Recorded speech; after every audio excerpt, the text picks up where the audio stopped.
Welcome to Daily English Audiobooks channel. In this video, we will listen to the book A Tale of Two Cities by Charles Dickens. Disclaimer: A Tale of Two Cities by Charles Dickens is in the public domain and available through Project Gutenberg. Founded in 1971, Project Gutenberg is an archive of digitized works that are freely accessible, mostly comprising public domain material in open formats. Charles Dickens, born in 1812 in Portsmouth, England, was one of the greatest novelists of the Victorian era. Known for his memorable characters and keen social criticism, Dickens authored enduring classics like Great Expectations, David Copperfield, and Oliver Twist. His works vividly depict the struggles of the working class and the inequalities of 19th-century British society. A Tale of Two Cities, first published in 1859, is a historical novel set against the backdrop of the French Revolution. It contrasts the tumultuous lives of characters in Paris and London, highlighting the revolutionary spirit and the chaos that ensued. The story revolves around Charles Darnay, a French aristocrat, and Sidney Carton, a dissolute English lawyer, who are drawn together by their love for Lucy Manette. Dickens's gripping narrative explores themes of sacrifice, justice, and resurrection, making it one of his most powerful and enduring works. Now let's get started. Book the First, Recalled to Life. Chapter 1. The Period.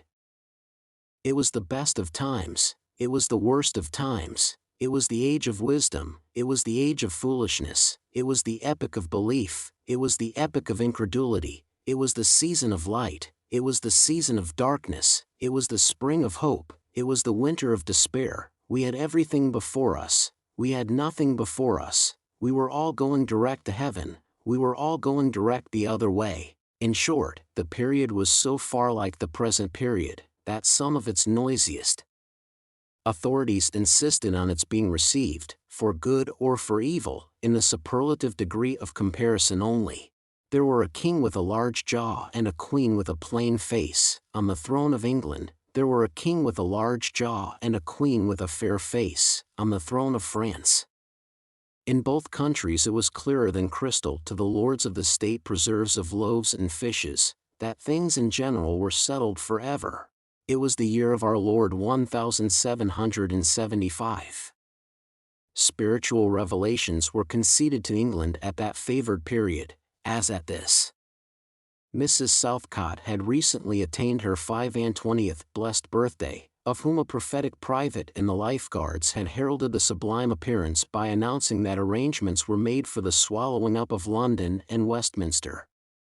Even the Cock Lane ghost had been laid only a round dozen of years, after rapping out its messages, as the spirits of this very year last past, supernaturally deficient in originality, rapped out theirs.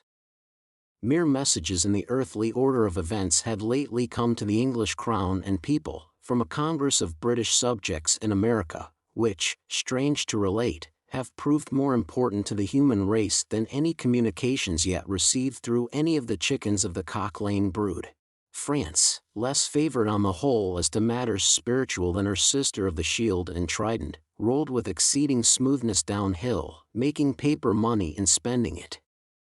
Under the guidance of her Christian pastors, she entertained herself, besides, with such humane achievements as sentencing a youth to have his hands cut off, his tongue torn out with pincers, and his body burned alive, because he had not kneeled down in the rain to do honor to a dirty procession of monks which passed within his view, at a distance of some 50 or 60 yards. It is likely enough that, rooted in the woods of France and Norway, there were growing trees, when that sufferer was put to death, already marked by the woodman, fate, to come down and be sawn into boards, to make a certain movable framework with a sack and a knife in it, terrible in history. It is likely enough that in the rough outhouses of some tillers of the heavy lands adjacent to Paris, there were sheltered from the weather that very day, rude carts, bespattered with rustic mire, snuffed about by pigs, and roosted in by poultry, which the farmer, Death, had already set apart to be his tumbrils of the Revolution. But that woodman and that farmer, though they work unceasingly, work silently, and no one heard them as they went about with muffled tread, the rather, forasmuch as to entertain any suspicion that they were awake, was to be atheistical and traitorous. In England, there was scarcely an amount of order and protection to justify much national boasting. Daring burglaries by armed men, and highway robberies, took place in the capital itself every night. Families were publicly cautioned not to go out of town without removing their furniture to upholsterers' warehouses for security. The highwayman in the dark was a city tradesman in the light, and, being recognized and challenged by his fellow tradesmen whom he stopped in his character of the captain, gallantly shot him through the head and rode away. The mail was waylaid by 7 robbers, and the guard shot 3 dead, and then got shot dead himself by the other 4, in consequence of the failure of his ammunition, after which the mail was robbed in peace. That magnificent potentate, the Lord Mayor of London, was made to stand and deliver on Turnham Green, by one highwayman, who despoiled the illustrious creature in sight of all his retinue. Prisoners in London jails fought battles with their turnkeys, and the majesty of the law fired blunderbusses, and among them, loaded with rounds of shot and ball, thieves snipped off diamond crosses from the necks of noble lords at court drawing-rooms. Musketeers went into St. Giles's to search for contraband goods, and the mob fired on the musketeers, and the musketeers fired on the mob, and nobody thought any of these occurrences much out of the common way. In the midst of them, the hangman, ever busy and ever worse than useless, was in constant requisition, now stringing up long rows of miscellaneous criminals, now hanging a housebreaker on Saturday who had been taken on Tuesday, now burning people in the hand at Newgate by the dozen, and now burning pamphlets at the door of Westminster Hall, today taking the life of an atrocious murderer, and tomorrow of a wretched pilferer who had robbed a farmer's boy of 6pence. All these things, and 1,000 like them, came to pass in and close upon the dear old year 1775.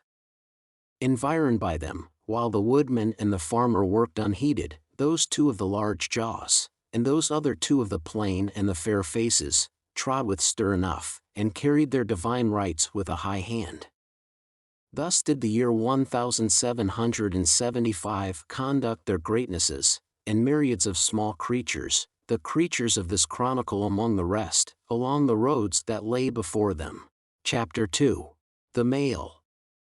It was the Dover Road that lay, on a Friday night late in November, before the first of the persons with whom this history has business. The Dover Road lay, as to him, beyond the Dover Mail, as it lumbered up Shooter's Hill. He walked uphill in the mire by the side of the mail, as the rest of the passengers did, not because they had the least relish for walking exercise, under the circumstances, but because the hill, and the harness, and the mud, and the mail, were all so heavy, that the horses had 3 times already come to a stop, besides once drawing the coach across the road, with the mutinous intent of taking it back to Blackheath. Reins and whip and coachman and guard, however, in combination, had read that article of war which forbade a purpose otherwise strongly in favor of the argument that some brute animals are endued with reason, and the team had capitulated and returned to their duty. With drooping heads and tremulous tails, they mashed their way through the thick mud, floundering and stumbling between whiles, as if they were falling to pieces at the larger joints. As often as the driver rested them and brought them to a stand, with a wary "Whoa-ho! So ho then," the near leader violently shook his head and everything upon it, like an unusually emphatic horse, denying that the coach could be got up the hill. Whenever the leader made this rattle, the passenger started, as a nervous passenger might, and was disturbed in mind. There was a steaming mist in all the hollows, and it had roamed in its forlornness up the hill, like an evil spirit, seeking rest and finding none. A clammy and intensely cold mist, it made its slow way through the air in ripples that visibly followed and overspread one another, as the waves of an unwholesome sea might do. It was dense enough to shut out everything from the light of the coach lamps but these its own workings, and a few yards of road, and the reek of the laboring horses steamed into it, as if they had made it all. 2 other passengers, besides the one, were plodding up the hill by the side of the mail. All three were wrapped to the cheekbones and over the ears, and wore jack boots. Not one of the three could have said, from anything he saw, what either of the other two was like, and each was hidden under almost as many wrappers from the eyes of the mind, as from the eyes of the body, of his two companions. In those days, travelers were very shy of being confidential on a short notice, for anybody on the road might be a robber or in league with robbers. As to the latter, when every posting house and alehouse could produce somebody in the captain's pay, ranging from the landlord to the lowest stable nondescript, it was the likeliest thing upon the cards. So the guard of the Dover Mail thought to himself, that Friday night in November, 1775, lumbering up Shooter's Hill, as he stood on his own particular perch behind the mail, beating his feet, and keeping an eye and a hand on the arm chest before him, where a loaded blunderbuss lay at the top of 6 or 8 loaded horse pistols, deposited on a substratum of cutlass. The Dover Mail was in its usual genial position that the guard suspected the passengers suspected one another and the guard, they all suspected everybody else, and the coachman was sure of nothing but the horses, as to which cattle he could with a clear conscience have taken his oath on the 2 testaments that they were not fit for the journey. "Whoa," said the coachman. "So, then, one more pull and you're at the top, and be damned to you, for I have had trouble enough to get you to it, Joe." "Hello," the guard replied. "What o'clock do you make it, Joe?" 10 minutes, good, past 11. "My blood," ejaculated the vexed coachman, "and not atop of Shooters yet. TST. Yah. Get on with you." The emphatic horse, cut short by the whip in a most decided negative, made a decided scramble for it, and the 3 other horses followed suit. Once more, the Dover Mail struggled on, with the jack boots of its passengers squashing along by its side. They had stopped when the coach stopped, and they kept close company with it. If any one of the 3 had had the hardihood to propose to another to walk on a little ahead into the mist and darkness, he would have put himself in a fair way of getting shot instantly as a highwayman. The last burst carried the mail to the summit of the hill.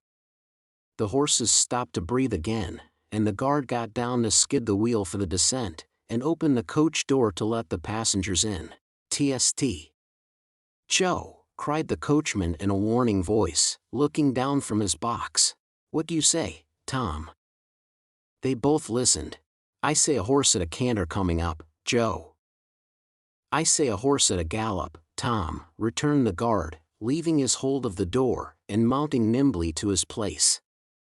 "Gentlemen, in the King's name, all of you." With this hurried adjuration, he cocked his blunderbuss, and stood on the offensive. The passenger booked by this history was on the coach step, getting in. The 2 other passengers were close behind him, and about to follow. He remained on the step, half in the coach and half out of. They remained in the road below him. They all looked from the coachman to the guard, and from the guard to the coachman, and listened. The coachman looked back and the guard looked back, and even the emphatic leader pricked up his ears and looked back, without contradicting. The stillness consequent on the cessation of the rumbling and laboring of the coach, added to the stillness of the night, made it very quiet indeed. The panting of the horses communicated a tremulous motion to the coach, as if it were in a state of agitation.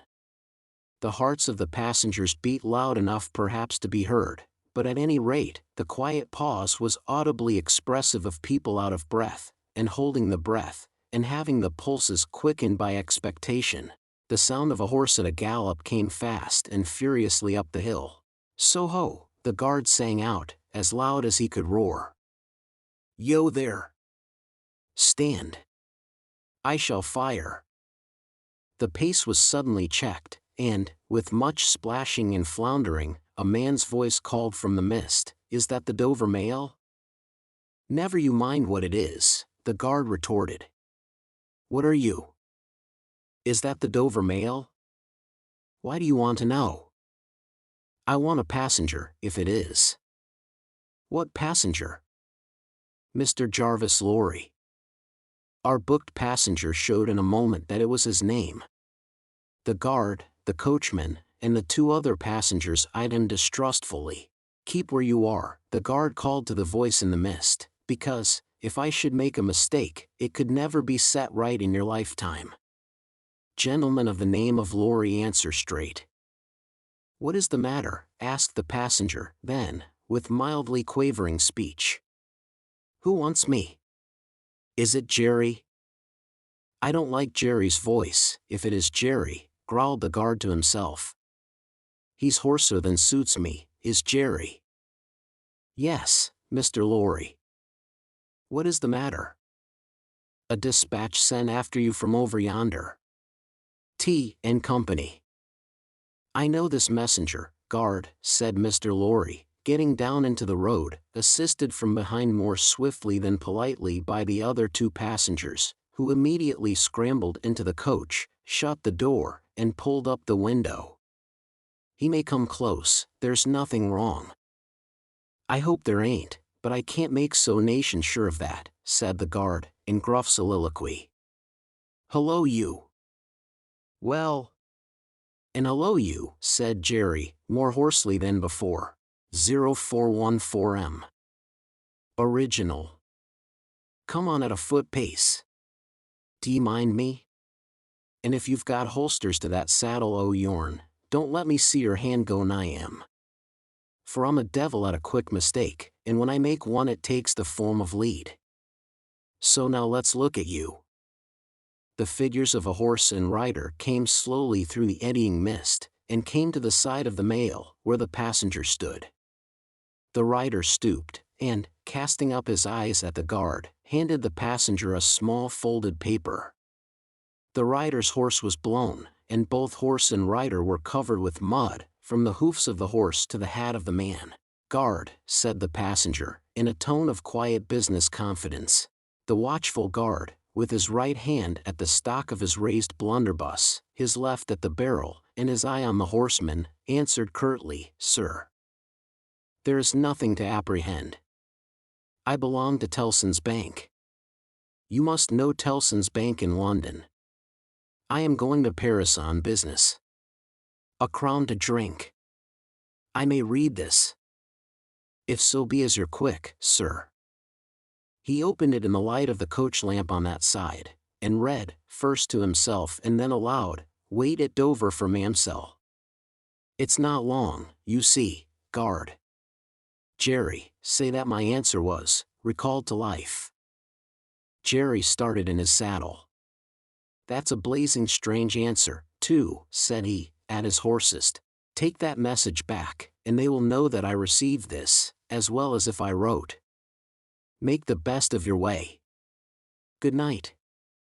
With those words the passenger opened the coach door and got in, not at all assisted by his fellow passengers, who had expeditiously secreted their watches and purses in their boots, and were now making a general pretense of being asleep. With no more definite purpose than to escape the hazard of originating any other kind of action, the coach lumbered on again, with heavier wreaths of mist closing round it as it began the descent.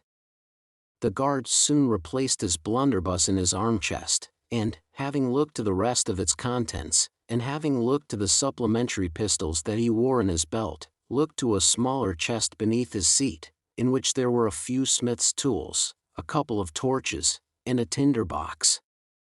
For he was furnished with that completeness that if the coach lamps had been blown and stormed out, which did occasionally happen, he had only to shut himself up inside, keep the flint and steel sparks well off the straw, and get a light with tolerable safety and ease, if he were lucky, in 5 minutes.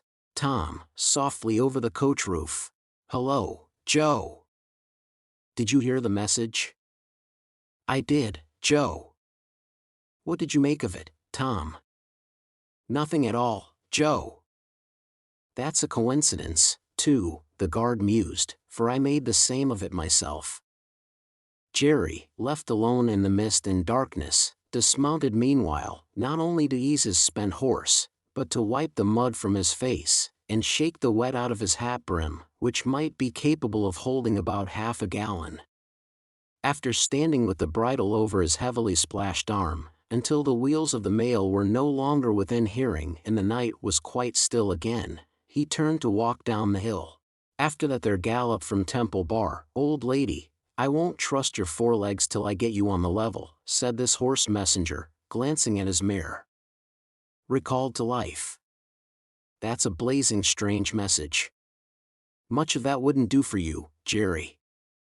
I say, Jerry. You'd be in a blazing bad way, if recalling to life was to come into fashion, Jerry. Chapter 3. The Night Shadows. A wonderful fact to reflect upon, that every human creature is constituted to be that profound secret and mystery to every other. A solemn consideration, when I enter a great city by night, that every one of those darkly clustered houses encloses its own secret, that every room in every one of them encloses its own secret, that every beating heart in the hundreds of thousands of breasts there is, in some of its imaginings, a secret to the heart nearest it. Something of the awfulness, even of death itself, is referable to this. No more can I turn the leaves of this dear book that I loved, and vainly hope in time to read it all.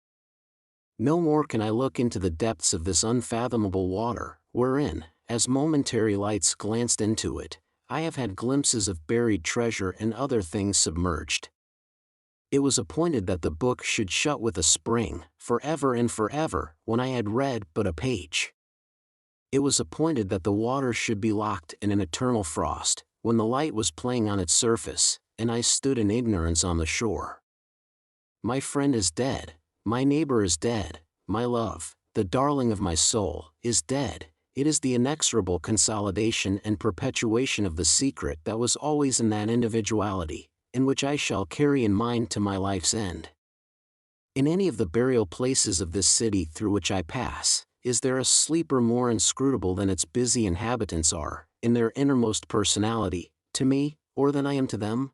As to this, his natural and not to be alienated inheritance, the messenger on horseback had exactly the same possessions as the king, the first minister of state, or the richest merchant in London. So with the 3 passengers shut up in the narrow compass of one lumbering old mail coach, they were mysteries to one another, as complete as if each had been in his own coach in 6, or his own coach in 60, with the breadth of a county between him and the next. The messenger rode back at an easy trot, stopping pretty often at alehouses by the way to drink, but evincing a tendency to keep his own counsel, and to keep his hat cocked over his eyes. He had eyes that assorted very well with that decoration, being of a surface black, with no depth in the color or form, and much too near together, as if they were afraid of being found out in something, singly, if they kept too far apart. They had a sinister expression, under an old cocked hat like a 3-cornered spittoon, and over a great muffler for the chin and throat, which descended nearly to the wearer's knees. When he stopped for drink, he moved this muffler with his left hand, only while he poured his liquor in with his right. As soon as that was done, he muffled again. "No, Jerry, no," said the messenger, harping on one theme as he rode. "It wouldn't do for you, Jerry. Jerry, you honest tradesman, it wouldn't suit your line of business." Recalled. Bust me if I don't think he'd been a-drinking. His message perplexed his mind to that degree that he was fain, several times, to take off his hat to scratch his head.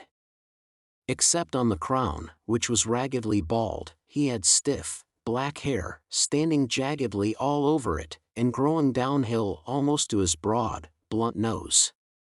It was so like Smith's work, so much more like the top of a strongly spiked wall than a head of hair, that the best of players at leapfrog might have declined him, as the most dangerous man in the world to go over, while he trotted back with the message he was to deliver to the night watchman in his box at the door of Tellson's Bank, by Temple Bar, who was to deliver it to greater authorities within. The shadows of the night took such shapes to him as arose out of the message, and took such shapes to the mare as arose out of her private topics of uneasiness. They seemed to be numerous, for she shied at every shadow on the road. What time the mail coach lumbered, jolted, rattled, and bumped upon its tedious way, with its 3 fellow inscrutables inside, to whom, likewise, the shadows of the night revealed themselves, in the forms their dozing eyes and wandering thoughts suggested. Tellson's bank had a run upon it in the mail. As the bank passenger, with an arm drawn through the leathern strap, which did what lay in it to keep him from pounding against the next passenger, and driving him into his corner, whenever the coach got a special jolt, nodded in his place, with half-shut eyes, the little coach windows, and the coach lamp dimly gleaming through them, and the bulky bundle of opposite passenger, became the bank, and did a great stroke of business. The rattle of the harness was the chink of money, and more drafts were honored in 5 minutes than even Tellson's, with all its foreign and home connection, ever paid in thrice the time.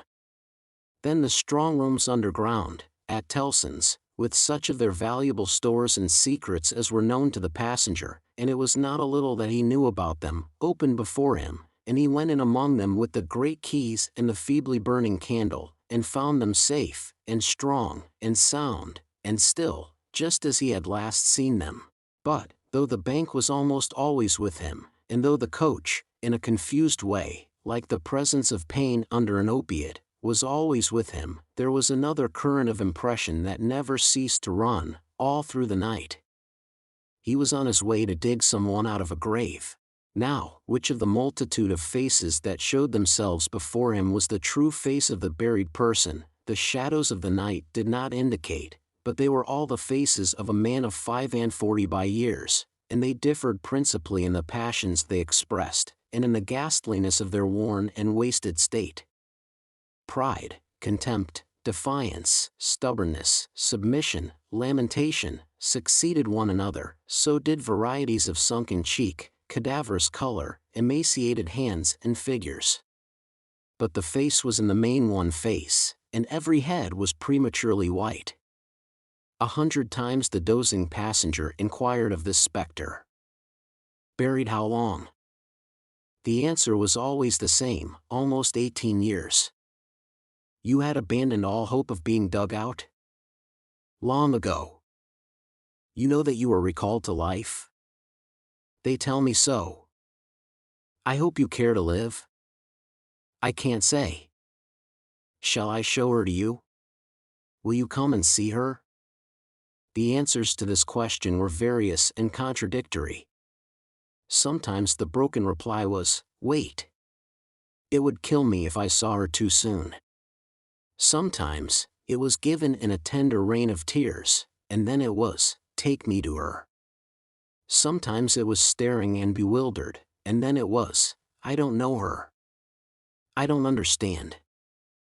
After such imaginary discourse, the passenger in his fancy would dig, and dig, dig, now with a spade, now with a great key, now with his hands, to dig this wretched creature out. Got out at last, with earth hanging about his face and hair, he would suddenly fan away to dust. The passenger would then start to himself, and lower the window, to get the reality of mist and rain on his cheek.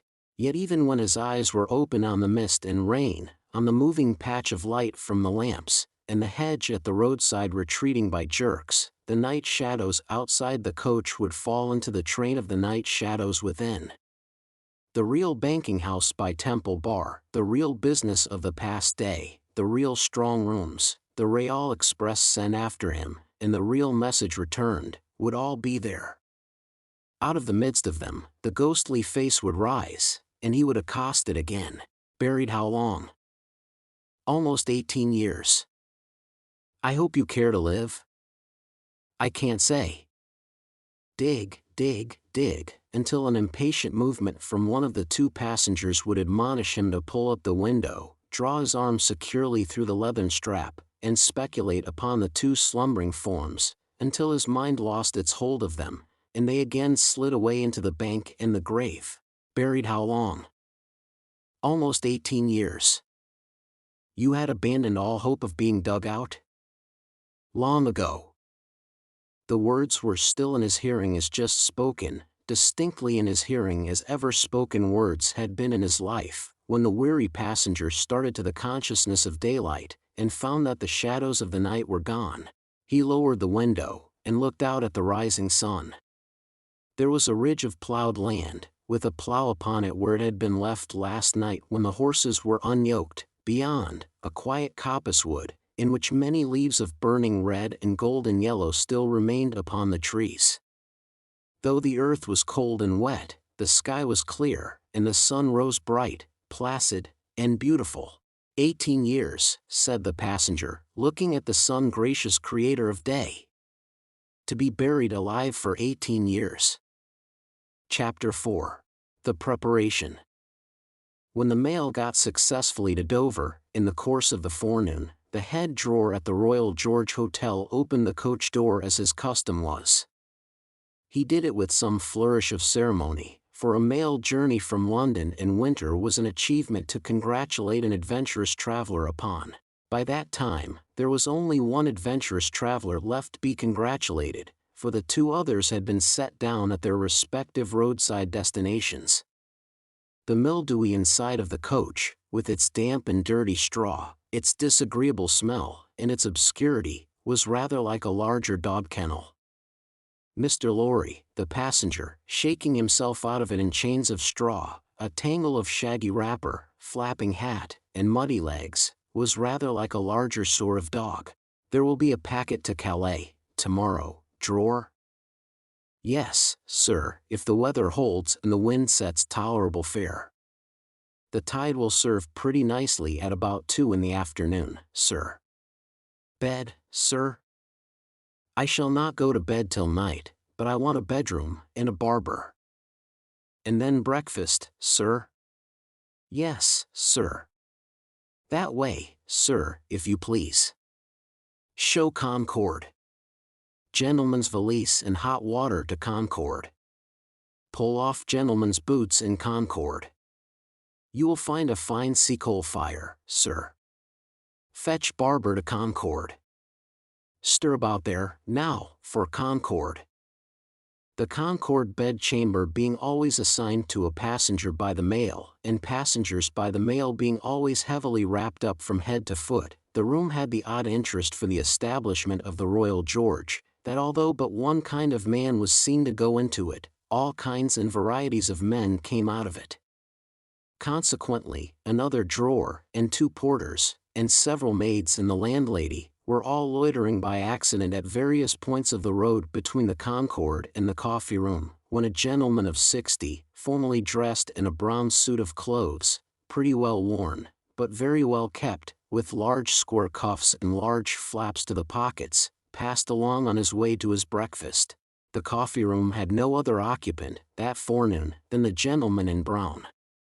His breakfast table was drawn before the fire, and as he sat, with its light shining on him, waiting for the meal, he sat so still that he might have been sitting for his portrait.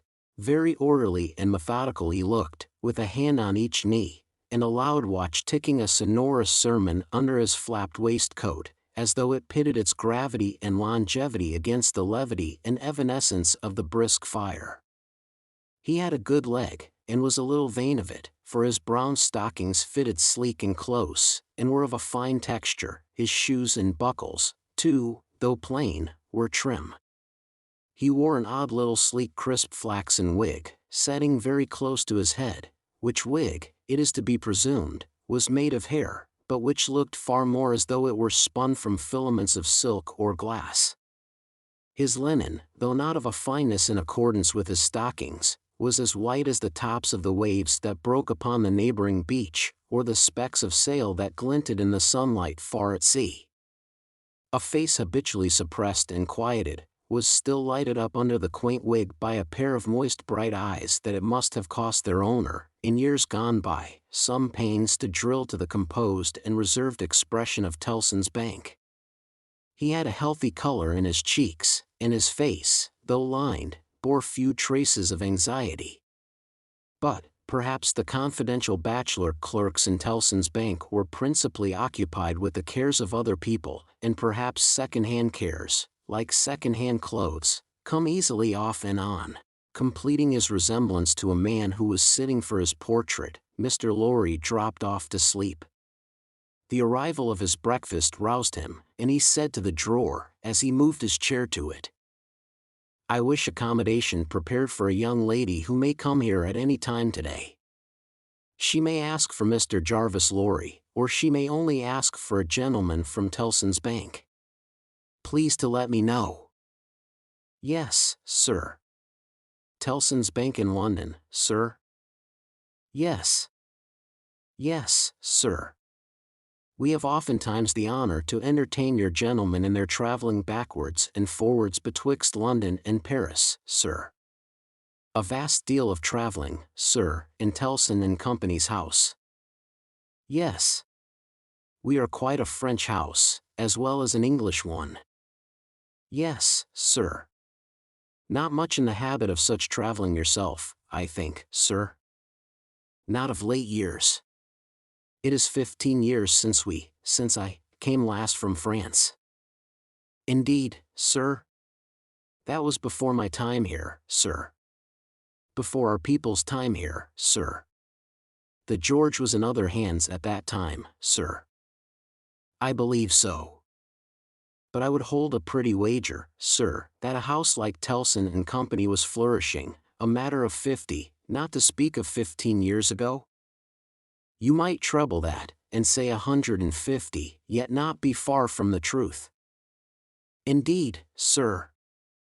Rounding his mouth and both his eyes, as he stepped backward from the table, the waiter shifted his napkin from his right arm to his left, dropped into a comfortable attitude, and stood surveying the guest while he ate and drank, as from an observatory or watchtower.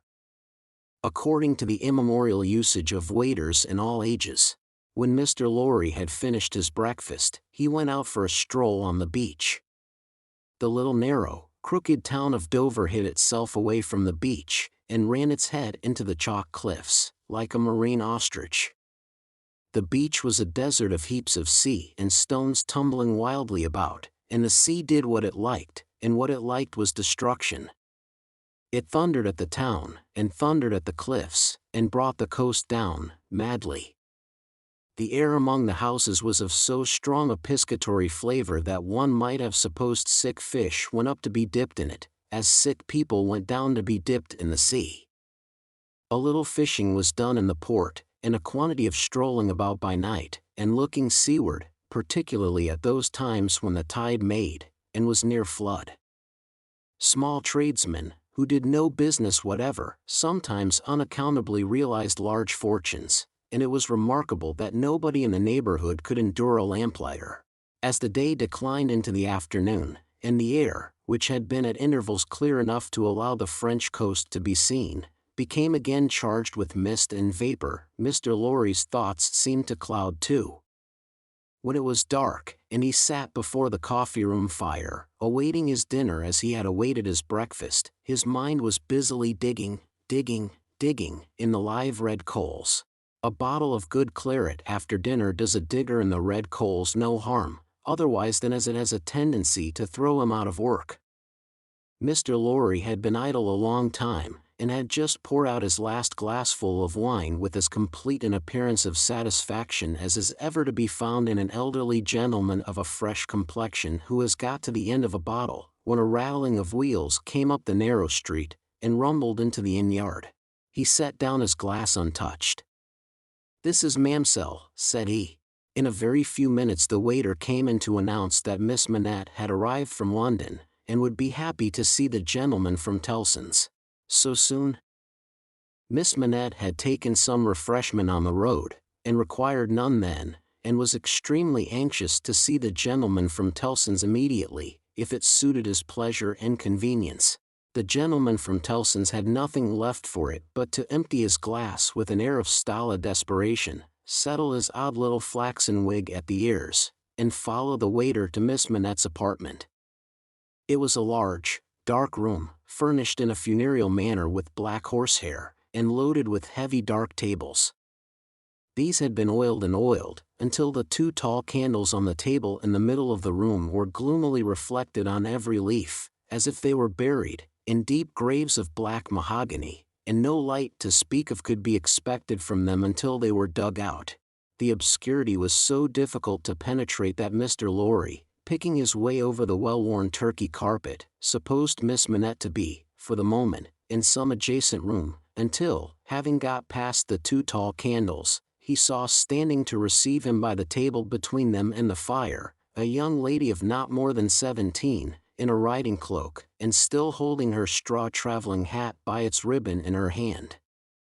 As his eyes rested on a short, slight, pretty figure, a quantity of golden hair, a pair of blue eyes that met his own with an inquiring look, and a forehead with a singular capacity, remembering how young and smooth it was, of rifting and knitting itself into an expression that was not quite one of perplexity, or wonder, or alarm, or merely of a bright fixed attention, though it included all the 4 expressions. As his eyes rested on these things, a sudden vivid likeness passed before him, of a child whom he had held in his arms on the passage across that very channel, one cold time, when the hail drifted heavily and the sea ran high.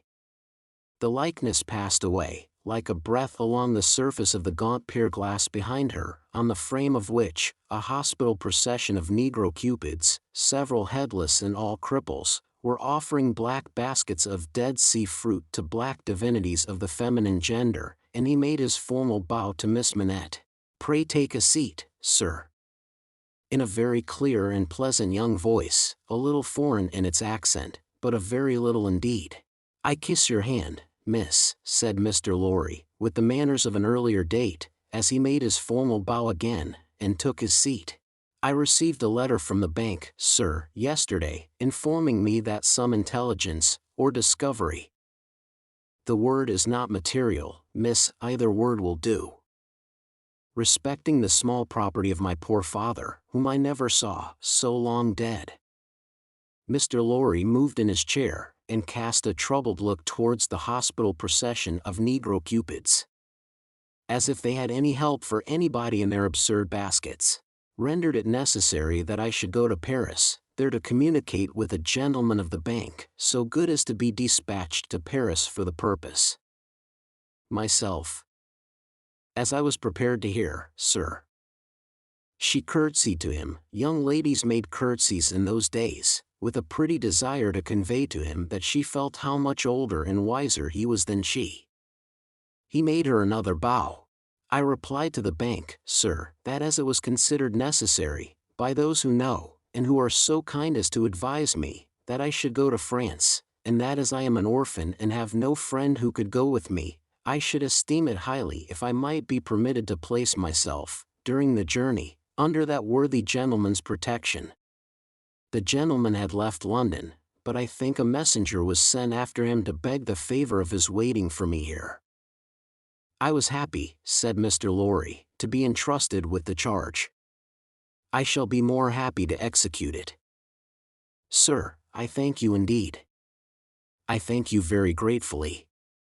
It was told me by the bank that the gentleman would explain to me the details of the business, and that I must prepare myself to find them of a surprising nature. I have done my best to prepare myself, and I naturally have a strong and eager interest to know what they are."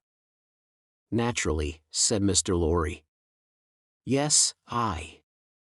After a pause, he added, again settling the crisp flaxen wig at the ears, "It is very difficult to begin."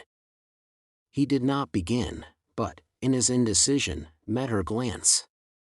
The young forehead lifted itself into that singular expression, but it was pretty and characteristic, besides being singular, and she raised her hand, as if with an involuntary action she caught at, or stayed some passing shadow. "Are you quite a stranger to me, sir?" "Am I not?" Mr. Lorry opened his hands, and extended them outwards with an argumentative smile. Between the eyebrows and just over the little feminine nose, the line of which was as delicate and fine as it was possible to be, the expression deepened itself as she took her seat thoughtfully in the chair by which she had hitherto remained standing. He watched her as she mused, and the moment she raised her eyes again, went on. "In your adopted country, I presume, I cannot do better than address you as a young English lady, Miss Manette?" "If you please, sir." "Miss Manette, I am a man of business. I have a business charge to acquit myself of. In your reception of it, don't heed me any more than if I was a speaking machine. Truly, I am not much else. I will, with your leave, relate to you, miss, the story of one of our customers. Story. He seemed willfully to mistake the words she had repeated, when he added, in a hurry, yes, customers. In the banking business we usually call our connection our customers. He was a French gentleman, a scientific gentleman, a man of great acquirements, a doctor. Not of Beauvais? Why, yes, of Beauvais. Like Monsieur Manette, your father, the gentleman was of Beauvais. Like Monsieur Manette, your father, the gentleman was of repute in Paris. I had the honor of knowing him there.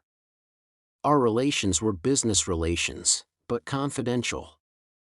I was at that time in our French house, and had been, 20 years. At that time, I may ask, at what time, sir? I speak, miss, of 20 years ago. He married an English lady, and I was one of the trustees. His affairs, like the affairs of many other French gentlemen and French families, were entirely in Tellson's hands. In a similar way I am, or I have been, trustee of one kind or other for scores of our customers. These are mere business relations, miss, there is no friendship in them, no particular interest, nothing like sentiment. I have passed from one to another, in the course of my business life, just as I pass from one of our customers to another in the course of my business day. In short, I have no feelings, I am a mere machine. To go on. But this is my father's story, sir, and I begin to think the curiously roughened forehead was very intent upon him, that when I was left an orphan through my mother's surviving my father only 2 years, it was you who brought me to England. I am almost sure it was you.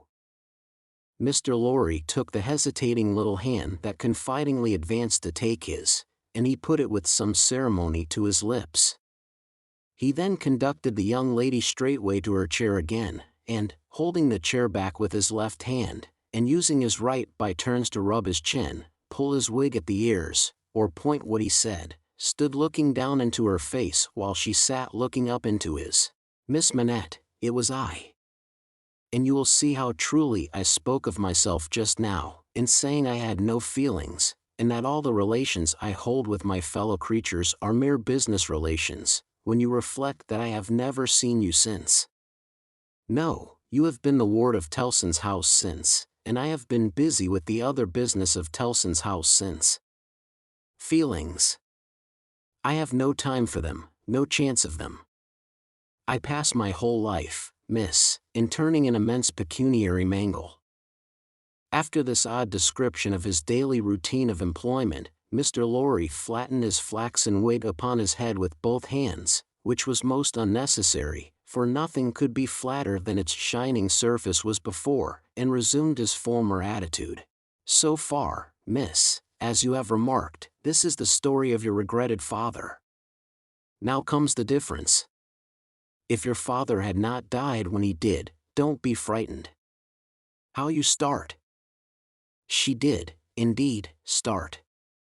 And she caught his wrist with both her hands. Pray, said Mr. Lorry, in a soothing tone, bringing his left hand from the back of the chair to lay it on the supplicatory fingers that clasped him in so violent a tremble, pray control your agitation, a matter of business. As I was saying.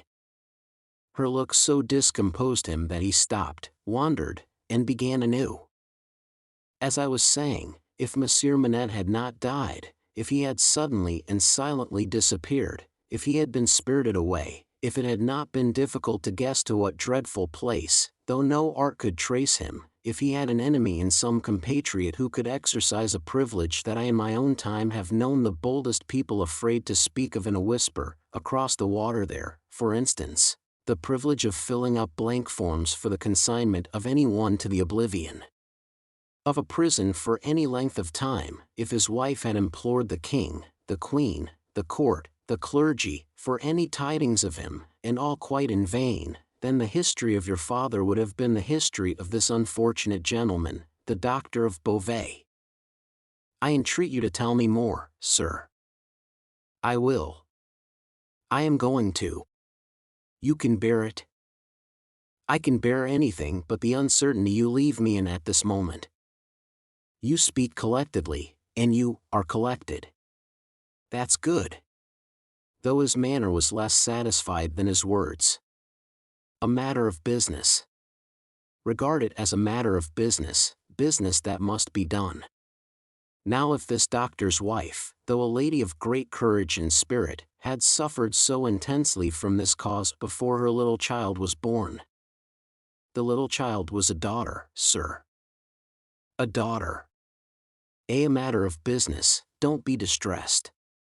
Miss, if the poor lady had suffered so intensely before her little child was born, that she came to the determination of sparing the poor child the inheritance of any part of the agony she had known the pains of, by rearing her in the belief that her father was dead, no, don't kneel. In heaven's name, why should you kneel to me? For the truth. Oh dear, good, compassionate sir, for the truth. A matter of business. You confuse me, and how can I transact business if I am confused?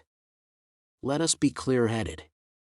If you could kindly mention now, for instance, what 9 times 9 pence are, or how many shillings and 20 guineas, it would be so encouraging. I should be so much more at my ease about your state of mind. Without directly answering to this appeal, she sat so still when he had very gently raised her, and the hands that had not ceased to clasp his wrists were so much more steady than they had been, that she communicated some reassurance to Mr. Jarvis Lorry. That's right, that's right. Courage. Business. You have business before you, useful business. Miss Manette, your mother took this course with you.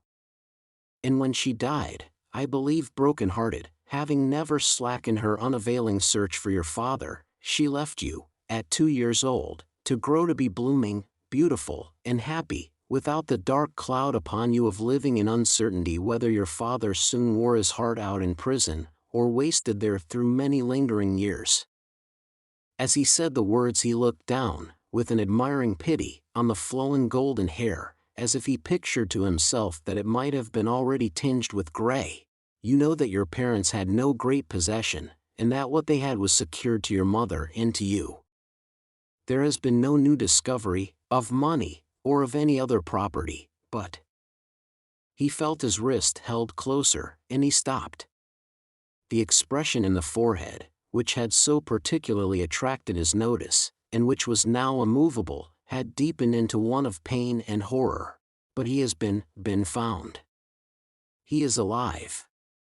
Greatly changed, it is too probable, almost a wreck, it is possible, though we will hope the best.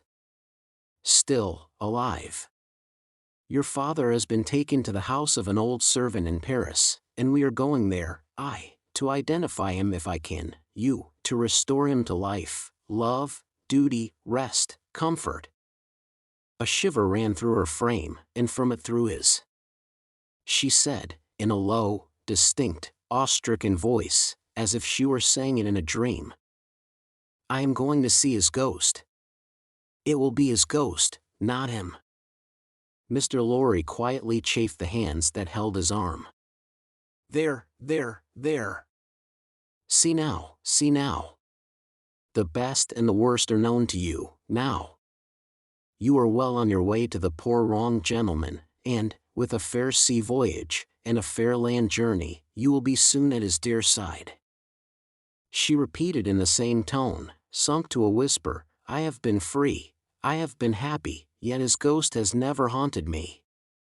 Only one thing more, said Mr. Lorry, laying stress upon it as a wholesome means of enforcing her attention, he has been found under another name, his own, long forgotten or long concealed.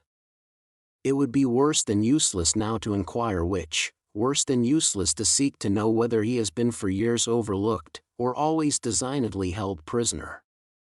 It would be worse than useless now to make any inquiries, because it would be dangerous. Better not to mention the subject, anywhere or in any way, and to remove him, for a while at all events, out of France. Even safe as an Englishman, and even Tellson's, important as they are to French credit, Avoid all naming of the matter. I carry about me, not a scrap of writing openly referring to it. This is a secret service altogether.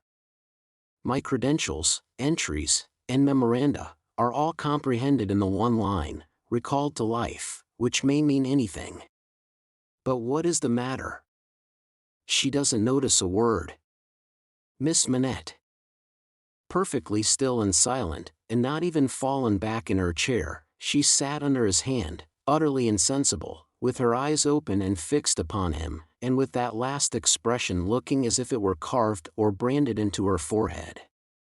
South close was her hold upon his arm, that he feared to detach himself lest he should hurt her, therefore he called out loudly for assistance without moving.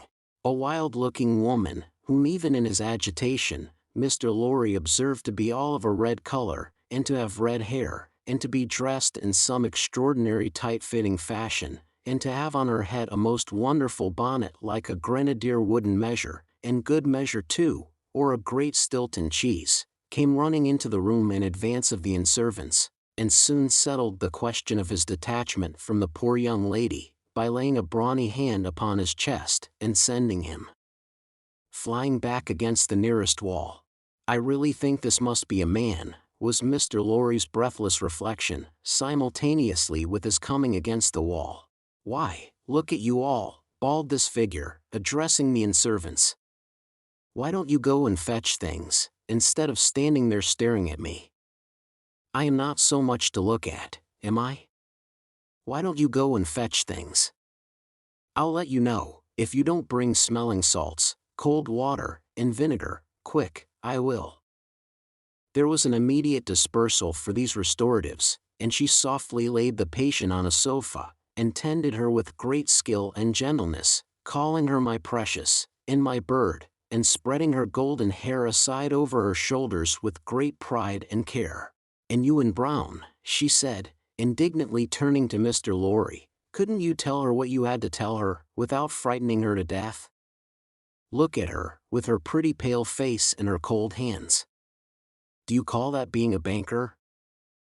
Mr. Lorry was so exceedingly disconcerted by a question so hard to answer, that he could only look on, at a distance, with much feebler sympathy and humility, while the strong woman, having banished the servants under the mysterious penalty of letting them know something not mentioned if they stayed there, staring, recovered her charge by a regular series of gradations, and coaxed her to lay her drooping head upon her shoulder. I hope she will do well now, said Mr. Lorry. No thanks to you and Brown, if she does. My darling pretty. I hope, said Mr. Lorry, after another pause of feeble sympathy and humility, that you accompany Miss Manette to France. A likely thing, too, replied the strong woman. If it was ever intended that I should go across salt water, do you suppose Providence would have cast my lot in an island? This being another question hard to answer, Mr. Jarvis Lorry withdrew to consider it. Chapter 5. The Wine Shop. A large cask of wine had been dropped and broken, in the street. The accident had happened in getting it out of a cart, the cask had tumbled out with a run, the hoops had burst, and it lay on the stones just outside the door of the wine shop, shattered like a walnut shell. All the people within reach had suspended their business, or their idleness, to run to the spot and drink the wine. The rough, irregular stones of the street, pointing every way, and designed, one might have thought, expressly to lame all living creatures that approached them, had dammed it into little pools. These were surrounded, each by its own jostling group or crowd, according to its size. Some men kneeled down, made scoops of their two hands joined, and sipped, or tried to help women, who bent over their shoulders, to sip, before the wine had all run out between their fingers. Others, men and women, dipped in the puddles with little mugs of mutilated earthenware, or even with handkerchiefs from women's heads, which were squeezed dry into infants' mouths. Others made small mud embankments, to stem the wine as it ran. Others, directed by lookers-on up at high windows, darted here and there, to cut off little streams of wine that started away in new directions. Others devoted themselves to the sodden and lee-dyed pieces of the cask, licking, and even champing the moister wine-rotted fragments with eager relish. There was no drainage to carry off the wine, and not only did it all get taken up, but so much mud got taken up along with it, that there might have been a scavenger in the street, if anybody acquainted with it could have believed in such a miraculous presence. A shrill sound of laughter and of amused voices, voices of men, women, and children, resounded in the street while this wine game lasted. There was little roughness in the sport, and much playfulness. There was a special companionship in it, an observable inclination on the part of every one to join some other one, which led, especially among the luckier or lighter-hearted, to frolicsome embraces, drinking of healths, shaking of hands, and even joining of hands in dancing, a dozen together. When the wine was gone, and the places where it had been most abundant were raked into a gridiron pattern by fingers, these demonstrations ceased, as suddenly as they had broken out. The man who had left his saw sticking in the firewood he was cutting, set it in motion again. The women who had left on a doorstep the little pot of hot ashes, at which she had been trying to soften the pain in her own starved fingers and toes, or in those of her child, returned to it. Men with bare arms, matted locks, and cadaverous faces, who had emerged into the winter light from cellars, moved away, to descend again, and a gloom gathered on the scene that appeared more natural to it than sunshine. The wine was red wine, and had stained the ground of the narrow street in the suburb of Saint Antoine, in Paris, where it was spilled. It had stained many hands, too, and many faces, and many naked feet, and many wooden shoes. The hands of the man who sawed the wood left red marks on the billets, and the forehead of the woman who nursed her baby was stained with the stain of the old rag she wound about her head again. Those who had been greedy with the staves of the cask had acquired a tigerish smear about the mouth, and one tall joker so besmirched, his head more out of a long squalid bag of a nightcap than in it, scrawled upon a wall with his finger dipped in muddy wine-lees, blood. The time was to come when that wine too would be spilled on the street stones, and when the stain of it would be read upon many there. And now that the cloud settled on Saint Antoine, which a momentary gleam had driven from his sacred countenance, the darkness of it was heavy. Cold, dirt, sickness, ignorance, and want were the lords in waiting on the saintly presence, nobles of great power all of them, but, most especially the last. Samples of a people that had undergone a terrible grinding and regrinding in the mill, and certainly not in the fabulous mill which ground old people young, shivered at every corner, passed in and out at every doorway, looked from every window, fluttered in every vestige of a garment that the wind shook. The mill which had worked them down was the mill that grinds young people old. The children had ancient faces and grave voices, and upon them, and upon the grown faces, and plowed into every furrow of age and coming up afresh, was the sigh, hunger. It was prevalent everywhere. Hunger was pushed out of the tall houses, in the wretched clothing that hung upon poles and lines. Hunger was patched into them with straw and rag and wood and paper. Hunger was repeated in every fragment of the small modicum of firewood that the man sawed off. Hunger stared down from the smokeless chimneys, and started up from the filthy street that had no offal, among its refuse, of anything to eat. Hunger was the inscription on the baker's shelves, written in every small loaf of his scanty stock of bad bread, at the sausage shop, in every dead dog preparation that was offered for sale. Hunger rattled its dry bones among the roasting chestnuts in the turned cylinder. Hunger was shred into atomics in every farthing porringer of husky chips of potato, fried with some reluctant drops of oil. Its abiding place was in all things fitted to it. A narrow winding street, full of offense and stench, with other narrow winding streets diverging, all peopled by rags and nightcaps, and all smelling of rags and nightcaps, and all visible things with a brooding look upon them that looked ill. In the hunted air of the people there was yet some wild beast thought of the possibility of turning at bay. Depressed and slinking though they were, eyes of fire were not wanting among them, nor compressed lips, white with what they suppressed, nor foreheads knitted into the likeness of the gallows rope they mused about enduring or inflicting. The trade signs, and they were almost as many as the shops, were all grim illustrations of want. The butcher and the porkman painted up only the leanest scrags of meat, the baker the coarsest of meager loaves. The people rudely pictured as drinking in the wine shops, croaked over their scanty measures of thin wine and beer, and were gloweringly confidential together. Nothing was represented in a flourishing condition, save tools and weapons, but the cutler's knives and axes were sharp and bright, the smith's hammers were heavy, and the gunmaker's stock was murderous. The crippling stones of the pavement, with their many little reservoirs of mud and water, had no footways, but broke off abruptly at the doors. The kennel, to make amends, ran down the middle of the street, when it ran at all, which was only after heavy rains, and then it ran, by many eccentric fits, into the houses. Across the streets, at wide intervals, one clumsy lamp was slung by a rope and pulley. At night, when the lamplighter had let these down, and lighted, and hoisted them again, a feeble grove of dim wicks swung in a sickly manner overhead, as if they were at sea. Indeed they were at sea, and the ship and crew were in peril of tempest.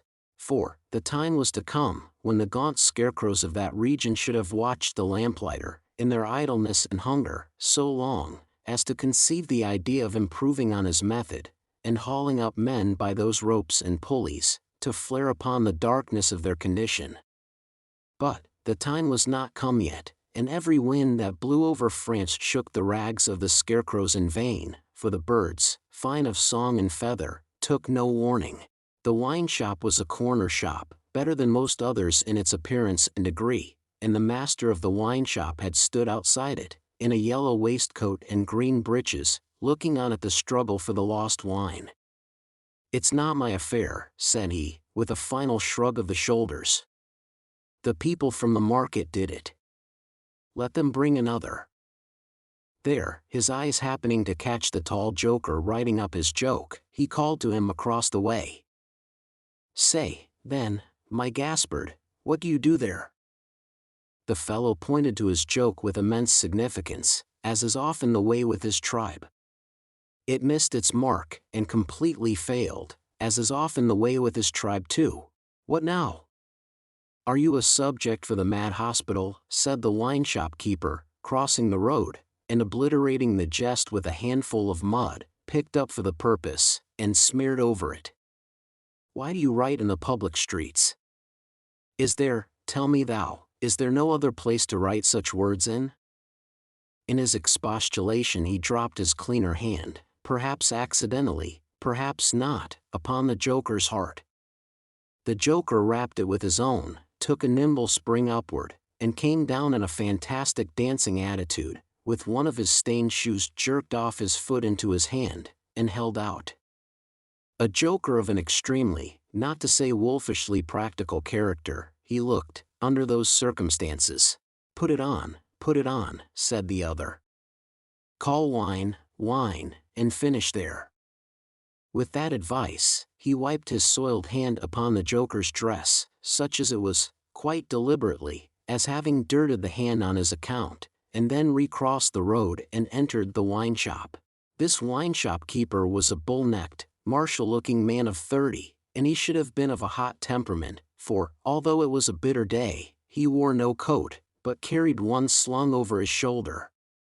His shirt sleeves were rolled up, too, and his brown arms were bare to the elbows. Neither did he wear anything more on his head than his own crisply curling short dark hair.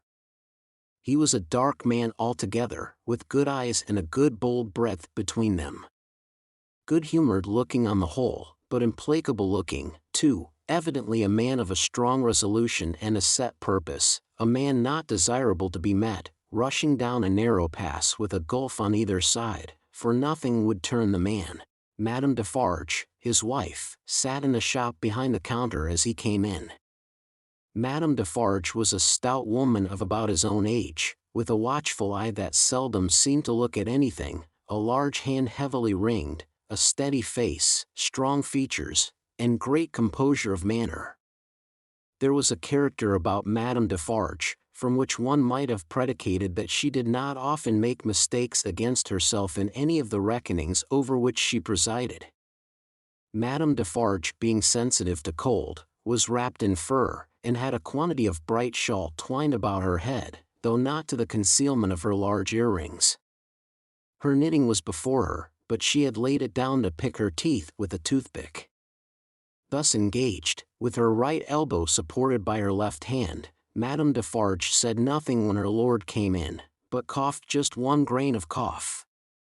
This, in combination with the lifting of her darkly defined eyebrows over her toothpick by the breadth of a line, suggested to her husband that he would do well to look round the shop among the customers, for any new customer who had dropped in while he stepped over the way.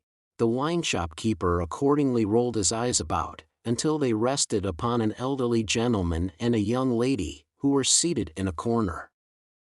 Other company were there, 2 playing cards, 2 playing dominoes, 3 standing by the counter lengthening out a short supply of wine.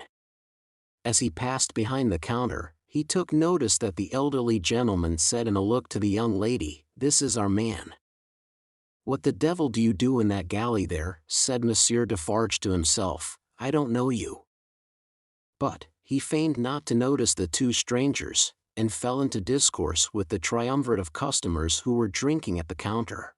"How goes it, Jacques?" said one of these 3 to Monsieur Defarge. "Is all the spilt wine swallowed?"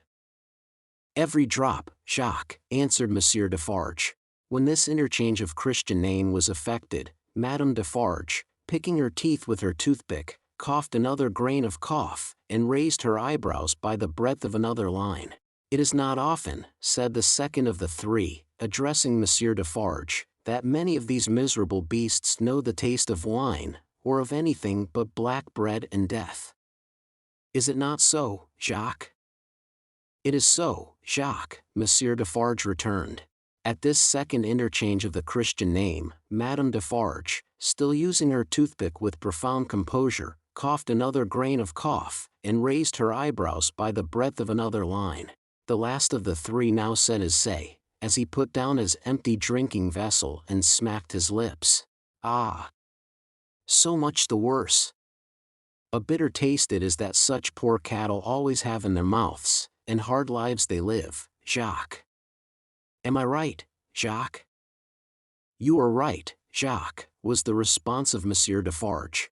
This third interchange of the Christian name was completed at the moment when Madame Defarge put her toothpick by, kept her eyebrows up, and slightly rustled in her seat. "Hold then." "True," muttered her husband. "Gentlemen, my wife." The 3 customers pulled off their hats to Madame Defarge, with 3 flourishes. She acknowledged their homage by bending her head, and giving them a quick look. Then she glanced in a casual manner round the wine shop, took up her knitting with great apparent calmness and repose of spirit, and became absorbed in it. "Gentlemen," said her husband, who had kept his bright eye observantly upon her, "good day. The chamber, furnished bachelor fashion, that you wished to see, and were inquiring for when I stepped out, is on the 5th floor. The doorway of the staircase gives on the little courtyard close to the left here," pointing with his hand, "near to the window of my establishment. But, now that I remember, one of you has already been there, and can show the way. Gentlemen, adieu." They paid for their wine, and left the place. The eyes of Monsieur Defarge were studying his wife at her knitting when the elderly gentleman advanced from his corner, and begged the favor of a word. "Willingly, sir," said Monsieur Defarge, and quietly stepped with him to the door. Their conference was very short, but very decided. Almost at the first word, Monsieur Defarge started and became deeply attentive. It had not lasted a minute, when he nodded and went out. The gentleman then beckoned to the young lady, and they, too, went out. Madame Defarge knitted with nimble fingers and steady eyebrows, and saw nothing. Mr. Jarvis Lorry and Miss Manette, emerging from the wine shop thus, joined Monsieur Defarge in the doorway to which he had directed his own company just before. It opened from a stinking little black courtyard, and was the general public entrance to a great pile of houses, inhabited by a great number of people. In the gloomy tile-paved entry to the gloomy tile-paved staircase, Monsieur Defarge bent down on one knee to the child of his old master, and put her hand to his lips. It was a gentle action, but not at all gently done. A very remarkable transformation had come over him in a few seconds. He had no good humor in his face, nor any openness of aspect left, but had become a secret, angry, dangerous man. It is very high. It is a little difficult. Better to begin slowly. Thus, Monsieur Defarge, in a stern voice, to Mr. Lorry, as they began ascending the stairs. "Is he alone?" the latter whispered. "Alone. God help him, who should be with him," said the other, in the same low voice. "Is he always alone, then?" "Yes." "Of his own desire?" "Of his own necessity." "As he was, when I first saw him after they found me and demanded to know if I would take him, and, at my peril be discreet, as he was then, so he is now." "He is greatly changed?" "Changed." The keeper of the wine shop stopped to strike the wall with his hand, and mutter a tremendous curse. No direct answer could have been half so forcible. Mr. Lorry's spirits grew heavier and heavier, as he and his two companions ascended higher and higher. Such a staircase, with its accessories, in the older and more crowded parts of Paris, would be bad enough now, but, at that time, it was vile indeed to unaccustomed and unhardened senses. Every little habitation within the great foul nest of one high building, that is to say, the room or rooms within every door that opened on the general staircase, left its own heap of refuse on its own landing, besides flinging other refuse from its own windows. The uncontrollable and hopeless mass of decomposition so engendered would have polluted the air, even if poverty and deprivation had not loaded it with their intangible impurities. The two bad sources combined made it almost insupportable. Through such an atmosphere, by a steep dark shaft of dirt and poison, the way lay. Yielding to his own disturbance of mind, and to his young companion's agitation, which became greater every instant, Mr. Jarvis Lorry twice stopped to rest. Each of these stoppages was made at a doleful grating, by which any languishing good airs that were left uncorrupted seemed to escape, and all spoilt and sickly vapors seemed to crawl in. Through the rusted bars, tastes, rather than glimpses, were caught of the jumbled neighborhood, and nothing within range, nearer or lower than the summits of the two great towers of Notre Dame, had any promise on it of healthy life or wholesome aspirations. At last, the top of the staircase was gained, and they stopped for the third time. There was yet an upper staircase, of a steeper inclination and of contracted dimensions, to be ascended, before the garret story was reached. The keeper of the wine shop, always going a little in advance, and always going on the side which Mr. Lorry took, as though he dreaded to be asked any question by the young lady, turned himself about here, and, carefully feeling in the pockets of the coat he carried over his shoulder, took out a key. "The door is locked then, my friend," said Mr. Lorry, surprised. "Aye." "Yes," was the grim reply of Monsieur Defarge. "You think it necessary to keep the unfortunate gentleman so retired?" "I think it necessary to turn the key." Monsieur Defarge whispered it closer in his ear, and frowned heavily. "Why?" "Why?" "Because he has lived so long, locked up, that he would be frightened, rave, tear himself to pieces, die, come to I know not what harm, if his door was left open." "Is it possible?" exclaimed Mr. Lorry. "Is it possible?" repeated Defarge, bitterly. "Yes. In a beautiful world we live in, when it is possible, and when many other such things are possible, and not only possible, but done, see you, under that sky there, every day. Long live the devil! Let us go on." This dialogue had been held in so very low a whisper, that not a word of it had reached the young lady's ears. But, by this time she trembled under such strong emotion, and her face expressed such deep anxiety, and, above all, such dread and terror, that Mr. Lorry felt it incumbent on him to speak a word or two of reassurance. "Courage, dear miss. Courage. Business. The worst will be over in a moment, it is but passing the room door, and the worst is over. Then, all the good you bring to him, all the relief, all the happiness you bring to him, begin. Let our good friend here assist you on that side. That's well, friend Defarge. Come, now. Business, business." They went up slowly and softly. The staircase was short, and they were soon at the top. There, as it had an abrupt turn in it, they came all at once in sight of three men, whose heads were bent down close together at the side of a door, and who were intently looking into the room to which the door belonged, through some chinks or holes in the wall. On hearing footsteps close at hand, these three turned, and rose, and showed themselves to be the three of one name who had been drinking in the wine shop. "I forgot them in the surprise of your visit," explained Monsieur Defarge. "Leave us, good boys, we have business here." The three glided by, and went silently down.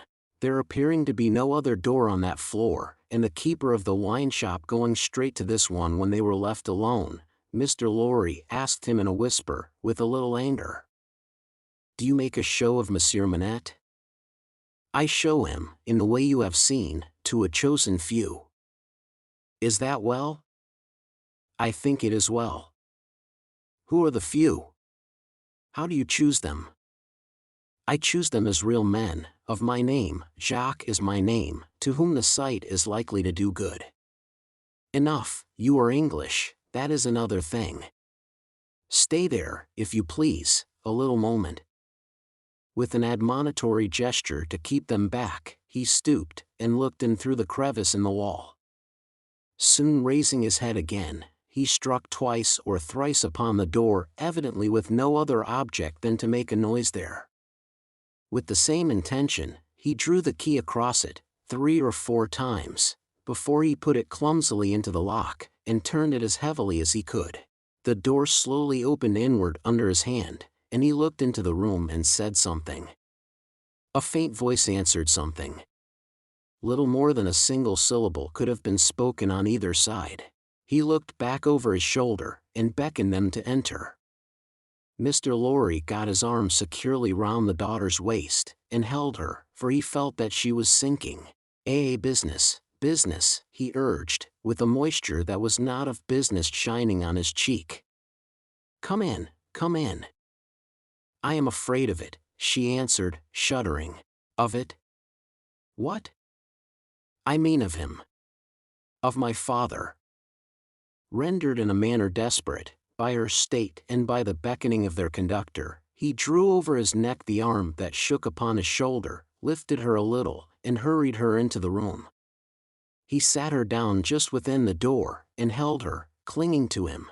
Defarge drew out the key, closed the door, locked it on the inside, took out the key again, and held it in his hand. All this he did, methodically, and with as loud and harsh an accompaniment of noise as he could make. Finally, he walked across the room with a measured tread to where the window was. He stopped there, and faced round. The garret, built to be a depository for firewood and the like, was dim and dark, for the window of dormer shape was in truth a door in the roof, with a little crane over it for the hoisting up of stores from the street, unglazed, and closing up the middle in 2 pieces, like any other door of French construction. To exclude the cold, one half of this door was fast closed, and the other was opened but a very little way. Such a scanty portion of light was admitted through these means, that it was difficult, on first coming in, to see anything, and long habit alone could have slowly formed in any one the ability to do any work requiring nicety in such obscurity. Yet, work of that kind was being done in the garret, for, with his back towards the door, and his face towards the window where the keeper of the wine shop stood looking at him, a white-haired man sat on a low bench, stooping forward and very busy, making shoes. Chapter 6. The Shoemaker. Good day, said Monsieur Defarge, looking down at the white head that bent low over the shoemaking. It was raised for a moment, and a very faint voice responded to the salutation, as if it were at a distance. Good day. You are still hard at work, I see. After a long silence, the head was lifted for another moment, and the voice replied, Yes, I am working. This time, a pair of haggard eyes had looked at the questioner, before the face had dropped again. The faintness of the voice was pitiable and dreadful. It was not the faintness of physical weakness, though confinement and hard fare no doubt had their part in it. Its deplorable peculiarity was, that it was the faintness of solitude and disuse. It was like the last feeble echo of a sound made long and long ago. So entirely had it lost the life and resonance of the human voice, that it affected the senses like a once beautiful color faded away into a poor weak stain. So sunken and suppressed it was, that it was like a voice underground. So expressive it was, of a hopeless and lost creature, that a famished traveler, wearied out by lonely wandering in a wilderness, would have remembered home and friends in such a tone before lying down to die. Some minutes of silent work had passed, and the haggard eyes had looked up again, not with any interest or curiosity, but with a dull mechanical perception, beforehand, that the spot where the only visitor they were aware of had stood, was not yet empty. I want, said Defarge, who had not removed his gaze from the shoemaker, to let in a little more light here. You can bear a little more? The shoemaker stopped his work, looked with a vacant air of listening, at the floor on one side of him, then similarly, at the floor on the other side of him, then, upward at the speaker. What did you say? You can bear a little more light? I must bear it, if you let it in. Laying the palest shadow of a stress upon the second word. The open half-door was opened a little further, and secured at that angle for the time. A broad ray of light fell into the garret, and showed the workman with an unfinished shoe upon his lap, pausing in his labor. His few common tools and various scraps of leather were at his feet and on his bench. He had a white beard, raggedly cut, but not very long, a hollow face, and exceedingly bright eyes. The hollowness and thinness of his face would have caused them to look large, under his yet dark eyebrows and his confused white hair, though they had been really otherwise, but they were naturally large, and looked unnaturally so. His yellow rags of shirt lay open at the throat, and showed his body to be withered and worn. He, and his old canvas frock, and his loose stockings, and all his poor tatters of clothes, had, in a long seclusion from direct light and air, faded down to such a dull uniformity of parchment yellow, that it would have been hard to say which was which. He had put up a hand between his eyes and the light, and the very bones of it seemed transparent. So he sat, with a steadfastly vacant gaze, pausing in his work. He never looked at the figure before him, without first looking down on this side of himself, then on that, as if he had lost the habit of associating place with sound. He never spoke, without first wandering in this manner, and forgetting to speak. Are you going to finish that pair of shoes today? Asked Defarge, motioning to Mr. Lorry to come forward. What did you say? Do you mean to finish that pair of shoes today? I can't say that I mean to. I suppose so. I don't know. But the question reminded him of his work, and he bent over it again. Mr. Lorry came silently forward, leaving the daughter by the door. When he had stood, for a minute or two, by the side of Defarge, the shoemaker looked up.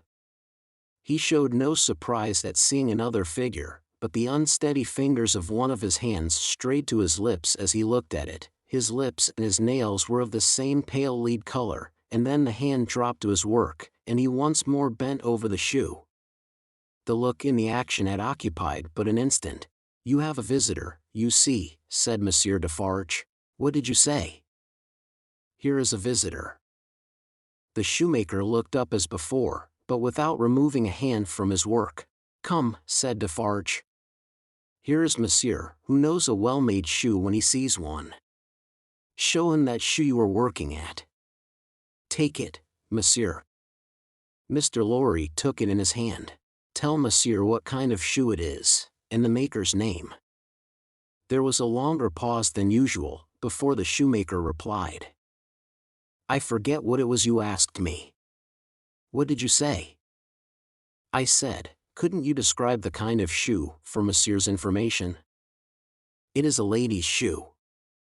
It is a young lady's walking shoe. It is in the present mode." "I never saw the mode. I have had a pattern in my hand." He glanced at the shoe with some little passing touch of pride. "And the maker's name?" said Defarge. Now that he had no work to hold, he laid the knuckles of the right hand in the hollow of the left, and then the knuckles of the left hand in the hollow of the right, and then passed a hand across his bearded chin, and so on in regular changes, without a moment's intermission. The task of recalling him from the vagrancy into which he always sank when he had spoken, was like recalling some very weak person from a swoon, or endeavoring, in the hope of some disclosure, to stay the spirit of a fast-dying man. "Did you ask me for my name?" "Assuredly I did." 105, North Tower. "Is that all?" 105, North Tower. With a weary sound that was not a sigh, nor a groan, he bent to work again, until the silence was again broken. "You are not a shoemaker by trade," said Mr. Lorry, looking steadfastly at him. His haggard eyes turned to Defarge as if he would have transferred the question to him, but as no help came from that quarter, they turned back on the questioner when they had sought the ground. "I am not a shoemaker by trade." "No, I was not a shoemaker by trade. I learned it here. I taught myself. I asked leave to." He lapsed away, even for minutes, wringing those measured changes on his hands the whole time. His eyes came slowly back, at last, to the face from which they had wandered. When they rested on it, he started, and resumed, in the manner of a sleeper that moment awake, reverting to a subject of last night. "I asked leave to teach myself, and I got it with much difficulty after a long while, and I have made shoes ever since." As he held out his hand for the shoe that had been taken from him, Mr. Lorry said, still looking steadfastly in his face, "Monsieur Manette, do you remember nothing of me?" The shoe dropped to the ground, and he sat looking fixedly at the questioner. "Monsieur Manette," Mr. Lorry laid his hand upon Defarge's arm, "do you remember nothing of this man? Look at him. Look at me. Is there no old banker, no old business, no old servant, no old time, rising in your mind, Monsieur Manette?" As the captive of many years sat looking fixedly, by turns, at Mr. Lorry and at Defarge, some long obliterated marks of an actively intent intelligence in the middle of the forehead, gradually forced themselves through the black mist that had fallen on him. They were overclouded again, they were fainter, they were gone, but they had been there. And so exactly was the expression repeated on the fair young face of her who had crept along the wall to a point where she could see him, and where she now stood looking at him, with hands which at first had been only raised in frightened compassion, if not even to keep him off and shut out the sight of him, but which were now extending towards him, trembling with eagerness to lay the spectral face upon her warm young breast, and love it back to life and hope. So exactly was the expression repeated, though in stronger characters, on her fair young face, that it looked as though it had passed like a moving light, from him to her. Darkness had fallen on him in its place. He looked at the two, less and less attentively, and his eyes in gloomy abstraction sought the ground and looked about him in the old way. Finally, with a deep long sigh, he took the shoe up, and resumed his work. "Have you recognized him, monsieur?" asked Defarge in a whisper. "Yes, for a moment. At first I thought it quite hopeless, but I have unquestionably seen, for a single moment, the face that I once knew so well." "Hush! Let us draw further back." "Hush!" She had moved from the wall of the garret, very near to the bench on which he sat. There was something awful in his unconsciousness of the figure that could have put out its hand and touched him as he stooped over his labor. Not a word was spoken, not a sound was made. She stood, like a spirit, beside him, and he bent over his work. It happened, at length, that he had occasion to change the instrument in his hand, for his shoemaker's knife. It lay on that side of him which was not the side on which she stood. He had taken it up, and was stooping to work again, when his eyes caught the skirt of her dress. He raised them, and saw her face. The two spectators started forward, but she stayed them with a motion of her hand. She had no fear of his striking at her with the knife, though they had. He stared at her with a fearful look, and after a while his lips began to form some words, though no sound proceeded from them. By degrees, in the pauses of his quick and labored breathing, he was heard to say, "What is this?" With the tears streaming down her face, she put her two hands to her lips, and kissed them to him, then clasped them on her breast, as if she laid his ruined head there. "You are not the jailer's daughter?" She sighed no. "Who are you?" Not yet trusting the tones of her voice, she sat down on the bench beside him. He recoiled, but she laid her hand upon his arm. A strange thrill struck him when she did so, and visibly passed over his frame. He laid the knife down softly, as he sat staring at her. Her golden hair, which she wore in long curls, had been hurriedly pushed aside, and fell down over her neck. Advancing his hand by little and little, he took it up and looked at it. In the midst of the action he went astray, and, with another deep sigh, fell to work at his shoemaking. 0442M. Original. But not for long. Releasing his arm, she laid her hand upon his shoulder. After looking doubtfully at it, 2 or 3 times, as if to be sure that it was really there, he laid down his work, put his hand to his neck, and took off a blackened string with a scrap of folded rag attached to it. He opened this, carefully, on his knee, and it contained a very little quantity of hair, not more than 1 or 2 long golden hairs, which he had, in some old day, wound off upon his finger. He took her hair into his hand again, and looked closely at it. "It is the same. How can it be? When was it? How was it?" As the concentrated expression returned to his forehead, he seemed to become conscious that it was in hers too. He turned her full to the light, and looked at her. She had laid her head upon my shoulder. That night when I was summoned out, she had a fear of my going, though I had none, and when I was brought to the North Tower they found these upon my sleeve. "You will leave me them? They can never help me to escape in the body, though they may in the spirit." Those were the words I said. I remember them very well.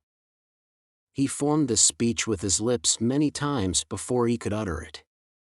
But when he did find spoken words for it, they came to him coherently, though slowly. "How was this? Was it you?" Once more, the two spectators started, as he turned upon her with a frightful suddenness. But she sat perfectly still in his grasp, and only said, in a low voice, "I entreat you, good gentlemen, do not come near us, do not speak, do not move." "Hark!" he exclaimed. Whose voice was that? His hands released her as he uttered this cry, and went up to his white hair, which they tore in a frenzy. It died out, as everything but his shoemaking did die out of him, and he refolded his little packet and tried to secure it in his breast, but he still looked at her, and gloomily shook his head. "No, no, no, you are too young, too blooming. It can't be. See what the prisoner is. These are not the hands she knew, this is not the face she knew, this is not a voice she ever heard. No, no.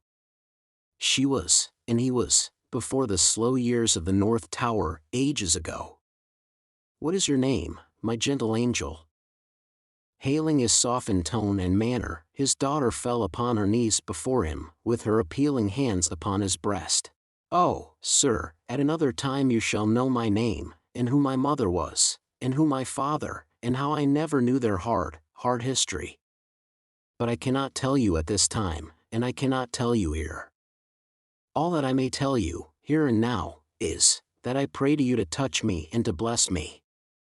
Kiss me, Kiss me. Oh, my dear, my dear. His cold white head mingled with her radiant hair, which warmed and lighted it as though it were the light of freedom shining on him.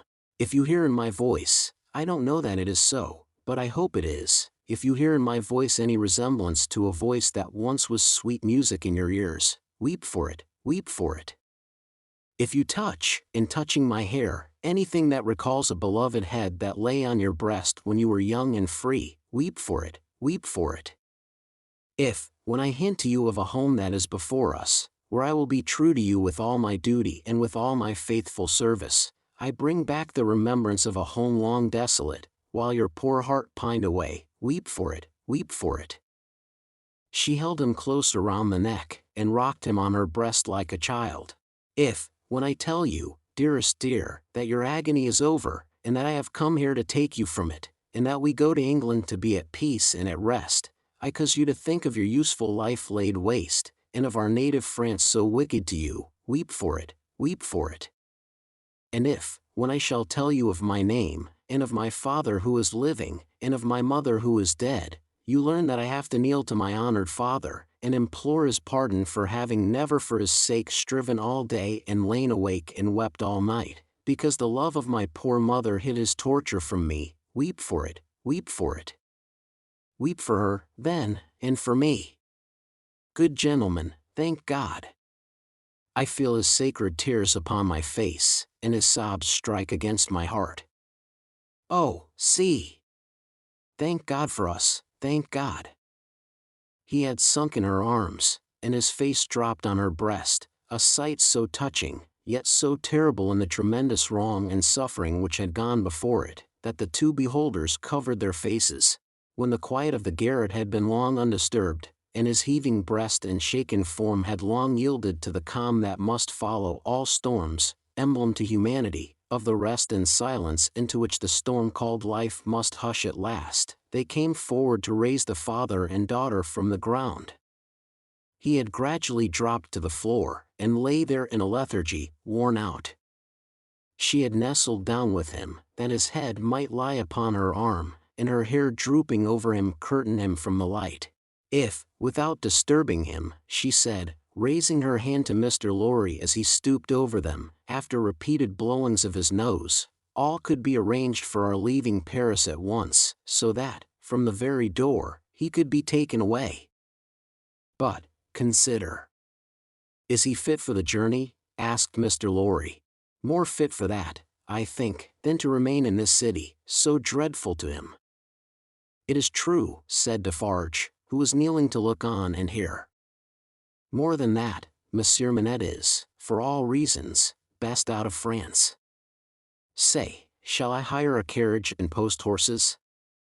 That's business, said Mr. Lorry, resuming on the shortest notice his methodical manners, and if business is to be done, I had better do it. Then be so kind, urged Miss Manette, as to leave us here. You see how composed he has become, and you cannot be afraid to leave him with me now. Why should you be? If you will lock the door to secure us from interruption, I do not doubt that you will find him, when you come back, as quiet as you leave him. In any case, I will take care of him until you return, and then we will remove him straight. Both Mr. Lorry and Defarge were rather disinclined to this course, and in favor of one of them remaining. But, as there were not only carriage and horses to be seen to, but traveling papers, and as time pressed, for the day was drawing to an end, it came at last to their hastily dividing the business that was necessary to be done, and hurrying away to do it. Then, as the darkness closed in, the daughter laid her head down on the hard ground close at the father's side, and watched him. The darkness deepened and deepened, and they both lay quiet, until a light gleamed through the chinks in the wall.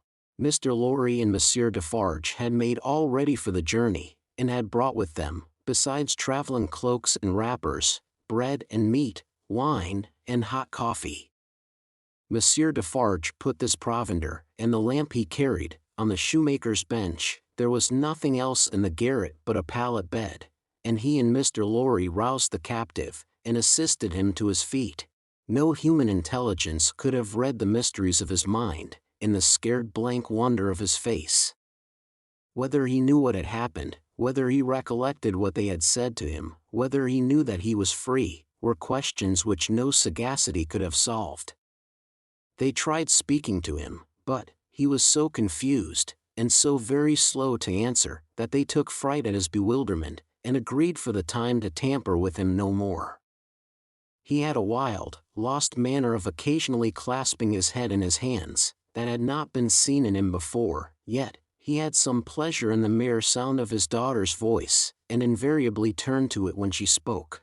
In the submissive way of one long accustomed to obey under coercion, he ate and drank what they gave him to eat and drink, and put on the cloak and other wrappings that they gave him to wear.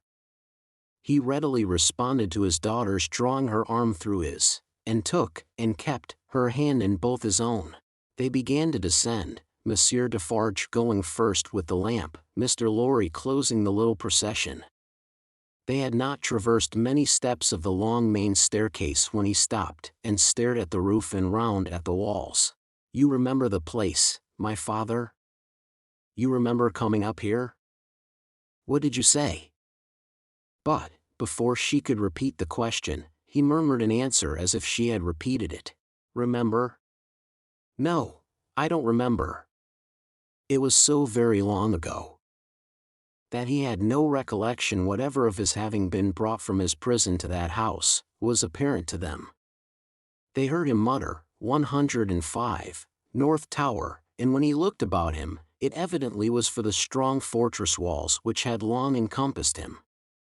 On their reaching the courtyard he instinctively altered his tread, as being in expectation of a drawbridge, and when there was no drawbridge, and he saw the carriage waiting in the open street, he dropped his daughter's hand and clasped his head again.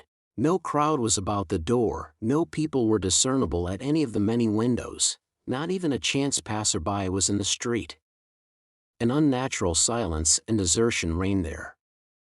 Only one soul was to be seen, and that was Madame Defarge, who leaned against the doorpost, knitting, and saw nothing. The prisoner had got into a coach, and his daughter had followed him, when Mr. Lorry's feet were arrested on the step by his asking, miserably, for his shoemaking tools and the unfinished shoes. Madame Defarge immediately called to her husband that she would get them, and went, knitting, out of the lamplight, through the courtyard. She quickly brought them down and handed them in, and immediately afterwards leaned against the doorpost, knitting, and saw nothing. Defarge got upon the box, and gave the word to the barrier. The postilion cracked his whip, and they clattered away under the feeble over-swinging lamps. Under the over-swinging lamps, swinging ever brighter in the better streets, and ever dimmer in the worse, and by lighted shops, gay crowds, illuminated coffee-houses, and theatre doors, to one of the city gates. Soldiers with lanterns, at the guardhouse there. "Your papers, travellers." "See here then, Monsieur the officer," said Defarge, getting down, and taking him gravely apart, "these are the papers of Monsieur inside, with the white head. They were consigned to me, with him, at the—" he dropped his voice, there was a flutter among the military lanterns, and one of them being handed into the coach by an arm in uniform, the eyes connected with the arm looked, not an every day or an every night look, at Monsieur with the white head. "It is well. Forward, from the uniform. Adieu, from Defarge." And so, under a short grove of feebler and feebler over-swinging lamps, out under the great grove of stars, beneath that arch of unmoved and eternal lights, some, so remote from this little earth that the learned tell us it is doubtful whether their rays have even yet discovered it, as a point in space where anything is suffered or done, the shadows of the night were broad and black. All through the cold and restless interval, until dawn, they once more whispered in the ears of Mr. Jarvis Lorry, sitting opposite the buried man who had been dug out, and wondering what subtle powers were forever lost to him, and what were capable of restoration, the old inquiry, "I hope you care to be recalled to life?" And the old answer, "I can't say." The end of the first book. Book the second, The Golden Thread. Chapter 1. 5 years later. Tellson's Bank by Temple Bar was an old-fashioned place, even in the year 1780. It was very small, very dark, very ugly, very incommodious. It was an old-fashioned place, moreover, in the moral attribute that the partners in the house were proud of its smallness, proud of its darkness, proud of its ugliness, proud of its incommodiousness. They were even boastful of its eminence in those particulars, and were fired by an express conviction that, if it were less objectionable, it would be less respectable. This was no passive belief, but an active weapon which they flashed at more convenient places of business. Tellson's, they said, wanted no elbow-room, Tellson's wanted no light, Tellson's wanted no embellishment. Milks and Company-s might, or Snooks Brothers might, but Tellson's, thank heaven.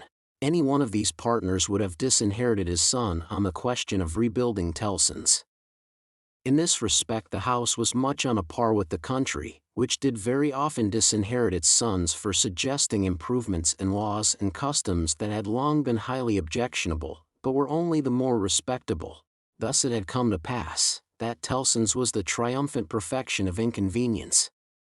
After bursting open a door of idiotic obstinacy with a weak rattle in its throat, you fell into Tellson's down 2 steps, and came to your senses in a miserable little shop, with 2 little counters, where the oldest of men made your check shake as if the wind rustled it, while they examined the signature by the dingiest of windows, which were always under a shower bath of mud from Fleet Street, and which were made the dingier by their own iron bars proper, in the heavy shadow of Temple Bar.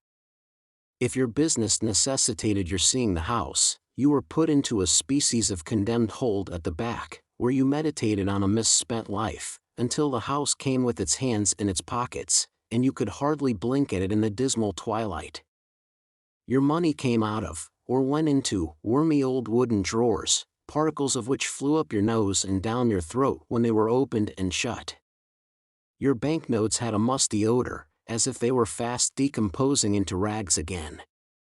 Your plate was stowed away among the neighboring cesspools, and evil communications corrupted its good polish in a day or 2. Your deeds got into extemporized strongrooms made of kitchens and sculleries, and fretted all the fat out of their parchments into the banking-house air. Your lighter boxes of family papers went upstairs into a Barmecide room that always had a great dining table in it and never had a dinner, and where, even in the year 1780, the first letters written to you by your old love, or by your little children, were but newly released from the horror of being ogled through the windows, by the heads exposed on Temple Bar with an insensate brutality and ferocity worthy of Abyssinia or Ashanti. But indeed, at that time, putting to death was a recipe much in vogue with all trades and professions, and not least of all with Tellson's. Death is nature's remedy for all things, and why not legislation's? Accordingly, the forger was put to death, the utterer of a bad note was put to death, the unlawful opener of a letter was put to death, the purloiner of 40 shillings and 6 pence was put to death, the holder of a horse at Tellson's door, who made off with it, was put to death, the coiner of a bad shilling was put to death, the sounders of 3/4 of the notes in the whole gamut of crime were put to death. Not that it did the least good in the way of prevention, it might almost have been worth remarking that the fact was exactly the reverse, but it cleared off, as to this world, the trouble of each particular case, and left nothing else connected with it to be looked after. Thus, Tellson's, in its day, like greater places of business, its contemporaries, had taken so many lives, that, if the heads laid low before it had been ranged on Temple Bar instead of being privately disposed of, they would probably have excluded what little light the ground floor had, in a rather significant manner. Cramped in all kinds of dim cupboards and hutches at Tellson's, the oldest of men carried on the business gravely. When they took a young man into Tellson's London house, they hid him somewhere till he was old. They kept him in a dark place, like a cheese, until he had the full Tellson flavor and blue mold upon him. Then only was he permitted to be seen, spectacularly poring over large books, and casting his breeches and gaiters into the general weight of the establishment. Outside Tellson's, Never by any means in it, unless called in, was an odd job man, an occasional porter and messenger, who served as the live sign of the house. He was never absent during business hours, unless upon an errand, and then he was represented by his son, a grisly urchin of 12, who was his express image. People understood that Tellson's, in a stately way, tolerated the odd job man. The house had always tolerated some person in that capacity, and time and tide had drifted this person to the post. His surname was Cruncher, and on the youthful occasion of his renouncing by proxy the works of darkness, in the easterly parish church of Houndsditch, he had received the added appellation of Jerry. The scene was Mr. Cruncher's private lodging in Hanging Sword Alley, Whitefriars, the time, 7:30 of the clock on a windy March morning, Anno Domini 1780. Mr. Cruncher himself always spoke of the year of our Lord as Anno Dominos, apparently under the impression that the Christian era dated from the invention of a popular game, by a lady who had bestowed her name upon it. Mr. Cruncher's apartments were not in a savory neighborhood, and were but 2 in number, even if a closet with a single pane of glass in it might be counted as one. But they were very decently kept. Early as it was, on the windy March morning, the room in which he lay abed was already scrubbed throughout, and between the cups and saucers arranged for breakfast, and the lumbering deal table, a very clean white cloth was spread. Mr. Cruncher reposed under a patchwork counterpane, like a harlequin at home. At first, he slept heavily, but, by degrees, began to roll and surge in bed, until he rose above the surface, with his spiky hair looking as if it must tear the sheets to ribbons. At which juncture, he exclaimed, in a voice of dire exasperation, "Bust me, if she ain't at it agin." A woman of orderly and industrious appearance rose from her knees in a corner, with sufficient haste and trepidation to show that she was the person referred to. "What?" said Mr. Cruncher, looking out of bed for a boot. "You're at it agin, are you?" After hailing the morn with this second salutation, he threw a boot at the woman as a third. It was a very muddy boot, and may introduce the odd circumstance connected with Mr. Cruncher's domestic economy, that, whereas he often came home after banking hours with clean boots, he often got up next morning to find the same boots covered with clay. "What?" said Mr. Cruncher, varying his apostrophe after missing his mark. "What are you up to, aggrawator?" "I was only saying my prayers." "Saying your prayers? You're a nice woman. What do you mean by flopping yourself down and praying agin me?" "I was not praying against you, I was praying for you." "You weren't. And if you were, I won't be took the liberty with." "Here! Your mother's a nice woman, young Jerry, going a praying agin your father's prosperity. You've got a dutiful mother, you have, my son.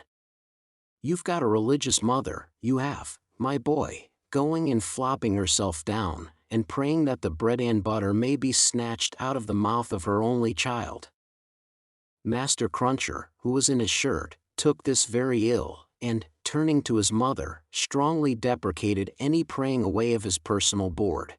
"And what do you suppose, you conceited female," said Mr. Cruncher, with unconscious inconsistency, "that the worth of your prayers may be? Name the price that you put your prayers at." "They only come from the heart, Jerry.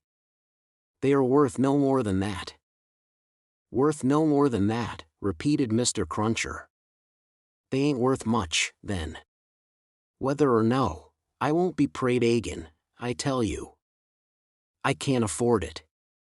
I'm not a-going to be made unlucky by your sneaking. If you must go flopping yourself down, flop in favor of your husband and child, and not in opposition to 'em. If I had had any but a nut-row wife, and this poor boy had had any but a nut-row mother, I might have made some money last week instead of being counterprayed and countermined and religiously circumvented into the worst of luck." "Bust me," said Mr. Cruncher, who all this time had been putting on his clothes, "if I ain't, what with piety and one blowed thing and another, been choused this last week into as bad luck as ever a poor devil of a honest tradesman met with." Young Jerry, dress yourself, my boy, and while I clean my boots keep eye upon your mother now and then, and if you see any signs of more flopping, give me a call. For, I tell you, here he addressed his wife once more, I won't be gone again, in this manner. I am as rickety as a hackney coach, I'm as sleepy as laudanum, my lines is strained to that degree that I shouldn't know, if it wasn't for the pain in 'em, which was me and which somebody else, yet I'm none the better for it in pocket, and it's my suspicion that you've been at it from morning to night to prevent me from being the better for it in pocket, and I won't put up with it, aggrawator, and what do you say now? Growling, in addition, such phrases as ah. Yes. You're religious, too. You wouldn't put yourself in opposition to the interests of your husband and child, would you? Not you, and throwing off other sarcastic sparks from the whirling grindstone of his indignation, Mr. Cruncher betook himself to his boot cleaning and his general preparation for business. In the meantime, his son, whose head was garnished with tenderer spikes, and whose young eyes stood close by one another, as his father's did, kept the required watch upon his mother. He greatly disturbed that poor woman at intervals, by darting out of his sleeping closet, where he made his toilet, with a suppressed cry of "You are going to flop, mother." "Hullo, father," and, after raising this fictitious alarm, darting in again with an undutiful grin. Mr. Cruncher's temper was not at all improved when he came to his breakfast. He resented Mrs. Cruncher's saying grace with particular animosity. "Now, aggrawator, what are you up to? At it again?" His wife explained that she had merely asked a blessing. "Don't do it," said Mr. Crunches, looking about, as if he rather expected to see the loaf disappear under the efficacy of his wife's petitions. "I ain't a-going to be blessed out of house and home. I won't have my wittles blessed off my table. Keep still." Exceedingly red-eyed and grim, as if he had been up all night at a party which had taken anything but a convivial turn, Jerry Cruncher worried his breakfast rather than ate it, growling over it like any four-footed inmate of a menagerie. Towards 9 o'clock he smoothed his ruffled aspect, and, presenting as respectable and businesslike an exterior as he could overlay his natural self with, issued forth to the occupation of the day. It could scarcely be called a trade, in spite of his favorite description of himself as an honest tradesman. His stock consisted of a wooden stool, made out of a broken-backed chair cut down, which stool, young Jerry, walking at his father's side, carried every morning to beneath the banking-house window that was nearest Temple Bar, where, with the addition of the first handful of straw that could be gleaned from any passing vehicle to keep the cold and wet from the odd job man's feet, it formed the encampment for the day. On this post of his, Mr. Cruncher was as well known to Fleet Street and the Temple as the bar itself, and was almost as in-looking.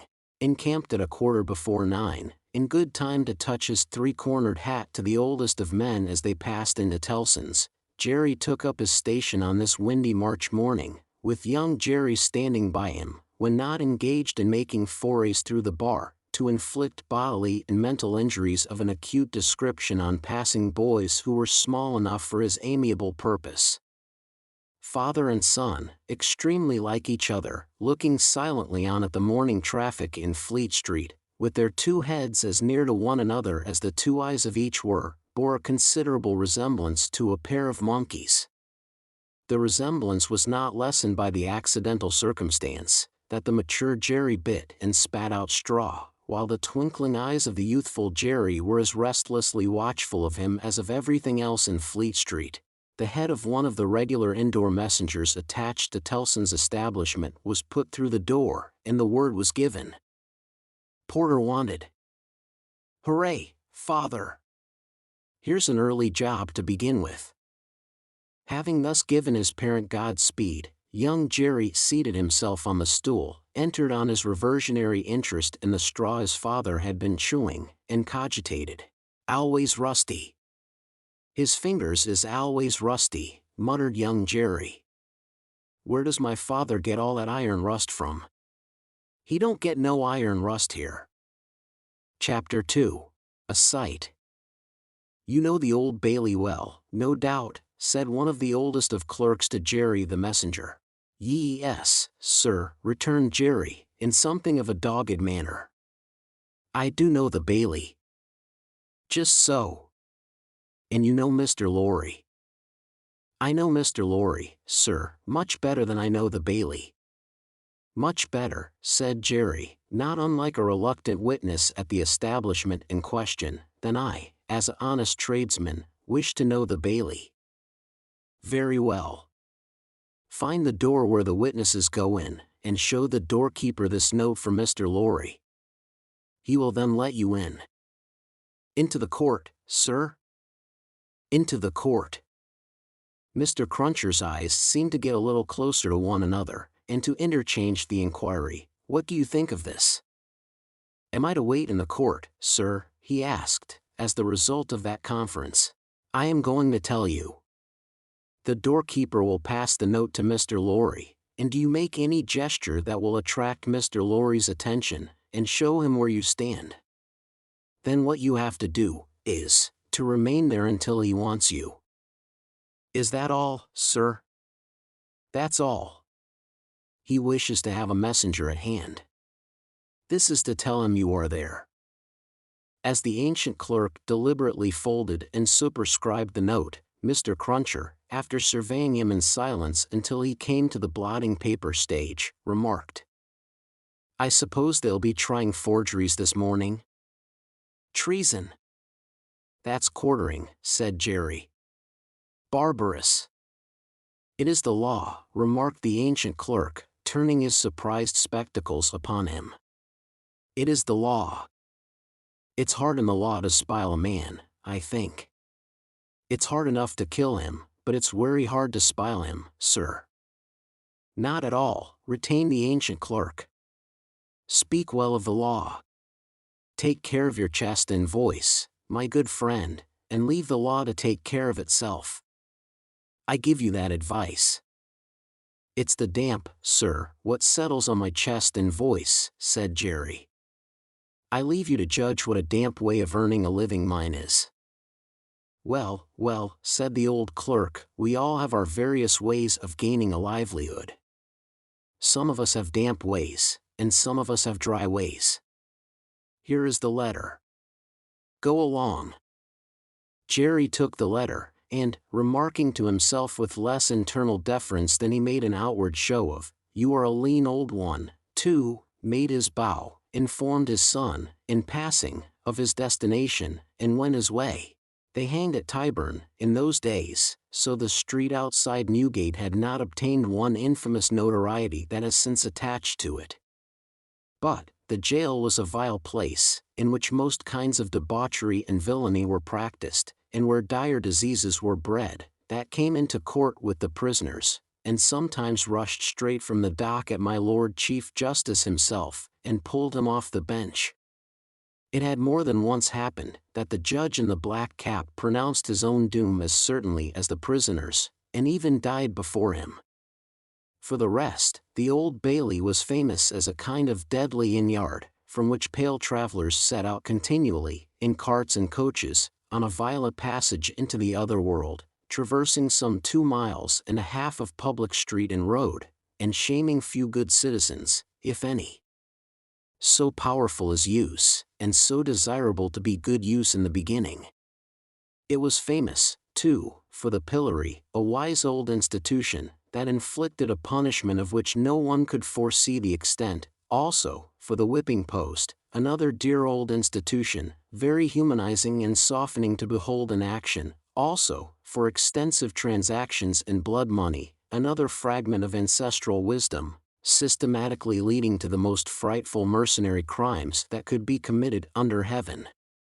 Altogether, the Old Bailey, at that date, was a choice illustration of the precept, that whatever is right, an aphorism that would be as final as it is lazy, did it not include the troublesome consequence, that nothing that ever was wrong.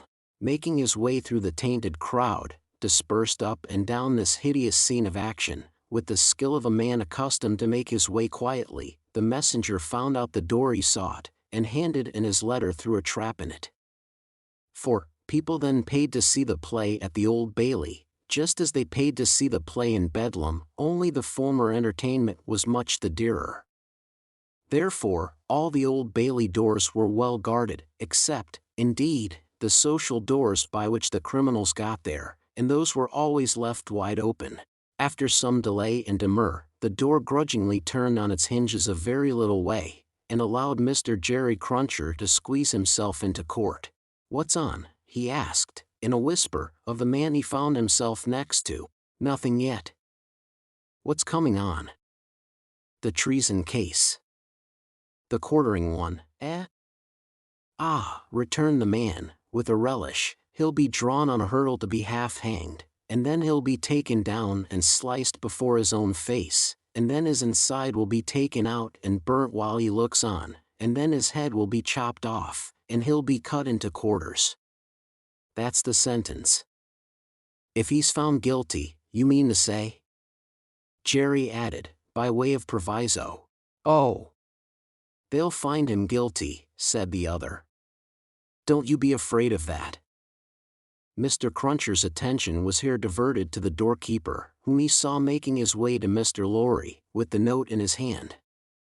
Mr. Lorry sat at a table, among the gentlemen in wigs, not far from a wigged gentleman, the prisoner's counsel, who had a great bundle of papers before him, and nearly opposite another wigged gentleman with his hands in his pockets, whose whole attention, when Mr. Cruncher looked at him then or afterwards, seemed to be concentrated on the ceiling of the court. After some gruff coughing and rubbing of his chin and signing with his hand, Jerry attracted the notice of Mr. Lorry, who had stood up to look for him, and who quietly nodded and sat down again. "What's he got to do with the case?" asked the man he had spoken with. "Blessed if I know," said Jerry. "What have you got to do with it, then, if a person may inquire?" "Blessed if I know that either," said Jerry. The entrance of the judge, and a consequent great stir and settling down in the court, stopped the dialogue. Presently, the dock became the central point of interest. Two jailers, who had been standing there, went out, and the prisoner was brought in, and put to the bar. Everybody present, except the one wigged gentleman who looked at the ceiling, stared at him. All the human breath in the place rolled at him, like a sea, or a wind, or a fire. Eager faces strained round pillars and corners, to get a sight of him. Spectators in back rows stood up, not to miss a hair of him. People on the floor of the court laid their hands on the shoulders of the people before them, to help themselves, at anybody's cost, to a view of him. Stood a tiptoe, got upon ledges, stood upon next to nothing, to see every inch of him.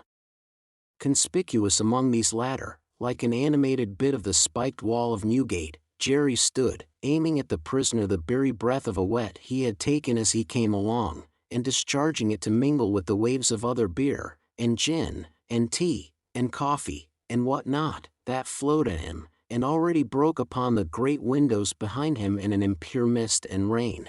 The object of all this staring and blaring was a young man of about 25, well-grown and well-looking, with a sunburnt cheek and a dark eye. His condition was that of a young gentleman. He was plainly dressed in black, or very dark gray, and his hair, which was long and dark, was gathered in a ribbon at the back of his neck, more to be out of his way than for ornament. As an emotion of the mind will express itself through any covering of the body, so the paleness which his situation engendered came through the brown upon his cheek, showing the soul to be stronger than the sun. He was otherwise quite self-possessed, bowed to the judge, and stood quiet. The sort of interest with which this man was stared and breathed at, was not a sort that elevated humanity. Had he stood in peril of a less horrible sentence, had there been a chance of any one of its savage details being spared, by just so much would he have lost in his fascination. The form that was to be doomed to be so shamefully mangled, was the sight. The immortal creature that was to be so butchered and torn asunder, yielded the sensation. Whatever gloss the various spectators put upon the interest, according to their several arts and powers of self-deceit, the interest was, at the root of it, ogreish. Silence in the court.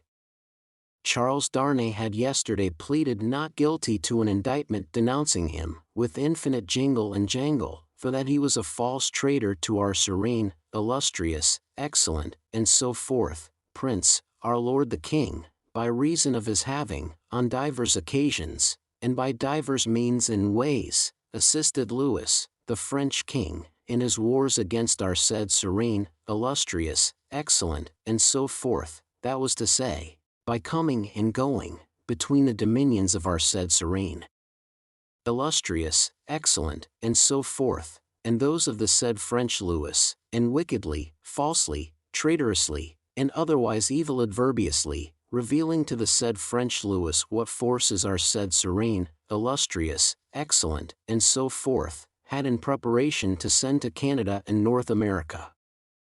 This much, Jerry, with his head becoming more and more spiky as the law terms bristled it, made out with huge satisfaction, and so arrived circuitously at the understanding that the aforesaid, and over again aforesaid, Charles Darnay, stood there before him upon his trial, that the jury were swearing in, and that Mr. Attorney General was making ready to speak.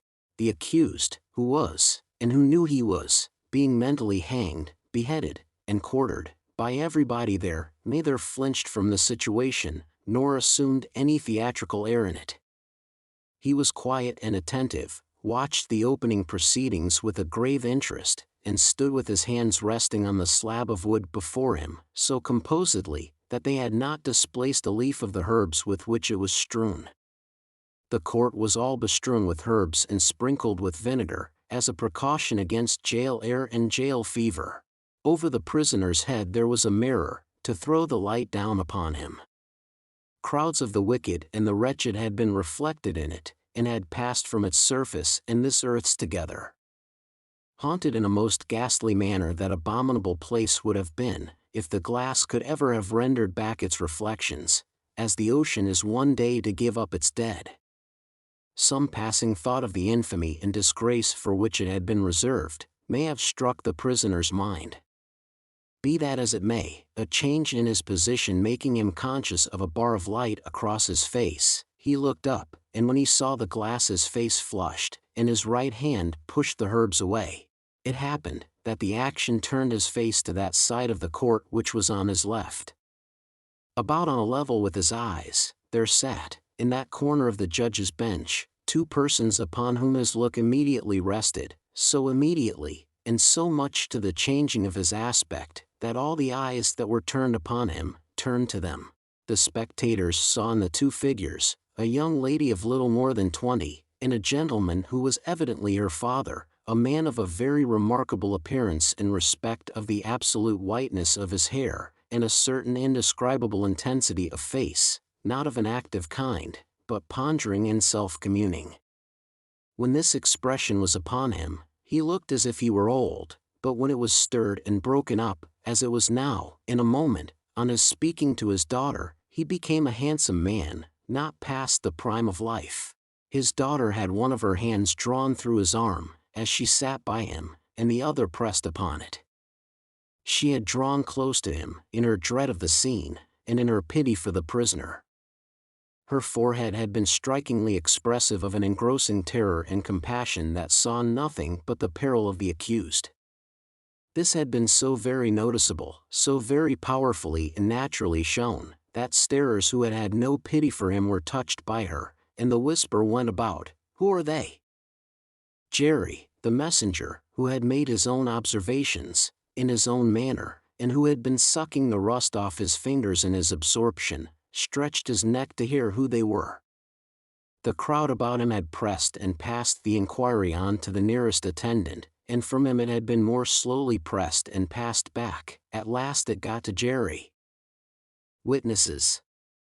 For which side? Against. Against what side? The prisoners.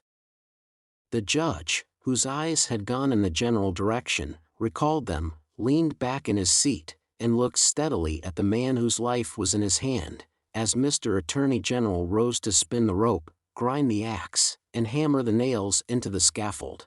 Chapter 3. A Disappointment. Mr. Attorney General had to inform the jury that the prisoner before them, though young in years, was old in the treasonable practices which claimed the forfeit of his life. That this correspondence with the public enemy was not a correspondence of today, or of yesterday, or even of last year, or of the year before. That, it was certain the prisoner had, for longer than that, been in the habit of passing and repassing between France and England, on secret business of which he could give no honest account.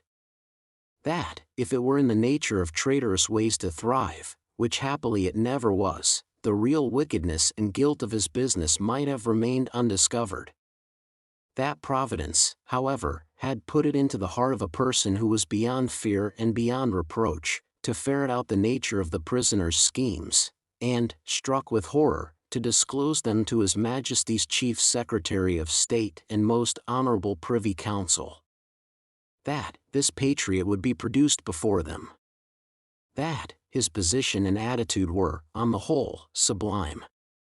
That, he had been the prisoner's friend, but, at once in an auspicious and an evil hour detecting his infamy, had resolved to immolate the traitor he could no longer cherish in his bosom, on the sacred altar of his country. That, if statues were decreed in Britain, as in ancient Greece and Rome, to public benefactors, this shining citizen would assuredly have had one. That, as they were not so decreed, he probably would not have one. That, virtue, as had been observed by the poets, in many passages which he well knew the jury would have, word for word, at the tips of their tongues, whereat the jury's countenances displayed a guilty consciousness that they knew nothing about the passages, was in a manner contagious, more especially the bright virtue known as patriotism, or love of country.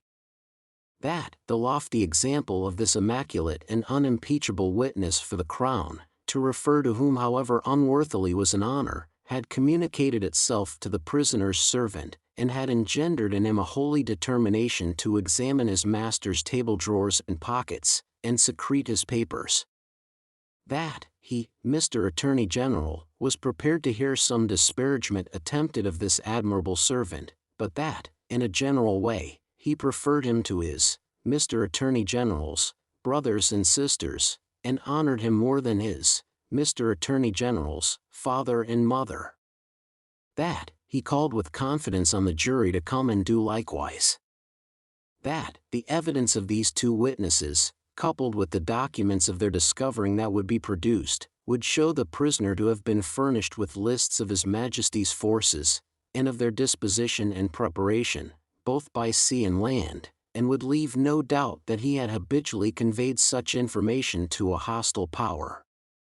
That, these lists could not be proved to be in the prisoner's handwriting, but that it was all the same, that, indeed, it was rather the better for the prosecution, as showing the prisoner to be artful in his precautions.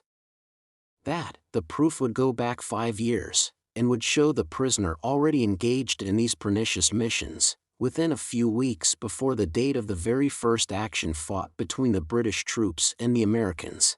That, for these reasons, the jury, being a loyal jury, as he knew they were, and being a responsible jury, as they knew they were, must positively find the prisoner guilty, and make an end of him, whether they liked it or not.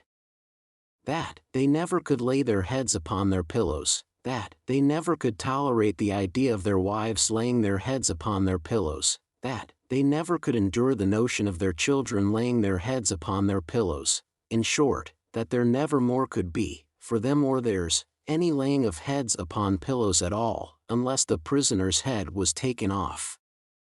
That head Mr. Attorney General concluded by demanding of them, in the name of everything he could think of with a round turn in it, and on the faith of his solemn asseveration that he already considered the prisoner as good as dead and gone. When the Attorney General ceased, a buzz arose in the court as if a cloud of great blue flies were swarming about the prisoner, in anticipation of what he was soon to become. When toned down again, the unimpeachable patriot appeared in the witness box. Mr. Solicitor General then, following his leader's lead, examined the patriot, John Barsad, gentleman, by name. The story of his pure soul was exactly what Mr. Attorney General had described it to be, perhaps, if it had a fault, a little too exactly. Having released his noble bosom of its burden, he would have modestly withdrawn himself, but that the wigged gentleman with the papers before him, sitting not far from Mr. Lorry, begged to ask him a few questions. The wigged gentleman sitting opposite, still looking at the ceiling of the court. Had he ever been a spy himself? No, he scorned the base insinuation. What did he live upon? His property. Where was his property? He didn't precisely remember where it was. What was it? No business of anybody's. Had he inherited it? Yes, he had. From whom? Distant relation. Very distant? Rather. Ever been in prison? Certainly not. Never in a debtor's prison? Didn't see what that had to do with it. Never in a debtor's prison, come, once again. Never? Yes. How many times? 2 or 3 times. Not 5 or 6. Perhaps. Of what profession? Gentleman. Ever been kicked? Might have been. Frequently? No. Ever kicked downstairs? Decidedly not. Once received a kick on the top of a staircase, and fell downstairs of his own accord. Kicked on that occasion for cheating at dice? Something to that effect was said by the intoxicated liar who committed the assault, but it was not true. Swear it was not true. Positively. Ever live by cheating at play? Never. Ever live by play? Not more than other gentlemen do. Ever borrow money of the prisoner? Yes. Ever pay him? No.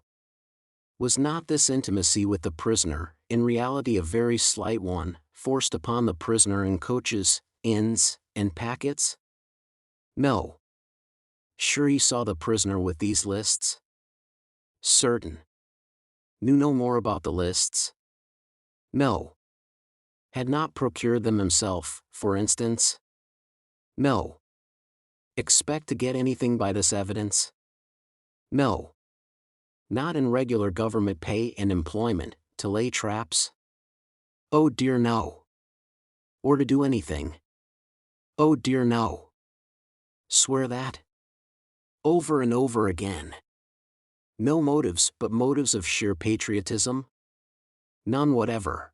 The virtuous servant, Roger Cly, swore his way through the case at a great rate. He had taken service with the prisoner, in good faith and simplicity, for years ago. He had asked the prisoner, aboard the Calais packet, if he wanted a handy fellow, and the prisoner had engaged him. He had not asked the prisoner to take the handy fellow as an act of charity, never thought of such a thing. He began to have suspicions of the prisoner, and to keep an eye upon him, soon afterwards. In arranging his clothes, while traveling, he had seen similar lists to these in the prisoner's pockets, over and over again. He had taken these lists from the drawer of the prisoner's desk. He had not put them there first. He had seen the prisoner show these identical lists to French gentlemen at Calais, and similar lists to French gentlemen, both at Calais and Boulogne. He loved his country, and couldn't bear it, and had given information. He had never been suspected of stealing a silver teapot. He had been maligned respecting a mustard pot, but it turned out to be only a plated one. He had known the last witness 7 or 8 years. That was merely a coincidence. He didn't call it a particularly curious coincidence. Most coincidences were curious. Neither did he call it a curious coincidence that true patriotism was his only motive too. He was a true Briton, and hoped there were many like him. The blue flies buzzed again, and Mr. Attorney General called Mr. Jarvis Lorry. Mr. Jarvis Lorry, are you a clerk in Tellson's Bank? I am. On a certain Friday night in November 1775, did business occasion you to travel between London and Dover by the mail? It did. Were there any other passengers in the mail? 2. Did they alight on the road in the course of the night? They did. Mr. Lorry, look upon the prisoner. Was he one of those 2 passengers? I cannot undertake to say that he was. Does he resemble either of these 2 passengers? Both were so wrapped up, and the night was so dark, and we were all so reserved, that I cannot undertake to say even that. Mr. Lorry, look again upon the prisoner. Supposing him wrapped up as those 2 passengers were, is there anything in his bulk and stature to render it unlikely that he was one of them? No. You will not swear, Mr. Lorry, that he was not one of them? No. So at least you say he may have been one of them? Yes. Except that I remember them both to have been, like myself, timorous of highwaymen, and the prisoner has not a timorous air. Did you ever see a counterfeit of timidity, Mr. Lorry? I certainly have seen that. Mr. Lorry, look once more upon the prisoner. Have you seen him, to your certain knowledge, before? I have. When? I was returning from France a few days afterwards, and, at Calais, the prisoner came on board the packet ship in which I returned, and made the voyage with me. At what hour did he come on board? At a little after midnight. In the dead of the night. Was he the only passenger who came on board at that untimely hour? He happened to be the only one. Never mind about happening, Mr. Lorry. He was the only passenger who came on board in the dead of the night? He was. Were you traveling alone, Mr. Lorry, or with any companion? With 2 companions. A gentleman and lady.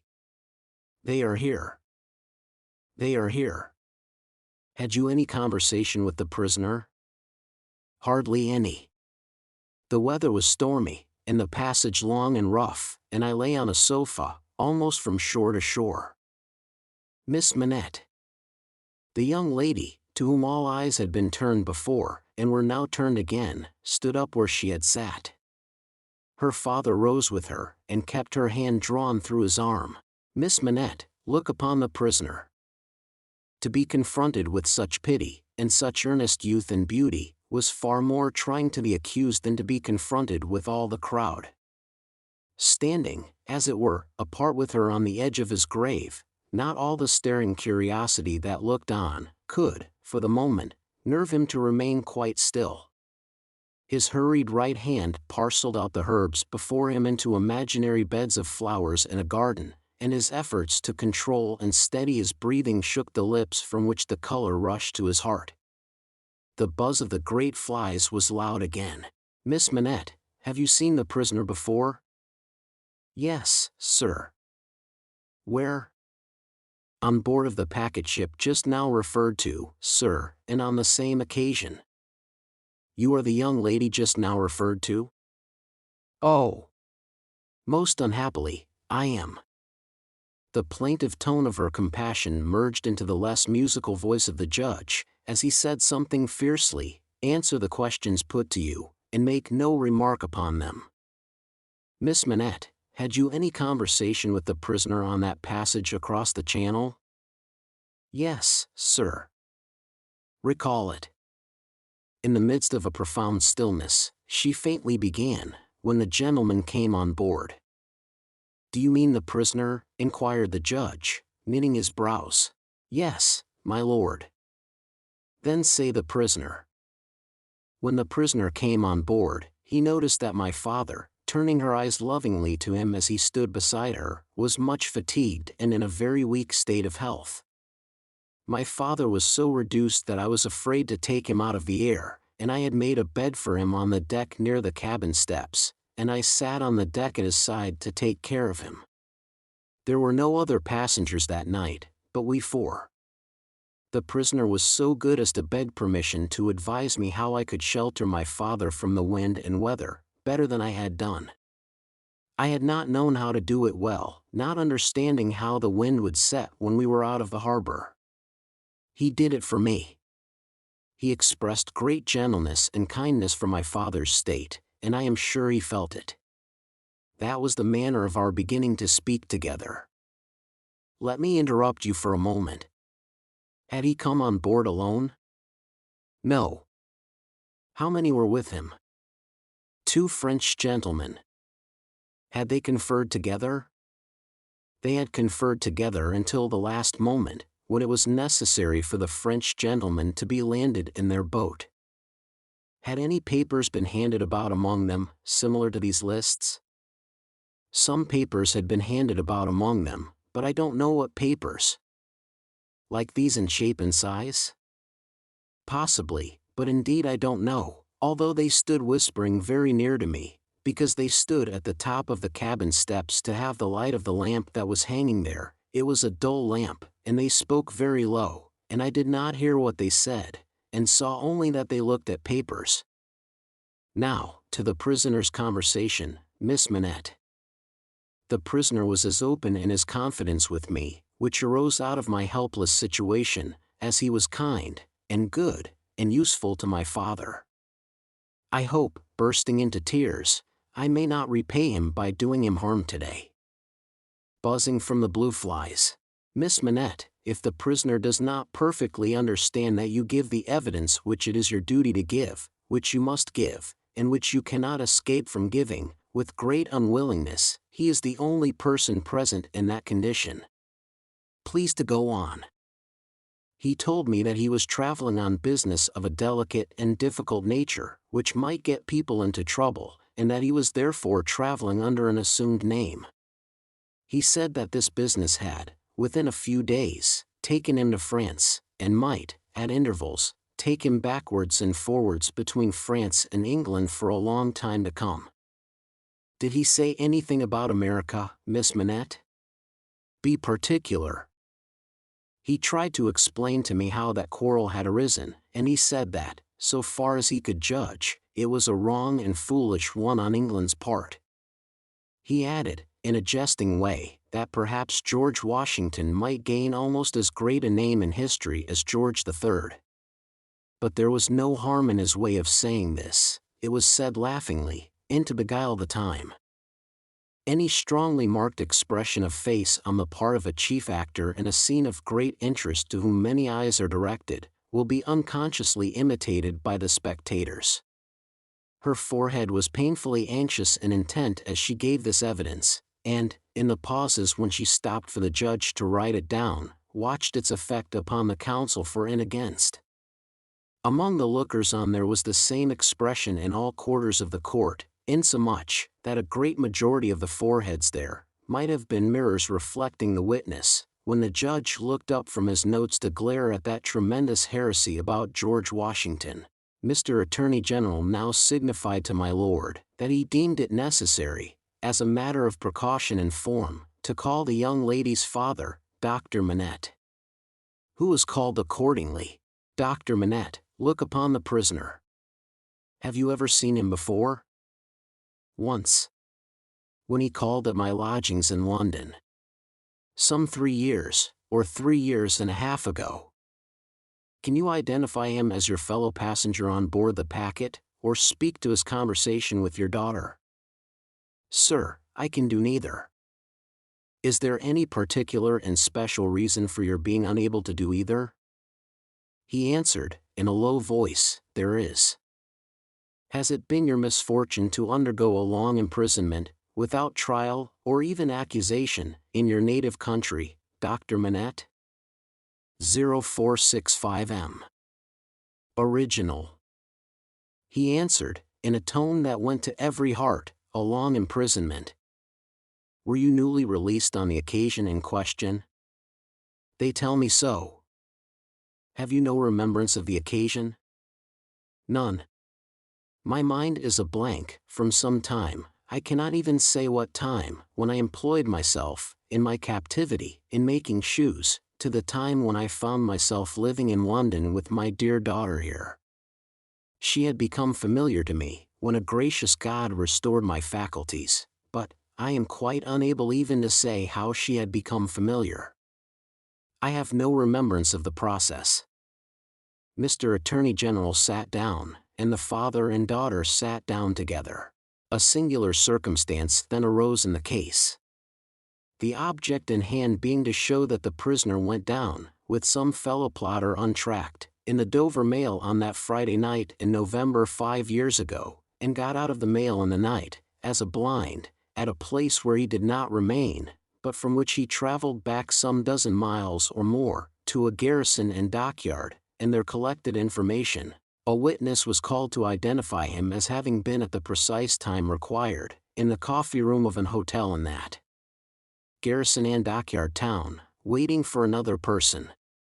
The prisoner's counsel was cross-examining this witness with no result, except that he had never seen the prisoner on any other occasion, when the wigged gentleman who had all this time been looking at the ceiling of the court, wrote a word or two on a little piece of paper, screwed it up, and tossed it to him. Opening this piece of paper in the next pause, the counsel looked with great attention and curiosity at the prisoner. You say again you are quite sure that it was the prisoner? The witness was quite sure. Did you ever see anybody very like the prisoner? Not so like, the witness said, as that he could be mistaken. Look well upon that gentleman, my learned friend there, pointing to him who had tossed the paper over, and then look well upon the prisoner. How say you? Are they very like each other? Allowing for my learned friend's appearance being careless and slovenly if not debauched, they were sufficiently like each other to surprise, not only the witness, but everybody present, when they were thus brought into comparison. My lord being prayed to bid my learned friend lay aside his wig, and giving no very gracious consent, the likeness became much more remarkable. My lord inquired of Mr. Stryver, the prisoner's counsel, whether they were next to try Mr. Carton, name of my learned friend, for treason? But, Mr. Stryver replied to my lord, no, but he would ask the witness to tell him whether what happened once, might happen twice, whether he would have been so confident if he had seen this illustration of his rashness sooner, whether he would be so confident, having seen it, and more. The upshot of which, was, to smash this witness like a crockery vessel, and shiver as part of the case to useless lumber. Mr. Cruncher had by this time taken quite a lunch of rust off his fingers in his following of the evidence. He had now to attend while Mr. Stryver fitted the prisoner's case on the jury, like a compact suit of clothes, showing them how the patriot, Barsad, was a hired spy and traitor, an unblushing trafficker in blood, and one of the greatest scoundrels upon earth since accursed Judas, which he certainly did look rather like. How the virtuous servant, Cly, was his friend and partner, and was worthy to be, how the watchful eyes of those forgers and false swearers had rested on the prisoner as a victim, because some family affairs in France, he being of French extraction, did require his making those passages across the Channel, though what those affairs were, a consideration for others who were near and dear to him, forbade him, even for his life, to disclose. How the evidence that had been warped and wrested from the young lady, whose anguish in giving it they had witnessed, came to nothing, involving the mere little innocent gallantries and politenesses likely to pass between any young gentleman and young lady so thrown together, with the exception of that reference to George Washington, which was altogether too extravagant and impossible to be regarded in any other light than as a monstrous joke. How it would be a weakness in the government to break down in this attempt to practice for popularity on the lowest national antipathies and fears, and therefore Mr. Attorney General had made the most of it. How, nevertheless, it rested upon nothing, save that vile and infamous character of evidence too often disfiguring such cases, and of which the state trials of this country were full. But, there my lord interposed, with as grave a face as if it had not been true, saying that he could not sit upon that bench and suffer those illusions. Mr. Stryver then called his few witnesses, and Mr. Cruncher had next to attend while Mr. Attorney General turned the whole suit of clothes Mr. Stryver had fitted on the jury, inside out, showing how Barsad and Cly were even 100 times better than he had thought them, and the prisoner 100 times worse. Lastly, came my lord himself, turning the suit of clothes, now inside out, now outside in, but on the whole decidedly trimming and shaping them into grave clothes for the prisoner. And now, the jury turned to consider, and the great flies swarmed again. Mr. Carton, who had so long sat looking at the ceiling of the court, changed neither his place nor his attitude, even in this excitement. While his learned friend, Mr. Stryver, massing his papers before him, whispered with those who sat near, and from time to time glanced anxiously at the jury, while all the spectators moved more or less, and grouped themselves anew, while even my lord himself arose from his seat, and slowly paced up and down his platform, not unattended by a suspicion in the minds of the audience that his state was feverish. This one man sat leaning back, with his torn gown half off him, his untidy wig put on, just as it had happened to light on his head after its removal, his hands in his pockets, and his eyes on the ceiling as they had been all day. Something especially reckless in his demeanor not only gave him a disreputable look, but so diminished the strong resemblance he undoubtedly bore to the prisoner, which his momentary earnestness, when they were compared together, had strengthened, that many of the lookers-on, taking note of him now, said to one another they would hardly have thought the two were so alike. Mr. Cruncher made the observation to his next neighbor, and added, "I'd hold half a guinea that he don't get no law work to do. Don't look like the sort of one to get any, do he?" Yet, this Mr. Carton took in more of the details of the scene than he appeared to take in, for now, when Miss Manette's head dropped upon her father's breast, he was the first to see it, and to say audibly, "Officer, look to that young lady. Help the gentleman to take her out. Don't you see she will fall?" There was much commiseration for her as she was removed, and much sympathy with her father. It had evidently been a great distress to him, to have the days of his imprisonment recalled.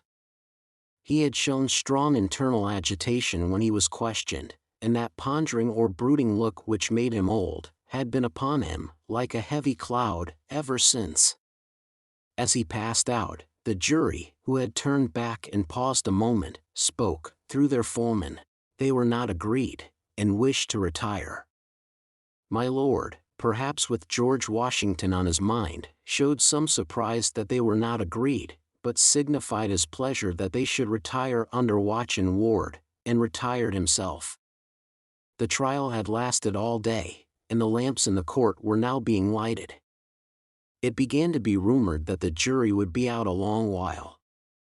The spectators dropped off to get refreshment, and the prisoner withdrew to the back of the dock, and sat down.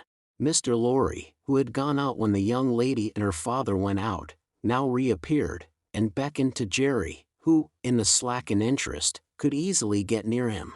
"Jerry, if you wish to take something to eat, you can. But, keep in the way.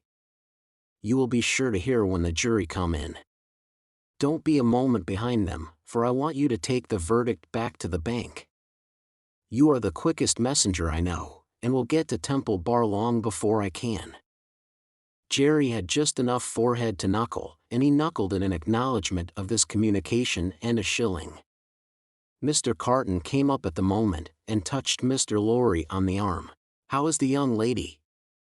"She is greatly distressed, but her father is comforting her, and she feels the better for being out of court. I'll tell the prisoner so. It won't do for a respectable bank gentleman like you, to be seen speaking to him publicly, you know." Mr. Lorry reddened as if he were conscious of having debated the point in his mind, and Mr. Carton made his way to the outside of the bar. The way out of court lay in that direction, and Jerry followed him, all eyes, ears, and spikes. "Mr. Darnay." The prisoner came forward directly. "You will naturally be anxious to hear of the witness, Miss Manette. She will do very well. You have seen the worst of her agitation. I am deeply sorry to have been the cause of it. Could you tell her so for me, with my fervent acknowledgments?" "Yes, I could. I will, if you ask it." Mr. Carton's manner was so careless as to be almost insolent. He stood, half turned from the prisoner, lounging with his elbow against the bar. "I do ask it. Accept my cordial thanks." "What," said Carton, still only half turned towards him, "do you expect, Mr. Darnay?" the worst. It's the wisest thing to expect, and the likeliest. But I think their withdrawing is in your favor." Loitering on the way out of court not being allowed, Jerry heard no more, but left them, so like each other in feature, so unlike each other in manner, standing side by side, both reflected in the glass above them. An hour and a half limped heavily away in the thief and rascal crowded passages below, even though assisted off with mutton pies and ale. The horse messenger, uncomfortably seated on a form after taking that refection, had dropped into a doze, when a loud murmur and a rapid tide of people setting up the stairs that led to the court, carried him along with them.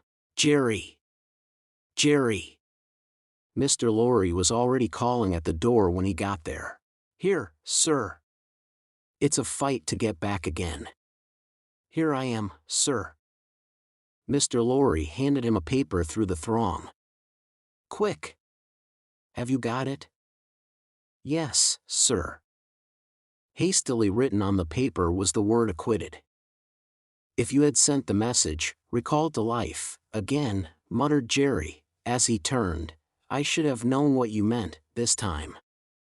He had no opportunity of saying, or so much as thinking, anything else, until he was clear of the Old Bailey, for the crowd came pouring out with a vehemence that nearly took him off his legs, and a loud buzz swept into the street as if the baffled blue flies were dispersing in search of other carrion.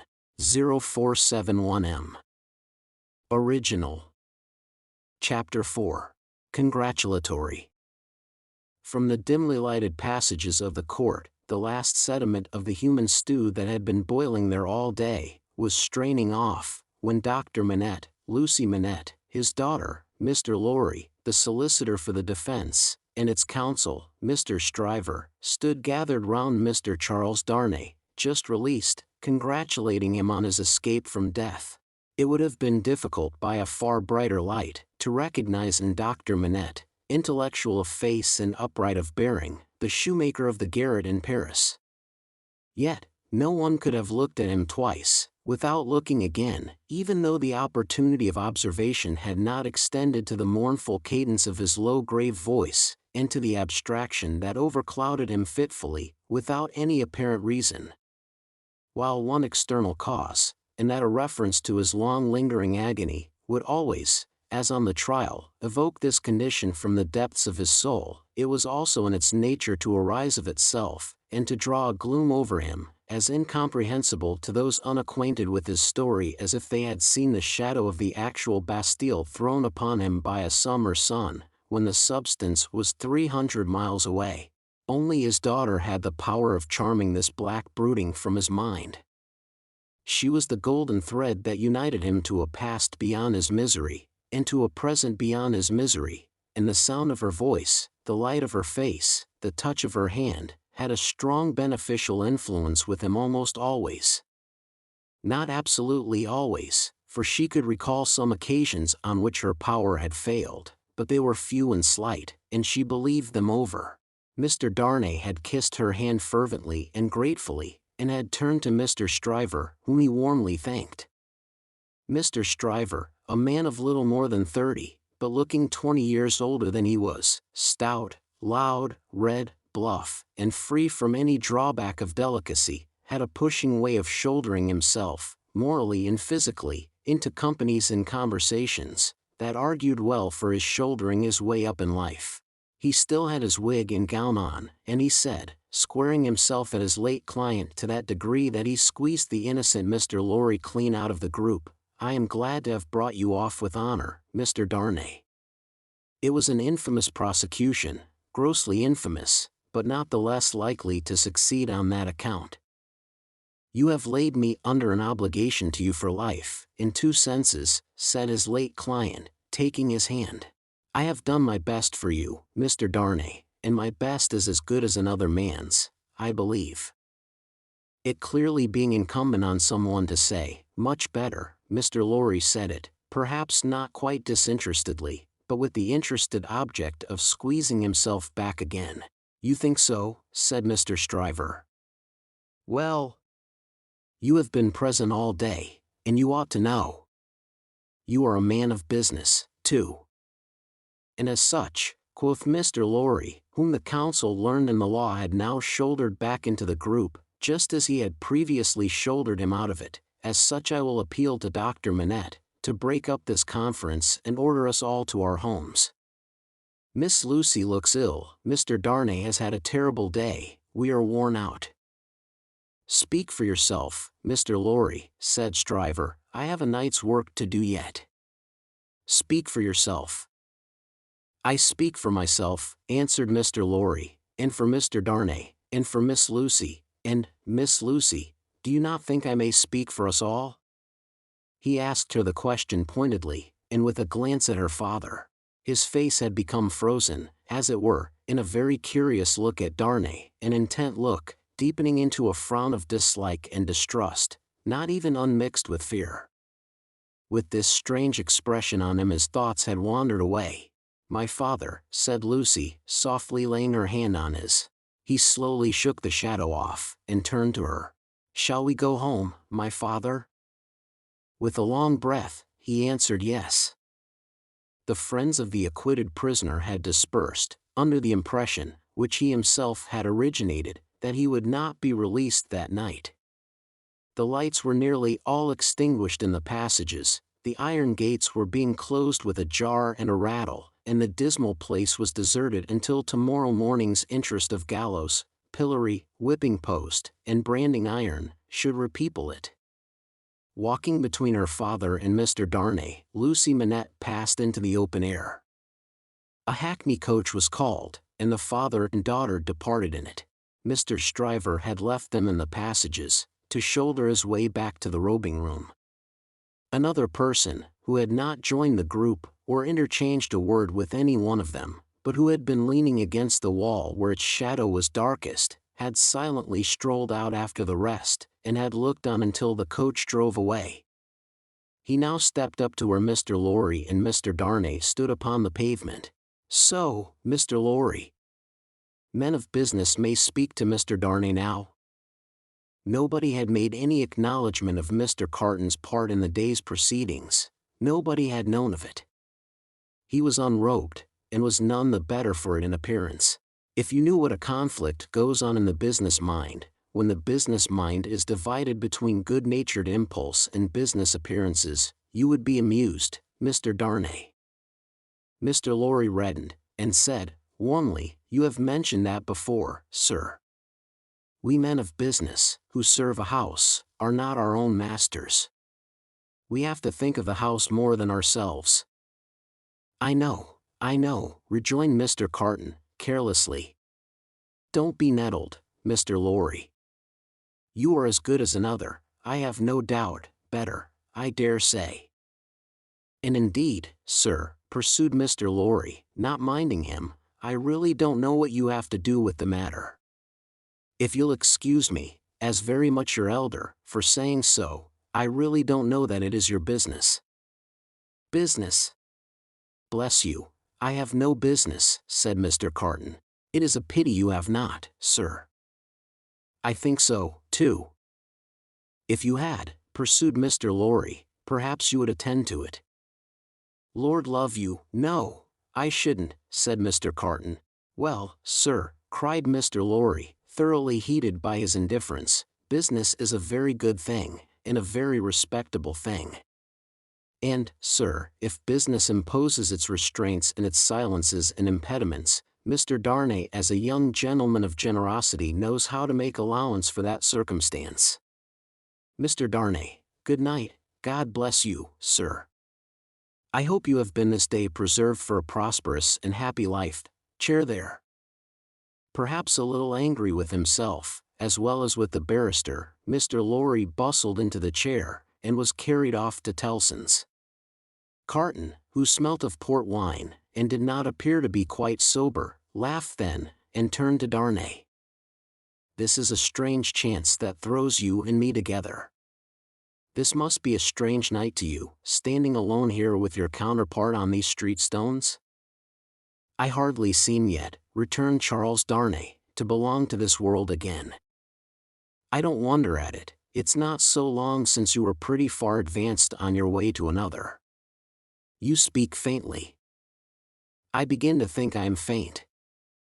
Then why the devil don't you dine? I dined, myself, while those numbskulls were deliberating which world you should belong to, this, or some other.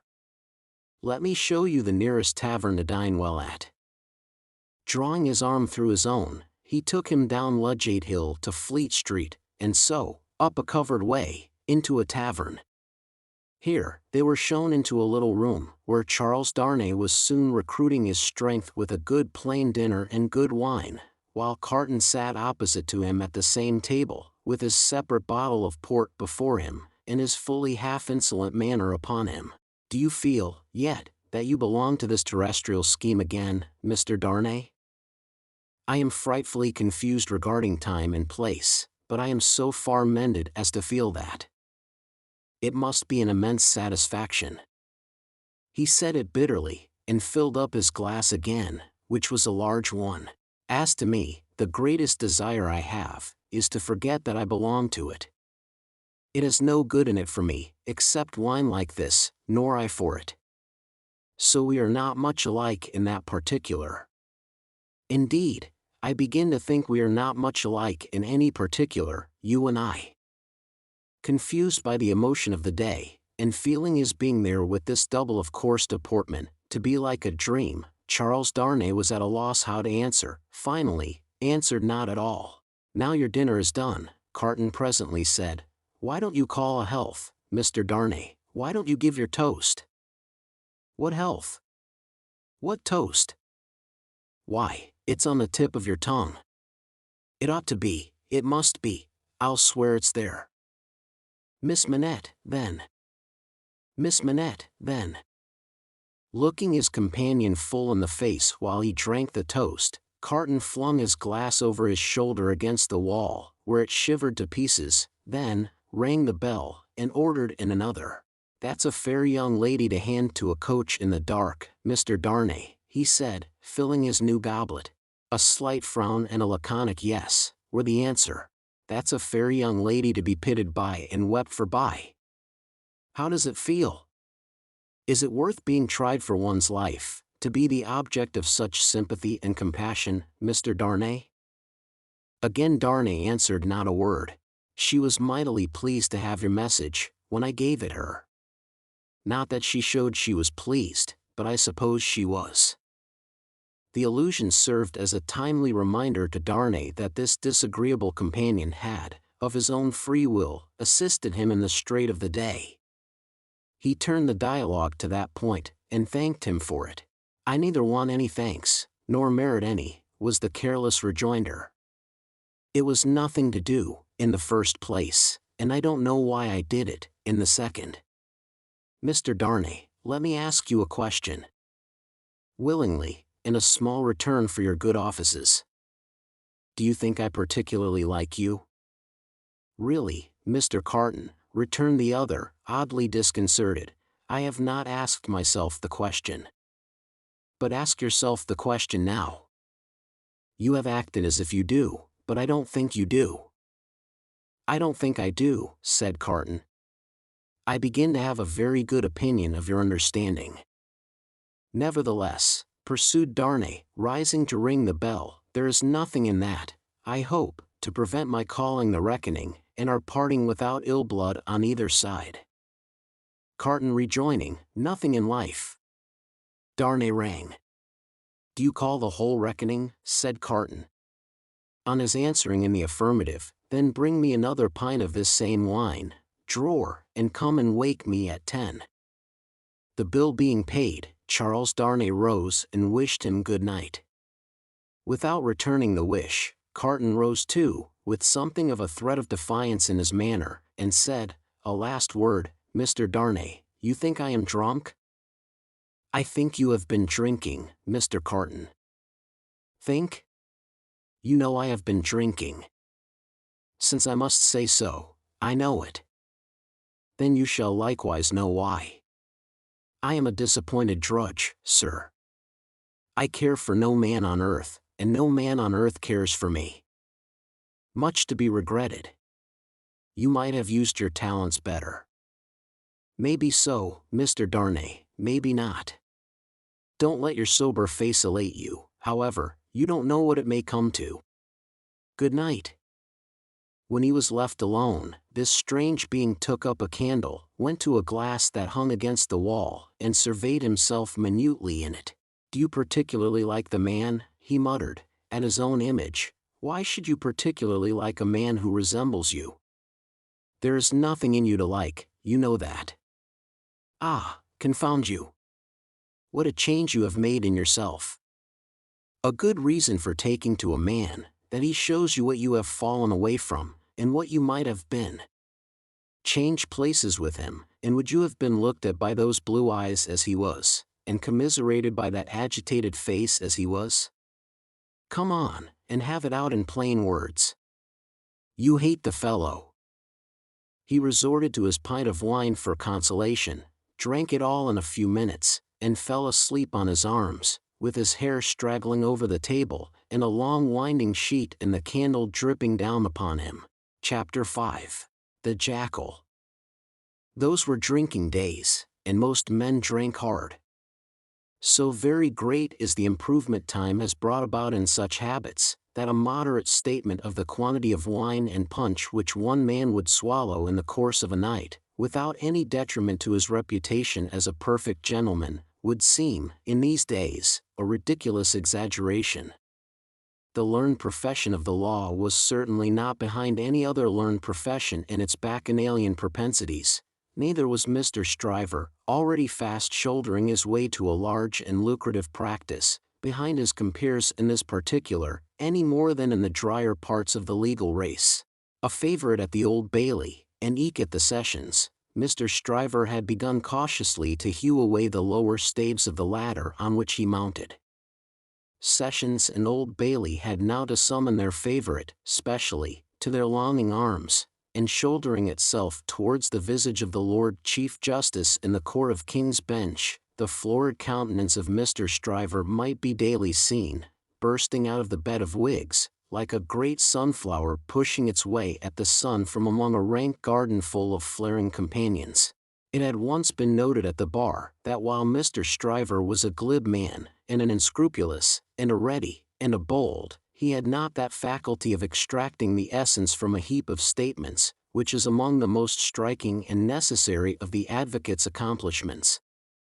But a remarkable improvement came upon him as to this.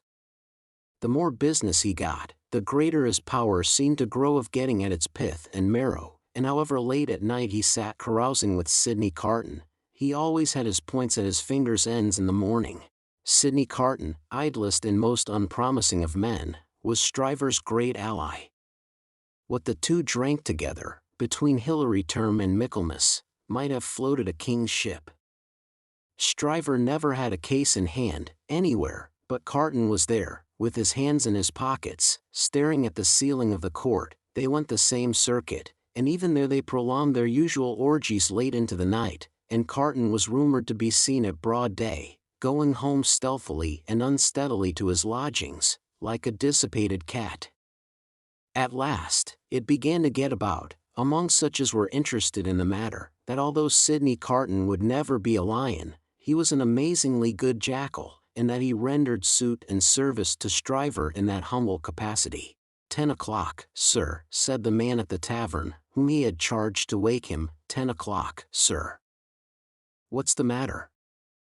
10 o'clock, sir. What do you mean? 10 o'clock at night? Yes, sir. Your honor told me to call you. Oh. I remember. Very well, very well. After a few dull efforts to get to sleep again, which the man dexterously combated by stirring the fire continuously for 5 minutes, he got up, tossed his hat on, and walked out. He turned into the Temple, and, having revived himself by twice pacing the pavements of King's Bench Walk and Paper Buildings, turned into the Stryver chambers. The Stryver clerk, who never assisted at these conferences, had gone home, and the Stryver principal opened the door. He had his slippers on, and a loose bedgown, and his throat was bare for his greater ease. He had that rather wild, strained, seared marking about the eyes, which may be observed in all free livers of his class, from the portrait of Jeffreys downward, and which can be traced, under various disguises of art, through the portraits of every drinking age. "You are a little late, Memory," said Stryver. "About the usual time, it may be a quarter of an hour later." They went into a dingy room lined with books and littered with papers, where there was a blazing fire. A kettle steamed upon the hob, and in the midst of the wreck of papers a table shone, with plenty of wine upon it, and brandy, and rum, and sugar, and lemons. "You have had your bottle, I perceive, Sidney." "Two tonight, I think." "I have been dining with the day's client, or seeing him dine, it's all one." "That was a rare point, Sidney, that you brought to bear upon the identification. How did you come by it? When did it strike you?" "I thought he was rather a handsome fellow, and I thought I should have been much the same sort of fellow, if I had had any luck."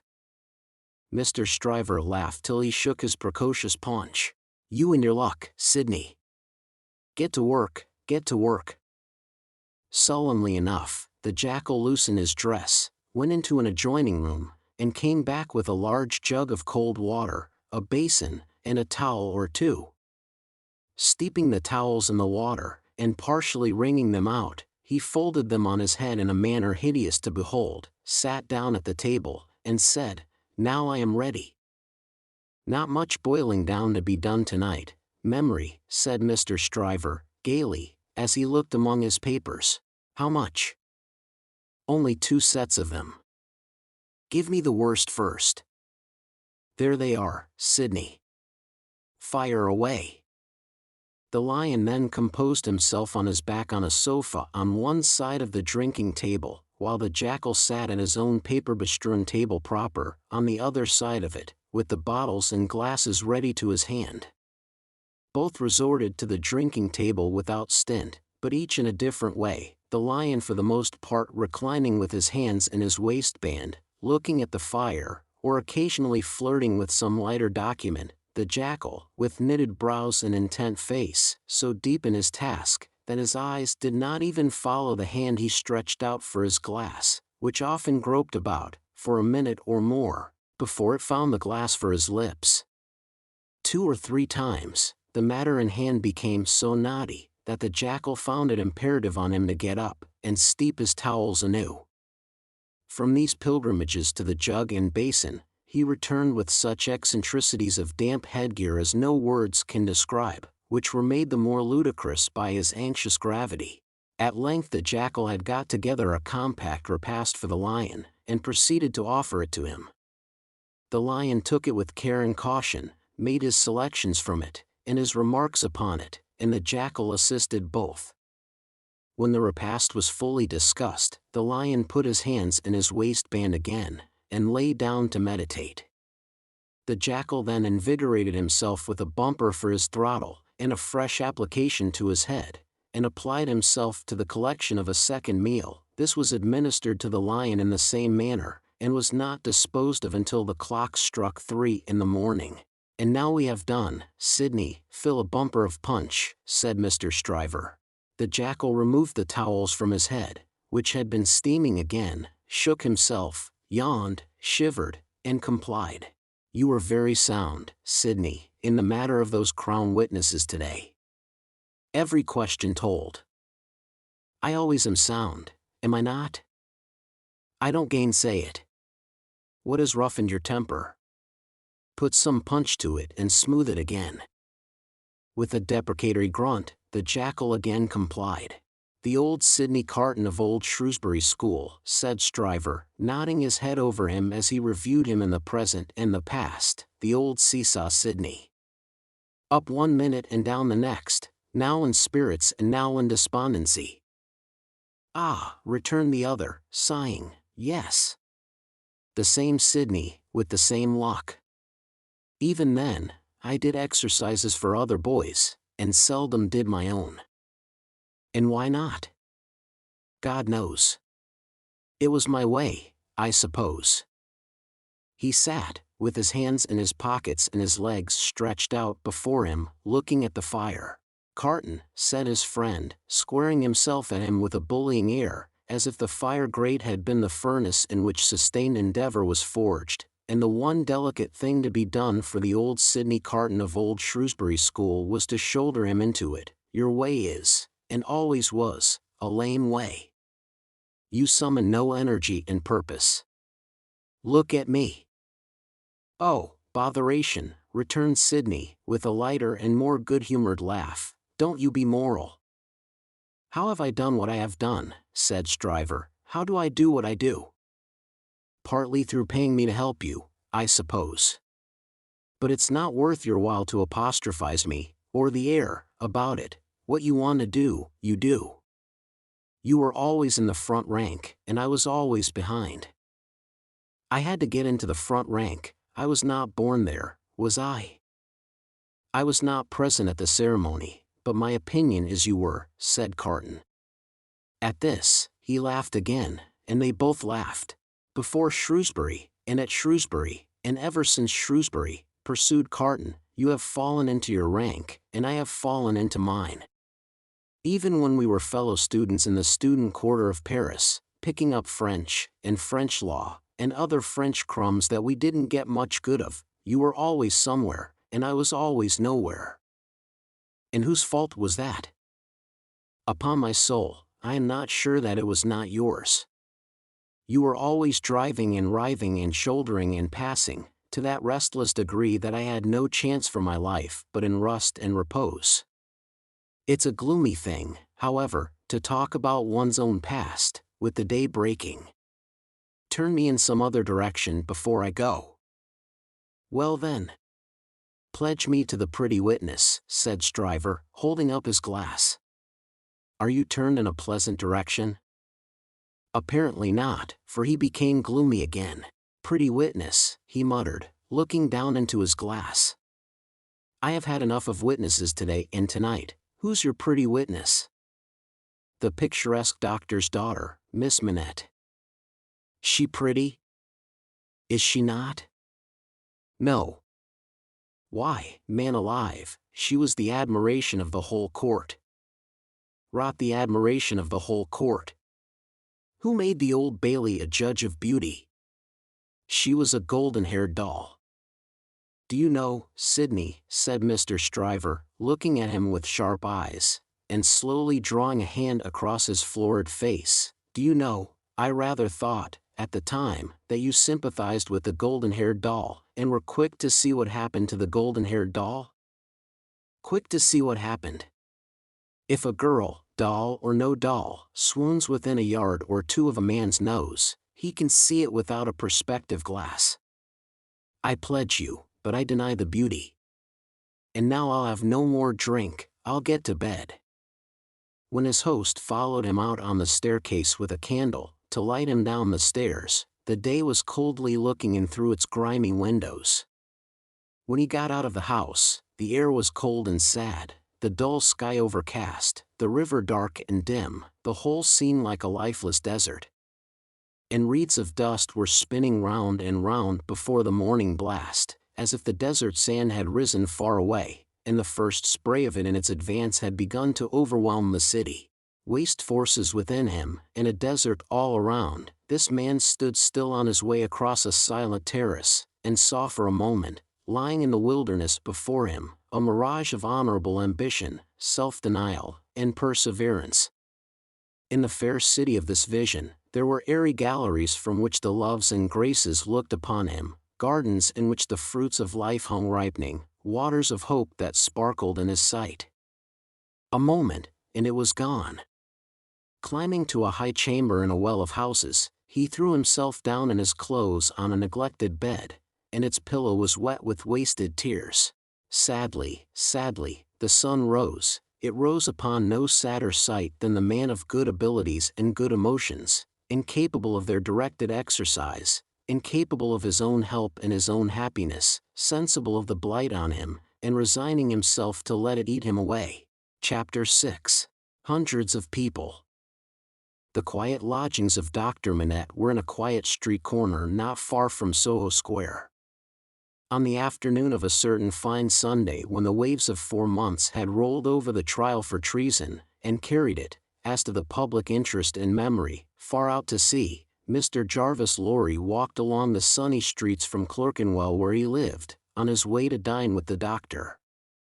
After several relapses into business absorption, Mr. Lorry had become the doctor's friend, and the quiet street corner was the sunny part of his life. On this certain fine Sunday, Mr. Lorry walked towards Soho, early in the afternoon, for 3 reasons of habit. Firstly, because, on fine Sundays, he often walked out, before dinner, with the doctor and Lucy. Secondly, because, on unfavorable Sundays, he was accustomed to be with them as the family friend, talking, reading, looking out of window, and generally getting through the day. Thirdly, because he happened to have his own little shrewd doubts to solve, and knew how the ways of the doctor's household pointed to that time as a likely time for solving them. A quainter corner than the corner where the doctor lived was not to be found in London. There was no way through it, and the front windows of the doctor's lodgings commanded a pleasant little vista of street that had a congenial air of retirement on it. There were few buildings then, north of the Oxford Road, and forest trees flourished, and wild flowers grew, and the hawthorn blossomed, in the now vanished fields. As a consequence, country airs circulated in Soho with vigorous freedom, instead of languishing into the parish like stray paupers without a settlement, and there was many a good south wall, not far off, on which the peaches ripened in their season. The summer light struck into the corner brilliantly in the earlier part of the day, but, when the streets grew hot, the corner was in shadow, though not in shadow so remote but that you could see beyond it into a glare of brightness. It was a cool spot, staid but cheerful, a wonderful place for echoes, and a very harbor from the raging streets. There ought to have been a tranquil bark in such an anchorage, and there was.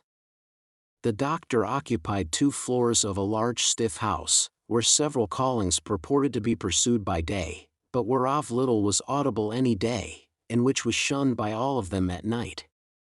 In a building at the back, attainable by a courtyard where a plane tree rustled its green leaves, church organs claimed to be made, and silver to be chased, and likewise gold to be beaten by some mysterious giant who had a golden arm starting out of the wall of the front hall, as if he had beaten himself precious, and menaced a similar conversion of all visitors.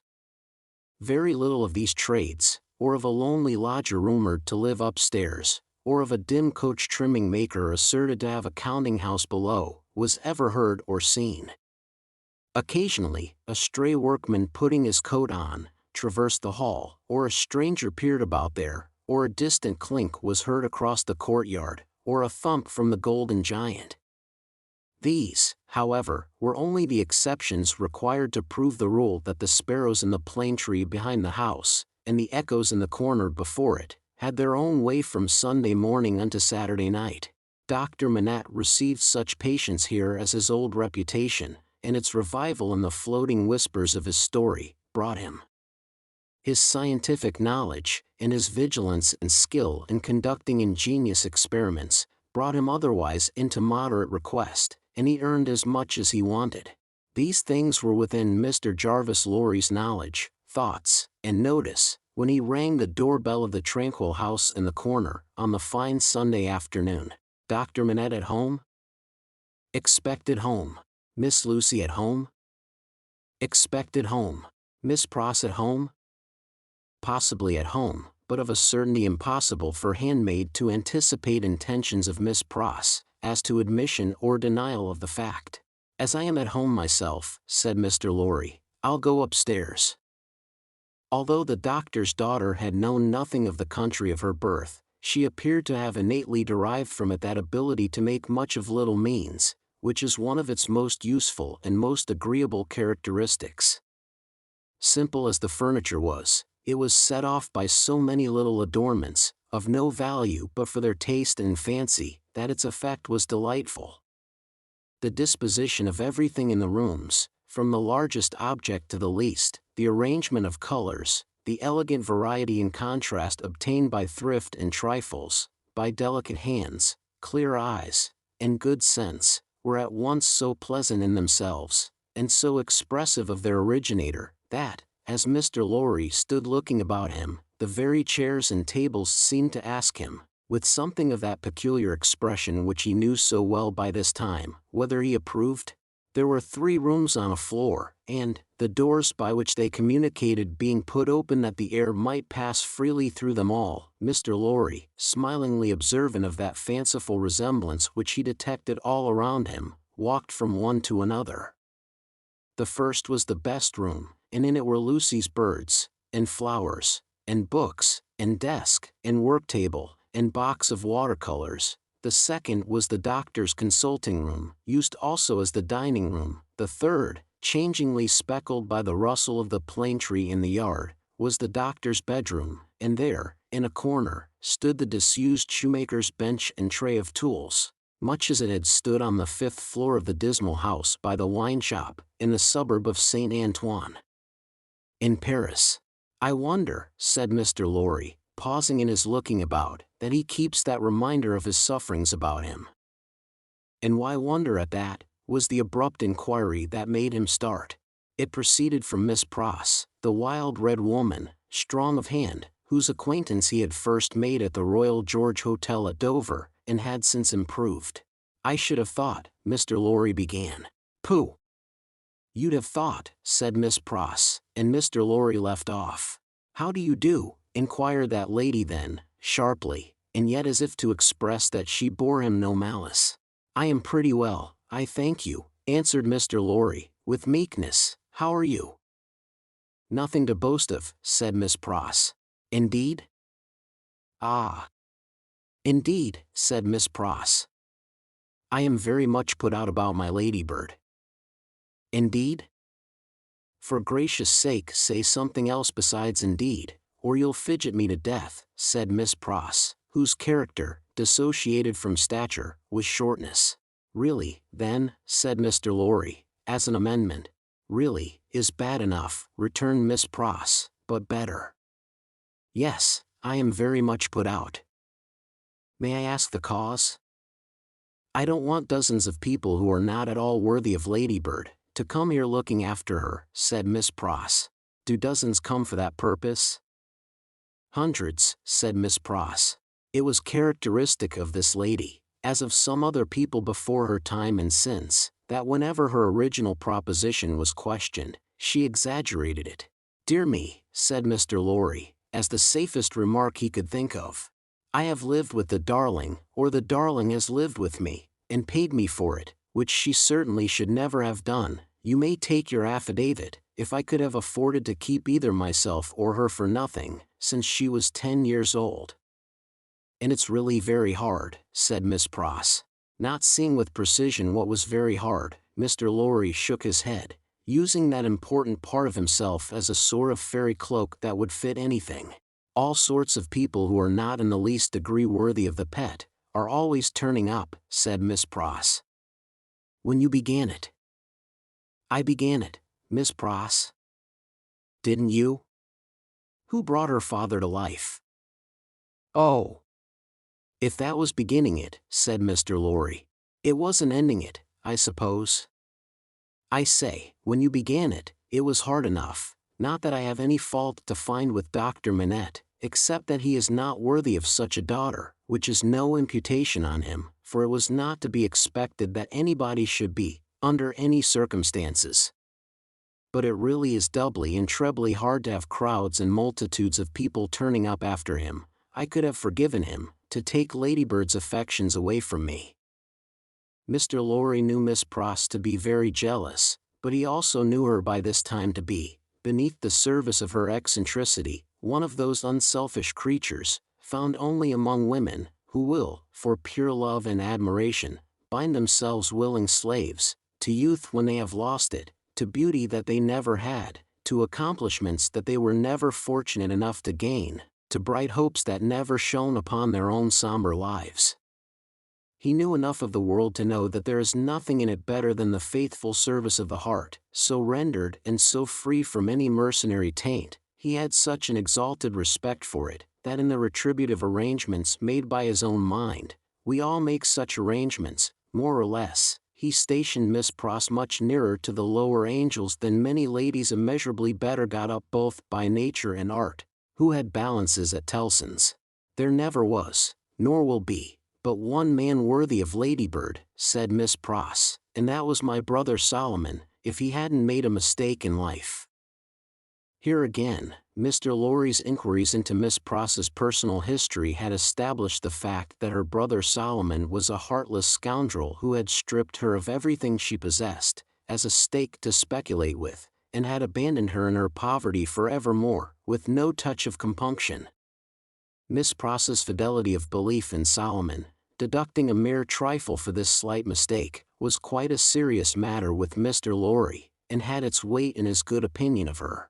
As we happen to be alone for the moment, and are both people of business, he said, when they had got back to the drawing-room and had sat down there in friendly relations, let me ask you, does the doctor, in talking with Lucy, never refer to the shoemaking time, yet? Never. And yet keeps that bench and those tools beside him? Ah, returned Miss Pross, shaking her head. But I don't say he don't refer to it within himself. Do you believe that he thinks of it much? I do, said Miss Pross. Do you imagine, Mr. Lorry had begun, when Miss Pross took him up short with. Never imagine anything. Have no imagination at all. I stand corrected. Do you suppose, you go so far as to suppose, sometimes? Now and then, said Miss Pross. Do you suppose, Mr. Lorry went on, with a laughing twinkle in his bright eye, as it looked kindly at her, that Dr. Manette has any theory of his own, preserved through all those years, relative to the cause of his being so oppressed, perhaps, even to the name of his oppressor? I don't suppose anything about it but what Ladybird tells me. And that is? That she thinks he has. Now don't be angry at my asking all these questions, because I am a mere dull man of business, and you are a woman of business. Dull? Miss Pross inquired, with placidity. Rather wishing his modest adjective away, Mr. Lorry replied, No, no, no. Surely not. To return to business, is it not remarkable that Dr. Manette, unquestionably innocent of any crime as we are all well assured he is, should never touch upon that question? I will not say with me, though he had business relations with me many years ago, and we are now intimate, I will say with the fair daughter to whom he is so devotedly attached, and who is so devotedly attached to him. Believe me, Miss Pross, I don't approach the topic with you, out of curiosity, but out of zealous interest. Well, to the best of my understanding, and bad's the best, you'll tell me, said Miss Pross, softened by the tone of the apology, he is afraid of the whole subject. Afraid? It's plain enough, I should think, why he may be. It's a dreadful remembrance. Besides that, his loss of himself grew out of it. Not knowing how he lost himself, or how he recovered himself, he may never feel certain of not losing himself again. That alone wouldn't make the subject pleasant, I should think. It was a profounder remark than Mr. Lorry had looked for. True, said he, and fearful to reflect upon. Yet, a doubt lurks in my mind, Miss Pross, whether it is good for Dr. Manette to have that suppression always shut up within him. Indeed, it is this doubt and the uneasiness it sometimes causes me that has led me to our present confidence. Can't be helped, said Miss Pross, shaking her head. Touch that string, and he instantly changes for the worse. Better leave it alone. In short, must leave it alone, like or no like. Sometimes, he gets up in the dead of the night, and will be heard, by us overhead there, walking up and down, in his room. Ladybird has learnt to know then that his mind is walking up and down, in his old prison. She hurries to him, and they go on together, walking up and down, until he is composed. But he never says a word of the true reason of his restlessness, to her, and she finds it best not to hint at it to him. In silence they go walking up and down together, walking up and down together, till her love and company have brought him to himself.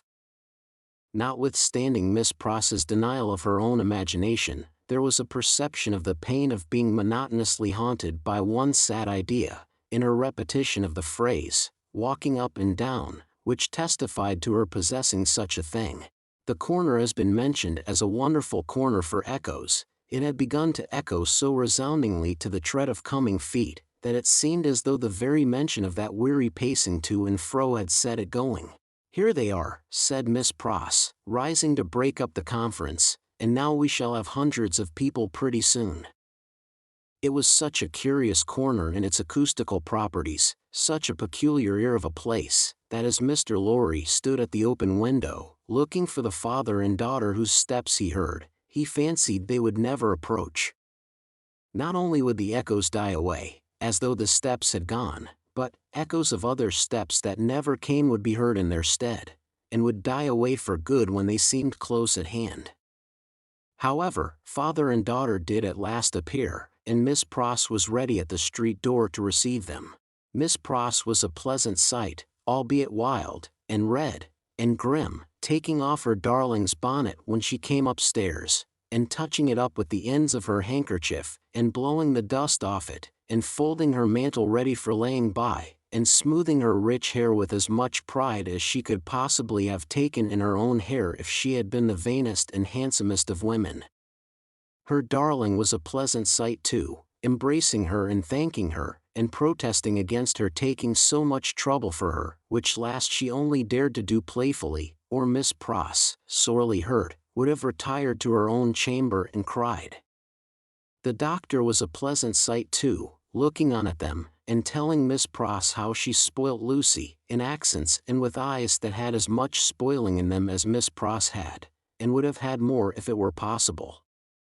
Mr. Lorry was a pleasant sight too, beaming at all this in his little wig, and thanking his bachelor stars for having lighted him in his declining years to a home. But no hundreds of people came to see the sights, and Mr. Lorry looked in vain for the fulfillment of Miss Pross's prediction. Dinner time, and still no hundreds of people. In the arrangements of the little household, Miss Pross took charge of the lower regions, and always acquitted herself marvelously. Her dinners, of a very modest quality, were so well cooked and so well served, and so neat in their contrivances, half English and half French, that nothing could be better. Miss Pross's friendship being of the thoroughly practical kind, she had ravaged Soho and the adjacent provinces, in search of impoverished French, who, tempted by shillings and half-crowns, would impart culinary mysteries to her. From these decayed sons and daughters of Gaul, she had acquired such wonderful arts, that the woman and girl who formed the staff of domestics regarded her as quite a sorceress, or Cinderella's godmother, who would send out for a fowl, a rabbit, a vegetable or two from the garden, and change them into anything she pleased. On Sundays, Miss Pross dined at the doctor's table, but on other days persisted in taking her meals at unknown periods, either in the lower regions, or in her own room on the second floor, a blue chamber, to which no one but her ladybird ever gained admittance. On this occasion, Miss Pross, responding to Ladybird's pleasant face and pleasant efforts to please her, unbent exceedingly, so the dinner was very pleasant, too. It was an oppressive day, and, after dinner, Lucy proposed that the wine should be carried out under the plane tree, and they should sit there in the air. As everything turned upon her, and revolved about her, they went out under the plane tree, and she carried the wine down for the special benefit of Mr. Lorry. She had installed herself, some time before, as Mr. Lorry's cup-bearer, and while they sat under the plane tree, talking, she kept his glass replenished. Mysterious backs and ends of houses peeped at them as they talked, and the plane tree whispered to them in its own way above their heads. Still, the hundreds of people did not present themselves. Mr. Darnay presented himself while they were sitting under the plane tree, but he was only one. Dr. Manette received him kindly, and so did Lucy. But Miss Pross suddenly became afflicted with a twitching in the head and body, and retired into the house. She was not unfrequently the victim of this disorder, and she called it, in familiar conversation, a fit of the jerks. The doctor was in his best condition, and looked specially young. The resemblance between him and Lucy was very strong at such times, and as they sat side by side, she leaning on his shoulder, and he resting his arm on the back of her chair, it was very agreeable to trace the likeness. He had been talking all day, on many subjects, and with unusual vivacity. "Pray, Dr. Manette," said Mr. Darnay, as they sat under the plane tree, and he said it in the natural pursuit of the topic in hand, which happened to be the old buildings of London, "have you seen much of the Tower?" "Lucy and I have been there, but only casually. We have seen enough of it, to know that it teems with interest, little more." "I have been there, as you remember," said Darnay, with a smile, though reddening a little angrily, "in another character, and not in a character that gives facilities for seeing much of it. They told me a curious thing when I was there." "What was that?" Lucy asked. "In making some alterations, the workmen came upon an old dungeon, which had been, for many years, built up and forgotten.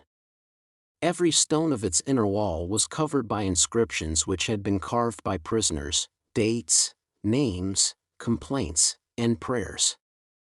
Upon a corner stone in an angle of the wall, one prisoner, who seemed to have gone to execution, had cut as his last work 3 letters. They were done with some very poor instrument, and hurriedly, with an unsteady hand. At first, they were read as D-I-C, but, on being more carefully examined, the last letter was found to be G. There was no record or legend of any prisoner with those initials, and many fruitless guesses were made what the name could have been. At length, it was suggested that the letters were not initials, but the complete word, dig. The floor was examined very carefully under the inscription, and, in the earth beneath a stone, or tile, or some fragment of paving, were found the ashes of a paper, mingled with the ashes of a small leathern case or bag. What the unknown prisoner had written will never be read, but he had written something, and hidden it away to keep it from the jailer. "My father," exclaimed Lucy, "you are ill." He had suddenly started up, with his hand to his head. His manner and his look quite terrified them all. "No, my dear, not ill. There are large drops of rain falling, and they made me start. We had better go in." He recovered himself almost instantly. Rain was really falling in large drops, and he showed the back of his hand with raindrops on it.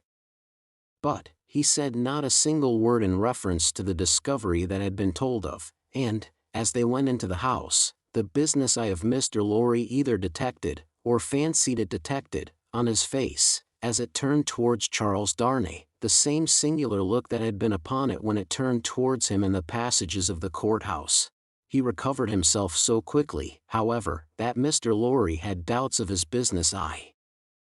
The arm of the golden giant in the hall was not more steady than he was, when he stopped under it to remark to them that he was not yet proof against slight surprises, if he ever would be, and that the rain had startled him. Tea time, and Miss Pross making tea, with another fit of the jerks upon her, and yet no hundreds of people. Mr. Carton had lounged in, but he made only 2. The night was so very sultry, that although they sat with doors and windows open, they were overpowered by heat. When the tea table was done with, they all moved to one of the windows, and looked out into the heavy twilight. Lucy sat by her father, Darnay sat beside her, Carton leaned against a window. The curtains were long and white, and some of the thunder gusts that whirled into the corner, caught them up to the ceiling, and waved them like spectral wings. "The raindrops are still falling, large, heavy, and few," said Dr. Manette. "It comes slowly." "It comes surely," said Carton. They spoke low, as people watching it and waiting mostly do, as people in a dark room, watching and waiting for lightning, always do. There was a great hurry in the streets of people speeding away to get shelter before the storm broke. The wonderful corner for echoes resounded with the echoes of footsteps coming and going, yet not a footstep was there. "A multitude of people, and yet a solitude," said Darnay, when they had listened for a while. "Is it not impressive, Mr. Darnay?" asked Lucy. "Sometimes, I have sat here of an evening, until I have fancied, but even the shade of a foolish fancy makes me shudder tonight, when all is so black and solemn." "Let us shudder too. We may know what it is. It will seem nothing to you. Such whims are only impressive as we originate them. I think they are not to be communicated. I have sometimes sat alone here of an evening, listening, until I have made the echoes out to be the echoes of all the footsteps that are coming by and by into our lives. There is a great crowd coming one day into our lives. If that be so," Sidney Carton struck in his moody way. The footsteps were incessant, and the hurry of them became more and more rapid.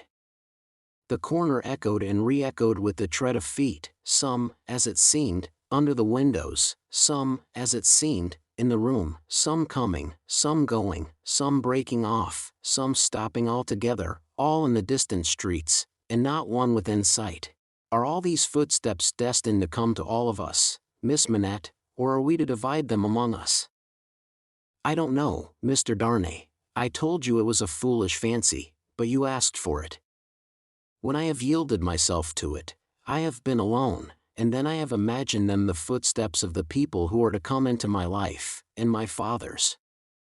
I take them into mine," said Carton. "I ask no questions and make no stipulations.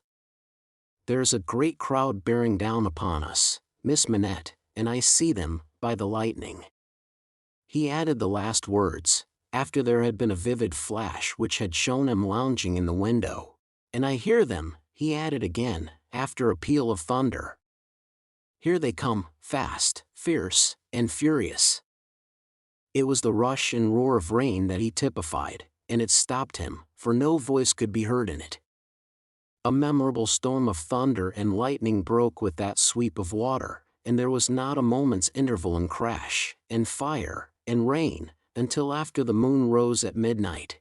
The great bell of St. Paul's was striking one in the cleared air, when Mr. Lorry, escorted by Jerry, high-booted and bearing a lantern, set forth on his return passage to Clerkenwell. There were solitary patches of road on the way between Soho and Clerkenwell, and Mr. Lorry, mindful of footpads, always retained Jerry for the service, though it was usually performed a good 2 hours earlier. "What a night it has been!" "Almost a night, Jerry," said Mr. Lorry, "to bring the dead out of their graves." "I never see the night myself, master, nor yet I don't expect to. What would do that?" answered Jerry. "Good night, Mr. Carton," said the man of business. "Good night, Mr. Darnay. Shall we ever see such a night again, together?" "Perhaps. Perhaps. See the great crowd of people with its rush and roar, bearing down upon them, too." Chapter 7. Monseigneur in Town. Monseigneur, one of the great lords in power at the court, held his fortnightly reception in his grand hotel in Paris. Monseigneur was in his inner room, his sanctuary of sanctuaries, the holiest of holiests to the crowd of worshippers in the suite of rooms without. Monseigneur was about to take his chocolate. Monseigneur could swallow a great many things with ease, and was by some few sullen minds supposed to be rather rapidly swallowing France, but his morning's chocolate could not so much as get into the throat of Monseigneur without the aid of 4 strong men besides the cook. Yes, it took 4 men, all 4 ablaze with gorgeous decoration, and the chief of them unable to exist with fewer than 2 gold watches in his pocket, emulative of the noble and chaste fashion set by Monseigneur, to conduct the happy chocolate to Monseigneur's lips.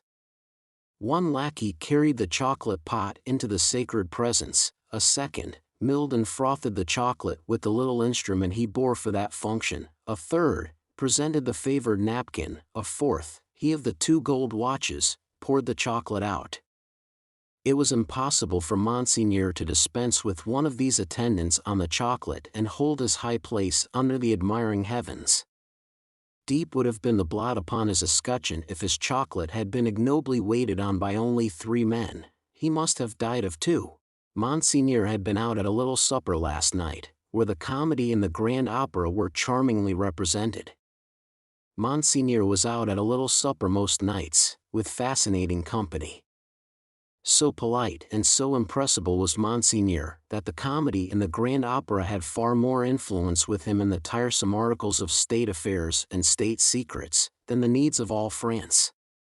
A happy circumstance for France, as the like always is for all countries similarly favored, always was for England, by way of example, in the regretted days of the Mary Stuart who sold it. Monseigneur had one truly noble idea of general public business, which was, to let everything go on in its own way. Of particular public business, Monseigneur had the other truly noble idea that it must all go his way, tend to his own power and pocket. Of his pleasures, general and particular, Monseigneur had the other truly noble idea, that the world was made for them. The text of his order, altered from the original by only a pronoun, which is not much, ran, "The earth and the fullness thereof are mine, saith Monseigneur." Yet, Monseigneur had slowly found that vulgar embarrassments crept into his affairs, both private and public, and he had, as to both classes of affairs, allied himself perforce with a farmer general. As to finances public, because Monseigneur could not make anything at all of them, and must consequently let them out to somebody who could. As to finances private, because farmer generals were rich, and Monseigneur, after generations of great luxury and expense, was growing poor. Hence Monseigneur had taken his sister from a convent, while there was yet time to ward off the impending veil, the cheapest garment she could wear, and had bestowed her as a prize upon a very rich farmer general, poor in family. Which farmer general, carrying an appropriate cane with a golden apple on the top of it, was now among the company in the outer rooms, much prostrated before by mankind, always excepting superior mankind of the blood of Monseigneur, who, his own wife included, looked down upon him with the loftiest contempt. A sumptuous man was the farmer general. 30 horses stood in his stables, 24 male domestics sat in his halls, 6 body women waited on his wife. As one who pretended to do nothing but plunder and forage where he could, the farmer general, howsoever his matrimonial relations conduced to social morality, was at least the greatest reality among the personages who attended at the hotel of Monseigneur that day.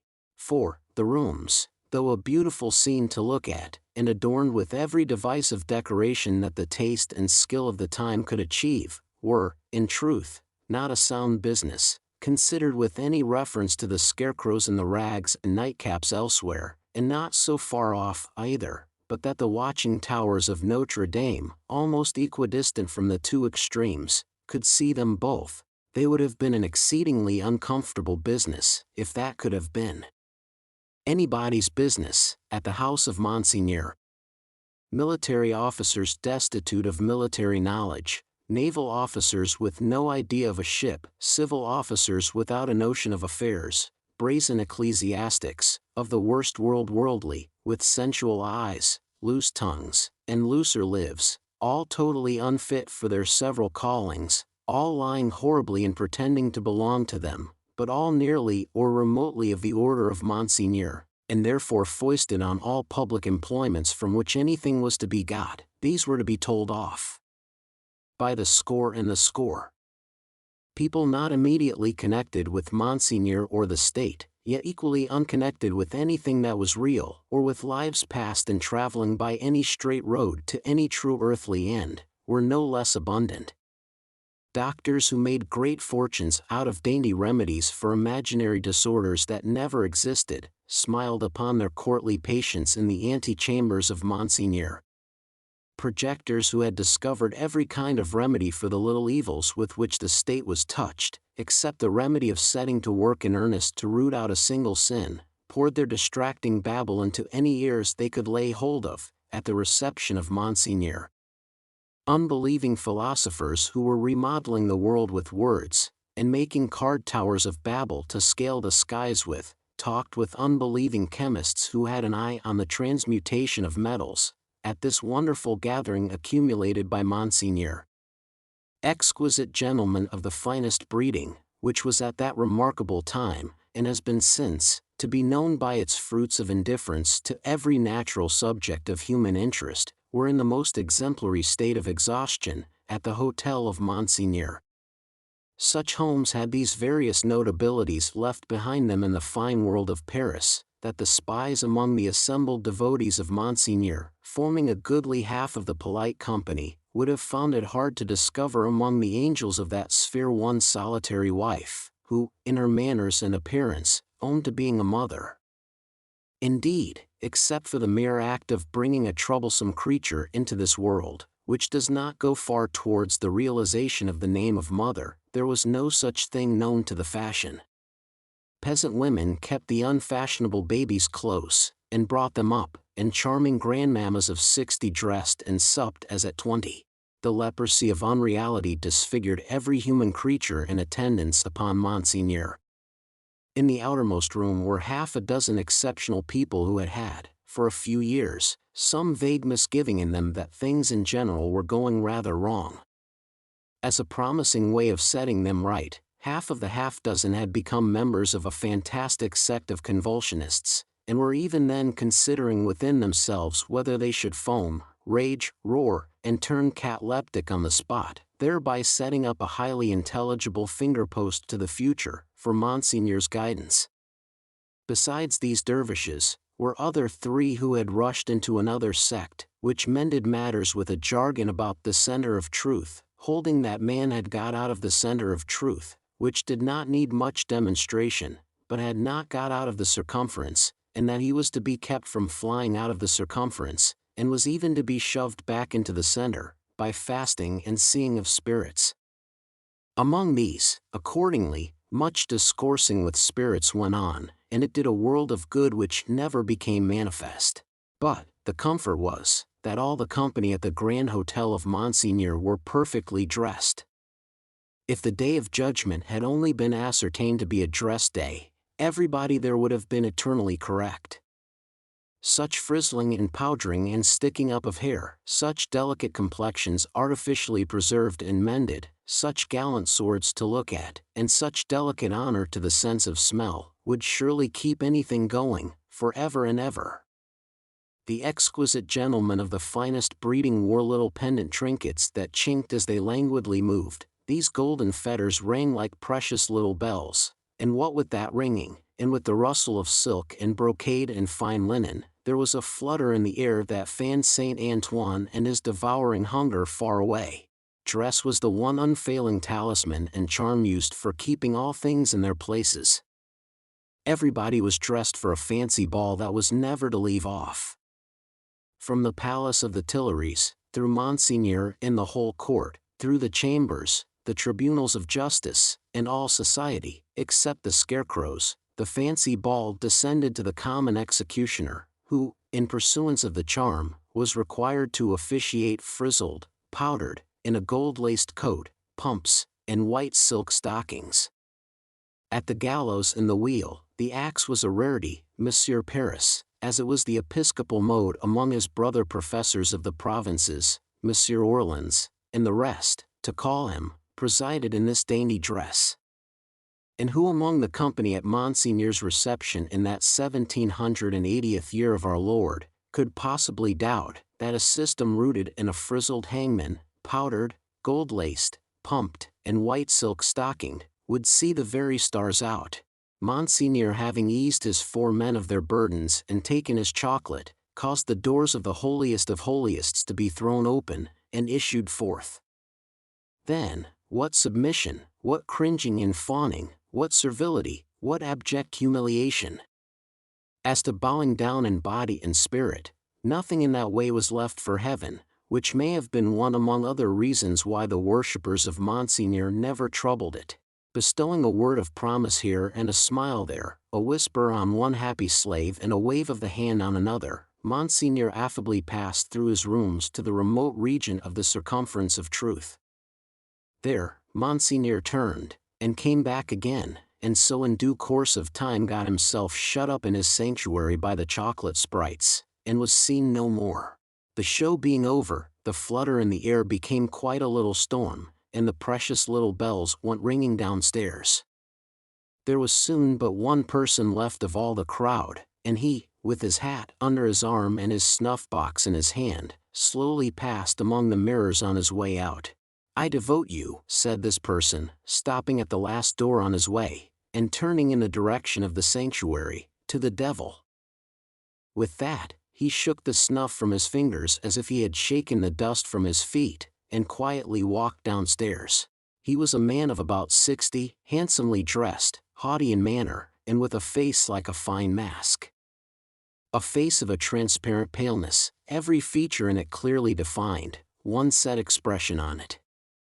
The nose, beautifully formed otherwise, was very slightly pinched at the top of each nostril. In those two compressions, or dints, the only little change that the face ever showed, resided. They persisted in changing color sometimes, and they would be occasionally dilated and contracted by something like a faint pulsation. Then, they gave a look of treachery and cruelty to the whole countenance.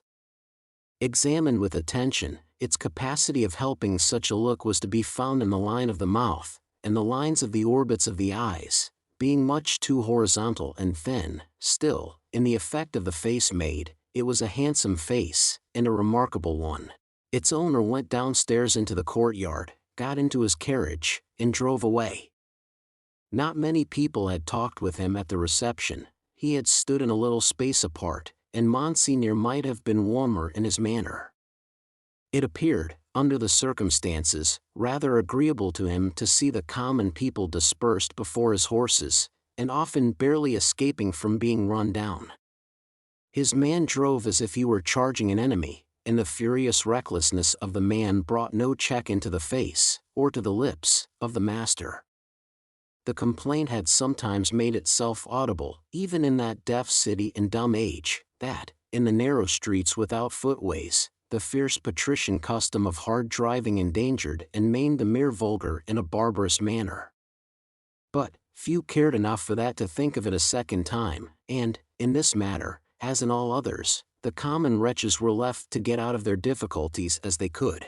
With a wild rattle and clatter, and an inhuman abandonment of consideration not easy to be understood in these days, the carriage dashed through streets and swept round corners, with women screaming before it, and men clutching each other and clutching children out of its way. At last, swooping at a street corner by a fountain, one of its wheels came to a sickening little jolt, and there was a loud cry from a number of voices, and the horses reared and plunged. 0496M. Original. But for the latter inconvenience, the carriage probably would not have stopped. Carriages were often known to drive on, and leave their wounded behind, and why not? But the frightened valet had got down in a hurry, and there were 20 hands at the horses' bridles. "What has gone wrong?" said Monsieur, calmly looking out. A tall man in a nightcap had caught up a bundle from among the feet of the horses, and had laid it on the basement of the fountain, and was down in the mud and wet, howling over it like a wild animal. "Pardon, Monsieur the Marquis," said a ragged and submissive man, "it is a child." "Why does he make that abominable noise?" "Is it his child?" "Excuse me, Monsieur the Marquis, it is a pity, yes." The fountain was a little removed, for the street opened, where it was, into a space some 10 or 12 yards square. As the tall man suddenly got up from the ground, and came running at the carriage, Monsieur the Marquis clapped his hand for an instant on his sword hilt. "Killed!" shrieked the man, in wild desperation, extending both arms at their length above his head, and staring at him. "Dead!"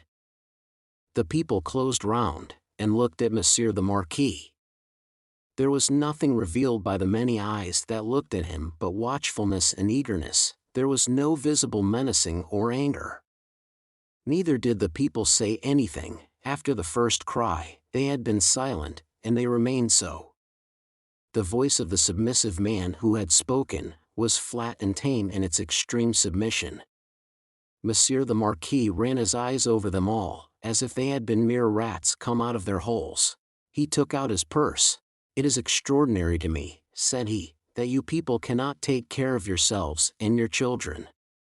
One or the other of you is forever in the way." How do I know what injury you have done my horses? See. Give him that. He threw out a gold coin for the valet to pick up, and all the heads craned forward that all the eyes might look down at it as it fell. The tall man called out again with a most unearthly cry, "Dead." He was arrested by the quick arrival of another man, for whom the rest made way. On seeing him, the miserable creature fell upon his shoulder, sobbing and crying, and pointing to the fountain, where some women were stooping over the motionless bundle, and moving gently about it. They were as silent, however, as the men.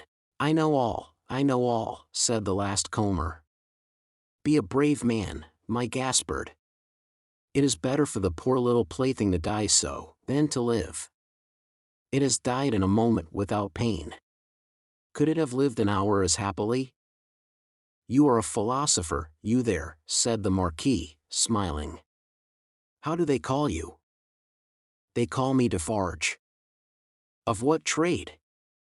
Monsieur the Marquis, vendor of wine. Pick up that, philosopher and vendor of wine, said the Marquis, throwing him another gold coin, and spend it as you will. The horses there, are they right? Without deigning to look at the assemblage a second time, Monsieur the Marquis leaned back in his seat, and was just being driven away with the air of a gentleman who had accidentally broke some common thing, and had paid for it, and could afford to pay for it, when his ease was suddenly disturbed by a coin flying into his carriage, and ringing on its floor. Hold, said Monsieur the Marquis. Hold the horses. Who threw that? He looked to the spot where Defarge the vendor of wine had stood, a moment before, but the wretched father was groveling on his face on the pavement in that spot, and the figure that stood beside him was the figure of a dark stout woman, knitting. You dogs, said the Marquis, but smoothly, and with an unchanged front, except as to the spots on his nose, I would ride over any of you very willingly, and exterminate you from the earth. If I knew which rascal threw at the carriage, and if that brigand were sufficiently near it, he should be crushed under the wheels. So cowed was their condition, and so long and hard their experience of what such a man could do to them, within the law and beyond it, that not a voice, or a hand, or even an eye was raised. Among the men, not one. But the woman who stood knitting looked up steadily, and looked the Marquis in the face. It was not for his dignity to notice it. His contemptuous eyes passed over her, and over all the other rats, and he leaned back in his seat again, and gave the word go on. He was driven on, and other carriages came whirling by in quick succession, the minister, the state projector, the farmer general, the doctor, the lawyer, the ecclesiastic, the grand opera, the comedy, the whole fancy ball in a bright continuous flow, came whirling by. The rats had crept out of their holes to look on, and they remained looking on for hours, soldiers and police often passing between them and the spectacle, and making a barrier behind which they slunk, and through which they peeped. The father had long ago taken up his bundle and bidden himself away with it, when the women who had tended the bundle while it lay on the base of the fountain, sat there watching the running of the water and the rolling of the fancy ball, when the one woman who had stood conspicuous, knitting, still knitted on with the steadfastness of fate. The water of the fountain ran, the swift river ran, the day ran into evening, so much life in the city ran into death according to rule, time and tide waited for no man, the rats were sleeping close together in their dark holes again, the fancy ball was lighted up at supper, all things ran their course. Chapter 8. Monseigneur in the Country. A beautiful landscape, with the corn bright in it, but not abundant. Patches of poor rye where corn should have been, patches of poor peas and beans, patches of most coarse vegetable substitutes for wheat. On inanimate nature, as on the men and women who cultivated it, a prevalent tendency towards an appearance of vegetating unwillingly, a dejected disposition to give up, and wither away. Monsieur the Marquis in his travelling carriage, which might have been lighter, conducted by 4 post-horses and 2 postilions, fagged up a steep hill. A blush on the countenance of Monsieur the Marquis was no impeachment of his high breeding, it was not from within, It was occasioned by an external circumstance beyond his control, the setting sun. The sunset struck so brilliantly into the traveling carriage when it gained the hilltop that its occupant was steeped in crimson. "It will die out," said Monsieur the Marquis, glancing at his hands, directly. In effect, the sun was so low that it dipped at the moment. When the heavy drag had been adjusted to the wheel and the carriage slid downhill, with a cinderous smell, in a cloud of dust, the red glow departed quickly, the sun and the Marquis going down together. There was no glow left when the drag was taken off.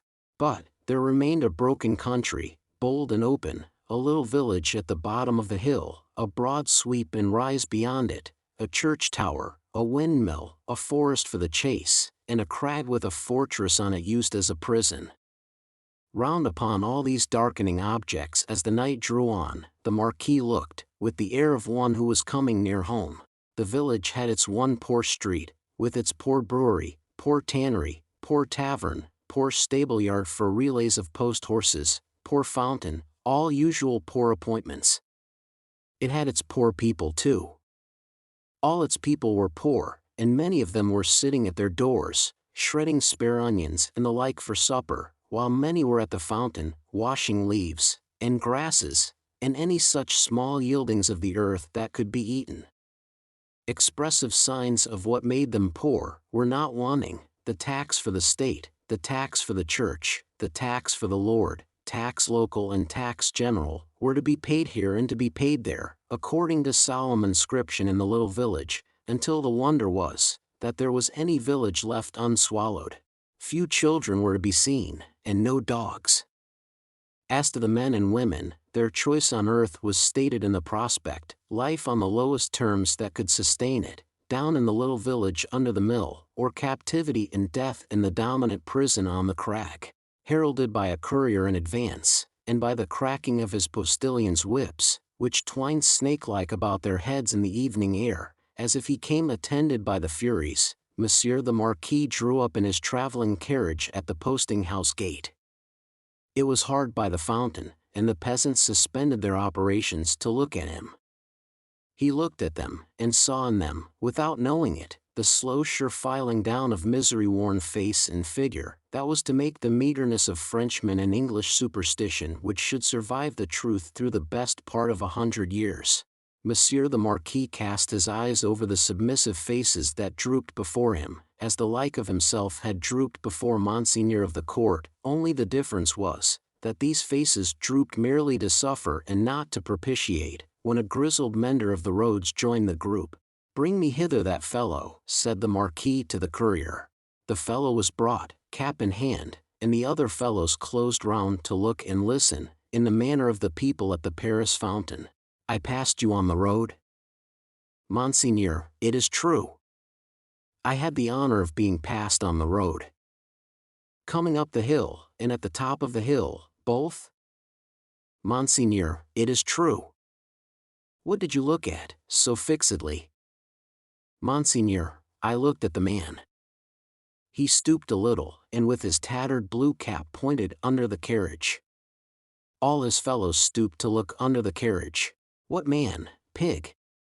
And why look there?" "Pardon, Monseigneur," he swung by the chain of the shoe, the drag. "Who?" demanded the traveler. "Monseigneur, the man."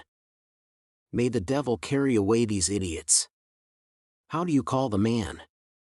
"You know all the men of this part of the country." "Who is he?"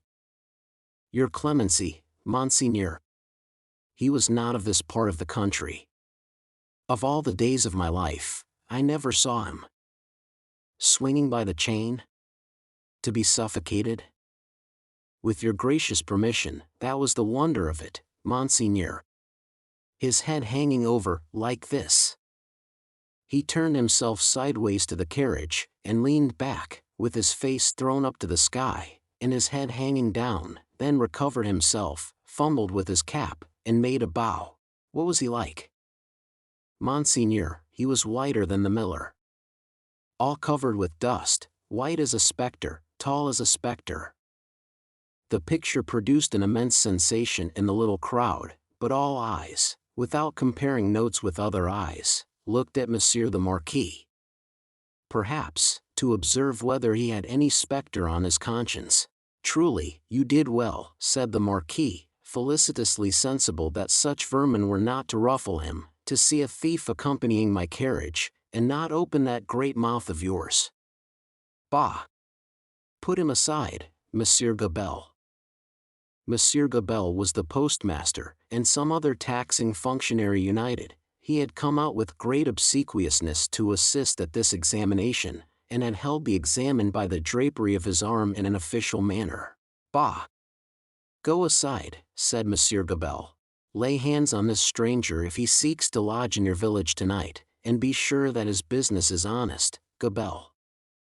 "Monseigneur, I am flattered to devote myself to your orders." "Did he run away, fellow? Where is that accursed?" The accursed was already under the carriage with some half-dozen particular friends, pointing out the chain with his blue cap.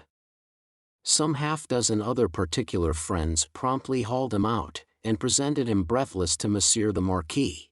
"Did the man run away, dolt, when we stopped for the drag?" "Monseigneur, he precipitated himself over the hillside, head first, as a person plunges into the river." "See to it, Gabelle. Go on." The half-dozen who were peering at the chain were still among the wheels. Like sheep, the wheels turned so suddenly that they were lucky to save their skins and bones. They had very little else to save, or they might not have been so fortunate. The burst with which the carriage started out of the village and up the rise beyond, was soon checked by the steepness of the hill. Gradually, it subsided to a foot pace, swinging and lumbering upward among the many sweet scents of a summer night. The postilions, with 1,000 gossamer gnats circling about them in lieu of the furies, quietly mended the points to the lashes of their whips. The valet walked by the horses. The courier was audible, trotting on ahead into the dull distance. At the steepest point of the hill there was a little burial ground, with a cross and a new large figure of our Saviour on it. It was a poor figure in wood, done by some inexperienced rustic carver, but he had studied the figure from the life, his own life, maybe, for it was dreadfully spare and thin. To this distressful emblem of a great distress that had long been growing worse, and was not at its worst, a woman was kneeling. She turned her head as the carriage came up to her, rose quickly, and presented herself at the carriage door. "It is you, Monseigneur." "Monseigneur, a petition." With an exclamation of impatience, but with his unchangeable face, Monseigneur looked out. "How, then? What is it?" "Always petitions." "Monseigneur." "For the love of the great God." "My husband, the forester." "What of your husband, the forester?" "Always the same with you people." "He cannot pay something?" "He has paid all, Monseigneur." "He is dead." "Well." "He is quiet." "Can I restore him to you?" "Alas, no, Monseigneur." "But he lies yonder, under a little heap of poor grass." "Well?" "Monseigneur, there are so many little heaps of poor grass." Again, "Well?" She looked an old woman, but was young. Her manner was one of passionate grief. By turns she clasped her veinous and knotted hands together with wild energy, and laid one of them on the carriage door, tenderly, caressingly, as if it had been a human breast, and could be expected to feel the appealing touch. "Monseigneur, hear me. Monseigneur, hear my petition. My husband died of want, so many die of want, so many more will die of want." Again, "Well? Can I feed them?" "Monseigneur, the good God knows, but I don't ask it. My petition is, that a morsel of stone or wood, with my husband's name, may be placed over him to show where he lies.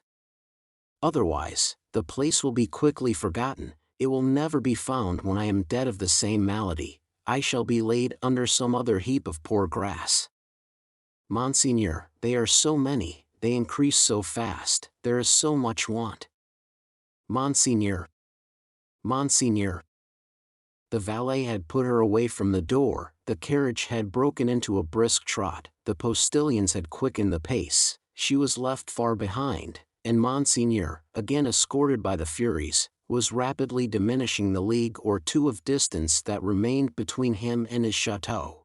The sweet scents of the summer night rose all around him, and rose, as the rain falls, impartially, on the dusty, ragged, and toil-worn group at the fountain not far away, to whom the mender of roads, with the aid of the blue cap without which he was nothing, still enlarged upon his man like a spectre, as long as they could bear it.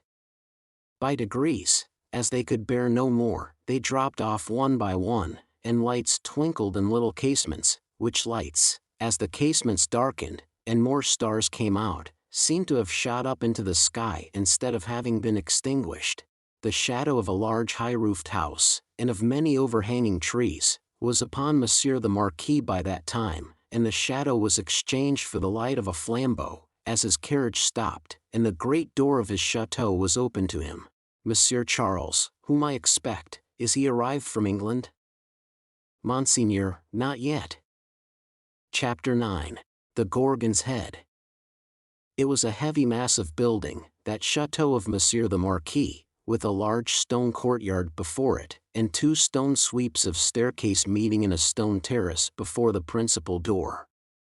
A stony business altogether, with heavy stone balustrades, and stone urns, and stone flowers, and stone faces of men, and stone heads of lions, in all directions. As if the Gorgon's head had surveyed it, when it was finished, 2 centuries ago. Up the broad flight of shallow steps, Monsieur the Marquis, flambeau preceded, went from his carriage, sufficiently disturbing the darkness to elicit loud remonstrance from an owl on the roof of the great pile of stable building away among the trees. All else was so quiet, that the flambeau carried up the steps, and the other flambeau held at the great door, burned as if they were in a close room of state, instead of being in the open night air. Other sound than the owl's voice there was none, save the falling of a fountain into its stone basin, for it was one of those dark nights that hold their breath by the hour together, and then heave a long low sigh, and hold their breath again. The great door clanged behind him, and Monsieur the Marquis crossed a hall grim with certain old boar spears, swords, and knives of the chase, grimmer with certain heavy riding rods and riding whips, of which many a peasant, gone to his benefactor death, had felt the weight when his lord was angry. Avoiding the larger rooms, which were dark and made fast for the night, Monsieur the Marquis, with his flambeau bearer going on before, went up the staircase to a door in a corridor. This thrown open, admitted him to his own private apartment of 3 rooms, his bed-chamber and 2 others. High vaulted rooms with cool uncarpeted floors, great dogs upon the hearths for the burning of wood in winter time, and all luxuries befitting the state of a marquis in a luxurious age and country. The fashion of the last Louis but one, of the line that was never to break, the 14th Louis, was conspicuous in their rich furniture, but it was diversified by many objects that were illustrations of old pages in the history of France. A supper table was laid for 2, in the third of the rooms, a round room, in one of the chateau's 4 extinguisher-topped towers. A small lofty room, with its window wide open, and the wooden jalousie blinds closed, so that the dark night only showed in slight horizontal lines of black, alternating with their broad lines of stone color. "My nephew," said the Marquis, glancing at the supper preparation, "they said he was not arrived." Nor was he, but he had been expected with Monseigneur. "Ah! It is not probable he will arrive tonight, nevertheless, leave the table as it is. I shall be ready in a quarter of an hour." In a quarter of an hour Monseigneur was ready, and sat down alone to his sumptuous and choice supper. His chair was opposite to the window, and he had taken his soup, and was raising his glass of Bordeaux to his lips, when he put it down. "What is that?" he calmly asked, looking with attention at the horizontal lines of black and stone color. "Monseigneur?" "That?" "Outside the blinds." "Open the blinds." It was done. "Well?" "Monseigneur, it is nothing. The trees and the night are all that are here." The servant who spoke had thrown the blinds wide, had looked out into the vacant darkness, and stood with that blank behind him, looking round for instructions. "Good," said the imperturbable master. "Close them again." That was done too, and the Marquis went on with his supper. He was halfway through it, when he again stopped with his glass in his hand, hearing the sound of wheels. It came on briskly, and came up to the front of the chateau. "Ask who has arrived." It was the nephew of Monseigneur. He had been some few leagues behind Monseigneur, early in the afternoon. He had diminished the distance rapidly, but not so rapidly as to come up with Monseigneur on the road. He had heard of Monseigneur, at the posting houses, as being before him. He was to be told, said Monseigneur, that supper awaited him then and there, and that he was prayed to come to it. In a little while he came. He had been known in England as Charles Darnay. Monseigneur received him in a courtly manner, but they did not shake hands. "You left Paris yesterday, sir," he said to Monseigneur, as he took his seat at table. "Yesterday." "And you?" "I come direct." "From London?" "Yes." "You have been a long time coming," said the Marquis, with a smile. "On the contrary, I come direct." "Pardon me. I mean, not a long time on the journey, a long time intending the journey." "I have been detained by," the nephew stopped a moment in his answer, "various business." "Without doubt," said the polished uncle. So long as a servant was present, no other words passed between them. When coffee had been served and they were alone together, the nephew, looking at the uncle and meeting the eyes of the face that was like a fine mask, opened a conversation. "I have come back, sir, as you anticipate, pursuing the object that took me away. It carried me into great and unexpected peril, but it is a sacred object, and if it had carried me to death I hope it would have sustained me." "Not to death," said the uncle. "It is not necessary to say, to death." "I doubt, sir," returned the nephew, "whether, if it had carried me to the utmost brink of death, you would have cared to stop me there." The deepened marks in the nose, and the lengthening of the fine straight lines in the cruel face, looked ominous as to that. The uncle made a graceful gesture of protest, which was so clearly a slight form of good breeding that it was not reassuring. "Indeed, sir," pursued the nephew, "for anything I know, you may have expressly worked to give a more suspicious appearance to the suspicious circumstances that surrounded me." "No, no, no," said the uncle, pleasantly. "But, however that may be," resumed the nephew, glancing at him with deep distrust, "I know that your diplomacy would stop me by any means, and would know no scruple as to means." "My friend, I told you so," said the uncle, with a fine pulsation in the two marks. "Do me the favor to recall that I told you so, long ago." "I recall it." "Thank you," said the Marquis, very sweetly indeed. His tone lingered in the air, almost like the tone of a musical instrument. "In effect, sir," pursued the nephew, "I believe it to be at once your bad fortune, and my good fortune, that has kept me out of a prison in France here." "I do not quite understand," returned the uncle, sipping his coffee. "Dare I ask you to explain?" "I believe that if you were not in disgrace with the court, and had not been overshadowed by that cloud for years past, a letter de cachet would have sent me to some fortress indefinitely." "It is possible," said the uncle, with great calmness. "For the honor of the family, I could even resolve to incommode you to that extent. Pray excuse me. I perceive that, happily for me, the reception of the day before yesterday was, as usual, a cold one," observed the nephew. "I would not say happily, my friend," returned the uncle, with refined politeness. "I would not be sure of that. A good opportunity for consideration, surrounded by the advantages of solitude, might influence your destiny to far greater advantage than you influence it for yourself. But it is useless to discuss the question. I am, as you say, at a disadvantage. These little instruments of correction, these gentle aids to the power and honor of families, these slight favors that might so incommode you, are only to be obtained now by interest and importunity. They are sought by so many, and they are granted, comparatively, to so few. It used not to be so, but France in all such things is changed for the worse. Our not remote ancestors held the right of life and death over the surrounding vulgar. From this room, many such dogs have been taken out to be hanged. In the next room, my bedroom, one fellow, to our knowledge, was poniarded on the spot for professing some insolent delicacy respecting his daughter. His daughter? We have lost many privileges, a new philosophy has become the mode, and the assertion of our station, in these days, might, I do not go so far as to say would, but might, cause us real inconvenience.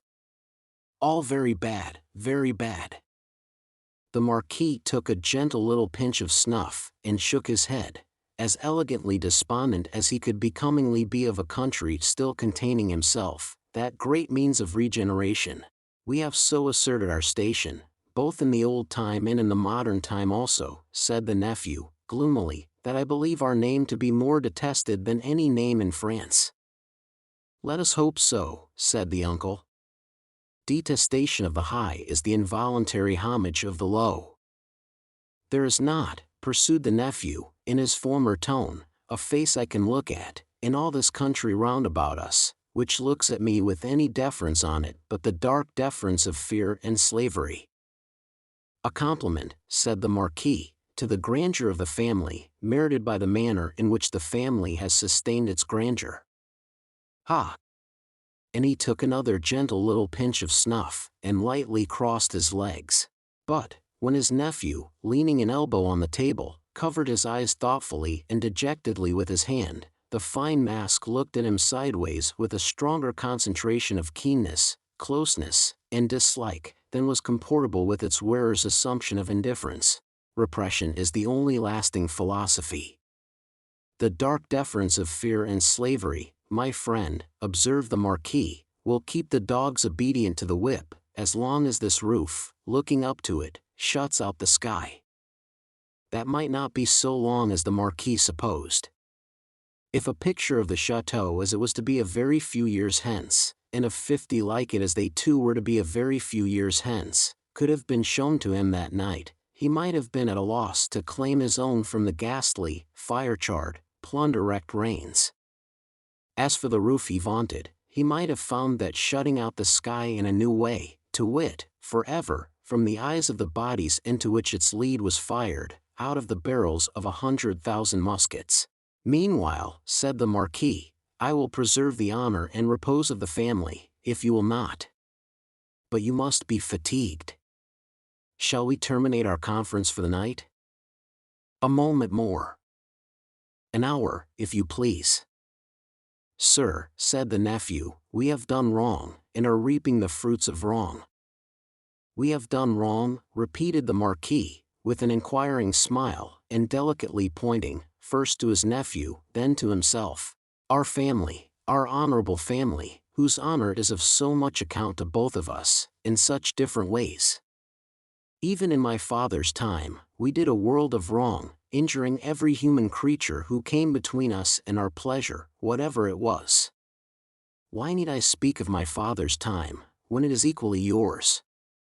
Can I separate my father's twin brother, joint inheritor, and next successor, from himself?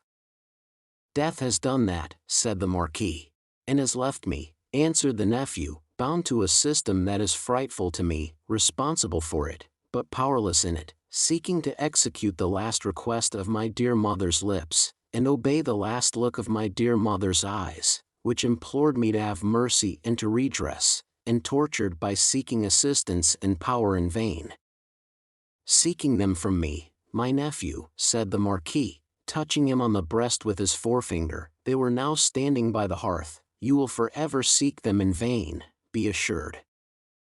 Every fine straight line in the clear whiteness of his face, was cruelly, craftily, and closely compressed, while he stood looking quietly at his nephew, with his snuff-box in his hand. Once again he touched him on the breast, as though his finger were the fine point of a small sword, with which, in delicate finesse, he ran him through the body, and said, My friend, I will die, perpetuating the system under which I have lived." When he had said it, he took a culminating pinch of snuff, and put his box in his pocket. "Better to be a rational creature," he added then, after ringing a small bell on the table, "and accept your natural destiny." "But you are lost, Monsieur Charles, I see." "This property in France are lost to me," said the nephew, sadly. "I renounce them." "Are they both yours to renounce?" "France may be, but is the property?" "It is scarcely worth mentioning, but, is it yet?" "I had no intention, in the words I used, to claim it yet.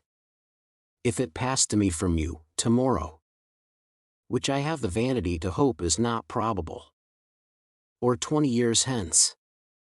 "You do me too much honor," said the Marquis. "Still, I prefer that supposition. I would abandon it, and live otherwise and elsewhere.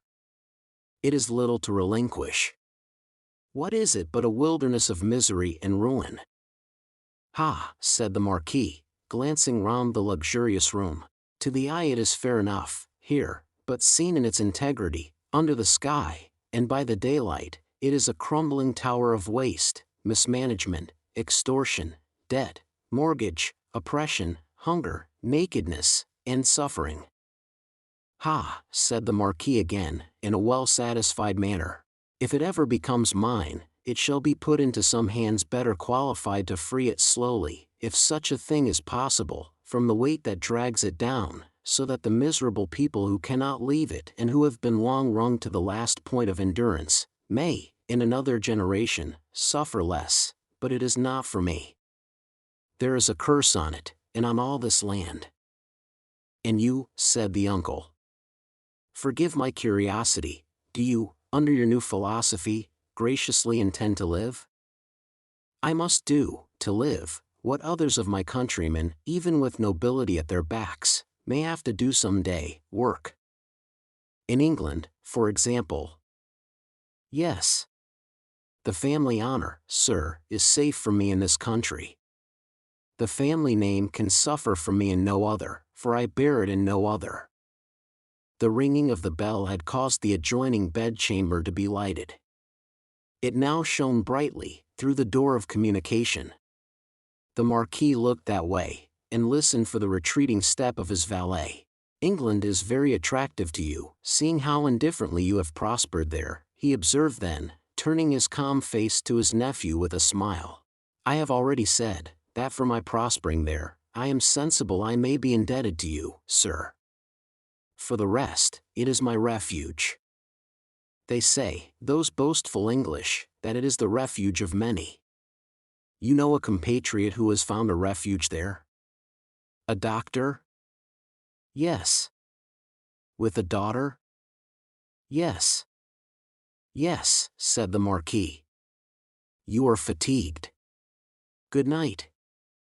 As he bent his head in his most courtly manner, there was a secrecy in his smiling face, and he conveyed an air of mystery to those words, which struck the eyes and ears of his nephew forcibly. At the same time, the thin straight lines of the setting of the eyes, and the thin straight lips, and the markings in the nose, curved with a sarcasm that looked handsomely diabolic. "Yes," repeated the Marquis. "A doctor with a daughter." "Yes. So commences the new philosophy. You are fatigued. Good night." It would have been of as much avail to interrogate any stone face outside the chateau as to interrogate that face of his. The nephew looked at him, in vain, in passing on to the door. "Good night," said the uncle. "I look to the pleasure of seeing you again in the morning. Good repose. Light monsieur my nephew to his chamber there, and burn monsieur my nephew in his bed, if you will," he added to himself, before he rang his little bell again, and summoned his valet to his own bedroom. The valet come and gone, Monsieur the Marquis walked to and fro in his loose chamber robe, to prepare himself gently for sleep, that hot still night. Rustling about the room, his softly slippered feet making no noise on the floor, he moved like a refined tiger, looked like some enchanted marquis of the impenitently wicked sort, in story, whose periodical change into tiger form was either just going off, or just coming on. He moved from end to end of his voluptuous bedroom, looking again at the scraps of the day's journey that came unbidden into his mind, the slow toil up the hill at sunset, the setting sun, the descent, the mill, the prison on the crag, the little village in the hollow, the peasants at the fountain, and the mender of roads with his blue cap pointing out the chain under the carriage. That fountain suggested the Paris fountain, the little bundle lying on the step, the women bending over it, and the tall man with his arms up, crying, "Dead." "I am cool now," said Monsieur the Marquis, "and may go to bed." So, leaving only one light burning on the large hearth, he let his thin gauze curtains fall around him, and heard the night break its silence with a long sigh as he composed himself to sleep. The stone faces on the outer walls stared blindly at the black night for 3 heavy hours. For 3 heavy hours, the horses in the stables rattled at their racks, the dogs barked, and the owl made a noise with very little resemblance in it to the noise conventionally assigned to the owl by men poets. But it is the obstinate custom of such creatures hardly ever to say what is set down for them. For 3 heavy hours, the stone faces of the chateau, lion and human, stared blindly at the night. Dead darkness lay on all the landscape, dead darkness added its own hush to the hushing dust on all the roads. The burial place had got to the pass that its little heaps of poor grass were undistinguishable from one another. The figure on the cross might have come down, for anything that could be seen of it. In the village, taxers and taxed were fast asleep. Dreaming, perhaps, of banquets, as the starved usually do, and of ease and rest, as the driven slave and the yoked ox may, its lean inhabitants slept soundly, and were fed and freed. The fountain in the village flowed unseen and unheard, and the fountain at the chateau dropped unseen and unheard, both melting away, like the minutes that were falling from the spring of time, through 3 dark hours. Then, the grey water of both began to be ghostly in the light, and the eyes of the stone faces of the chateau were opened, lighter and lighter, until at last the sun touched the tops of the still trees, and poured its radiance over the hill. In the glow, the water of the chateau fountain seemed to turn to blood, and the stone faces crimsoned. The carol of the birds was loud and high, and, on the weather-beaten sill of the great window of the bed-chamber of Monsieur the Marquis, one little bird sang its sweetest song with all its might. At this, the nearest stone face seemed to stare amazed, and, with open mouth and dropped under jaw, looked awe-stricken. Now, the sun was full up, and movement began in the village. Casement windows opened, crazy doors were unbarred, and people came forth shivering, chilled, as yet, by the new sweet air. Then began the rarely lightened toil of the day among the village population. Some, to the fountain, some, to the fields, men and women here, to dig and delve, men and women there, to see to the poor livestock, and lead the bony cows out, to such pasture as could be found by the roadside. In the church and at the cross, a kneeling figure or two, attendant on the latter prayers, the led cow, trying for a breakfast among the weeds at its foot. The chateau awoke later, as became its quality, but awoke gradually and surely. First, the lonely boar spears and knives of the chase had been reddened as of old, then, had gleamed trenchant in the morning sunshine. Now, doors and windows were thrown open, horses in their stables looked round over their shoulders at the light and freshness pouring in at doorways, leaves sparkled and rustled at iron-grated windows, dogs pulled hard at their chains, and reared impatient to be loosed. All these trivial incidents belonged to the routine of life, and the return of morning. Surely, not so the ringing of the great bell of the chateau, nor the running up and down the stairs, nor the hurried figures on the terrace, nor the booting and tramping here and there and everywhere, nor the quick saddling of horses and riding away. What winds conveyed this hurry to the grizzled mender of roads, already at work on the hilltop beyond the village, with his day's dinner, not much to carry, lying in a bundle that it was worth no crow's while to peck at, on a heap of stones? Had the birds, carrying some grains of it to a distance, dropped one over him as they sow chance seeds? Whether or no, the mender of roads ran, on the sultry morning, as if for his life, down the hill, knee-high in dust, and never stopped till he got to the fountain. All the people of the village were at the fountain, standing about in their depressed manner, and whispering low, but showing no other emotions than grim curiosity and surprise. The led cows, hastily brought in and tethered to anything that would hold them, were looking stupidly on, or lying down chewing the cud of nothing, particularly repaying their trouble, which they had picked up in their interrupted saunter.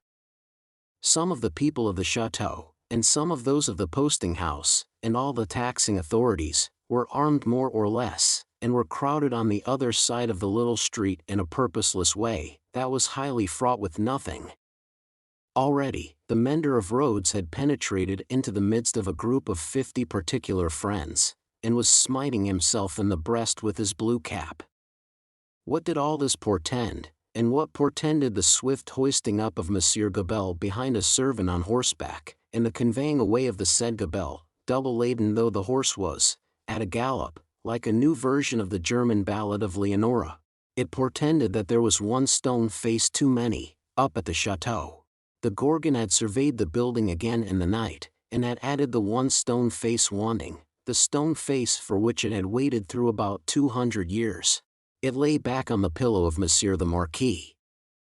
It was like a fine mask, suddenly startled, made angry, and petrified. Driven home into the heart of the stone figure attached to it, was a knife. Round its hilt was a frill of paper, on which was scrawled, "Drive him fast to his tomb." This, from Jacques. Chapter 10. Two Promises. More months, to the number of 12, had come and gone, and Mr. Charles Darnay was established in England as a higher teacher of the French language who was conversant with French literature. In this age, he would have been a professor; in that age, he was a tutor.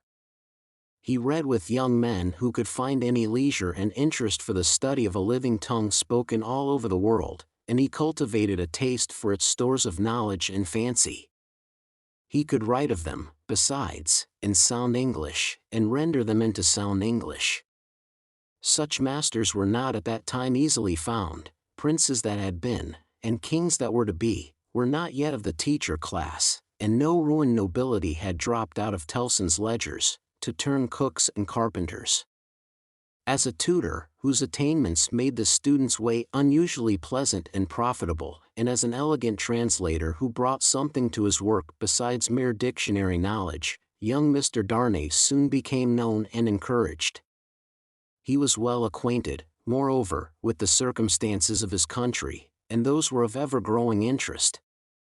So, with great perseverance and untiring industry, he prospered.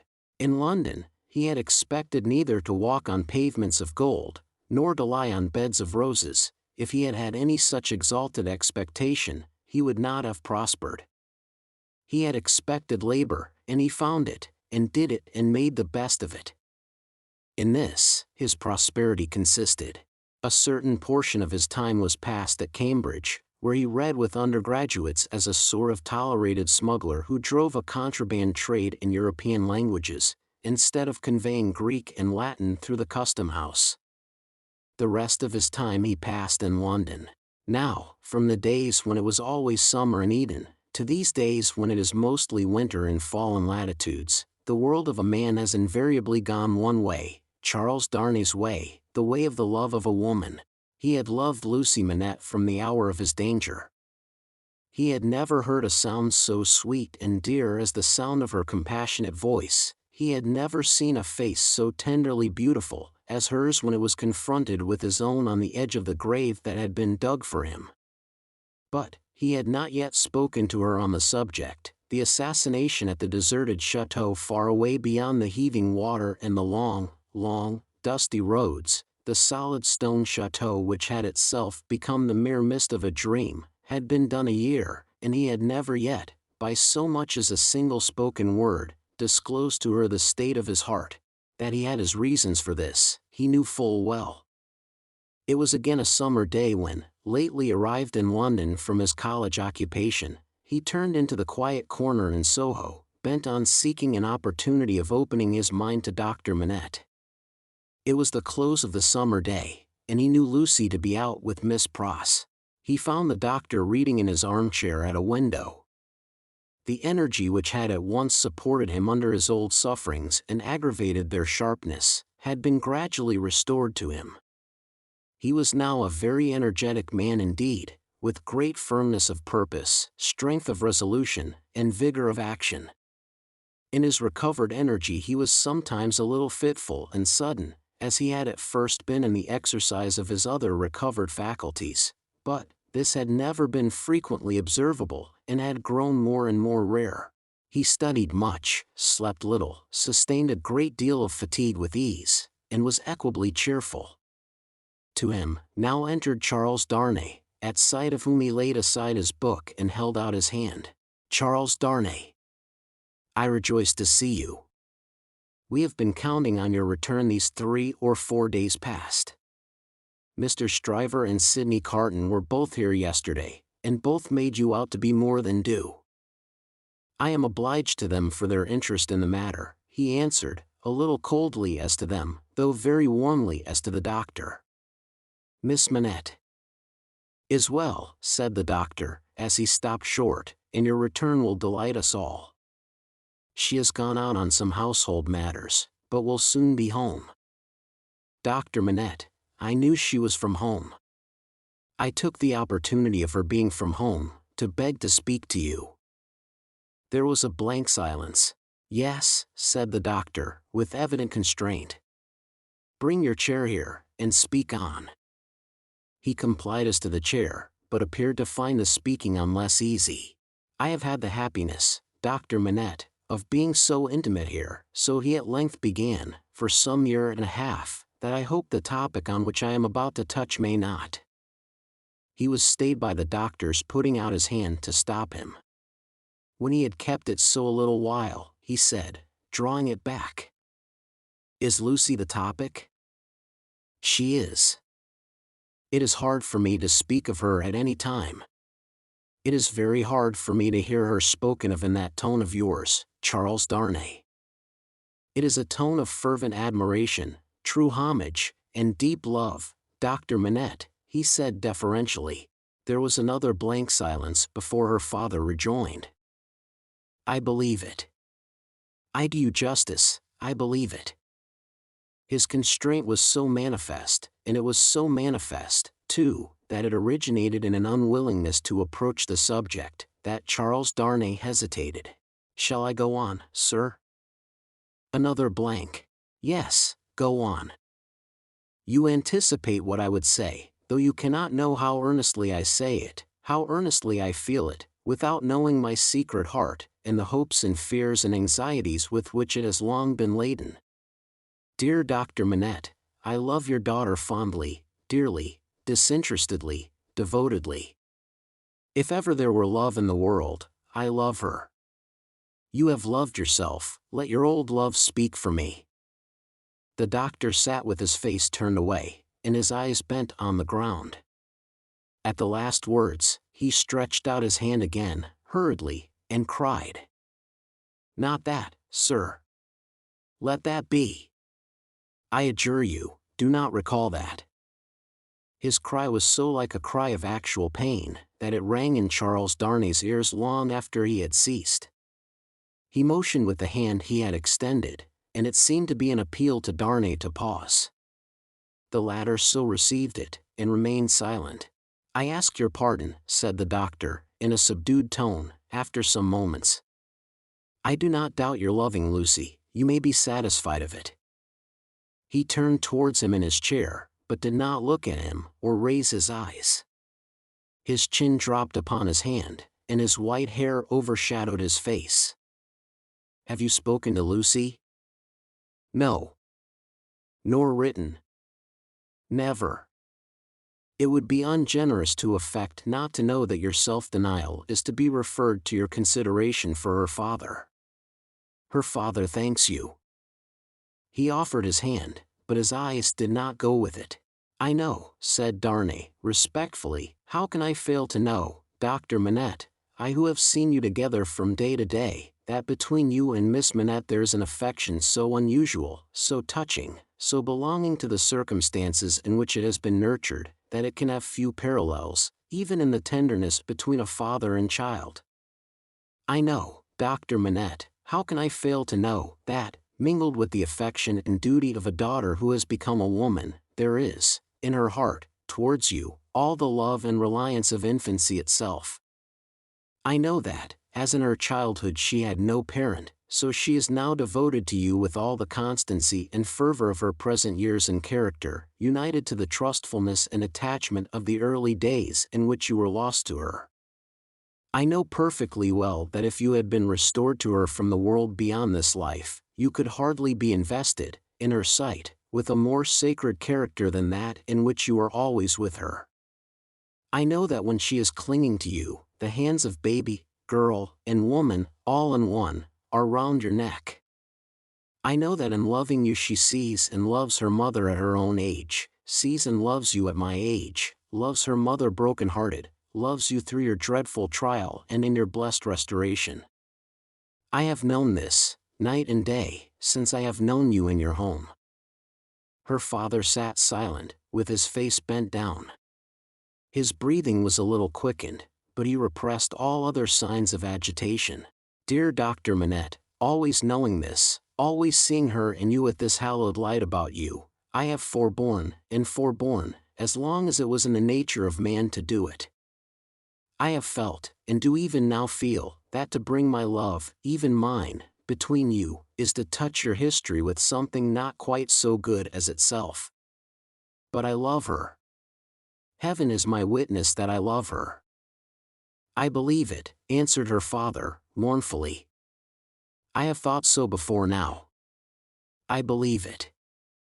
But, do not believe, said Darnay, upon whose ear the mournful voice struck with a reproachful sound, that if my fortune were so cast as that, being one day so happy as to make her my wife, I must at any time put any separation between her and you, I could or would breathe a word of what I now say. Besides that I should know it to be hopeless, I should know it to be a baseness. If I had any such possibility, even at a remote distance of years, harbored in my thoughts, and hidden in my heart, if it ever had been there, if it ever could be there, I could not now touch this honored hand. He laid his own upon it as he spoke. No, dear Dr. Manette. Like you, a voluntary exile from France, like you, driven from it by its distractions, oppressions, and miseries, like you, striving to live away from it by my own exertions, and trusting in a happier future, I look only to sharing your fortunes, sharing your life and home, and being faithful to you to the death. Not to divide with Lucy her privilege as your child, companion, and friend, but to come in aid of it, and bind her closer to you, if such a thing can be. His touch still lingered on her father's hand. Answering the touch for a moment, but not coldly, her father rested his hands upon the arms of his chair, and looked up for the first time since the beginning of the conference. A struggle was evidently in his face, a struggle with that occasional look which had a tendency in it to dark doubt and dread. You speak so feelingly and so manfully, Charles Darnay, that I thank you with all my heart, and will open all my heart, or nearly so. Have you any reason to believe that Lucy loves you? None. As yet, none. Is it the immediate object of this confidence, that you may at once ascertain that, with my knowledge? Not even so. I might not have the hopefulness to do it for weeks, I might, mistaken or not mistaken, have that hopefulness tomorrow. Do you seek any guidance from me? I ask none, sir. But I have thought it possible that you might have it in your power, if you should deem it right, to give me some. Do you seek any promise from me? I do seek that. What is it? I well understand that, without you, I could have no hope.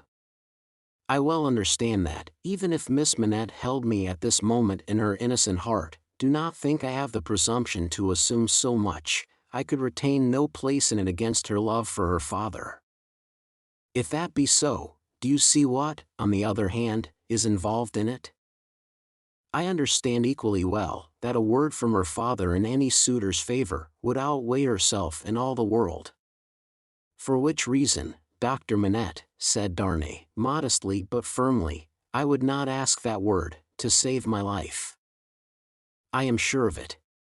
Charles Darnay, mysteries arise out of close love, as well as out of wide division. In the former case, they are subtle and delicate, and difficult to penetrate.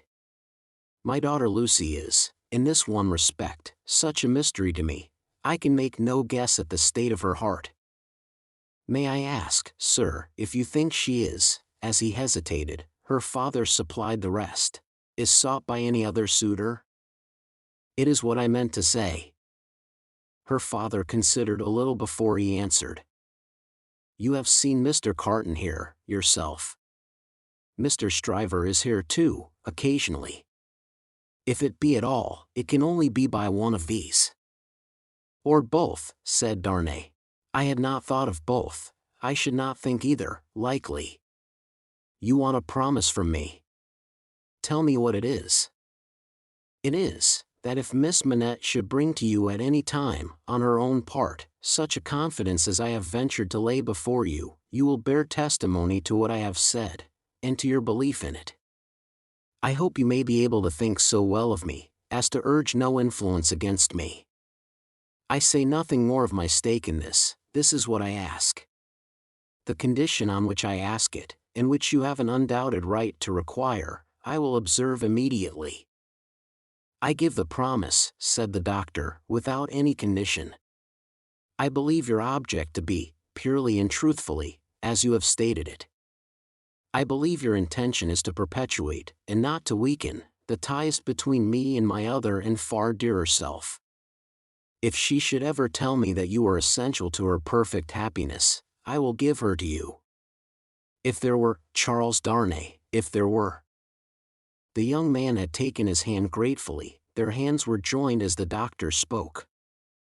Any fancies, any reasons, any apprehensions, anything whatsoever, new or old, against the man she really loved, the direct responsibility thereof not lying on his head, they should all be obliterated for her sake.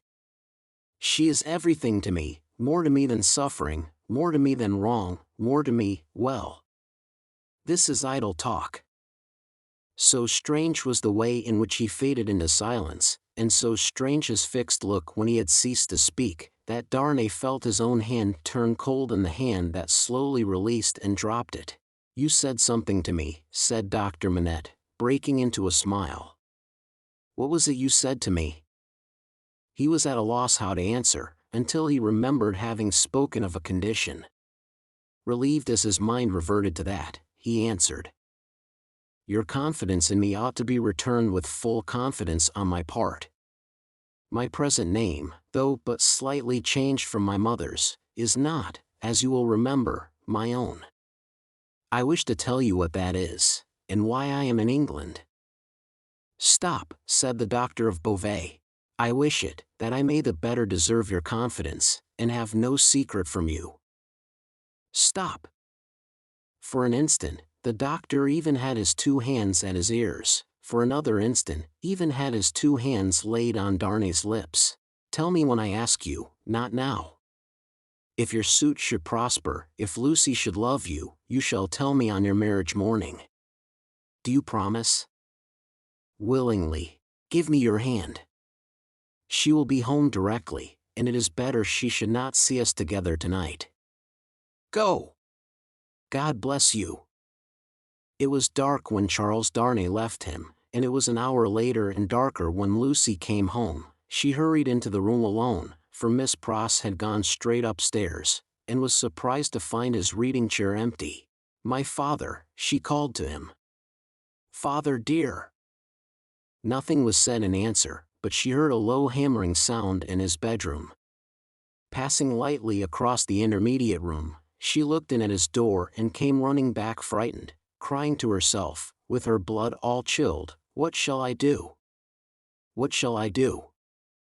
Her uncertainty lasted but a moment. She hurried back, and tapped at his door, and softly called to him. The noise ceased at the sound of her voice, and he presently came out to her, and they walked up and down together for a long time. She came down from her bed to look at him in his sleep that night. He slept heavily, and his tray of shoemaking tools, and his old unfinished work, were all as usual. Chapter 11. A Companion Picture. "Sidney," said Mr. Stryver, on that self-same night, or morning, to his jackal, "mix another bowl of punch. I have something to say to you." Sidney had been working double tides that night, and the night before, and the night before that, and a good many nights in succession, making a grand clearance among Mr. Stryver's papers before the setting in of the long vacation. The clearance was effected at last, the Stryver arrears were handsomely fetched up, everything was got rid of until November should come with its fogs atmospheric, and fogs legal, and bring grist to the mill again. Sidney was none the livelier and none the soberer for so much application. It had taken a deal of extra wet toweling to pull him through the night, a correspondingly extra quantity of wine had preceded the toweling, and he was in a very damaged condition, as he now pulled his turban off and threw it into the basin in which he had steeped it at intervals for the last 6 hours. "Are you mixing that other bowl of punch?" said Stryver the portly, with his hands in his waistband, glancing round from the sofa where he lay on his back. "I am." "Now, look here. I am going to tell you something that will rather surprise you, and that perhaps will make you think me not quite as shrewd as you usually do think me. I intend to marry." "Do you?" "Yes. And not for money. What do you say now?" "I don't feel disposed to say much." "Who is she?" "Guess." "Do I know her?" "Guess." "I am not going to guess, at 5 o'clock in the morning, with my brains frying and sputtering in my head. If you want me to guess, you must ask me to dinner." "Well then, I'll tell you," said Stryver, coming slowly into a sitting posture. "Sidney, I rather despair of making myself intelligible to you, because you are such an insensible dog." "And you," returned Sidney, busy concocting the punch, "are such a sensitive and poetical spirit." "Come," rejoined Stryver, laughing boastfully, "though I don't prefer any claim to being the soul of romance, for I hope I know better, still I am a tenderer sort of fellow than you." "You are a luckier, if you mean that." "I don't mean that. I mean I am a man of more. Say gallantry, while you are about it," suggested Carton. "Well, I'll say gallantry." "My meaning is that I am a man," said Stryver, inflating himself at his friend as he made the punch, "who cares more to be agreeable, who takes more pains to be agreeable, who knows better how to be agreeable, in a woman's society, than you do." "Go on," said Sidney Carton. "No, but before I go on," said Stryver, shaking his head in his bullying way, "I'll have this out with you. You've been at Dr. Manette's house as much as I have, or more than I have. Why, I have been ashamed of your moroseness there. Your manners have been of that silent and sullen and hangdog kind, that, upon my life and soul, I have been ashamed of you, Sidney. It should be very beneficial to a man in your practice at the bar, to be ashamed of anything," returned Sidney. "You ought to be much obliged to me." "You shall not get off in that way," rejoined Stryver, shouldering the rejoinder at him. "No, Sidney, it's my duty to tell you, and I tell you to your face to do you good, that you are a devilish ill-conditioned fellow in that sort of society. You are a disagreeable fellow." Sidney drank a bumper of the punch he had made, and laughed. "Look at me," said Stryver, squaring himself. "I have less need to make myself agreeable than you have, being more independent in circumstances. Why do I do it?" "I never saw you do it yet," muttered Carton. "I do it because it's politic. I do it on principle. And look at me. I get on." "You don't get on with your account of your matrimonial intentions," answered Carton, with a careless air. "I wish you would keep to that. As to me, will you never understand that I am incorrigible?" He asked the question with some appearance of scorn. "You have no business to be incorrigible," was his friend's answer, delivered in no very soothing tone. "I have no business to be, at all, that I know of," said Sidney Carton. "Who is the lady?" "Now, don't let my announcement of the name make you uncomfortable, Sidney," said Mr. Stryver, preparing him with ostentatious friendliness for the disclosure he was about to make, "because I know you don't mean half you say, and if you meant it all, it would be of no importance. I make this little preface, because you once mentioned the young lady to me in slighting terms." "I did?" "Certainly, and in these chambers."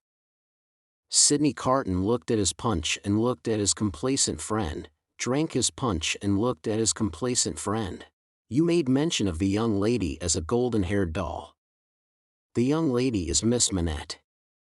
"If you had been a fellow of any sensitiveness or delicacy of feeling in that kind of way, Sidney, I might have been a little resentful of your employing such a designation, but you are not.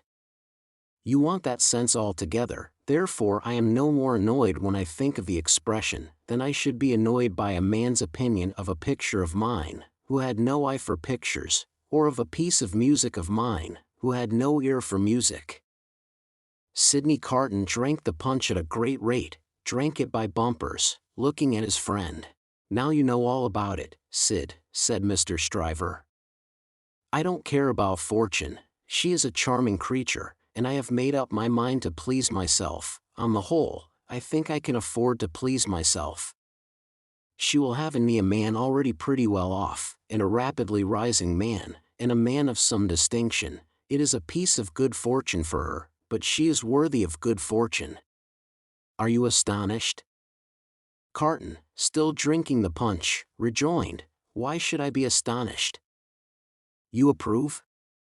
Carton, still drinking the punch, rejoined, "Why should I not approve?" "Well," said his friend Stryver, "you take it more easily than I fancied you would, and are less mercenary on my behalf than I thought you would be, though, to be sure, you know well enough by this time that your ancient chum is a man of a pretty strong will." "Yes, Sidney, I have had enough of this style of life, with no other as a change from it. I feel that it is a pleasant thing for a man to have a home when he feels inclined to go to it. When he doesn't, he can stay away, and I feel that Miss Manette will tell well in any station, and will always do me credit. So I have made up my mind. And now, Sidney, old boy, I want to say a word to you about your prospects. You are in a bad way, you know, you really are in a bad way. You don't know the value of money, you live hard, you'll knock up one of these days, and be ill and poor. You really ought to think about a nurse." The prosperous patronage with which he said it, made him look twice as big as he was, and 4 times as offensive. "Now, let me recommend you," pursued Stryver, "to look it in the face. I have looked it in the face, in my different way. Look it in the face, you, in your different way. Marry. Provide somebody to take care of you. Never mind your having no enjoyment of women's society, nor understanding of it, nor tact for it. Find out somebody. Find out some respectable woman with a little property, somebody in the landlady way, or lodging-letting way, and marry her, against a rainy day. That's the kind of thing for you. Now think of it, Sidney." "I'll think of it," said Sidney. Chapter 12. The Fellow of Delicacy. Mr. Stryver, having made up his mind to that magnanimous bestowal of good fortune on the doctor's daughter, resolved to make her happiness known to her before he left town for the long vacation.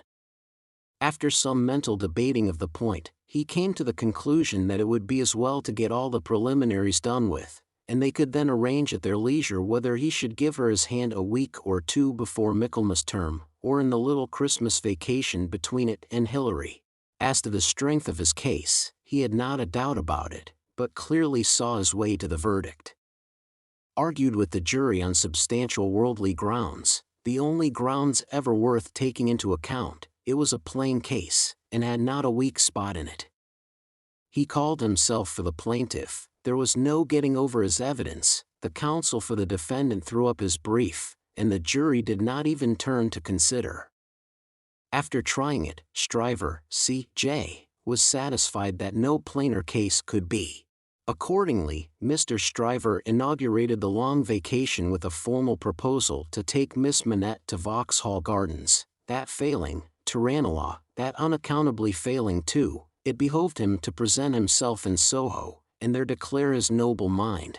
Towards Soho, therefore, Mr. Stryver shouldered his way from the Temple, while the bloom of the long vacation's infancy was still upon it. Anybody who had seen him projecting himself into Soho while he was yet on St. Dunstan's side of Temple Bar, bursting in his full-blown way along the pavement, to the jostlement of all weaker people, might have seen how safe and strong he was. His way taking him past Tellson's, and he both banking at Tellson's and knowing Mr. Lorry as the intimate friend of the Manettes, it entered Mr. Stryver's mind to enter the bank, and reveal to Mr. Lorry the brightness of the Soho horizon. So, he pushed open the door with the weak rattle in its throat, stumbled down the 2 steps, got past the 2 ancient cashiers, and shouldered himself into the musty back closet where Mr. Lorry sat at great books ruled for figures, with perpendicular iron bars to his window as if that were ruled for figures too, and everything under the clouds were a sum. "Hello," said Mr. Stryver. "How do you do? I hope you are well." It was Stryver's grand peculiarity that he always seemed too big for any place or space. He was so much too big for Tellson's, that old clerks in distant corners looked up with looks of remonstrance, as though he squeezed them against the wall. The house itself, magnificently reading the paper quite in the far-off perspective, lowered displeased, as if the Stryver head had been butted into its responsible waistcoat. The discreet Mr. Lorry said, in a sample tone of the voice he would recommend under the circumstances, "How do you do, Mr. Stryver?" "How do you do, sir," and shook hands. There was a peculiarity in his manner of shaking hands, always to be seen in any clerk at Tellson's who shook hands with a customer when the house pervaded the air. He shook in a self-abnegating way, as one who shook for Tellson and Company. "Can I do anything for you, Mr. Stryver?" asked Mr. Lorry, in his business character. "Why, no, thank you, this is a private visit to yourself, Mr. Lorry. I have come for a private word." "Oh indeed," said Mr. Lorry, bending down his ear, while his eye strayed to the house afar off. "I am going," said Mr. Stryver, leaning his arms confidentially on the desk, whereupon, although it was a large double one, there appeared to be not half desk enough for him. "I am going to make an offer of myself in marriage to your agreeable little friend, Miss Manette, Mr. Lorry." "Oh dear me," cried Mr. Lorry, rubbing his chin, and looking at his visitor dubiously. "Oh dear me, sir," repeated Stryver, drawing back. "Oh dear you, sir? What may your meaning be, Mr. Lorry?" "My meaning," answered the man of business, "is, of course, friendly and appreciative, and that it does you the greatest credit, and, in short, my meaning is everything you could desire." "But, really, you know, Mr. Stryver," Mr. Lorry paused, and shook his head at him in the oddest manner, as if he were compelled against his will to add, "Internally, you know there really is so much too much of you." "Well," said Stryver, slapping the desk with his contentious hand, opening his eyes wider, and taking a long breath, "if I understand you, Mr. Lorry, I'll be hanged." Mr. Lorry adjusted his little wig at both ears as a means towards that end, and bit the feather of a pen. "D—n it all, sir," said Stryver, staring at him, "am I not eligible?" "Oh dear yes." "Yes." "Oh yes, you're eligible," said Mr. Lorry. "If you say eligible, you are eligible. 0524M. Original." "Am I not prosperous?" asked Stryver. "Oh. If you come to prosperous, you are prosperous," said Mr. Lorry. "And advancing?" "If you come to advancing, you know," said Mr. Lorry, delighted to be able to make another admission, "nobody can doubt that." "Then what on earth is your meaning, Mr. Lorry?" demanded Stryver, perceptibly crestfallen. "Well, were you going there now?" asked Mr. Lorry. "Straight," said Stryver, with a plump of his fist on the desk. "Then I think I wouldn't, if I was you." "Why," said Stryver. "Now, I'll put you in a corner," forensically shaking a forefinger at him. "You are a man of business and bound to have a reason. State your reason. Why wouldn't you go?" "Because," said Mr. Lorry, "I wouldn't go on such an object without having some cause to believe that I should succeed." "D.N. me," cried Stryver, "but this beats everything." Mr. Lorry glanced at the distant house, and glanced at the angry Stryver. "Here's a man of business, a man of years, a man of experience, in a bank," said Stryver, and having summed up 3 leading reasons for complete success, he says there's no reason at all. Says it with his head on. Mr. Stryver remarked upon the peculiarity as if it would have been infinitely less remarkable if he had said it with his head off. "When I speak of success, I speak of success with the young lady, and when I speak of causes and reasons to make success probable, I speak of causes and reasons that will tell us such with the young lady." "The young lady, my good sir," said Mr. Lorry, mildly tapping the Stryver arm, "the young lady. The young lady goes before all." "Then you mean to tell me, Mr. Lorry," said Stryver, squaring his elbows, "that it is your deliberate opinion that the young lady at present in question is a mincing fool?" "Not exactly so. I mean to tell you, Mr. Stryver," said Mr. Lorry, reddening, "that I will hear no disrespectful word of that young lady from any lips, and that if I knew any man, which I hope I do not, whose taste was so coarse, and whose temper was so overbearing, that he could not restrain himself from speaking disrespectfully of that young lady at this desk, not even Tellson should prevent my giving him a piece of my mind." The necessity of being angry in a suppressed tone had put Mr. Stryver's blood vessels into a dangerous state when it was his turn to be angry. Mr. Lorry's veins, methodical as their courses could usually be, were in no better state now it was his turn. "That is what I mean to tell you, sir," said Mr. Lorry. "Pray let there be no mistake about it." Mr. Stryver sucked the end of a ruler for a little while, and then stood hitting a tune out of his teeth with it, which probably gave him the toothache. He broke the awkward silence by saying, "This is something new to me, Mr. Lorry. You deliberately advise me not to go up to Soho and offer myself, Stryver of the King's Bench Bar? Do you ask me for my advice, Mr. Stryver?" "Yes, I do." "Very good. Then I give it, and you have repeated it correctly." "And all I can say of it is," laughed Stryver with a vexed laugh, "that this, beats everything past, present, and to come." "Now understand me," pursued Mr. Lorry. "As a man of business, I am not justified in saying anything about this matter, for, as a man of business, I know nothing of it. But, as an old fellow, who has carried Miss Manette in his arms, who is the trusted friend of Miss Manette and of her father too, and who has a great affection for them both, I have spoken. The confidence is not of my seeking, recollect. Now, you think I may not be right?" "Not I," said Stryver, whistling. "I can't undertake to find third parties in common sense, I can only find it for myself. I suppose sense in certain quarters, you suppose mincing bread and butter nonsense. It's new to me, but you are right, I dare say. What I suppose, Mr. Stryver, I claim to characterize for myself, and understand me, sir," said Mr. Lorry, quickly flushing again, "I will not even at Tellson's, have it characterized for me by any gentleman breathing." "There." "I beg your pardon," said Stryver. "Granted." "Thank you." "Well, Mr. Stryver, I was about to say, it might be painful to you to find yourself mistaken, it might be painful to Dr. Manette to have the task of being explicit with you, it might be very painful to Miss Manette to have the task of being explicit with you.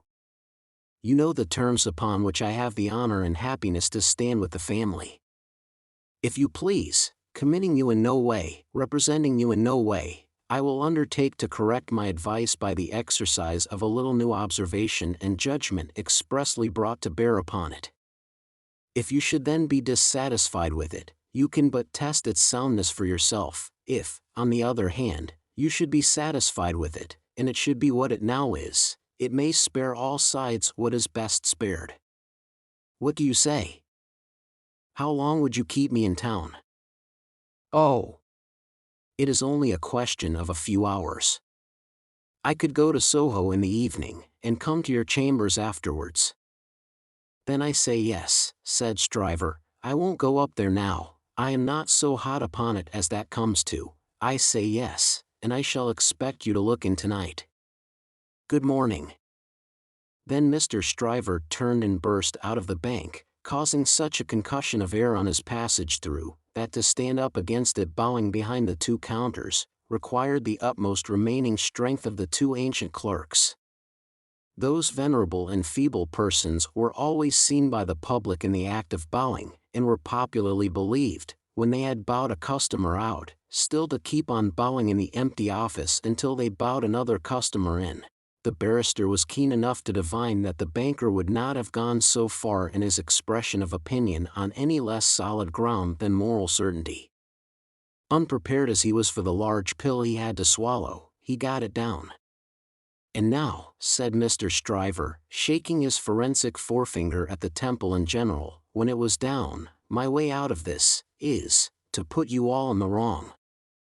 It was a bit of the art of an Old Bailey tactician, in which he found great relief. You shall not put me in the wrong, young lady, said Mr. Stryver, I'll do that for you. Accordingly, when Mr. Lorry called that night as late as 10 o'clock, Mr. Stryver, among a quantity of books and papers littered out for the purpose, seemed to have nothing less on his mind than the subject of the morning. He even showed surprise when he saw Mr. Lorry, and was altogether in an absent and preoccupied state. Well, said that good-natured emissary, after a full half-hour of bootless attempts to bring him round to the question. I have been to Soho. To Soho, repeated Mr. Stryver, coldly.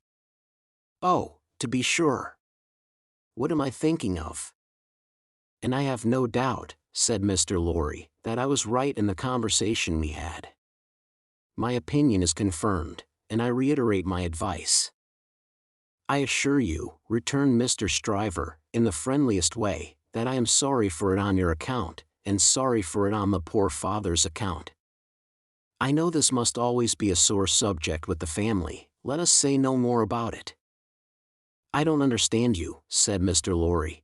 I dare say not, rejoined Stryver, nodding his head in a smoothing and final way. No matter, no matter. But it does matter, Mr. Lorry urged. No, it doesn't, I assure you it doesn't. Having supposed that there was sense where there is no sense, and a laudable ambition where there is not a laudable ambition, I am well out of my mistake, and no harm is done. Young women have committed similar follies often before, and have repented them in poverty and obscurity often before. In an unselfish aspect, I am sorry that the thing is dropped, because it would have been a bad thing for me in a worldly point of view. In a selfish aspect, I am glad that the thing is dropped, because it would have been a bad thing for me in a worldly point of view. It is hardly necessary to say I could have gained nothing by it. There is no harm at all done. I have not proposed to the young lady, and, between ourselves, I am by no means certain, on reflection, that I ever should have committed myself to that extent. Mr. Lorry, you cannot control the mincing vanities and giddinesses of empty-headed girls. You must not expect to do it, or you will always be disappointed. Now, pray say no more about it. I tell you, I regret it on account of others, but I am satisfied on my own account. And I am really very much obliged to you for allowing me to sound you, and for giving me your advice. You know the young lady better than I do. You were right, it never would have done. Mr. Lorry was so taken aback that he looked quite stupidly at Mr. Stryver shouldering him towards the door, with an appearance of showering generosity, forbearance, and goodwill on his erring head. Make the best of it, my dear sir, said Stryver, say no more about it. Thank you again for allowing me to sound you. Good night. Mr. Lorry was out in the night, before he knew where he was. Mr. Stryver was lying back on his sofa, winking at his ceiling. Chapter 13. The Fellow of No Delicacy. If Sidney Carton ever shone anywhere, he certainly never shone in the house of Dr. Manette. He had been there often, during a whole year, and had always been the same moody and morose lounger there. When he cared to talk, he talked well, but the cloud of caring for nothing, which overshadowed him with such a fatal darkness, was very rarely pierced by the light within him. And yet he did care something for the streets that environed that house, and for the senseless stones that made their pavements. Many a night he vaguely and unhappily wandered there, when wine had brought no transitory gladness to him. Many a dreary daybreak revealed his solitary figure lingering there, and still lingering there when the first beams of the sun brought into strong relief removed beauties of architecture and spires of churches and lofty buildings, as perhaps the quiet time brought some sense of better things, else forgotten and unattainable, into his mind. Of late, the neglected bed in the Temple Court had known him more scantily than ever, and often when he had thrown himself upon it no longer than a few minutes, he had got up again, and haunted that neighborhood. On a day in August, when Mr. Stryver, after notifying to his jackal that he had thought better of that marrying matter, had carried his delicacy into Devonshire, and when the sight and scent of flowers in the city streets had some waifs of goodness in them for the worst, of health for the sickliest, and of youth for the oldest, Sidney's feet still trod those stones. From being irresolute and purposeless, his feet became animated by an intention, and, in the working out of that intention, they took him to the doctor's door. He was shown upstairs, and found Lucy at her work, alone. She had never been quite at her ease with him, and received him with some little embarrassment as he seated himself near her table. But, looking up at his face in the interchange of the first few commonplaces, she observed a change in it. "I fear you are not well, Mr. Carton." "No. But the life I lead, Miss Manette, is not conducive to health." "What is to be expected of, or by, such profligates? Is it not, forgive me, I have begun the question on my lips, a pity to live no better life? God knows it is a shame. Then why not change it?" Looking gently at him again, she was surprised and saddened to see that there were tears in his eyes. There were tears in his voice too, as he answered. "It is too late for that. I shall never be better than I am. I shall sink lower, and be worse." He leaned an elbow on her table, and covered his eyes with his hand. The table trembled in the silence that followed. She had never seen him softened, and was much distressed. He knew her to be so, without looking at her, and said, "Pray forgive me, Miss Manette. I break down before the knowledge of what I want to say to you. Will you hear me? If it will do you any good, Mr. Carton, if it would make you happier, it would make me very glad. God bless you for your sweet compassion." He unshaded his face after a little while, and spoke steadily. "Don't be afraid to hear me. Don't shrink from anything I say. I am like one who died young. All my life might have been. No, Mr. Carton. I am sure that the best part of it might still be. I am sure that you might be much, much worthier of yourself. Say of you, Miss Manette, and although I know better, although in the mystery of my own wretched heart I know better, I shall never forget it." She was pale and trembling. He came to her relief with a fixed despair of himself which made the interview unlike any other that could have been holden. "If it had been possible, Miss Manette, that you could have returned the love of the man you see before yourself, flung away, wasted, drunken, poor creature of misuse as you know him to be, he would have been conscious this day and hour, in spite of his happiness, that he would bring you to misery, bring you to sorrow and repentance, blight you, disgrace you, pull you down with him. I know very well that you can have no tenderness for me. I ask for none. I am even thankful that it cannot be. Without it, can I not save you, Mr. Carton? Can I not recall you, forgive me again, to a better course? Can I in no way repay your confidence? I know this is a confidence, she modestly said, after a little hesitation, and in earnest tears. I know you would say this to no one else. Can I turn it to no good account for yourself, Mr. Carton? He shook his head. To none. No, Miss Manette, to none. If you will hear me through a very little more, all you can ever do for me is done. I wish you to know that you have been the last dream of my soul. In my degradation I have not been so degraded but that the sight of you with your father, and of this home made such a home by you, has stirred old shadows that I thought had died out of me. Since I knew you, I have been troubled by a remorse that I thought would never reproach me again, and have heard whispers from old voices impelling me upward that I thought were silent forever. I have had unformed ideas of striving afresh, beginning anew, shaking off sloth and sensuality, and fighting out the abandoned fight. A dream, all a dream, that ends in nothing, and leaves the sleeper where he lay down, but I wish you to know that you inspired it. Will nothing of it remain? Oh, Mr. Carton, think again. Try again. No, Miss Manette, all through it, I have known myself to be quite undeserving. And yet I have had the weakness, and have still the weakness, to wish you to know with what a sudden mastery you kindled me, heap of ashes that I am, into fire, a fire, however, inseparable in its nature from myself, quickening nothing, lighting nothing, doing no service, idly burning away. Since it is my misfortune, Mr. Carton, to have made you more unhappy than you were before you knew me. Don't say that, Miss Manette, for you would have reclaimed me, if anything could. You will not be the cause of my becoming worse. Since the state of your mind that you describe is, at all events, attributable to some influence of mine, this is what I mean. If I can make it plain, can I use no influence to serve you? Have I no power for good, with you, at all? The utmost good that I am capable of now, Miss Manette, I have come here to realize.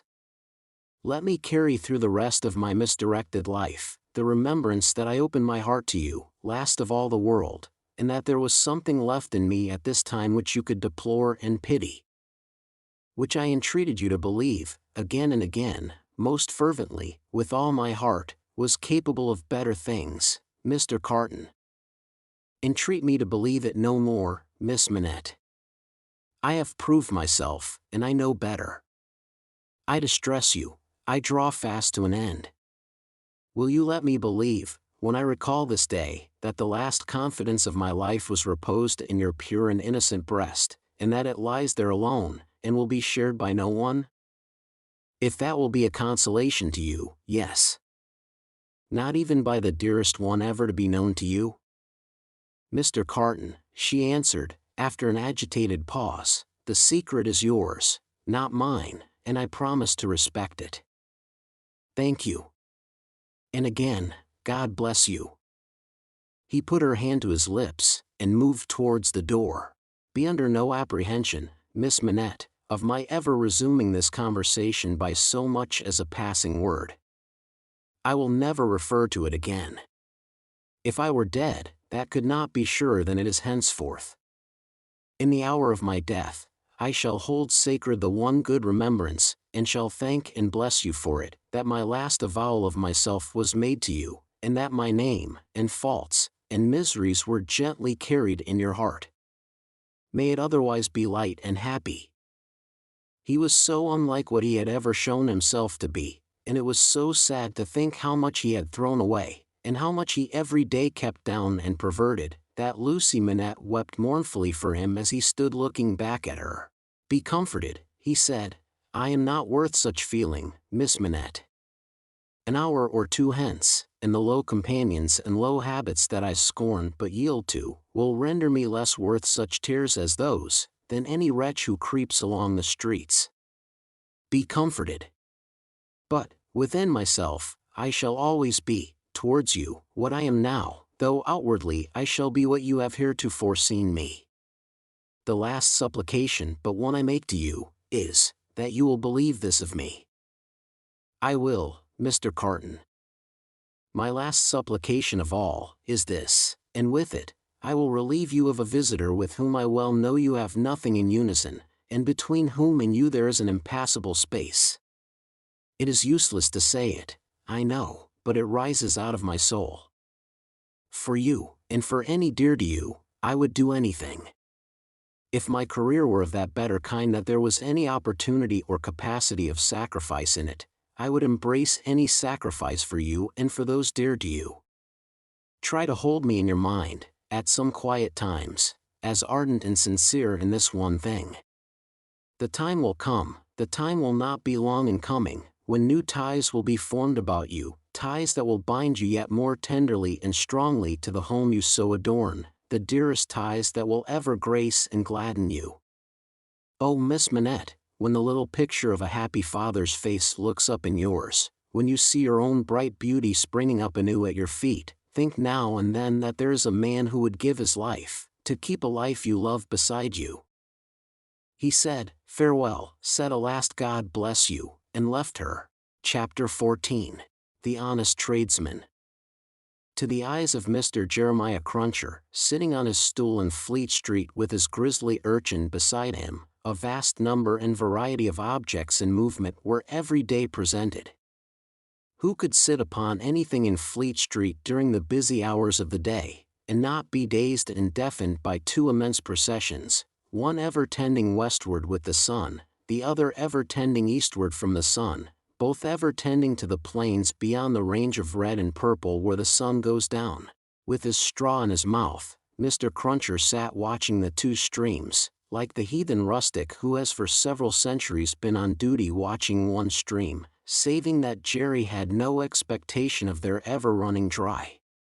Nor would it have been an expectation of a hopeful kind, since a small part of his income was derived from the pilotage of timid women, mostly of a full habit and past the middle term of life, from Tellson's side of the tides to the opposite shore.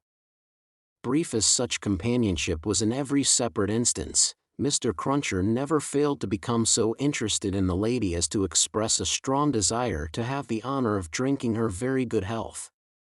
And it was from the gifts bestowed upon him towards the execution of this benevolent purpose, that he recruited his finances, as just now observed. Time was, when a poet sat upon a stool in a public place, and mused in the sight of men. Mr. Cruncher, sitting on a stool in a public place, but not being a poet, mused as little as possible, and looked about him. It fell out that he was thus engaged in a season when crowds were few, and belated women few, and when his affairs in general were so unprosperous as to awaken a strong suspicion in his breast that Mrs. Cruncher must have been flopping in some pointed manner, when an unusual concourse pouring down Fleet Street westward attracted his attention. Looking that way, Mr. Cruncher made out that some kind of funeral was coming along, and that there was popular objection to this funeral, which engendered uproar. Young Jerry, said Mr. Cruncher, turning to his offspring, it's a burying dot. Hurrah, father, cried young Jerry. The young gentleman uttered this exultant sound with mysterious significance. The elder gentleman took the cry so ill, that he watched his opportunity, and smote the young gentleman on the ear. What d'ye mean? What are you hurrahing at? What do you want to convey to your own father, you young rep? This boy is a-getting too many for me, said Mr. Cruncher, surveying him. Him and his hurrahs. Don't let me hear no more of you, or you shall feel some more of me. D'ye hear? I warn't doing no harm, young Jerry protested, rubbing his cheek. Drop it then, said Mr. Cruncher, I won't have none of your no harms. Get atop of that there seat, and look at the crowd. His son obeyed, and the crowd approached. They were bawling and hissing round a dingy hearse and dingy mourning coach, in which mourning coach there was only one mourner, dressed in the dingy trappings that were considered essential to the dignity of the position. The position appeared by no means to please him, however, with an increasing rabble surrounding the coach, deriding him, making grimaces at him, and incessantly groaning and calling out, Yah! Spies! TST! Yah!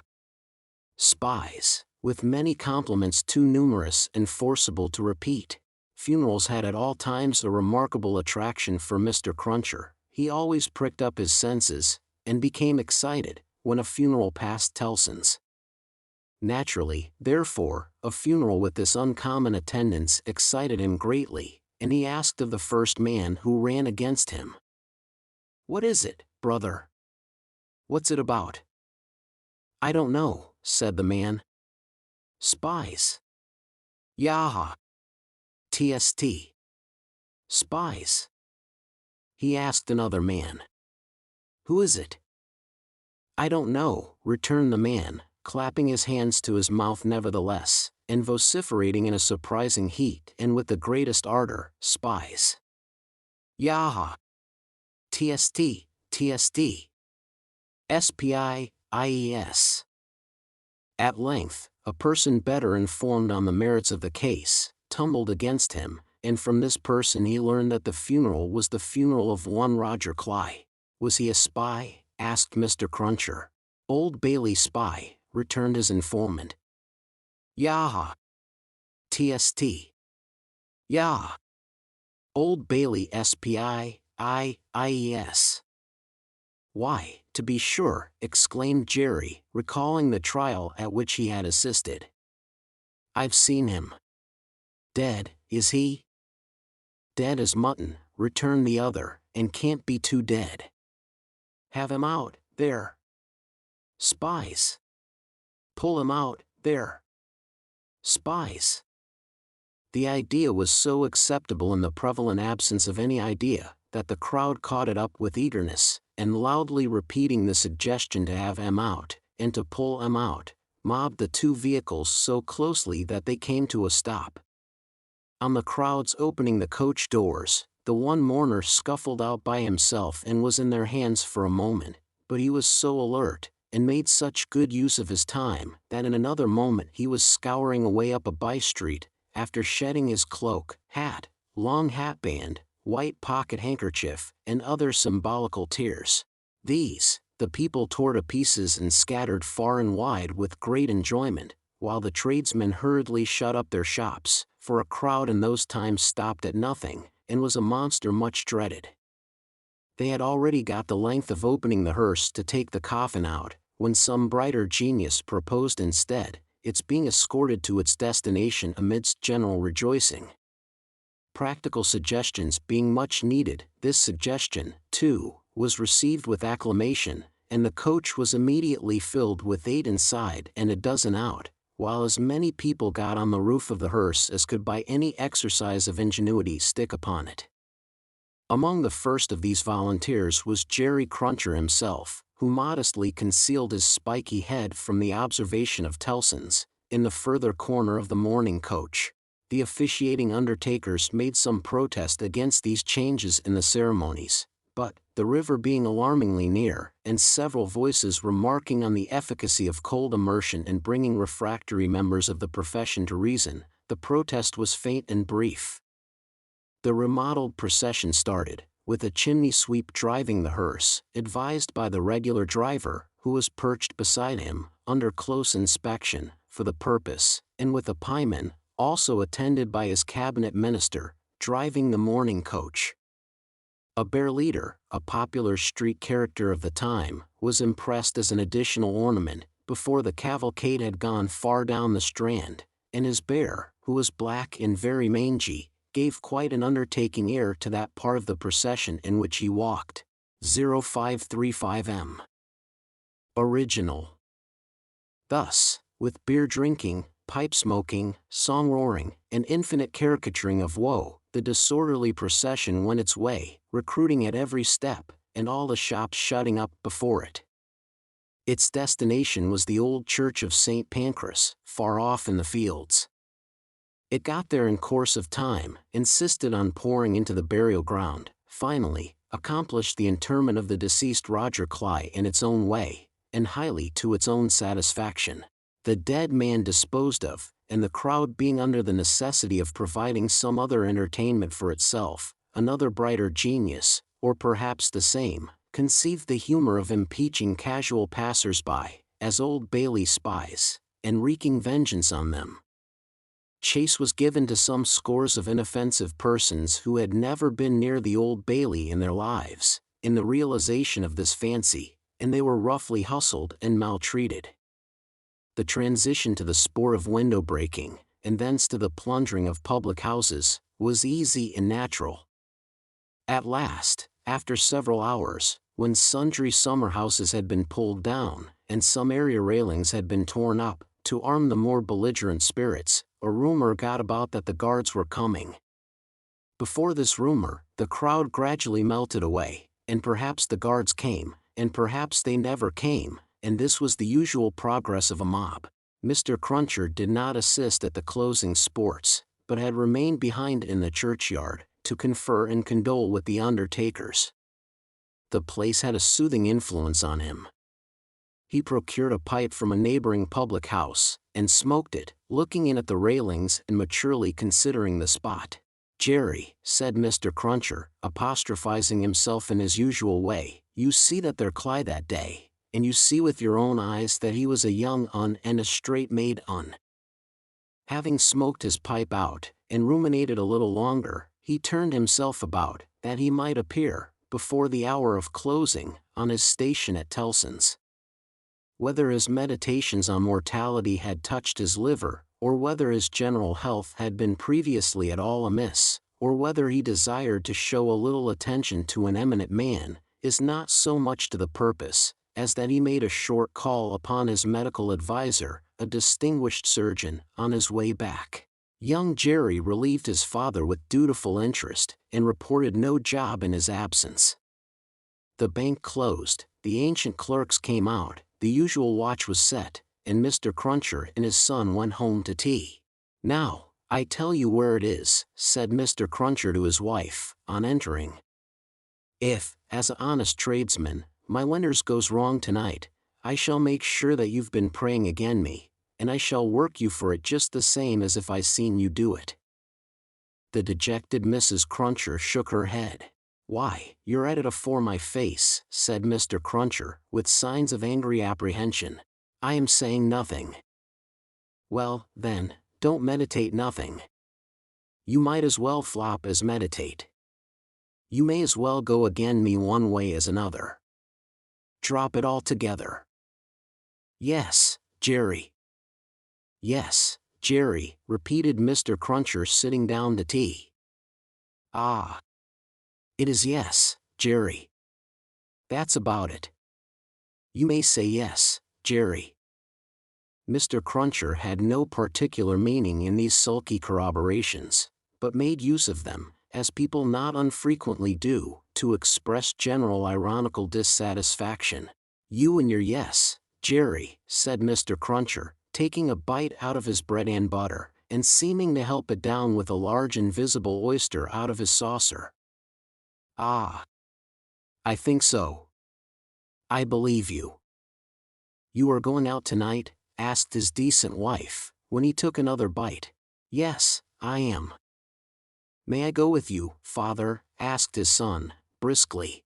"No, you mayn't. I'm a-going, as your mother knows, a-fishing."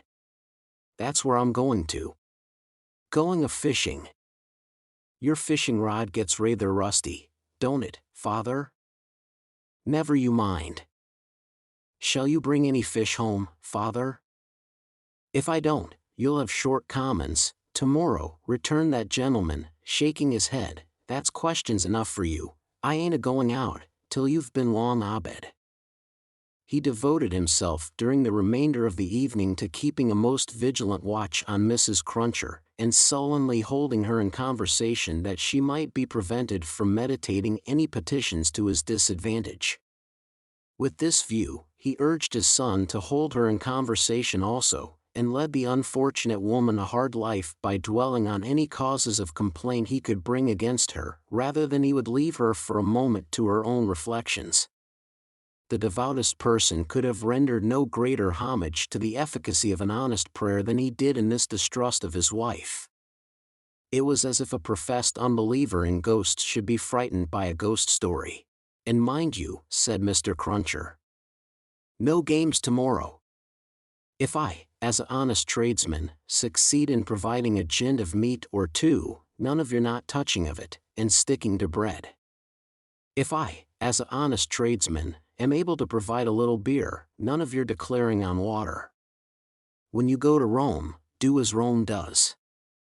Rome will be a ugly customer to you, if you don't. I'm your Rome, you know. Then he began grumbling again. With your flying into the face of your own wittles and drink. I don't know how scarce you mayn't make the wittles and drink here, by your flopping tricks and your unfeeling conduct. Look at your boy, he is your ain't he? He's as thin as a lath. Do you call yourself a mother, and not know that a mother's first duty is to blow her boy out?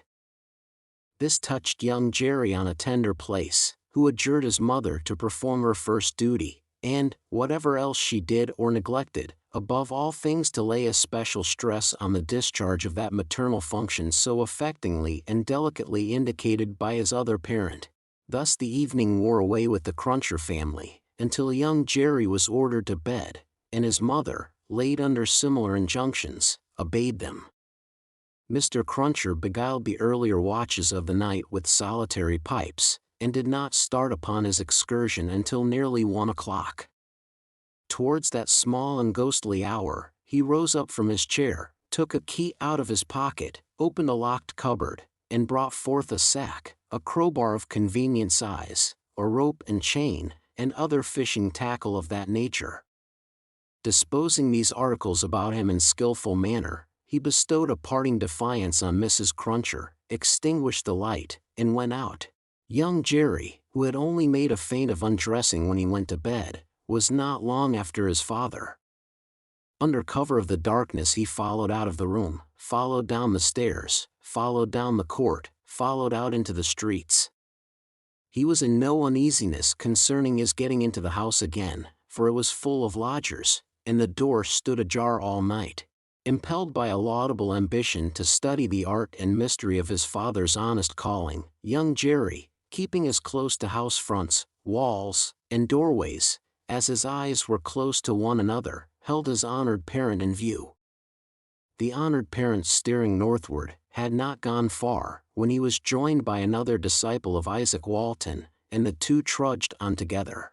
Within half an hour from the first starting, they were beyond the winking lamps, and the more than winking watchmen, and were out upon a lonely road.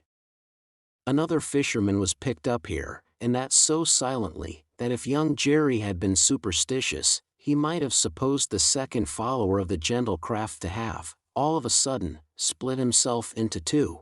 The three went on, and young Jerry went on, until the three stopped under a bank overhanging the road. Upon the top of the bank was a low brick wall, surmounted by an iron railing. In the shadow of bank and wall the three turned out of the road, and up a blind lane, of which the wall, there, risen to some 8 or 10 feet high, formed one side. Crouching down in a corner, peeping up the lane, the next object that young Jerry saw, was the form of his honored parent, pretty well defined against a watery and clouded moon, nimbly scaling an iron gate. He was soon over, and then the second fisherman got over, and then the third. They all dropped softly on the ground within the gate, and lay there a little, listening perhaps. Then, they moved away on their hands and knees. It was now young Jerry's turn to approach the gate, which he did, holding his breath. Crouching down again in a corner there, and looking in, he made out the three fishermen creeping through some rank grass. And all the gravestones in the churchyard, it was a large churchyard that they were in, looking on like ghosts in white, while the church tower itself looked on like the ghost of a monstrous giant. They did not creep far, before they stopped and stood upright. And then they began to fish. They fished with a spade, at first. Presently the honored parent appeared to be adjusting some instrument like a great corkscrew. Whatever tools they worked with, they worked hard, until the awful striking of the church clock so terrified young Jerry, that he made off, with his hair as stiff as his father's. But, his long-cherished desire to know more about these matters, not only stopped him in his running away, but lured him back again. They were still fishing perseveringly when he peeped in at the gate for the second time, but now they seemed to have got a bite. There was a screwing and complaining sound down below, and their bent figures were strained, as if by a weight. By slow degrees the weight broke away the earth upon it, and came to the surface. Young Jerry very well knew what it would be, but, when he saw it, and saw his honored parent about to wrench it open, he was so frightened, being new to the sight, that he made off again, and never stopped until he had run a mile or more. He would not have stopped then, for anything less necessary than breath, it being a spectral sort of race that he ran, and one highly desirable to get to the end of. He had a strong idea that the coffin he had seen was running after him, and, pictured as hopping on behind him, bolt upright, upon its narrow end, always on the point of overtaking him and hopping on at his side, perhaps taking his arm, it was a pursuer to shun. It was an inconsistent and ubiquitous fiend too, for, while it was making the whole night behind him dreadful, he darted out into the roadway to avoid dark alleys, fearful of its coming hopping out of them like a dropsical boy's kite without tail and wings.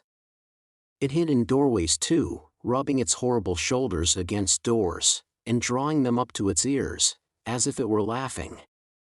It got into shadows on the road, and lay cunningly on its back to trip him up. All this time it was incessantly hopping on behind and gaining on him, so that when the boy got to his own door he had reason for being half dead. And even then it would not leave him, but followed him upstairs with a bump on every stair, scrambled into bed with him, and bumped down, dead and heavy, on his breast when he fell asleep. From his oppressed slumber, young Jerry in his closet was awakened after daybreak and before sunrise, by the presence of his father in the family room. Something had gone wrong with him, at least, so young Jerry inferred, from the circumstance of his holding Mrs. Cruncher by the ears, and knocking the back of her head against the headboard of the bed. "I told you I would," said Mr. Cruncher, "and I did." "Jerry, Jerry, Jerry," his wife implored. "You oppose yourself to the profit of the business," said Jerry, "and me and my partners suffer. You is to honor and obey, why the devil don't you?" "I try to be a good wife, Jerry," the poor woman protested, with tears. "Is it being a good wife to oppose your husband's business? Is it honoring your husband to dishonor his business? Is it obeying your husband to disobey him on the whittle subject of his business? You hadn't taken to the dreadful business then, Jerry."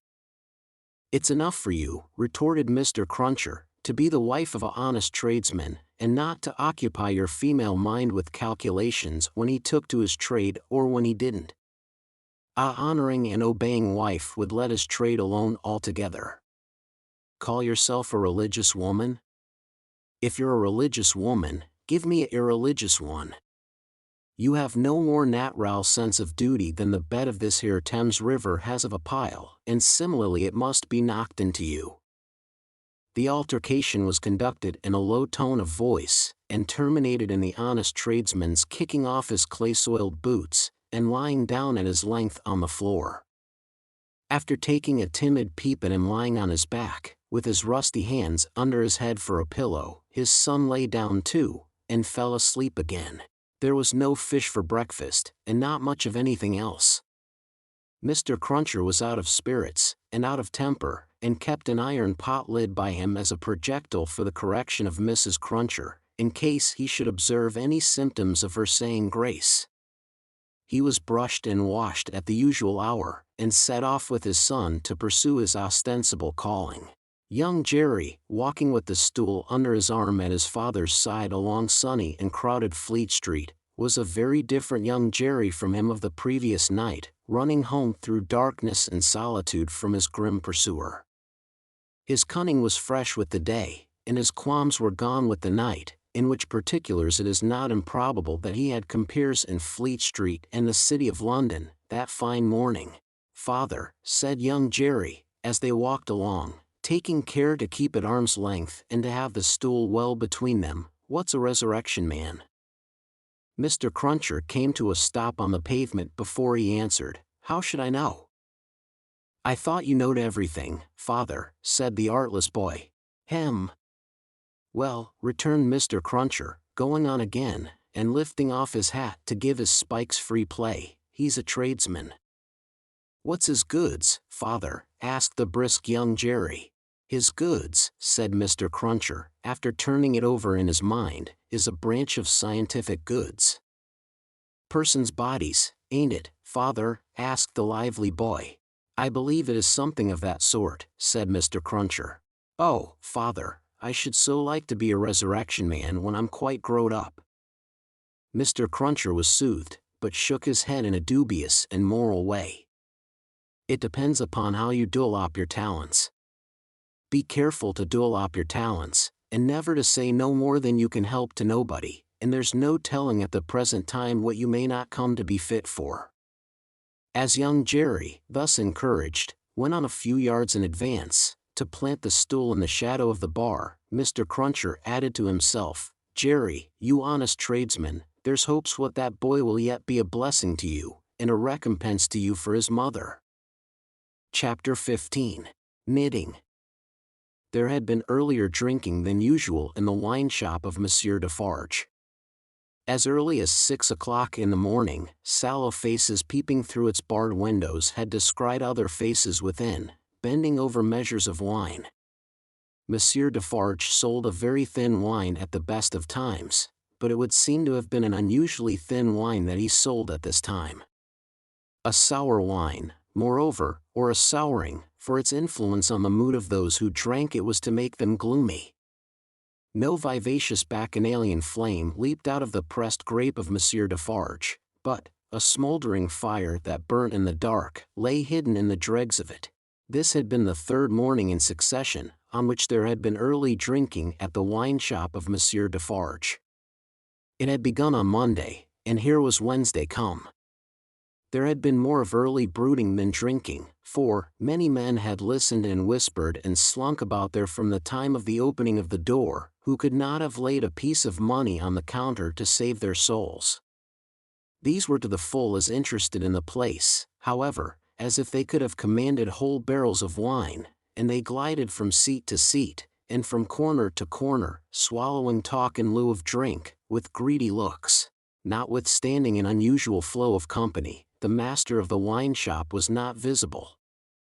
He was not missed, for nobody who crossed the threshold looked for him, nobody asked for him, nobody wondered to see only Madame Defarge in her seat, presiding over the distribution of wine, with a bowl of battered small coins before her, as much defaced and beaten out of their original impress as the small coinage of humanity from whose ragged pockets they had come. A suspended interest and a prevalent absence of mind were perhaps observed by the spies who looked in at the wine shop, as they looked in at every place, high and low, from the king's palace to the criminal's jail.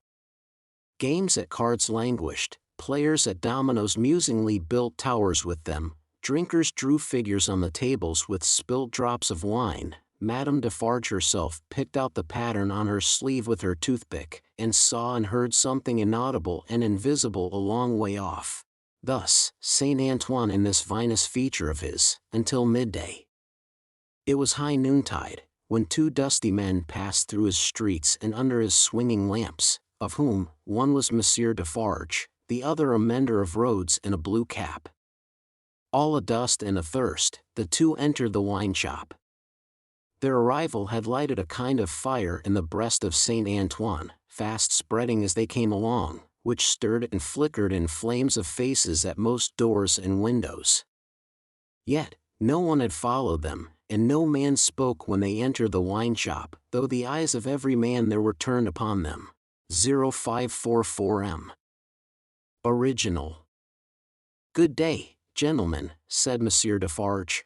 It may have been a signal for loosening the general tongue. It elicited an answering chorus of "good day."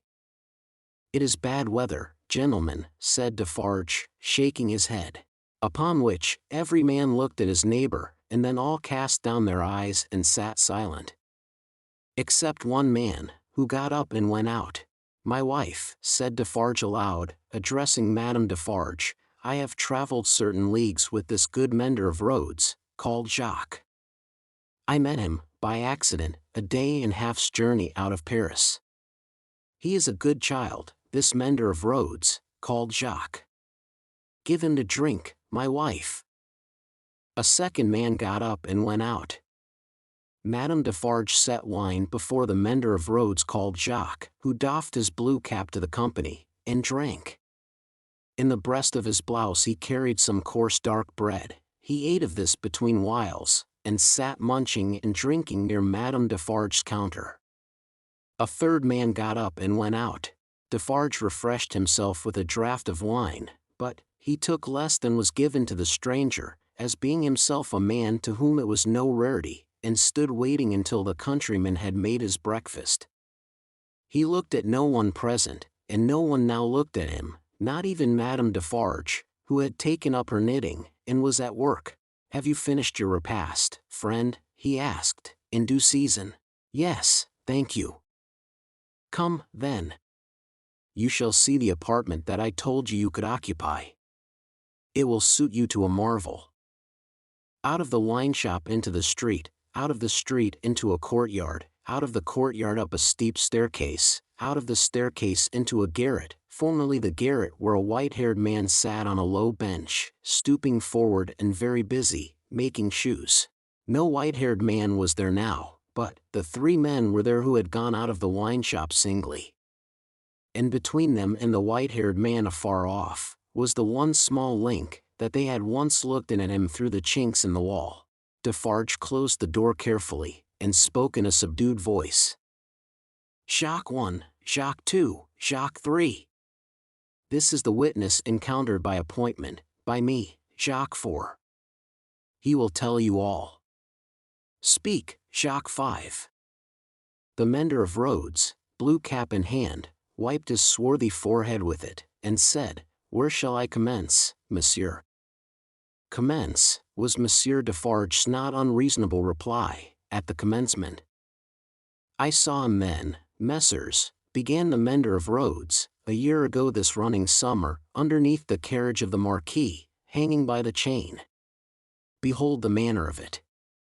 I leaving my work on the road, the sun going to bed, the carriage of the Marquis slowly ascending the hill, he hanging by the chain, like this."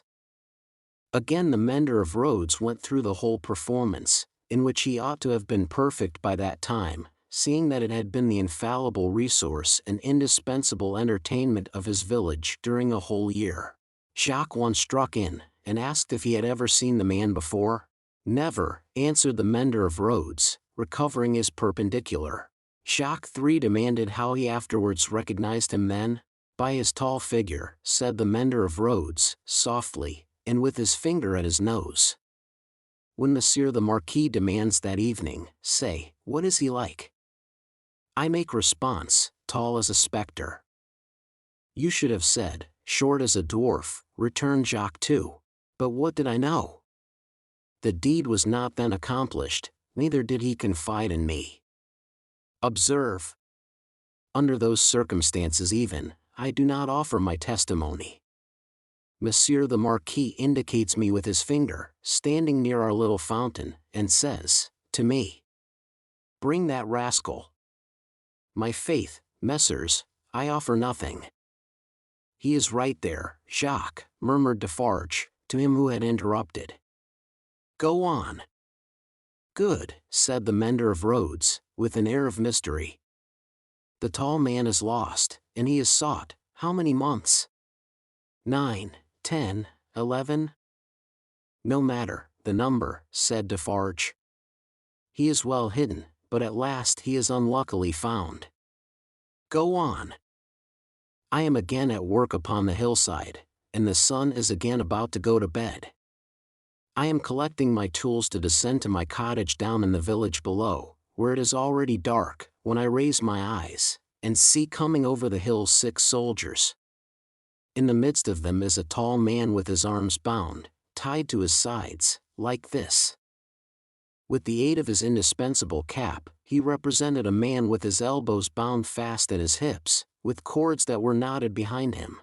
I stand aside, messrs, by my heap of stones, to see the soldiers and their prisoner pass, for it is a solitary road, that, where any spectacle is well worth looking at, and at first, as they approach, I see no more than that they are 6 soldiers with a tall man bound, and that they are almost black to my sight, except on the side of the sun going to bed, where they have a red edge, Messrs. Also, I see that their long shadows are on the hollow ridge on the opposite side of the road, and are on the hill above it, and are like the shadows of giants. Also, I see that they are covered with dust, and that the dust moves with them as they come, tramp, tramp. But when they advance quite near to me, I recognize the tall man, and he recognizes me. Ah, but he would be well content to precipitate himself over the hillside once again, as on the evening when he and I first encountered, close to the same spot. He described it as if he were there, and it was evident that he saw it vividly. Perhaps he had not seen much in his life. I do not show the soldiers that I recognize the tall man. He does not show the soldiers that he recognizes me. We do it, and we know it, with our eyes. "Come on," says the chief of that company, pointing to the village, "bring him fast to his tomb," and they bring him faster. I follow. His arms are swelled because of being bound so tight, his wooden shoes are large and clumsy, and he is lame. Because he is lame, and consequently slow, they drive him with their guns, like this. He imitated the action of a man's being impelled forward by the butt ends of muskets. As they descend the hill like madmen running a race, he falls. They laugh and pick him up again. His face is bleeding and covered with dust, but he cannot touch it. Thereupon they laugh again. They bring him into the village. All the village runs to look. They take him past the mill, and up to the prison. All the village sees the prison gate open in the darkness of the night, and swallow him, like this. He opened his mouth as wide as he could, and shut it with a sounding snap of his teeth. Observant of his unwillingness to mar the effect by opening it again, Defarge said, "Go on, Jacques." All the village, pursued the mender of roads, on tiptoe and in a low voice, withdraws. All the village whispers by the fountain. All the village sleeps. All the village dreams of that unhappy one, within the locks and bars of the prison on the crag, and never to come out of it, except to perish. In the morning, with my tools upon my shoulder, eating my morsel of black bread as I go, I make a circuit by the prison, on my way to my work. There I see him, high up, behind the bars of a lofty iron cage, bloody and dusty as last night, looking through. He has no hand free, to wave to me. I dare not call to him. He regards me like a dead man. Defarge and the 3 glanced darkly at one another. The looks of all of them were dark, repressed, and revengeful, as they listened to the countryman's story. The manner of all of them, while it was secret, was authoritative too. They had the air of a rough tribunal, Jacques 1 and 2 sitting on the old pallet bed, each with his chin resting on his hand, and his eyes intent on the road mender. Jacques 3, equally intent, on one knee behind them, with his agitated hand always gliding over the network of fine nerves about his mouth and nose. Defarge standing between them and the narrator, whom he had stationed in the light of the window, by turns looking from him to them, and from them to him. "Go on, Jacques," said Defarge. "He remains up there in his iron cage some days. The village looks at him by stealth, for it is afraid. But it always looks up, from a distance, at the prison on the crag, and in the evening, when the work of the day is achieved and it assembles to gossip at the fountain, all faces are turned towards the prison. Formerly, they were turned towards the posting house. Now, they are turned towards the prison. They whisper at the fountain, that although condemned to death he will not be executed. They say that petitions have been presented in Paris, showing that he was enraged and made mad by the death of his child. They say that a petition has been presented to the king himself. What do I know? It is possible. Perhaps yes, perhaps no. Listen then, Jacques, number 1 of that name sternly interposed. Know that a petition was presented to the king and queen. All here, yourself excepted, saw the king take it, in his carriage in the street, sitting beside the queen. It is Defarge whom you see here, who, at the hazard of his life, darted out before the horses, with the petition in his hand. And once again listen, Jacques, said the kneeling number 3, his fingers ever wandering over and over those fine nerves, with a strikingly greedy air, as if he hungered for something that was neither food nor drink. The guard, horse and foot, surrounded the petitioner and struck him blows. You hear? I hear, messrs. Go on then, said Defarge. Again, on the other hand, they whisper at the fountain, resumed the countryman, that he is brought down into our country to be executed on the spot, and that he will very certainly be executed. They even whisper that because he has slain Monseigneur, and because Monseigneur was the father of his tenants, serfs, what you will, he will be executed as a parricide. One old man says at the fountain, that his right hand, armed with the knife, will be burned off before his face, that, into wounds which will be made in his arms, his breast, and his legs, there will be poured boiling oil, melted lead, hot resin, wax, and sulfur, finally, that he will be torn limb from limb by 4 strong horses. That old man says, all this was actually done to a prisoner who made an attempt on the life of the late King, Louis XV. But how do I know if he lies? I am not a scholar. Listen once again then, Jacques, said the man with the restless hand and the craving air. The name of that prisoner was Damiens, and it was all done in open day, in the open streets of this city of Paris, and nothing was more noticed in the vast concourse that saw it done, than the crowd of ladies of quality and fashion, who were full of eager attention to the last, Jacques, prolonged until nightfall, when he had lost 2 legs and an arm, and still breathed. And it was done. Why, how old are you?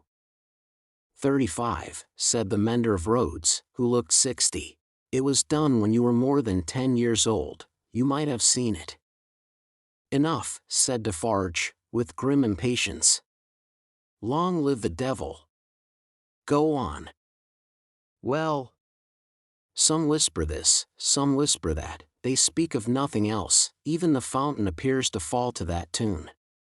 At length, on Sunday night when all the village is asleep, come soldiers, winding down from the prison, and their guns ring on the stones of the little street. Workmen dig, workmen hammer, soldiers laugh and sing. In the morning, by the fountain, there is raised a gallows 40 feet high, poisoning the water. The mender of roads looked through rather than at the low ceiling, and pointed as if he saw the gallows somewhere in the sky. All work is stopped, all assemble there, nobody leads the cows out, the cows are there with the rest. At midday, the roll of drums. Soldiers have marched into the prison in the night, and he is in the midst of many soldiers. He is bound as before, and in his mouth there is a gag, tied so, with a tight string, making him look almost as if he laughed. He suggested it, by creasing his face with his 2 thumbs, from the corners of his mouth to his ears. On the top of the gallows is fixed the knife, blade upwards, with its point in the air. He is hanged there 40 feet high, and is left hanging, poisoning the water. They looked at one another, as he used his blue cap to wipe his face, on which the perspiration had started afresh while he recalled the spectacle. It is frightful, messrs. How can the women and the children draw water? Who can gossip of an evening, under that shadow? Under it, have I said? When I left the village, Monday evening as the sun was going to bed, and looked back from the hill, the shadow struck across the church, across the mill, across the prison, seemed to strike across the earth, messrs, to where the sky rests upon it. The hungry man gnawed one of his fingers as he looked at the other 3, and his finger quivered with the craving that was on him. That's all, messrs. I left at sunset, as I had been warned to do, and I walked on, that night and half next day, until I met, as I was warned I should, this comrade.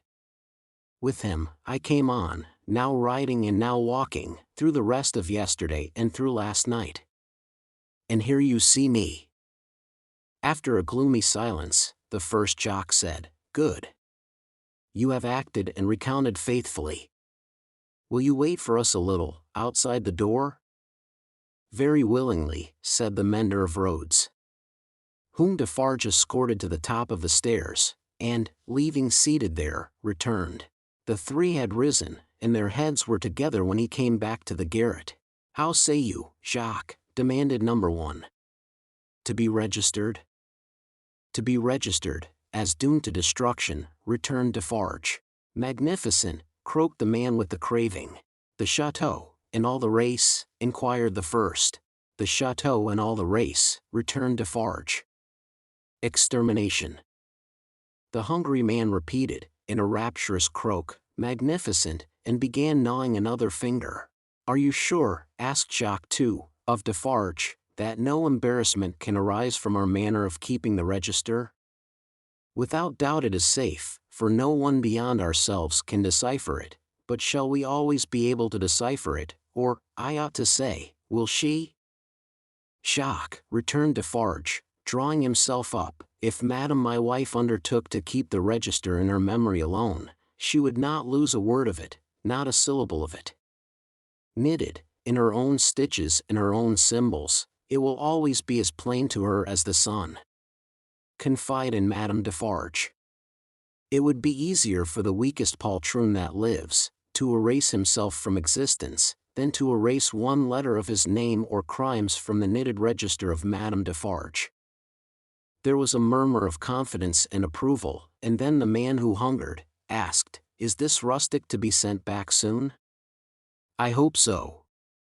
"He is very simple, is he not a little dangerous?" "He knows nothing," said Defarge, "at least nothing more than would easily elevate himself to a gallows of the same height. I charge myself with him, let him remain with me, I will take care of him, and set him on his road. He wishes to see the fine world, the king, the queen, and court, let him see them on Sunday."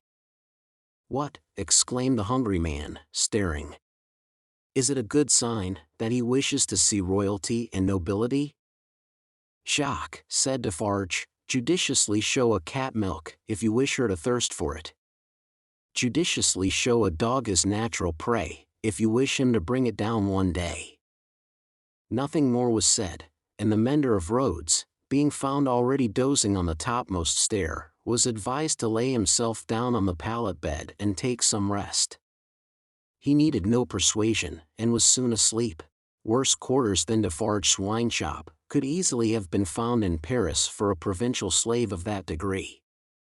Saving for a mysterious dread of Madame by which he was constantly haunted, his life was very new and agreeable. But Madame sat all day at her counter, so expressly unconscious of him, and so particularly determined not to perceive that his being there had any connection with anything below the surface, that he shook in his wooden shoes whenever his eye lighted on her.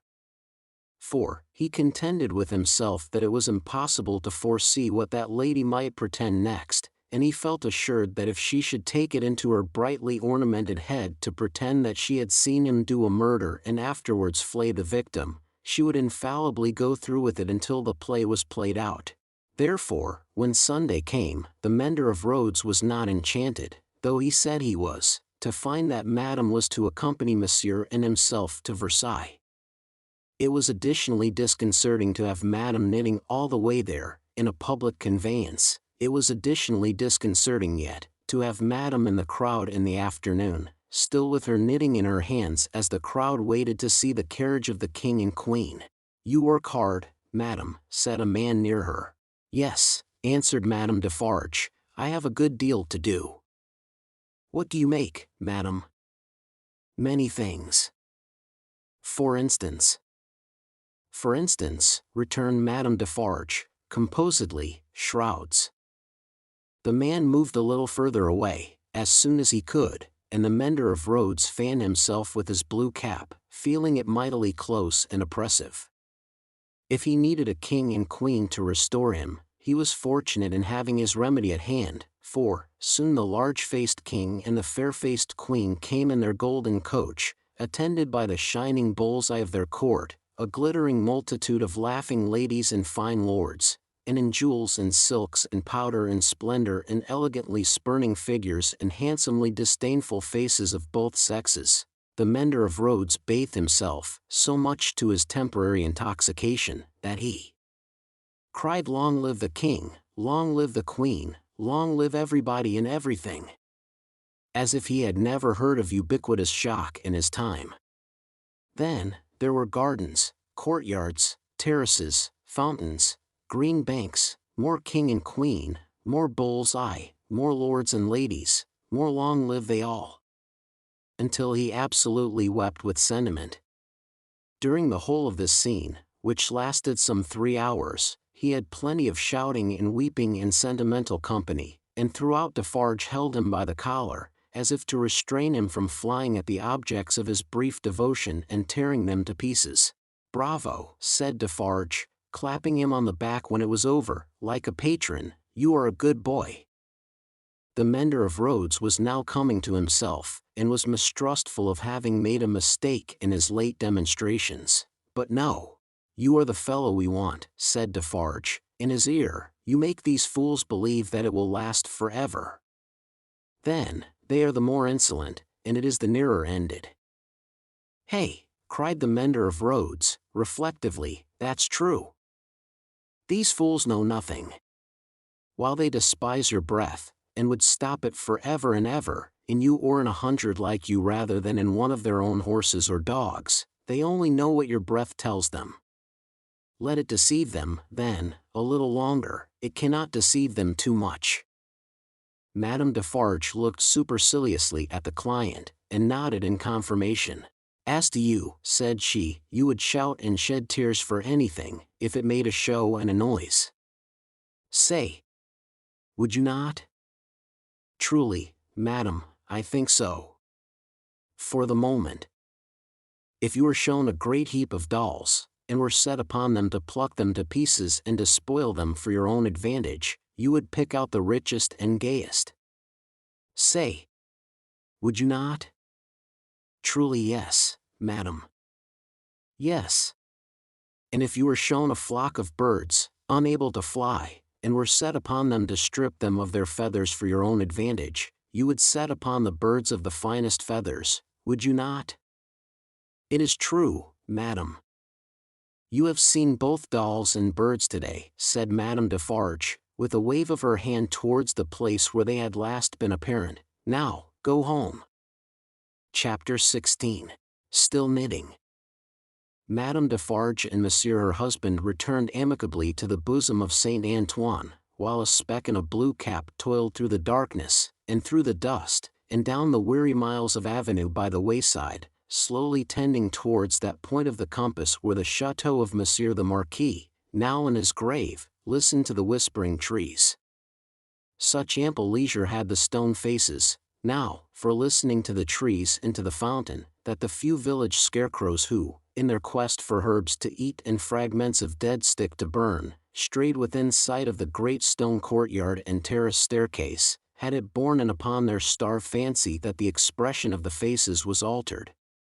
A rumor just lived in the village, had a faint and bare existence there, as its people had, that when the knife struck home, the faces changed, from faces of pride to faces of anger and pain, also, that when that dangling figure was hauled up 40 feet above the fountain, they changed again, and bore a cruel look of being avenged, which they would henceforth bear forever. In the stone face over the great window of the bedchamber where the murder was done, 2 fine dints were pointed out in the sculptured nose, which everybody recognized, and which nobody had seen of old, and on the scarce occasions when 2 or 3 ragged peasants emerged from the crowd to take a hurried peep at Monsieur the Marquis petrified, a skinny finger would not have pointed to it for a minute, before they all started away among the moss and leaves, like the more fortunate hares who could find a living there. Chateau and hut, stone face and dangling figure, the red stain on the stone floor, and the pure water in the village well, thousands of acres of land, a whole province of France, all France itself, lay under the night sky, concentrated into a faint hair-breadth line. So does a whole world, with all its greatnesses and littlenesses, lie in a twinkling star. And as mere human knowledge can split a ray of light and analyze the manner of its composition, so, sublimer intelligences may read in the feeble shining of this earth of ours, every thought and act, every vice and virtue, of every responsible creature on it.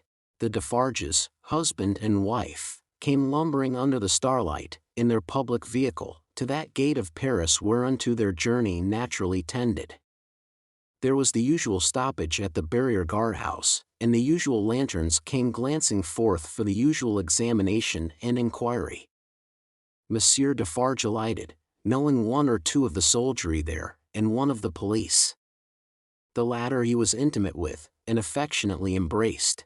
When Saint Antoine had again enfolded the Defarges in his dusky wings, and they, having finally alighted near the saint's boundaries, were picking their way on foot through the black mud and offal of his streets, Madame Defarge spoke to her husband. "Say then, my friend, what did Jacques of the police tell thee?"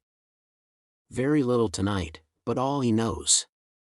There's another spy commission for our quarter. There may be many more, for all that he can say, but he knows of one." "Eh well," said Madame Defarge, raising her eyebrows with a cool business air. "It is necessary to register him." "How do they call that man?" "He is English." "So much the better. His name?" "Barsad," said Defarge, making it French by pronunciation. But he had been so careful to get it accurately, that he then spelt it with perfect correctness. "Barsad," repeated Madame. "Good. Christian name?" "John." "John Barsad," repeated Madame, after murmuring it once to herself. "Good. His appearance, is it known?"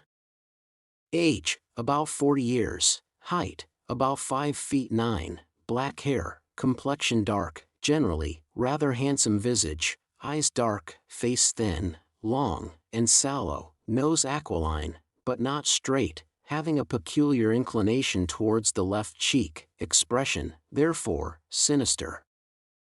"My faith! It is a portrait," said Madame, laughing. "He shall be registered tomorrow."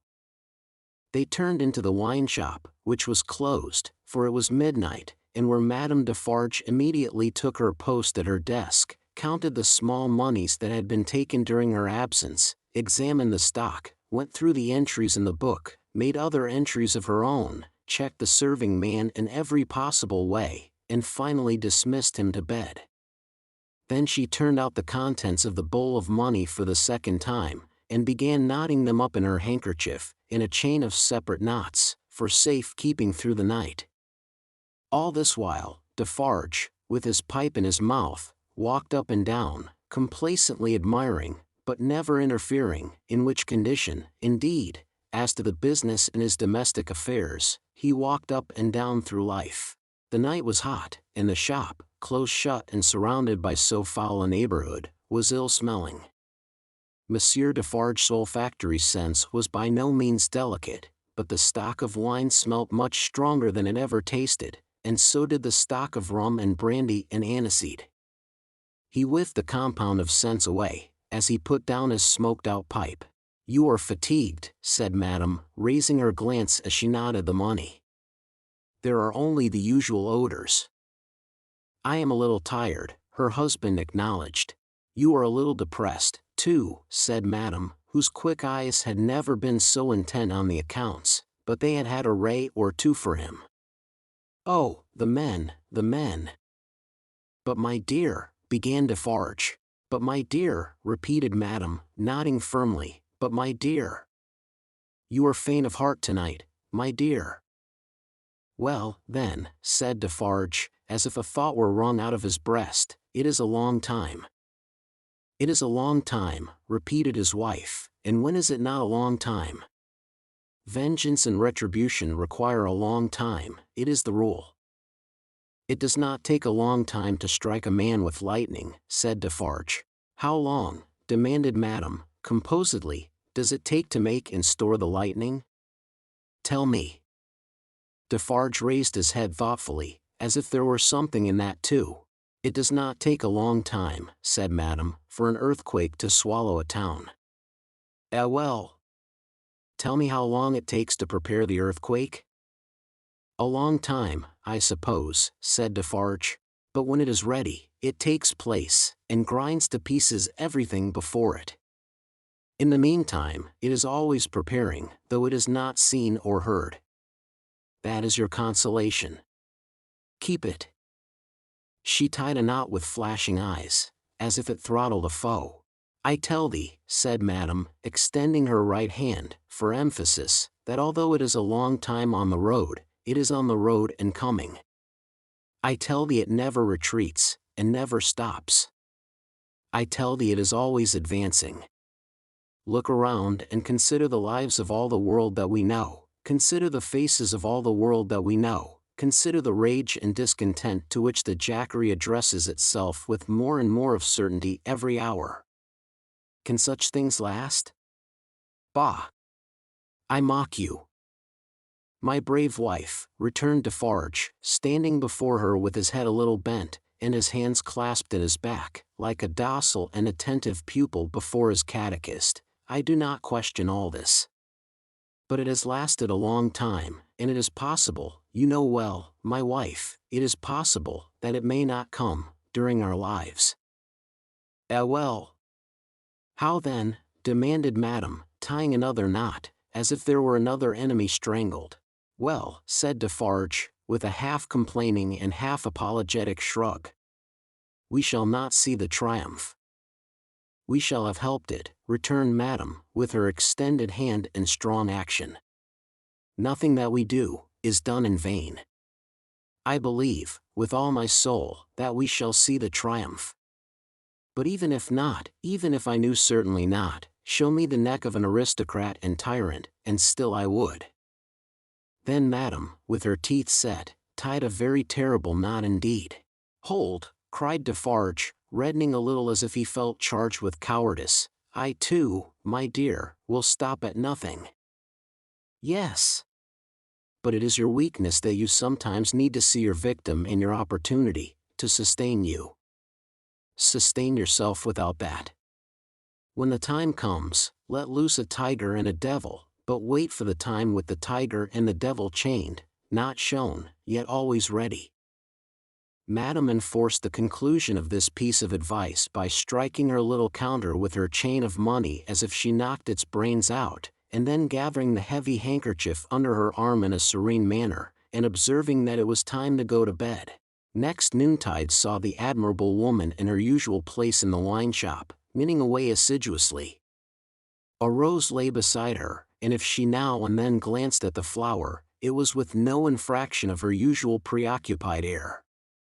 There were a few customers, drinking or not drinking, standing or seated, sprinkled about. The day was very hot, and heaps of flies, who were extending their inquisitive and adventurous perquisitions into all the glutinous little glasses near Madame, fell dead at the bottom. Their decease made no impression on the other flies out promenading, who looked at them in the coolest manner, as if they themselves were elephants, or something as far removed, until they met the same fate.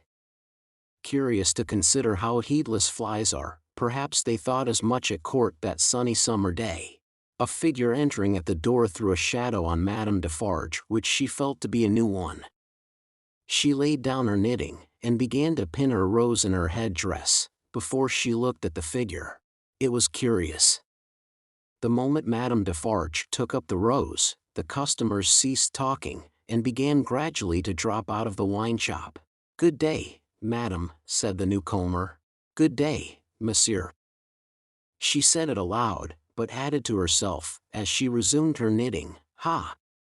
Good day, age about 40, height about 5 feet 9, black hair, generally rather handsome visage, complexion dark, eyes dark, thin, long and sallow face, aquiline nose but not straight, having a peculiar inclination towards the left cheek which imparts a sinister expression.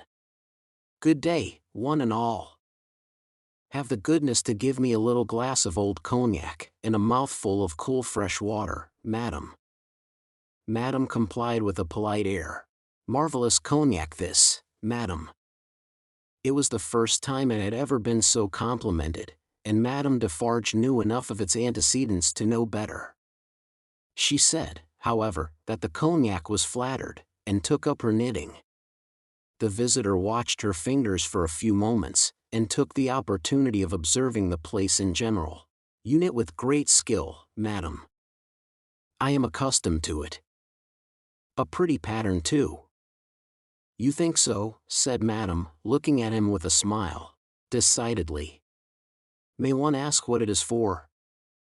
"Pastime," said Madame, still looking at him with a smile while her fingers moved nimbly. "Not for use?" "That depends. I may find a use for it one day." "If I do, well," said Madame, drawing a breath and nodding her head with a stern kind of coquetry, "I'll use it." It was remarkable, but the taste of Saint Antoine seemed to be decidedly opposed to a rose on the headdress of Madame Defarge. Two men had entered separately, and had been about to order drink, when, catching sight of that novelty, they faltered, made a pretense of looking about as if for some friend who was not there, and went away. Nor, of those who had been there when this visitor entered, was there one left. They had all dropped off. The spy had kept his eyes open, but had been able to detect no sign. They had lounged away in a poverty-stricken, purposeless, accidental manner, quite natural and unimpeachable. "John," thought Madame, checking off her work as her fingers knitted, and her eyes looked at the stranger. "Stay long enough, and I shall knit Barsad before you go." "You have a husband, madam?" "I have." "Children?" "No children." "Business seems bad?"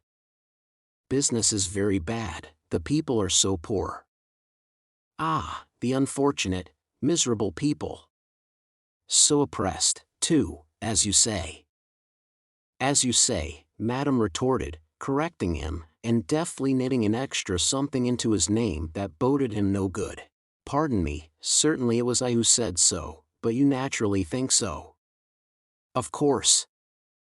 "I think," returned Madame, in a high voice, "I and my husband have enough to do to keep this wine shop open, without thinking.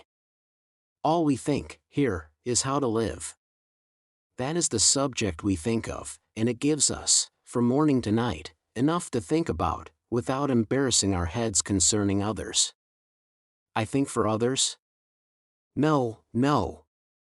The spy, who was there to pick up any crumbs he could find or make, did not allow his baffled state to express itself in his sinister face, but stood with an air of gossiping gallantry, leaning his elbow on Madame Defarge's little counter, and occasionally sipping his cognac.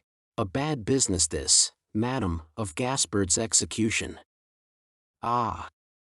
The poor Gaspard!" With a sigh of great compassion. "My faith," returned Madame, coolly and lightly, "if people use knives for such purposes, they have to pay for it. He knew beforehand what the price of his luxury was. He has paid the price." "I believe," said the spy, dropping his soft voice to a tone that invited confidence, and expressing an injured revolutionary susceptibility in every muscle of his wicked face, "I believe there is much compassion and anger in this neighborhood, touching the poor fellow. Between ourselves." "Is there?" asked Madame, vacantly. "Is there not?" "Here's my husband," said Madame Defarge. As the keeper of the wine shop entered at the door, the spy saluted him by touching his hat, and saying, with an engaging smile, "Good day, Jacques." Defarge stopped short, and stared at him. "Good day, Jacques," the spy repeated, with not quite so much confidence, or quite so easy a smile under the stare. "You deceive yourself, monsieur," returned the keeper of the wine shop. "You mistake me for another. That is not my name.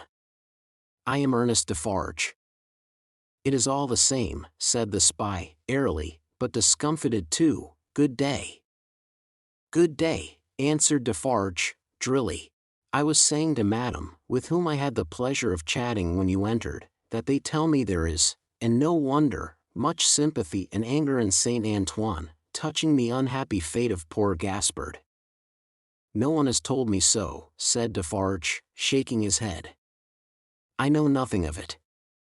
Having said it, he passed behind the little counter, and stood with his hand on the back of his wife's chair, looking over that barrier at the person to whom they were both opposed, and whom either of them would have shot with the greatest satisfaction. The spy, well used to his business, did not change his unconscious attitude, but drained his little glass of cognac, took a sip of fresh water, and asked for another glass of cognac. Madame Defarge poured it out for him, took to her knitting again, and hummed a little song over it. "You seem to know this quarter well, that is to say, better than I do," observed Defarge. "Not at all, but I hope to know it better. I am so profoundly interested in its miserable inhabitants." "Ha!" muttered Defarge. "The pleasure of conversing with you, Monsieur Defarge, recalls to me," pursued the spy, "that I have the honor of cherishing some interesting associations with your name." "Indeed," said Defarge, with much indifference. "Yes, indeed. When Dr. Manette was released, you, his old domestic, had the charge of him, I know. He was delivered to you. You see I am informed of the circumstances." "Such is the fact, certainly," said Defarge. He had had it conveyed to him, in an accidental touch of his wife's elbow as she knitted and warbled, that he would do best to answer, but always with brevity. "It was to you," said the spy, "that his daughter came, and it was from your care that his daughter took him, accompanied by a neat brown monsieur, how is he called, in a little wig, Lorry, of the Bank of Tellson and Company, over to England." "Such is the fact," repeated Defarge. "Very interesting remembrances," said the spy. "I have known Dr. Manette and his daughter, in England." "Yes," said Defarge. "You don't hear much about them now," said the spy. "No," said Defarge. "In effect," Madame struck in, looking up from her work and her little song, "we never hear about them. We received the news of their safe arrival, and perhaps another letter, or perhaps two, but, since then, they have gradually taken their road in life, we, ours, and we have held no correspondence." "Perfectly so, madam," replied the spy. "She is going to be married." "Going?" echoed madam. "She was pretty enough to have been married long ago. You English are cold, it seems to me." "Oh! You know I am English." "I perceive your tongue is," returned madam, "and what the tongue is, I suppose the man is." He did not take the identification as a compliment, but he made the best of it, and turned it off with a laugh. After sipping his cognac to the end, he added, "Yes, Miss Manette is going to be married. But not to an Englishman, to one who, like herself, is French by birth. And speaking of Gaspard, ah, poor Gaspard! It was cruel, cruel. It is a curious thing that she is going to marry the nephew of Monsieur the Marquis, for whom Gaspard was exalted to that height of so many feet, in other words, the present Marquis. But he lives unknown in England, he is no Marquis there, he is Mr. Charles Darnay. D'Aulnays is the name of his mother's family." Madame Defarge knitted steadily, but the intelligence had a palpable effect upon her husband. Do what he would, behind the little counter, as to the striking of a light and the lighting of his pipe, he was troubled, and his hand was not trustworthy. The spy would have been no spy if he had failed to see it, or to record it in his mind. Having made, at least, this one hit, whatever it might prove to be worth, and no customers coming in to help him to any other, Mr. Barsad paid for what he had drunk, and took his leave, taking occasion to say, in a genteel manner, before he departed, that he looked forward to the pleasure of seeing Monsieur and Madame Defarge again. For some minutes after he had emerged into the outer presence of Saint Antoine, the husband and wife remained exactly as he had left them, lest he should come back. "Can it be true," said Defarge, in a low voice, looking down at his wife as he stood smoking with his hand on the back of her chair, "what he has said of Mademoiselle Manette?" "As he has said it," returned madame, lifting her eyebrows a little, "it is probably false. But it may be true." "If it is," Defarge began, and stopped. "If it is," repeated his wife. And if it does come, while we live to see it triumph, I hope, for her sake, destiny will keep her husband out of France." "Her husband's destiny," said Madame Defarge, with her usual composure, "will take him where he is to go, and will lead him to the end that is to end him. That is all I know. But it is very strange, now, at least, is it not very strange," said Defarge, rather pleading with his wife to induce her to admit it, "that, after all our sympathy for Monsieur her father, and herself, her husband's name should be proscribed under your hand at this moment, by the side of that infernal dog's who has just left us?" "Stranger things than that will happen when it does come," answered Madame. "I have them both here, of a certainty, and they are both here for their merits, that is enough." She rolled up her knitting when she had said those words, and presently took the rose out of the handkerchief that was wound about her head.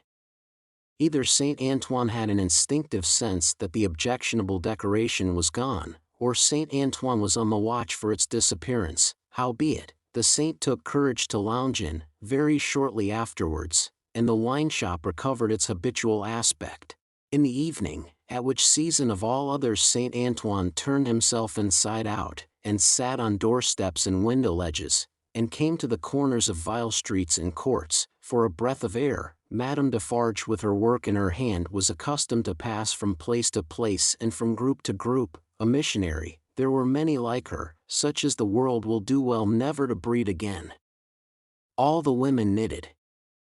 They knitted worthless things, but the mechanical work was a mechanical substitute for eating and drinking. The hands moved for the jaws and the digestive apparatus. If the bony fingers had been still, the stomachs would have been more famine-pinched. But, as the fingers went, the eyes went, and the thoughts.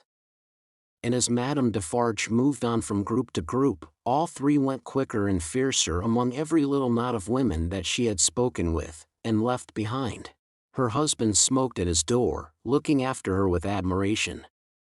"A great woman," said he, "a strong woman, a grand woman, a frightfully grand woman."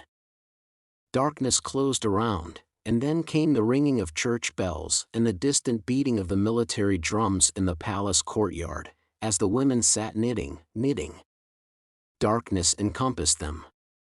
Another darkness was closing in as surely, when the church bells, then ringing pleasantly in many an airy steeple over France, should be melted into thundering cannon, when the military drums should be beating to drown a wretched voice, that night all potent as the voice of power and plenty, freedom and life.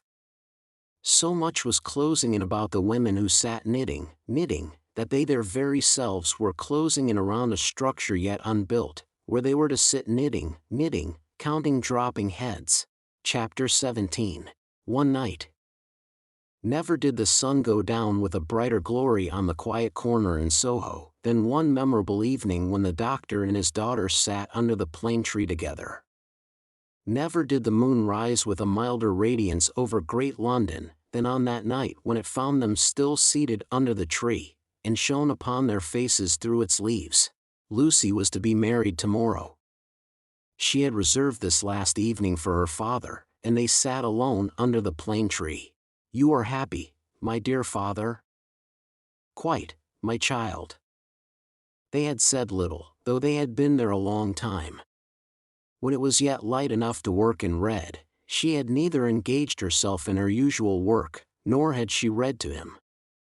She had employed herself in both ways, at his side under the tree, many and many a time, but this time was not quite like any other, and nothing could make it so. "And I am very happy tonight, dear father. I am deeply happy in the love that heaven has so blessed, my love for Charles, and Charles's love for me. But, if my life were not to be still consecrated to you, or if my marriage were so arranged as that it would part us, even by the length of a few of these streets, I should be more unhappy and self-reproachful now than I can tell you. Even as it is." Even as it was, she could not command her voice. In the sad moonlight, she clasped him by the neck, and laid her face upon his breast. In the moonlight which is always sad, as the light of the sun itself is, as the light called human life is, at its coming and its going. "Dearest dear, Can you tell me, this last time, that you feel quite sure, no new affections of mine, and no new duties of mine, will ever interpose between us? I know it well, but do you know it? In your own heart, do you feel quite certain? Her father answered, with a cheerful firmness of conviction he could scarcely have assumed, quite sure, my darling. More than that, he added, as he tenderly kissed her, my future is far brighter, Lucy, seen through your marriage, than it could have been, nay, than it ever was, without it. If I could hope that, my father. Believe it, love. Indeed it is so. Consider how natural and how plain it is, my dear, that it should be so. You, devoted and young, cannot fully appreciate the anxiety I have felt that your life should not be wasted. She moved her hand towards his lips, but he took it in his, and repeated the word. Wasted, my child, should not be wasted, struck aside from the natural order of things, for my sake. Your unselfishness cannot entirely comprehend how much my mind has gone on this, but only ask yourself, how could my happiness be perfect, while yours was incomplete? If I had never seen Charles, my father, I should have been quite happy with you. He smiled at her unconscious admission that she would have been unhappy without Charles, having seen him, and replied, my child, you did see him, and it is Charles. If it had not been Charles, it would have been another. Or, if it had been no other, I should have been the cause, and then the dark part of my life would have cast its shadow beyond myself, and would have fallen on you. It was the first time, except at the trial, of her ever hearing him refer to the period of his suffering. It gave her a strange and new sensation while his words were in her ears, and she remembered it long afterwards. See, said the doctor of Beauvais, raising his hand towards the moon. I have looked at her from my prison window, when I could not bear her light. I have looked at her when it has been such torture to me to think of her shining upon what I had lost, that I have beaten my head against my prison walls. I have looked at her, in a state so dull and lethargic, that I have thought of nothing but the number of horizontal lines I could draw across her at the full, and the number of perpendicular lines with which I could intersect them. He added in his inward and pondering manner, as he looked at the moon, it was 20 either way, I remember, and the 20th was difficult to squeeze in. The strange thrill with which she heard him go back to that time, deepened as he dwelt upon it, but there was nothing to shock her in the manner of his reference. He only seemed to contrast his present cheerfulness and felicity with the dire endurance that was over. I have looked at her, speculating thousands of times upon the unborn child from whom I had been rent. Whether it was alive. Whether it had been born alive, or the poor mother's shock had killed it. Whether it was a son who would some day avenge his father. There was a time in my imprisonment, when my desire for vengeance was unbearable.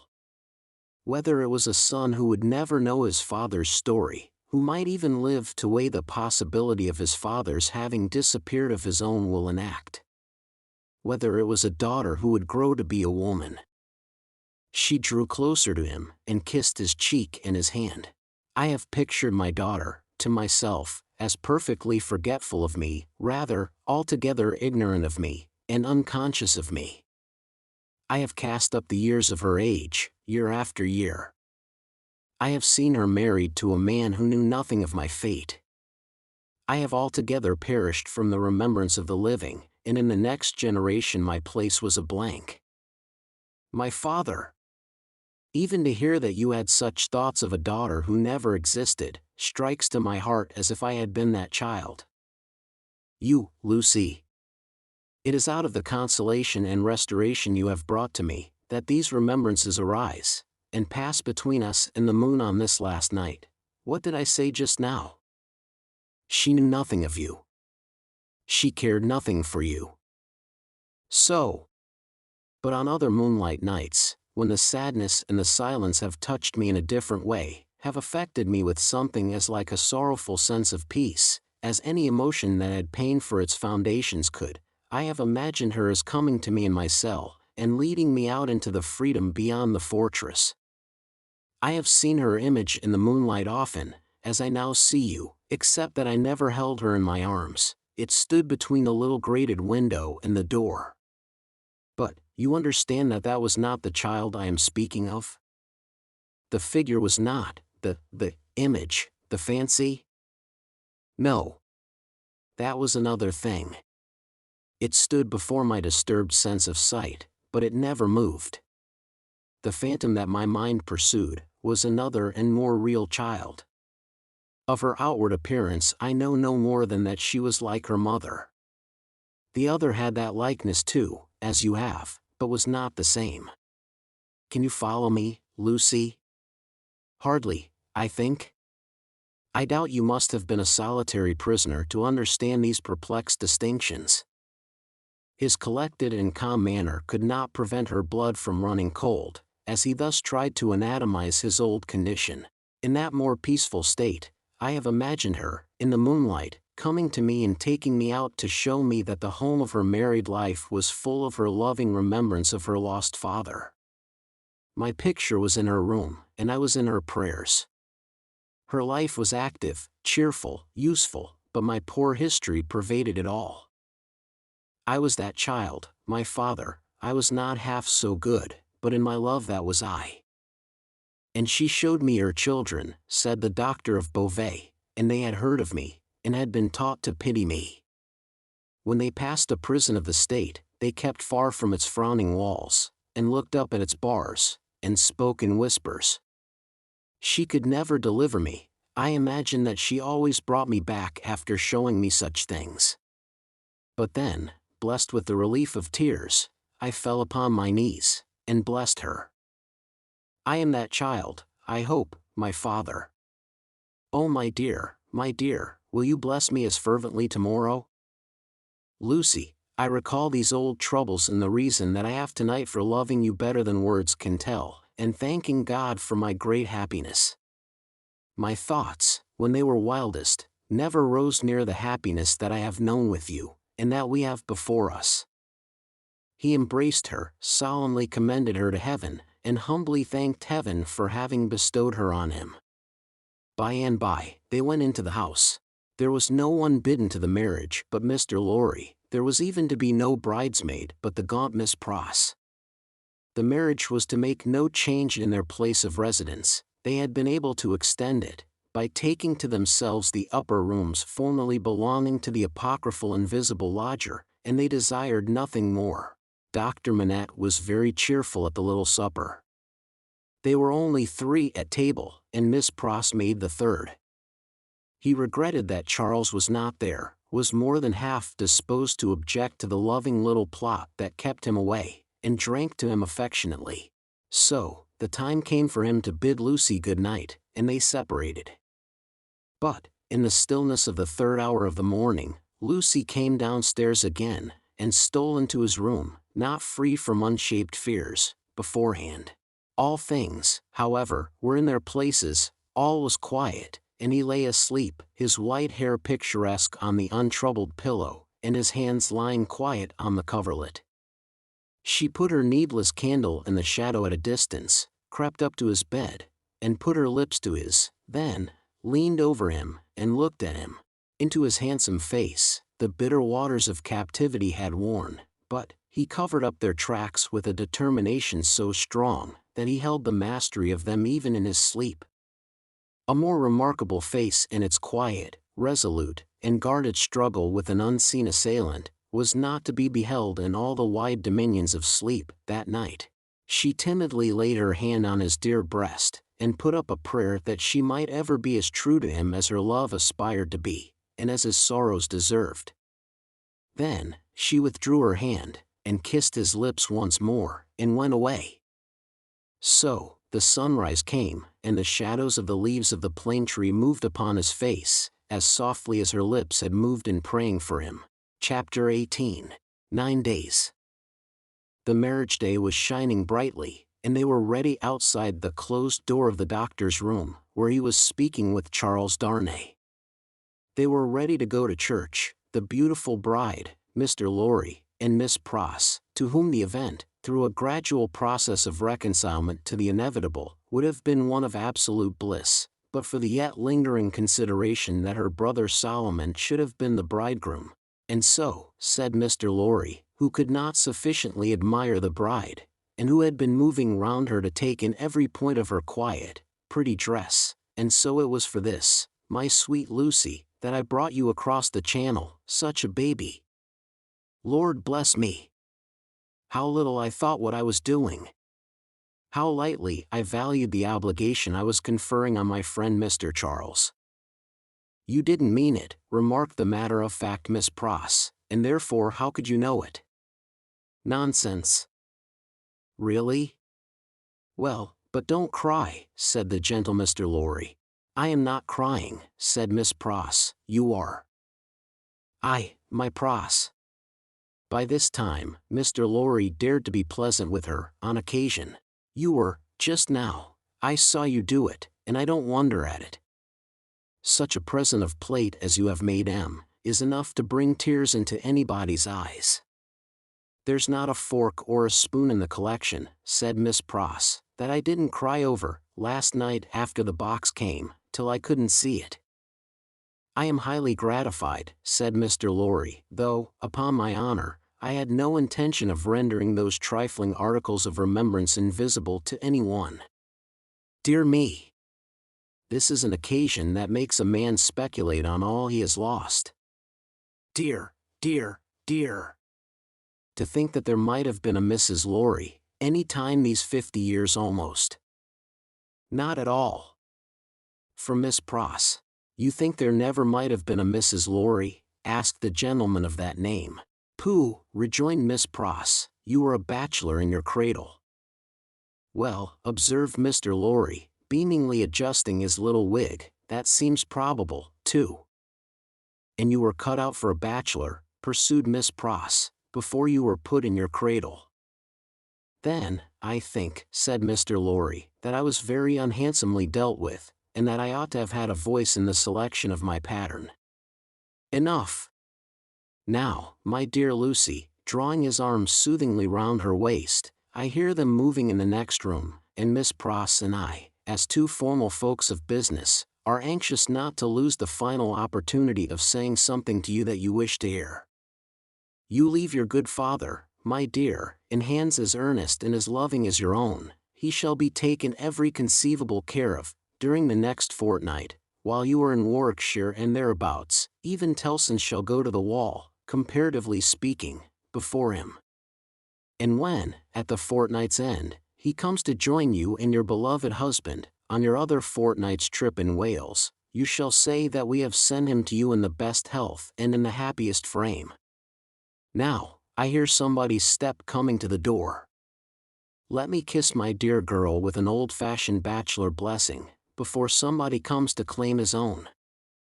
For a moment, he held the fair face from him to look at the well-remembered expression on the forehead, and then laid the bright golden hair against his little brown wig, with a genuine tenderness and delicacy which, if such things be old-fashioned, were as old as Adam.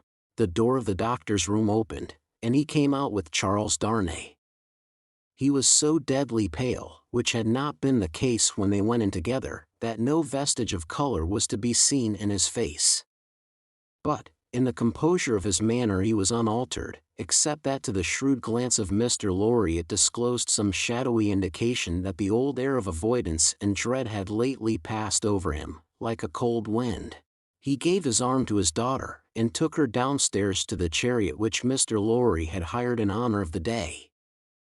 The rest followed in another carriage, and soon, in a neighboring church, where no strange eyes looked on, Charles Darnay and Lucy Manette were happily married. Besides the glancing tears that shone among the smiles of the little group when it was done, some diamonds, very bright and sparkling, glanced on the bride's hand, which were newly released from the dark obscurity of one of Mr. Lorry's pockets. They returned home to breakfast, and all went well, and in due course the golden hair that had mingled with the poor shoemaker's white locks in the Paris garret, were mingled with them again in the morning sunlight, on the threshold of the door at parting. It was a hard parting, though it was not for long. But her father cheered her, and said at last, gently disengaging himself from her enfolding arms. "Take her, Charles. She is yours." And her agitated hand waved to them from a chaise window, and she was gone.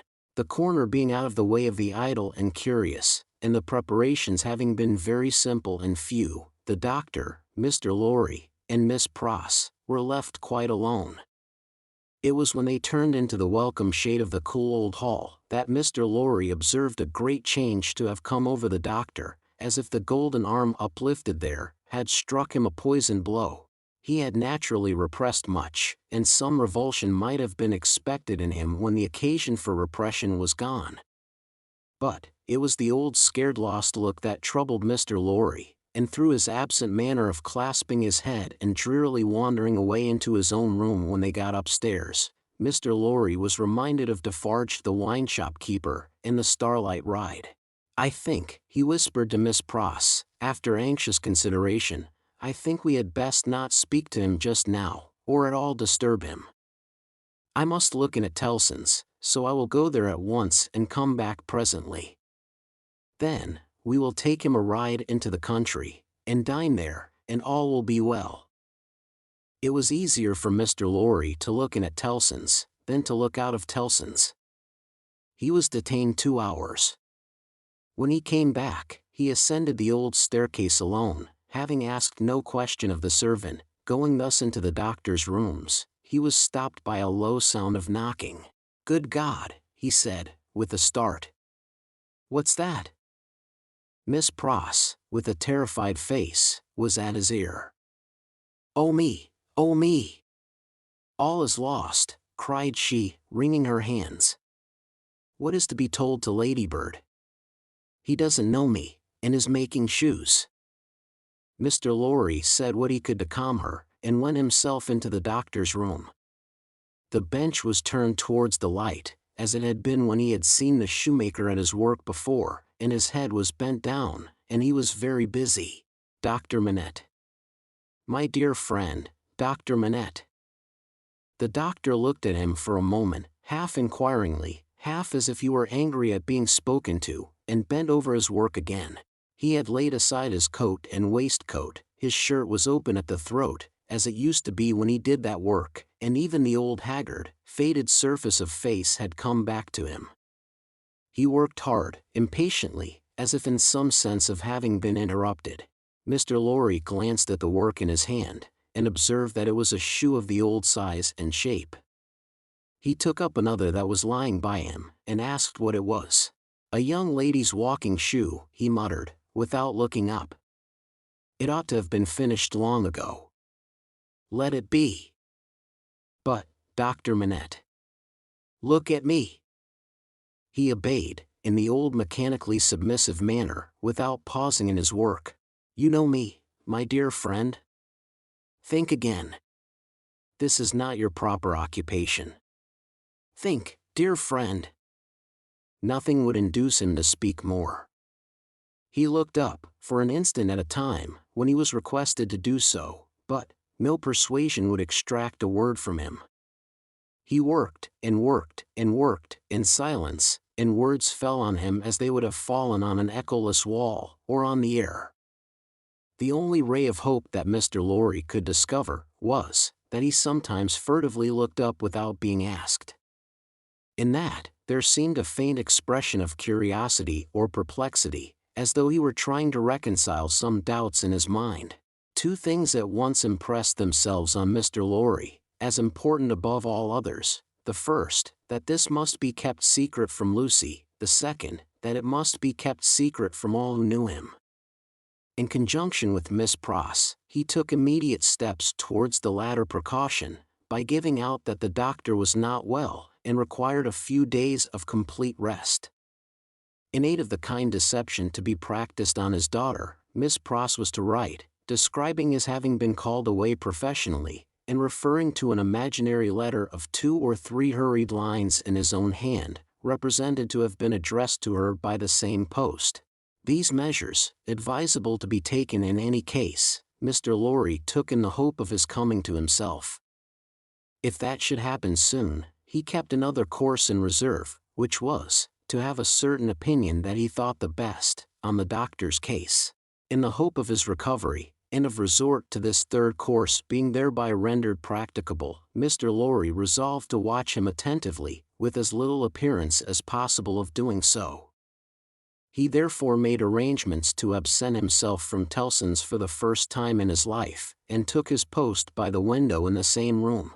He was not long in discovering that it was worse than useless to speak to him, since, on being pressed, he became worried. He abandoned that attempt on the first day, and resolved merely to keep himself always before him, as a silent protest against the delusion into which he had fallen, or was falling. He remained, therefore, in his seat near the window, reading and writing, and expressing in as many pleasant and natural ways as he could think of, that it was a free place. Dr. Manette took what was given him to eat and drink, and worked on, that first day, until it was too dark to see, worked on, half an hour after Mr. Lorry could not have seen, for his life, to read or write. When he put his tools aside as useless, until morning, Mr. Lorry rose and said to him, "Will you go out?" He looked down at the floor on either side of him in the old manner, looked up in the old manner, and repeated in the old low voice, "Out? Yes, for a walk with me." "Why not?" He made no effort to say why not, and said not a word more. But Mr. Lorry thought he saw, as he leaned forward on his bench in the dusk, with his elbows on his knees and his head in his hands, that he was in some misty way asking himself, why not? The sagacity of the man of business perceived an advantage here, and determined to hold it. Miss Pross and he divided the night into 2 watches, and observed him at intervals from the adjoining room. He paced up and down for a long time before he lay down, but, when he did finally lay himself down, he fell asleep. In the morning, he was up betimes, and went straight to his bench and to work. On this second day, Mr. Lorry saluted him cheerfully by his name, and spoke to him on topics that had been of late familiar to them. He returned no reply, but it was evident that he heard what was said, and that he thought about it, however confusedly. This encouraged Mr. Lorry to have Miss Pross in with her work, several times during the day. At those times, they quietly spoke of Lucy, and of her father then present, precisely in the usual manner, and as if there were nothing amiss. This was done without any demonstrative accompaniment, not long enough, or often enough to harass him, and it lightened Mr. Lorry's friendly heart to believe that he looked up oftener, and that he appeared to be stirred by some perception of inconsistencies surrounding him. When it fell dark again, Mr. Lorry asked him as before, "Dear doctor, will you go out?" As before, he repeated, "Out?" "Yes, for a walk with me." "Why not?" This time, Mr. Lorry feigned to go out when he could extract no answer from him, and, after remaining absent for an hour, returned. In the meanwhile, the doctor had removed to the seat in the window, and had sat there looking down at the plane tree, but, on Mr. Lorry's return, he slipped away to his bench. The time went very slowly on, and Mr. Lorry's hope darkened, and his heart grew heavier again, and grew yet heavier and heavier every day. The 3rd day came and went, the 4th, the 5th. 5 days, 6 days, 7 days, 8 days, 9 days. With a hope ever darkening, and with a heart always growing heavier and heavier, Mr. Lorry passed through this anxious time. The secret was well kept, and Lucy was unconscious and happy, but he could not fail to observe that the shoemaker, whose hand had been a little out at first, was growing dreadfully skillful, and that he had never been so intent on his work, and that his hands had never been so nimble and expert, as in the dusk of the 9th evening. Chapter 19. An Opinion. Worn out by anxious watching, Mr. Lorry fell asleep at his post. On the 10th morning of his suspense, he was startled by the shining of the sun into the room where a heavy slumber had overtaken him when it was dark night. He rubbed his eyes and roused himself, but he doubted, when he had done so, whether he was not still asleep. For, going to the door of the doctor's room and looking in, he perceived that the shoemaker's bench and tools were put aside again, and that the doctor himself sat reading at the window. He was in his usual morning dress, and his face, which Mr. Lorry could distinctly see, though still very pale, was calmly studious and attentive.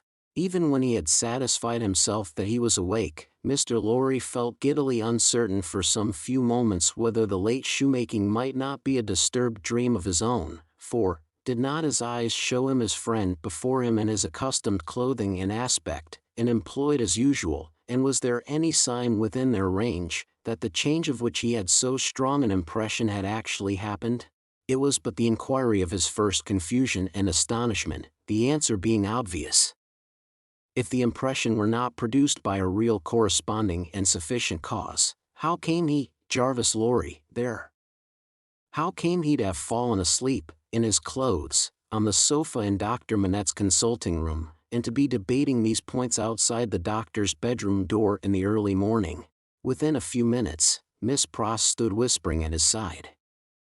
If he had had any particle of doubt left, her talk would of necessity have resolved it, but he was by that time clear-headed, and had none. He advised that they should let the time go by until the regular breakfast hour, and should then meet the doctor as if nothing unusual had occurred.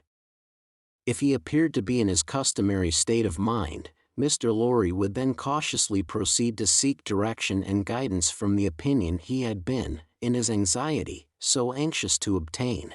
Miss Pross, submitting herself to his judgment, the scheme was worked out with care. Having abundance of time for his usual methodical toilette, Mr. Lorry presented himself at the breakfast hour in his usual white linen, and with his usual neat leg.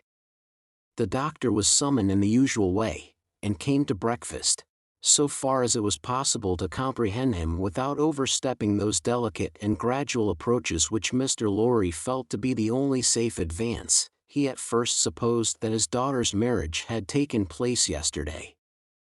An incidental allusion, purposely thrown out, to the day of the week, and the day of the month, set him thinking and counting, and evidently made him uneasy.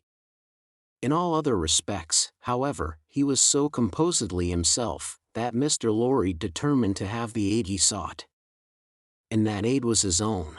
Therefore, when the breakfast was done and cleared away, and he and the doctor were left together, Mr. Lorry said, feelingly, "My dear Manette, I am anxious to have your opinion, in confidence, on a very curious case in which I am deeply interested. That is to say, it is very curious to me. Perhaps, to your better information it may be less so." Glancing at his hands, which were discolored by his late work, the doctor looked troubled, and listened attentively. He had already glanced at his hands more than once. "Dr. Manette," said Mr. Lorry, touching him affectionately on the arm, "the case is the case of a particularly dear friend of mine. Pray give your mind to it, and advise me well for his sake, and above all, for his daughters, my dear Manette." "If I understand," said the doctor, in a subdued tone, "some mental shock?" "Yes." "Be explicit," said the doctor. "Spare no detail." Mr. Lorry saw that they understood one another, and proceeded. "My dear Manette, it is the case of an old and a prolonged shock, of great acuteness and severity to the affections, the feelings, as you express it, the mind. The mind. It is the case of a shock under which the sufferer was borne down, one cannot say for how long, because I believe he cannot calculate the time himself, and there are no other means of getting at it. It is the case of a shock from which the sufferer recovered, by a process that he cannot trace himself, as I once heard him publicly relate in a striking manner. It is the case of a shock from which he has recovered, so completely, as to be a highly intelligent man, capable of close application of mind, and great exertion of body, and of constantly making fresh additions to his stock of knowledge, which was already very large. But, unfortunately, there has been," he paused and took a deep breath, "a slight relapse." The doctor, in a low voice, asked, "Of how long duration?" 9 days and nights. "How did it show itself?" "I infer," glancing at his hands again, in the resumption of some old pursuit connected with the shock. That is the fact. Now, did you ever see him? Asked the doctor, distinctly and collectedly, though in the same low voice, engaged in that pursuit originally? Once. And when the relapse fell on him, was he in most respects, or in all respects, as he was then? I think in all respects. You spoke of his daughter. Does his daughter know of the relapse? No. It has been kept from her, and I hope will always be kept from her. It is known only to myself, and to one other who may be trusted. The doctor grasped his hand, and murmured, "That was very kind. That was very thoughtful." Mr. Lorry grasped his hand in return, and neither of the two spoke for a little while. "Now, my dear Manette," said Mr. Lorry, at length, in his most considerate and most affectionate way, "I am a mere man of business, and unfit to cope with such intricate and difficult matters. I do not possess the kind of information necessary. I do not possess the kind of intelligence. I want guiding. There is no man in this world on whom I could so rely for right guidance, as on you. Tell me, how does this relapse come about? Is there danger of another? Could a repetition of it be prevented? How should a repetition of it be treated? How does it come about at all? What can I do for my friend? No man ever can have been more desirous in his heart to serve a friend than I am to serve mine, if I knew how. But I don't know how to originate in such a case. If your sagacity, knowledge, and experience could put me on the right track, I might be able to do so much. Unenlightened and undirected, I can do so little. Pray discuss it with me, pray enable me to see it a little more clearly, and teach me how to be a little more useful." Dr. Manette sat meditating after these earnest words were spoken, and Mr. Lorry did not press him. "I think it probable," said the doctor, breaking silence with an effort, "that the relapse you have described, my dear friend, was not quite unforeseen by its subject." "Was it dreaded by him?" Mr. Lorry ventured to ask. "Very much." He said it with an involuntary shudder. "You have no idea how such an apprehension weighs on the sufferer's mind, and how difficult, how almost impossible, it is, for him to force himself to utter a word upon the topic that oppresses him." "Would he," asked Mr. Lorry, "be sensibly relieved if he could prevail upon himself to impart that secret brooding to any one, when it is on him?" "I think so. But it is, as I have told you, next to impossible. I even believe it, in some cases, to be quite impossible." "Now," said Mr. Lorry, gently laying his hand on the doctor's arm again, after a short silence on both sides, "to what would you refer this attack?" "I believe," returned Dr. Manette, "that there had been a strong and extraordinary revival of the train of thought and remembrance that was the first cause of the malady. Some intense associations of a most distressing nature were vividly recalled, I think. It is probable that there had long been a dread lurking in his mind, that those associations would be recalled, say, under certain circumstances, say, on a particular occasion. He tried to prepare himself in vain. Perhaps the effort to prepare himself made him less able to bear it." "Would he remember what took place in the relapse?" asked Mr. Lorry, with natural hesitation. The doctor looked desolately round the room, shook his head, and answered, in a low voice, "Not at all." "Now, as to the future," hinted Mr. Lorry. "As to the future," said the doctor, recovering firmness, "I should have great hope. As it pleased Heaven in its mercy to restore him so soon, I should have great hope." He, yielding under the pressure of a complicated something, long dreaded and long vaguely foreseen and contended against, and recovering after the cloud had burst and passed, "I should hope that the worst was over." "Well, well. That's good comfort." "I am thankful," said Mr. Lorry. "I am thankful," repeated the doctor, bending his head with reverence. "There are two other points," said Mr. Lorry, "on which I am anxious to be instructed." "I may go on." You cannot do your friend a better service. The doctor gave him his hand. To the first, then. He is of a studious habit, and unusually energetic. He applies himself with great ardor to the acquisition of professional knowledge, to the conducting of experiments, to many things. Now, does he do too much? I think not. It may be the character of his mind, to be always in singular need of occupation. That may be, in part, natural to it, in part, the result of affliction. The less it was occupied with healthy things, the more it would be in danger of turning in the unhealthy direction. He may have observed himself, and made the discovery. You are sure that he is not under too great a strain? I think I am quite sure of it. My dear Manette, if you were overworked now. My dear Laurie, I doubt if that could easily be. There has been a violent stress in one direction, and it needs a counterweight. Excuse me, as a persistent man of business. Assuming for a moment that he was overworked, it would show itself in some renewal of this disorder? I do not think so. I do not think, said Dr. Manette with the firmness of self-conviction, that anything but the one train of association would renew it. I think that, henceforth, nothing but some extraordinary jarring of that cord could renew it. After what has happened, and after his recovery, I find it difficult to imagine any such violent sounding of that string again. I trust, and I almost believe, that the circumstances likely to renew it are exhausted. He spoke with the diffidence of a man who knew how slight a thing would overset the delicate organization of the mind, and yet with the confidence of a man who had slowly won his assurance out of personal endurance and distress. It was not for his friend to abate that confidence. He professed himself more relieved and encouraged than he really was, and approached his second and last point. He felt it to be the most difficult of all, but, remembering his old Sunday morning conversation with Miss Pross, and remembering what he had seen in the last 9 days, he knew that he must face it.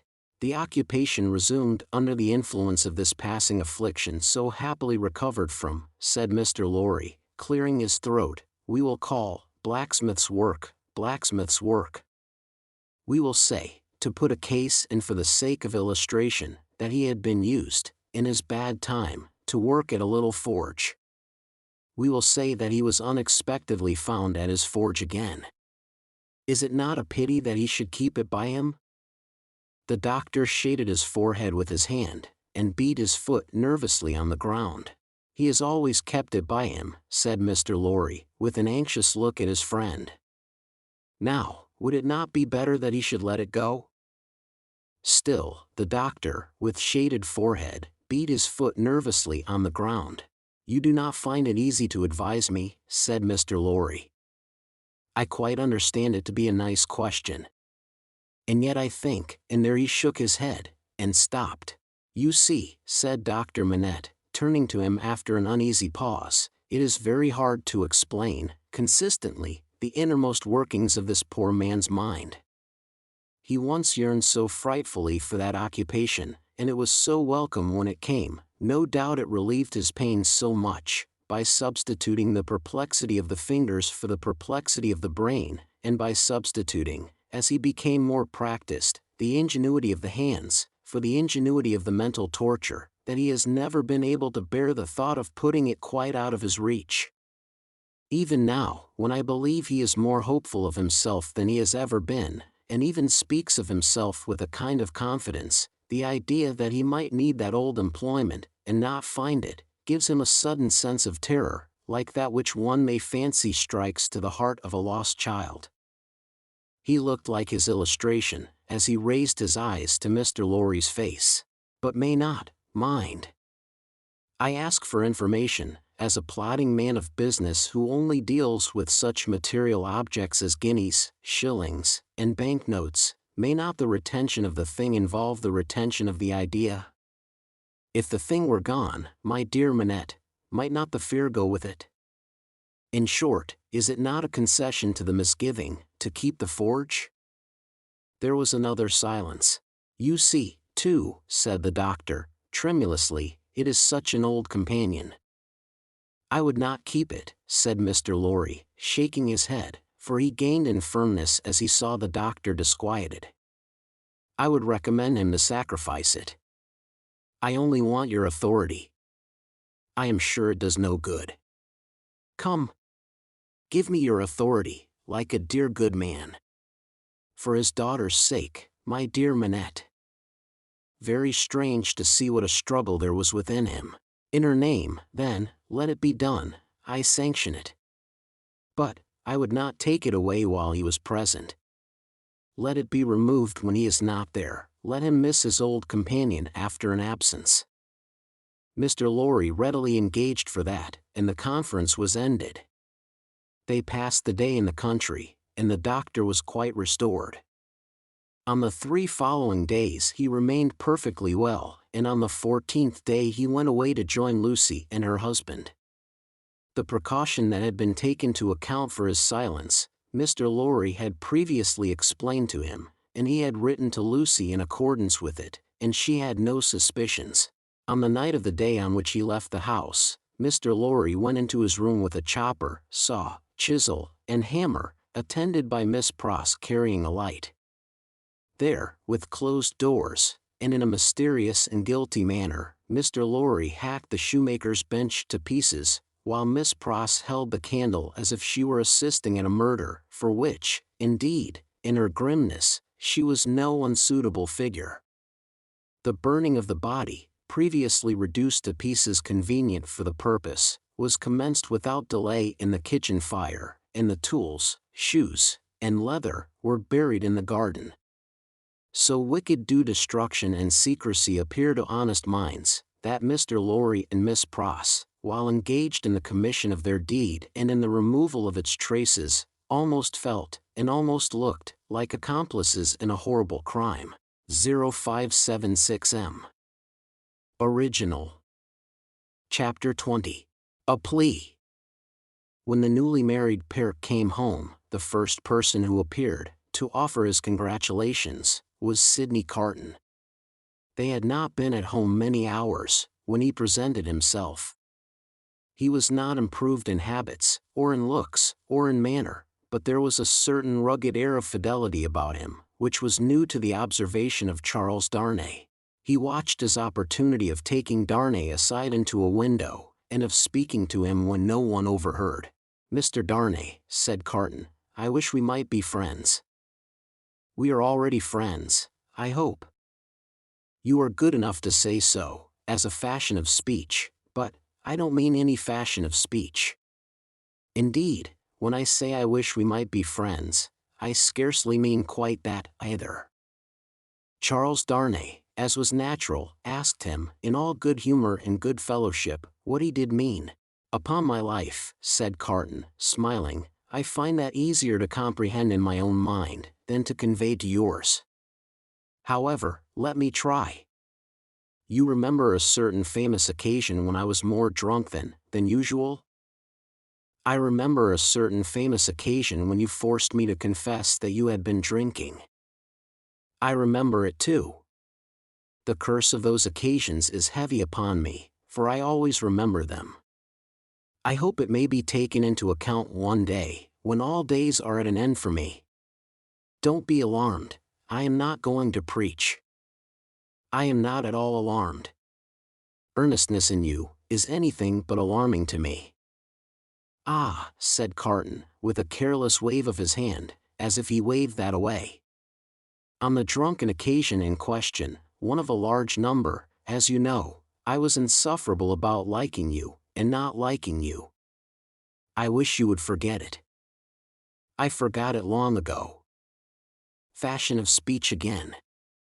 "But, Mr. Darnay, oblivion is not so easy to me, as you represent it to be to you. I have by no means forgotten it, and a light answer does not help me to forget it." "If it was a light answer," returned Darnay, "I beg your forgiveness for it. I had no other object than to turn a slight thing, which, to my surprise, seems to trouble you too much, aside. I declare to you, on the faith of a gentleman, that I have long dismissed it from my mind." "Good heaven, What was there to dismiss? Have I had nothing more important to remember in the great service you rendered me that day? As to the great service, said Carton, I am bound to avow to you, when you speak of it in that way, that it was mere professional claptrap. I don't know that I cared what became of you, when I rendered it. Mind. I say when I rendered it, I am speaking of the past. You make light of the obligation, returned Darnay, but I will not quarrel with your light answer. Genuine truth, Mr. Darnay, trust me. I have gone aside from my purpose. I was speaking about our being friends. Now, you know me, you know I am incapable of all the higher and better flights of men. If you doubt it, ask Stryver, and he'll tell you so. I prefer to form my own opinion, without the aid of his. Well, at any rate you know me as a dissolute dog, who has never done any good, and never will. I don't know that you never will. But I do, and you must take my word for it. Well, if you could endure to have such a worthless fellow, and a fellow of such indifferent reputation, coming and going at odd times, I should ask that I might be permitted to come and go as a privileged person here, that I might be regarded as an useless, and I would add, if it were not for the resemblance I detected between you and me, an unornamental piece of furniture, tolerated for its old service, and taken no notice of. I doubt if I should abuse the permission. It is 100 to 1 if I should avail myself of it 4 times in a year. It would satisfy me, I dare say, to know that I had it. Will you try? That is another way of saying that I am placed on the footing I have indicated. I thank you, Darnay. I may use that freedom with your name? I think so, Carton, by this time. They shook hands upon it, and Sidney turned away. Within a minute afterwards, he was, to all outward appearance, as unsubstantial as ever. When he was gone, and in the course of an evening passed with Miss Pross, the doctor, and Mr. Lorry, Charles Darnay made some mention of this conversation in general terms, and spoke of Sidney Carton as a problem of carelessness and recklessness. He spoke of him, in short, not bitterly or meaning to bear hard upon him, but as anybody might who saw him as he showed himself. He had no idea that this could dwell in the thoughts of his fair young wife, but, when he afterwards joined her in their own rooms, he found her waiting for him with the old pretty lifting of the forehead strongly marked. "We are thoughtful tonight," said Darnay, drawing his arm about her. "Yes, dearest Charles," with her hands on his breast, and the inquiring and attentive expression fixed upon him, "we are rather thoughtful tonight, for we have something on our mind tonight." "What is it, my Lucy?" "Will you promise not to press one question on me, if I beg you not to ask it?" "Will I promise? What will I not promise to my love?" "What, indeed?" with his hand putting aside the golden hair from the cheek, and his other hand against the heart that beat for him. "I think, Charles, poor Mr. Carton deserves more consideration and respect than you expressed for him tonight." "Indeed, my own? Why so?" "That is what you are not to ask me. But I think, I know, he does." "If you know it, it is enough. What would you have me do, my life?" "I would ask you, dearest, to be very generous with him always, and very lenient on his faults when he is not by. I would ask you to believe that he has a heart he very, very seldom reveals, and that there are deep wounds in it. My dear, I have seen it bleeding." "It is a painful reflection to me," said Charles Darnay, quite astounded, "that I should have done him any wrong. I never thought this of him. My husband, it is so. I fear he is not to be reclaimed. There is scarcely a hope that anything in his character or fortunes is reparable now. But, I am sure that he is capable of good things, gentle things, even magnanimous things." She looked so beautiful in the purity of her faith in this lost man, that her husband could have looked at her as she was for hours. "And, oh my dearest love," she urged, clinging nearer to him, laying her head upon his breast, and raising her eyes to his, "remember how strong we are in our happiness, and how weak he is in his misery. The supplication touched him home. "I will always remember it, dear heart. I will remember it as long as I live." He bent over the golden head, and put the rosy lips to his, and folded her in his arms. If one forlorn wanderer then pacing the dark streets, could have heard her innocent disclosure, and could have seen the drops of pity kissed away by her husband from the soft blue eyes so loving of that husband, he might have cried to the night, and the words would not have parted from his lips for the first time. God bless her for her sweet compassion. Chapter 21. Echoing Footsteps. A wonderful corner for echoes, it has been remarked, that corner where the doctor lived.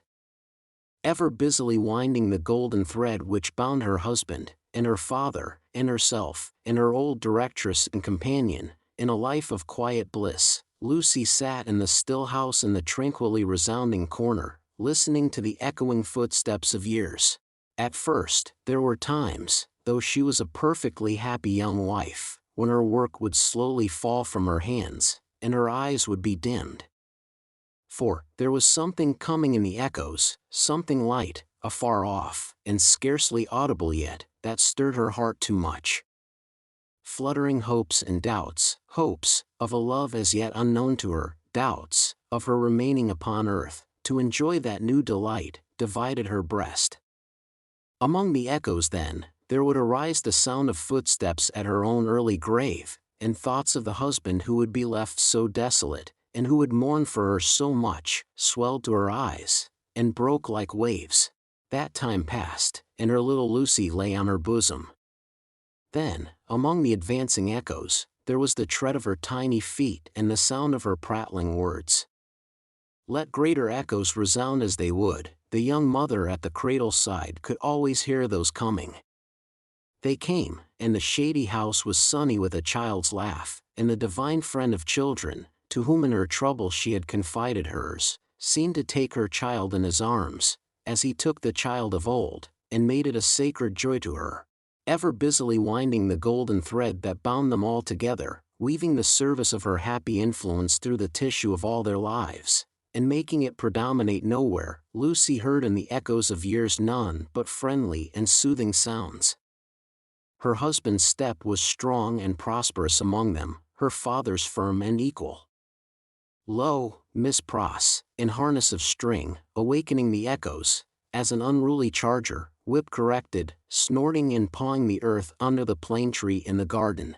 Even when there were sounds of sorrow among the rest, they were not harsh nor cruel.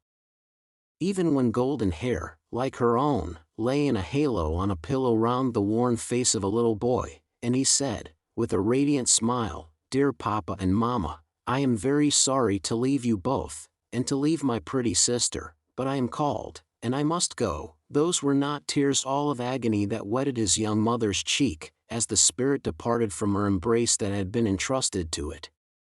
Suffer them and forbid them not. They see my Father's face. O Father, blessed words!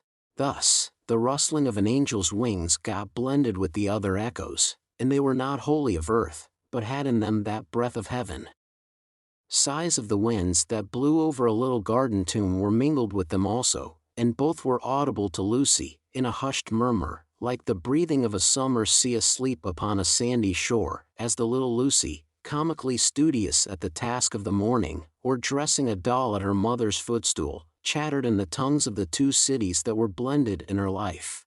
The echoes rarely answered to the actual tread of Sidney Carton. Some half-dozen times a year, at most, he claimed his privilege of coming in uninvited, and would sit among them through the evening, as he had once done often. He never came there heated with wine. And one other thing regarding him was whispered in the echoes, which has been whispered by all true echoes for ages and ages. No man ever really loved a woman, lost her, and knew her with a blameless though an unchanged mind, when she was a wife and a mother, but her children had a strange sympathy with him, an instinctive delicacy of pity for him. What fine hidden sensibilities are touched in such a case, no echoes tell, but it is so, and it was so here.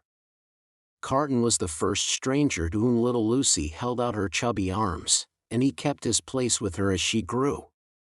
The little boy had spoken of him, almost at the last. "Poor Carton. Kiss him for me." Mr. Stryver shouldered his way through the law, like some great engine forcing itself through turbid water, and dragged his useful friend in his wake, like a boat towed astern. As the boat so favored is usually in a rough plight, and mostly under water, so Sidney had a swamped life of it. But easy and strong custom, unhappily so much easier and stronger in him than any stimulating sense of desert or disgrace, made it the life he was to lead, and he no more thought of emerging from his state of lion's jackal than any real jackal may be supposed to think of rising to be a lion. Stryver was rich, had married a florid widow with property and 3 boys, who had nothing particularly shining about them but the straight hair of their dumpling heads. These 3 young gentlemen, Mr. Stryver, exuding patronage of the most offensive quality from every pore, had walked before him like 3 sheep to the quiet corner in Soho, and had offered as pupils to Lucy's husband, delicately saying hello. "Here are 3 lumps of bread and cheese towards your matrimonial picnic, Darnay." The polite rejection of the 3 lumps of bread and cheese had quite bloated Mr. Stryver with indignation, which he afterwards turned to account in the training of the young gentlemen, by directing them to beware of the pride of beggars, like that tutor fellow. He was also in the habit of declaiming to Mrs. Stryver, over his full-bodied wine, on the arts Mrs. Darnay had once put in practice to catch him, and on the diamond-cut diamond arts in himself, madam, which had rendered him not to be caught. Some of his King's Bench familiars, who were occasionally parties to the full-bodied wine and the lie, excused him for the latter by saying that he had told it so often, that he believed it himself, which is surely such an incorrigible aggravation of an originally bad offense, as to justify any such offenders being carried off to some suitably retired spot, and there hanged out of the way. These were among the echoes to which Lucy, sometimes pensive, sometimes amused and laughing, listened in the echoing corner, until her little daughter was 6 years old. How near to her heart the echoes of her child's tread came, and those of her own dear father's, always active and self-possessed, and those of her dear husband's, need not be told. Nor how the lightest echo of their united home, directed by herself with such a wise and elegant thrift that it was more abundant than any waste, was music to her.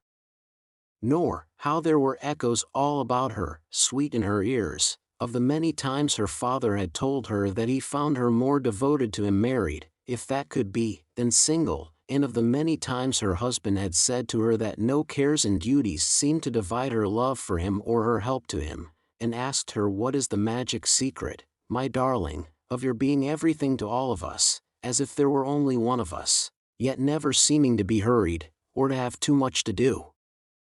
But there were other echoes, from a distance, that rumbled menacingly in the corner all through this space of time. And it was now, about little Lucy's 6th birthday, that they began to have an awful sound, as of a great storm in France with a dreadful sea rising. On a night in mid-July, 1789, Mr. Lorry came in late, from Tellson's, and sat himself down by Lucy and her husband in the dark window. It was a hot, wild night, and they were all 3 reminded of the old Sunday night when they had looked at the lightning from the same place. "I began to think," said Mr. Lorry, pushing his brown wig back, "that I should have to pass the night at Tellson's. We have been so full of business all day, that we have not known what to do first, or which way to turn. There is such an uneasiness in Paris, that we have actually a run of confidence upon us. Our customers over there seem not to be able to confide their property to us fast enough. There is positively a mania among some of them for sending it to England." "That has a bad look," said Darnay. "A bad look, you say, my dear Darnay?" "Yes, but we don't know what reason there is in it. People are so unreasonable. Some of us at Tellson's are getting old, and we really can't be troubled out of the ordinary course without due occasion." "Still," said Darnay, "you know how gloomy and threatening the sky is." "I know that, to be sure," assented Mr. Lorry, trying to persuade himself that his sweet temper was soured, and that he grumbled, but I am determined to be peevish after my long day's botheration. Where is Manette? Here he is, said the doctor, entering the dark room at the moment. I am quite glad you are at home, for these hurries and forebodings by which I have been surrounded all day long have made me nervous without reason. You are not going out, I hope? No, I am going to play backgammon with you, if you like, said the doctor. I don't think I do like, if I may speak my mind. I am not fit to be pitted against you tonight. Is the tea-board still there, Lucy? I can't see. Of course, it has been kept for you. Thank ye, my dear. The precious child is safe in bed? And sleeping soundly. That's right, all safe and well. I don't know why anything should be otherwise than safe and well here, thank God, but I have been so put out all day, and I am not as young as I was. My tea, my dear. Thank ye. Now, come and take your place in the circle, and let us sit quiet, and hear the echoes about which you have your theory. Not a theory, it was a fancy. A fancy, then, my wise pet, said Mr. Lorry, patting her hand. They are very numerous and very loud, though, are they not? Only hear them. Headlong, mad, and dangerous footsteps to force their way into anybody's life, footsteps not easily made clean again if once stained red, the footsteps raging in St. Antoine afar off, as the little circle sat in the dark London window. St. Antoine had been, that morning, a vast dusky mass of scarecrows heaving to and fro, with frequent gleams of light above the billowy heads, where steel blades and bayonets shone in the sun. A tremendous roar arose from the throat of St. Antoine, and a forest of naked arms struggled in the air like shriveled branches of trees in a winter wind, all the fingers convulsively clutching at every weapon or semblance of a weapon that was thrown up from the depths below, no matter how far off. Who gave them out, whence they last came, where they began, through what agency they crookedly quivered and jerked, scores at a time, over the heads of the crowd, like a kind of lightning, no eye in the throng could have told, but muskets were being distributed, so were cartridges, powder, and ball, bars of iron and wood, knives, axes, pikes, every weapon that distracted ingenuity could discover or devise.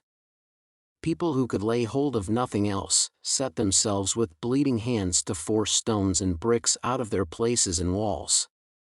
Every pulse and heart in St. Antoine was on high fever strain and at high fever heat. Every living creature there held life as of no account, and was demented with a passionate readiness to sacrifice it.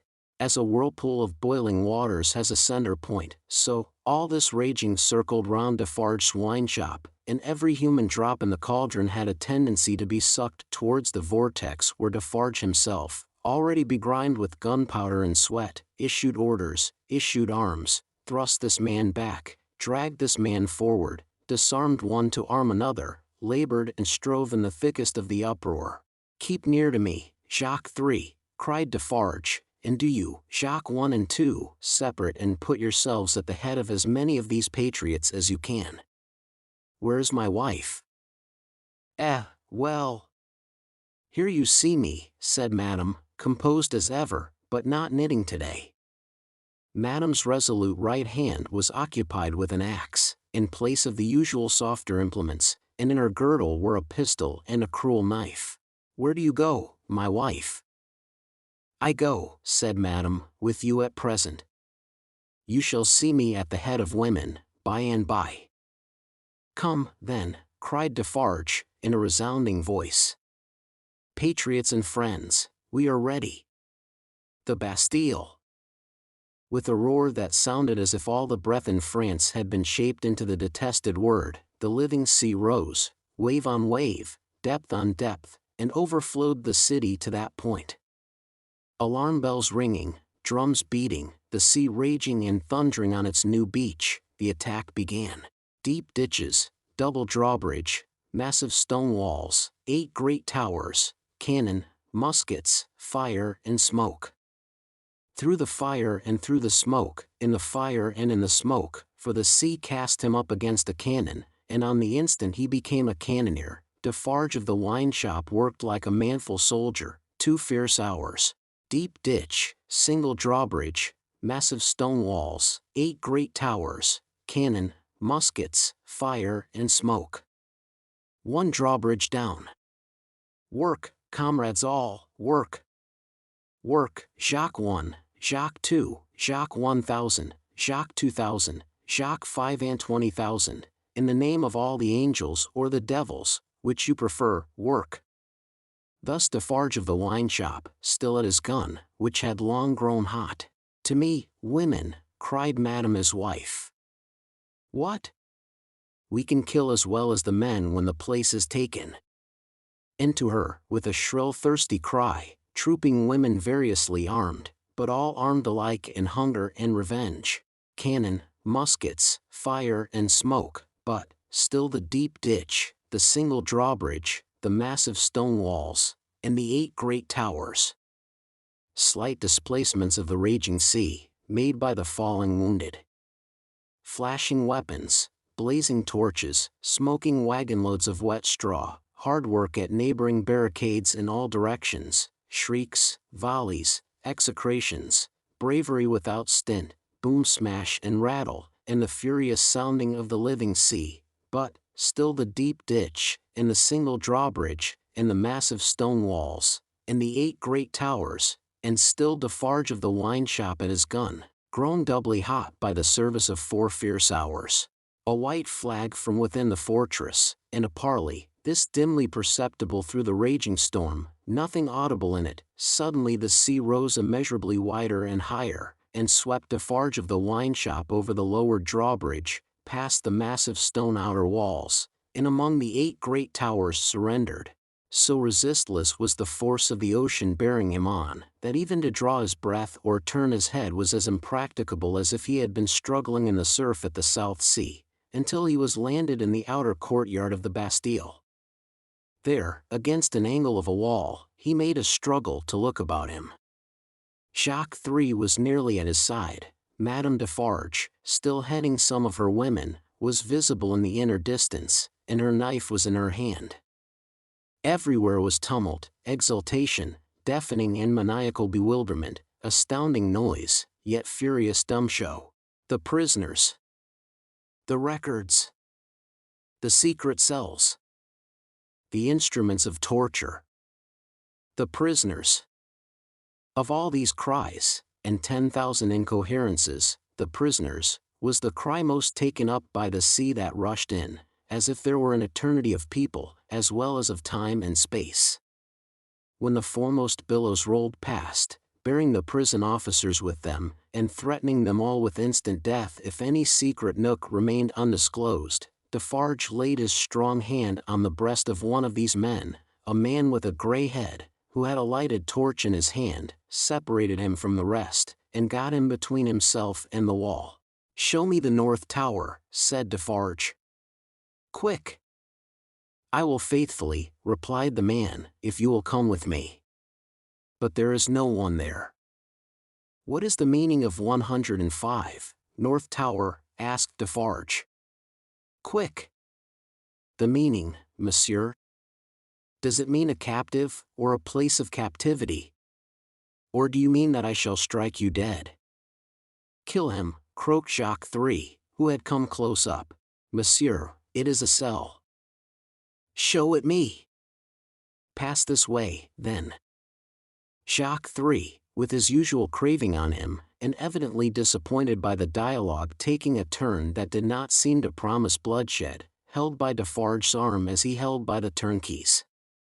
Their 3 heads had been close together during this brief discourse, and it had been as much as they could do to hear one another. Even then, so tremendous was the noise of the living ocean, in its eruption into the fortress, and its inundation of the courts and passages and staircases.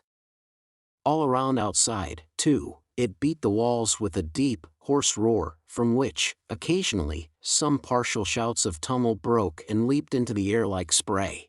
Through gloomy vaults where the light of day had never shone, past hideous doors of dark dens and cages, down cavernous flights of steps, and again up steep rugged ascents of stone and brick, more like dry waterfalls than staircases. Defarge, the turnkey, and Jacques III, linked hand in arm, went with all the speed they could make.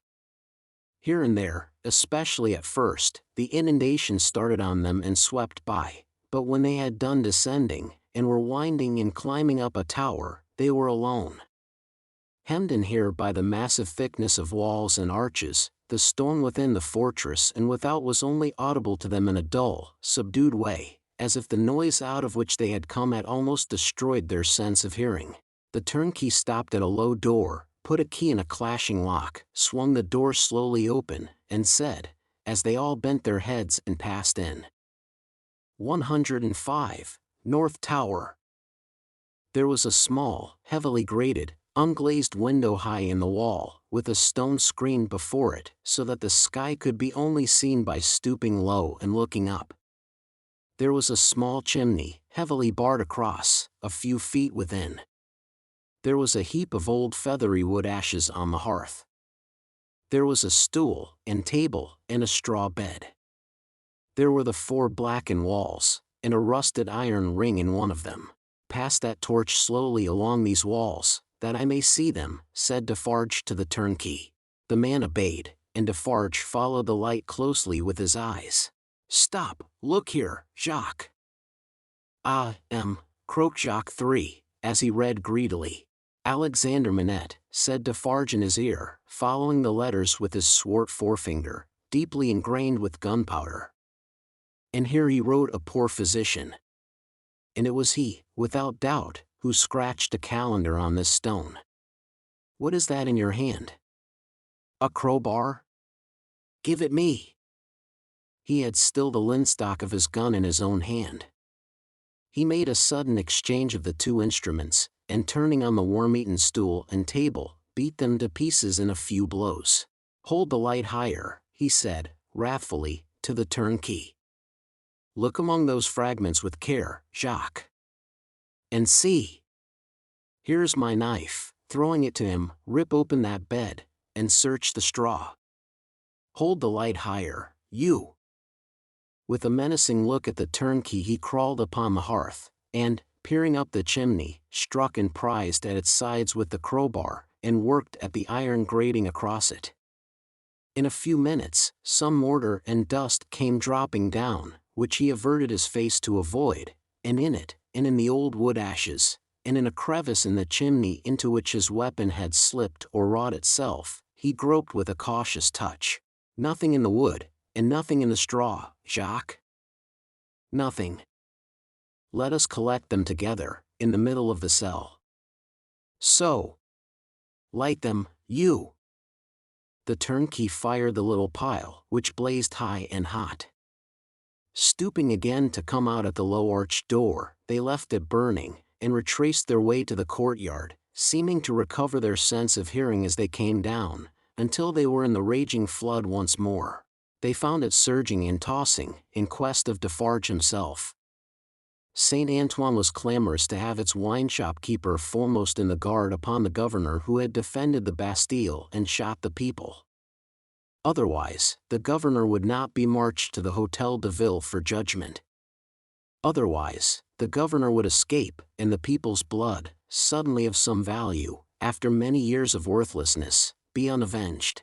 In the howling universe of passion and contention that seemed to encompass this grim old officer conspicuous in his grey coat and red decoration, there was but one quite steady figure, and that was a woman's. See, there is my husband, she cried, pointing him out. See Defarge. She stood immovable close to the grim old officer, and remained immovable close to him, through the streets, as Defarge and the rest bore him along, remained immovable close to him when he was got near his destination, and began to be struck at from behind, remained immovable close to him when the long-gathering rain of stabs and blows fell heavy, was so close to him when he dropped dead under it, that, suddenly animated, she put her foot upon his neck, and with her cruel knife, long ready, hewed off his head. The hour was come when Saint Antoine was to execute his horrible idea of hoisting up men for lamps to show what he could be and do. Saint Antoine's blood was up, and the blood of tyranny and domination by the iron hand was down, down on the steps of the Hôtel de Ville where the governor's body lay, down on the sole of the shoe of Madame Defarge where she had trodden on the body to steady it for mutilation. "Lower the lamp yonder," cried Saint Antoine, after glaring round for a new means of death. "Here is one of his soldiers to be left on guard." The swinging sentinel was posted, and the sea rushed on. The sea of black and threatening waters, and of destructive upheaving of wave against wave, whose depths were yet unfathomed and whose forces were yet unknown. The remorseless sea of turbulently swaying shapes, voices of vengeance, and faces hardened in the furnaces of suffering until the touch of pity could make no mark on them. But, in the ocean of faces where every fierce and furious expression was in vivid life, there were two groups of faces, each 7 in number, so fixedly contrasting with the rest, that never did sea roll which bore more memorable wrecks with it. 7 faces of prisoners, suddenly released by the storm that had burst their tomb, were carried high overhead, all scared, all lost, all wondering and amazed, as if the last day were come, and those who rejoiced around them were lost spirits. Other 7 faces there were, carried higher, 7 dead faces, whose drooping eyelids and half-seen eyes awaited the last day. Impassive faces, yet with a suspended, not an abolished, expression on them, faces, rather, in a fearful pause, as having yet to raise the dropped lids of the eyes, and bear witness with the bloodless lips, "Thou didst it."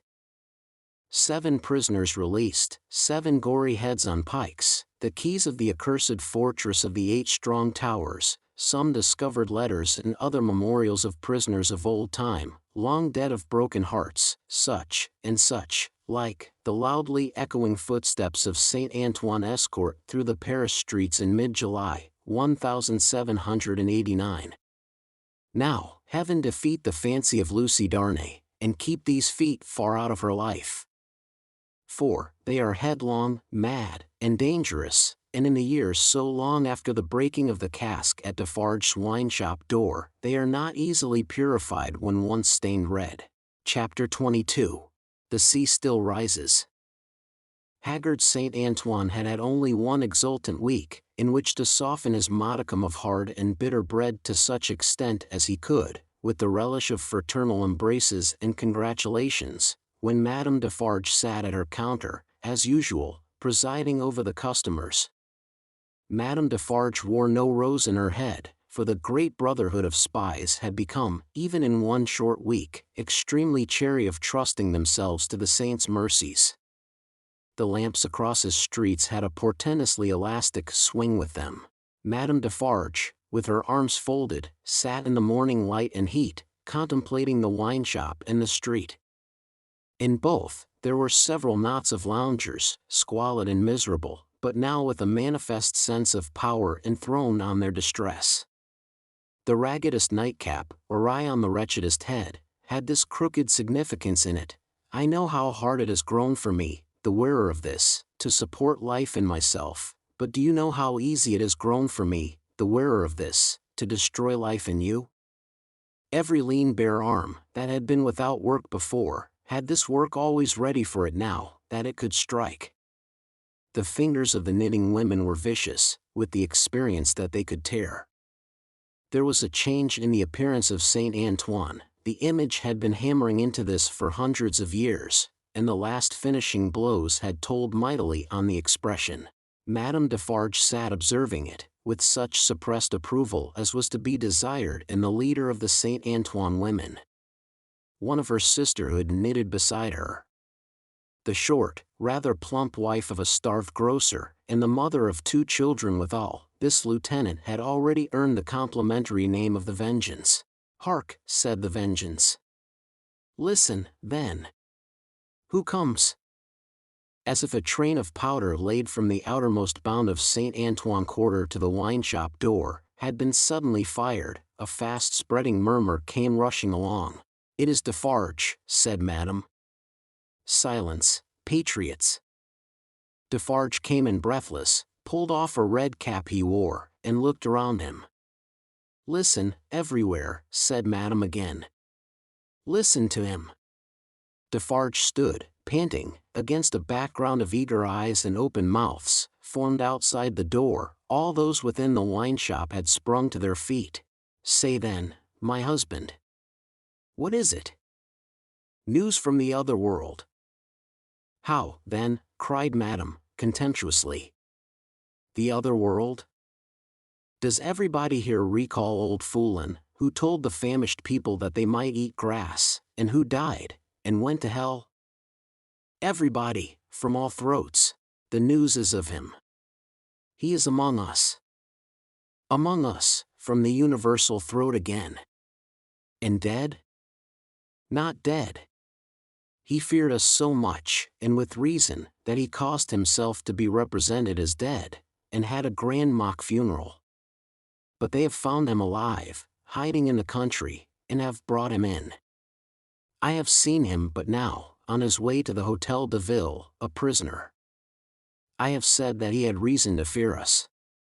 Say all. Had he reason? Wretched old sinner of more than 60 years and 10, if he had never known it yet, he would have known it in his heart of hearts if he could have heard the answering cry. A moment of profound silence followed. Defarge and his wife looked steadfastly at one another. The Vengeance stooped, and the jar of a drum was heard as she moved it at her feet behind the counter. Patriots, said Defarge, in a determined voice, are we ready? Instantly Madame Defarge's knife was in her girdle, the drum was beating in the streets, as if it and a drummer had flown together by magic, and the Vengeance, uttering terrific shrieks, and flinging her arms about her head like all the 40 Furies at once, was tearing from house to house, rousing the women. 0592M. Original. The men were terrible, in the bloody-minded anger with which they looked from windows, caught up what arms they had, and came pouring down into the streets, but the women were a sight to chill the boldest. From such household occupations as their bare poverty yielded, from their children, from their aged and their sick crouching on the bare ground famished and naked, they ran out with streaming hair, urging one another, and themselves, to madness with the wildest cries and actions. Villain Foulon taken, my sister. Old Foulon taken, my mother. Miscreant Foulon taken, my daughter. Then, a score of others ran into the midst of these, beating their breasts, tearing their hair, and screaming, Foulon alive! Foulon who told the starving people they might eat grass. Foulon who told my old father that he might eat grass, when I had no bread to give him. Foulon who told my baby it might suck grass, when these breasts were dry with want. O Mother of God, this Foulon! O Heaven, our suffering! Hear me, my dead baby and my withered father, I swear on my knees, on these stones, to avenge you on Foulon. Husbands, and brothers, and young men, give us the blood of Foulon, give us the head of Foulon, give us the heart of Foulon, give us the body and soul of Foulon, rend Foulon to pieces, and dig him into the ground, that grass may grow from him. With these cries, numbers of the women, lashed into blind frenzy, whirled about, striking and tearing at their own friends until they dropped into a passionate swoon, and were only saved by the men belonging to them from being trampled underfoot. Nevertheless, not a moment was lost, not a moment. This Foulon was at the Hôtel de Ville, and might be loosed. Never, if Saint Antoine knew his own sufferings, insults, and wrongs. Armed men and women flocked out of the quarters so fast, and drew even these last dregs after them with such a force of suction, that within a quarter of an hour there was not a human creature in Saint Antoine's bosom but a few old crones and the wailing children. No. They were all by that time choking the hall of examination where this old man, ugly and wicked, was, and overflowing into the adjacent open space and streets.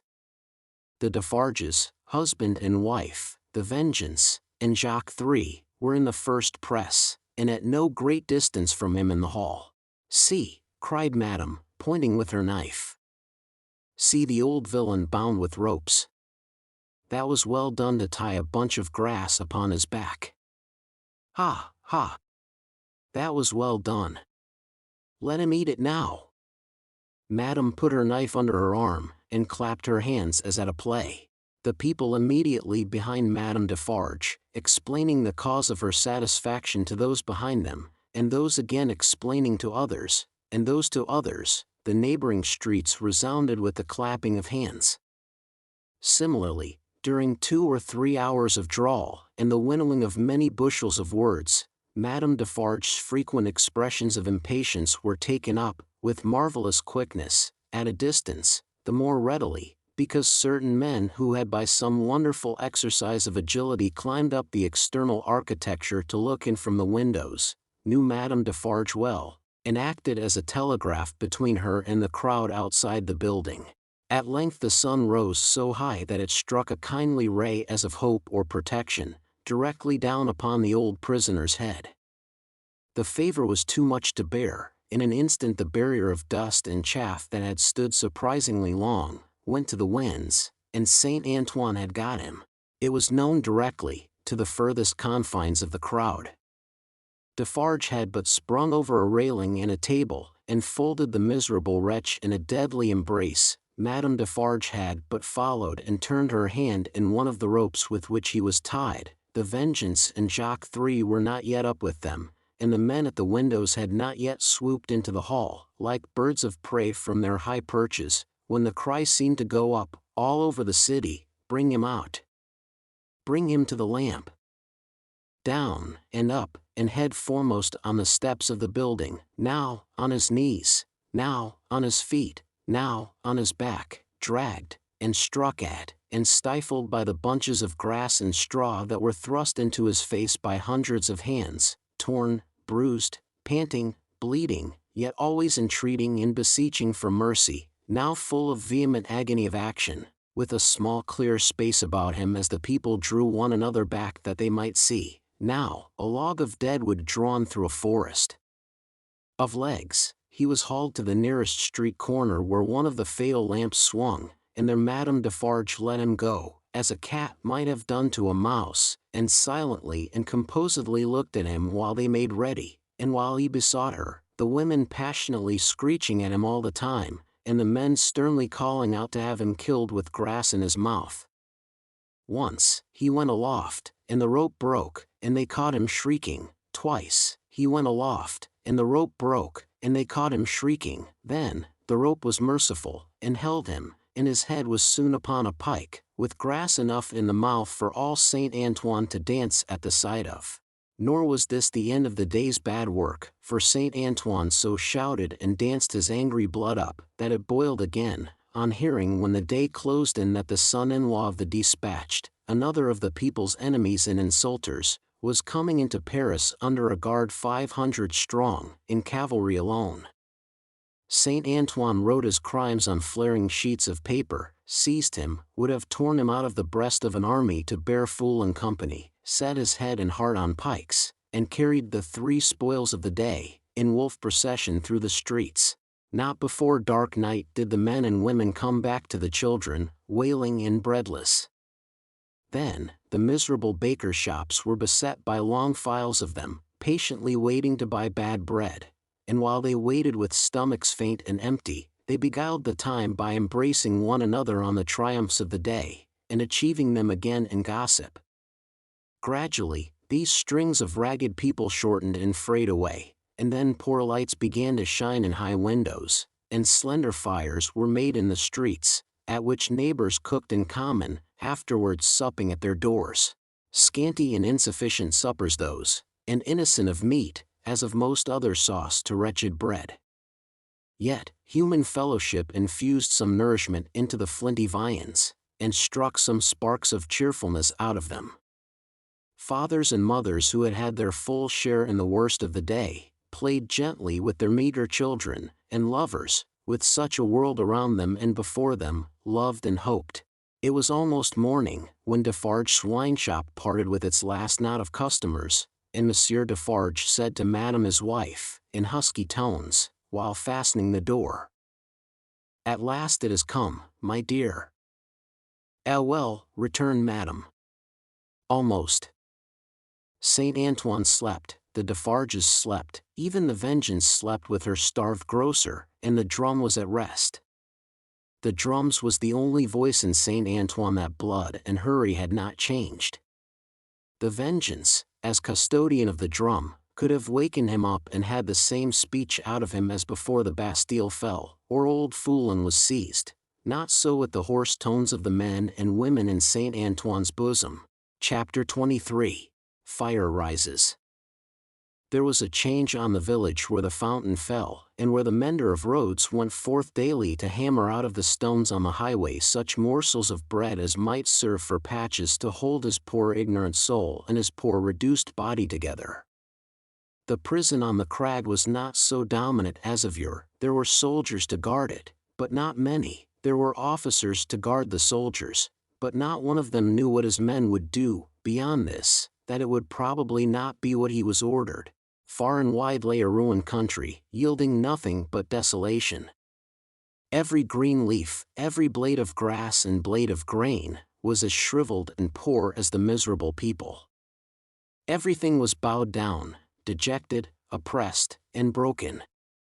Habitations, fences, domesticated animals, men, women, children, and the soil that bore them, all worn out.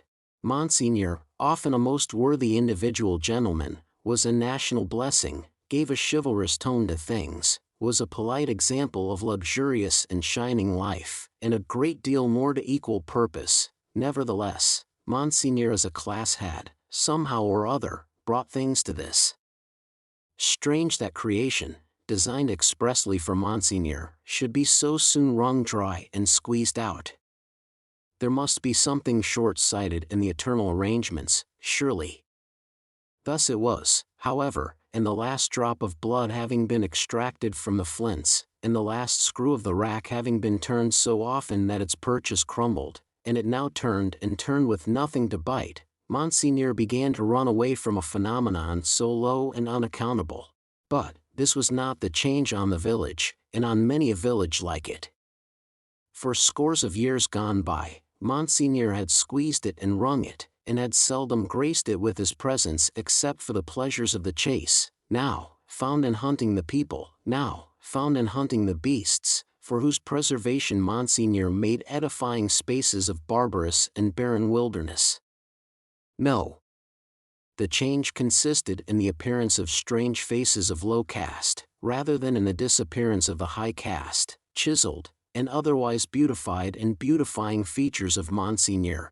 For, in these times, as the mender of roads worked, solitary, in the dust, not often troubling himself to reflect that dust he was and to dust he must return, being for the most part too much occupied in thinking how little he had for supper and how much more he would eat if he had it, in these times, as he raised his eyes from his lonely labor, and viewed the prospect, he would see some rough figure approaching on foot, the like of which was once a rarity in those parts, but was now a frequent presence.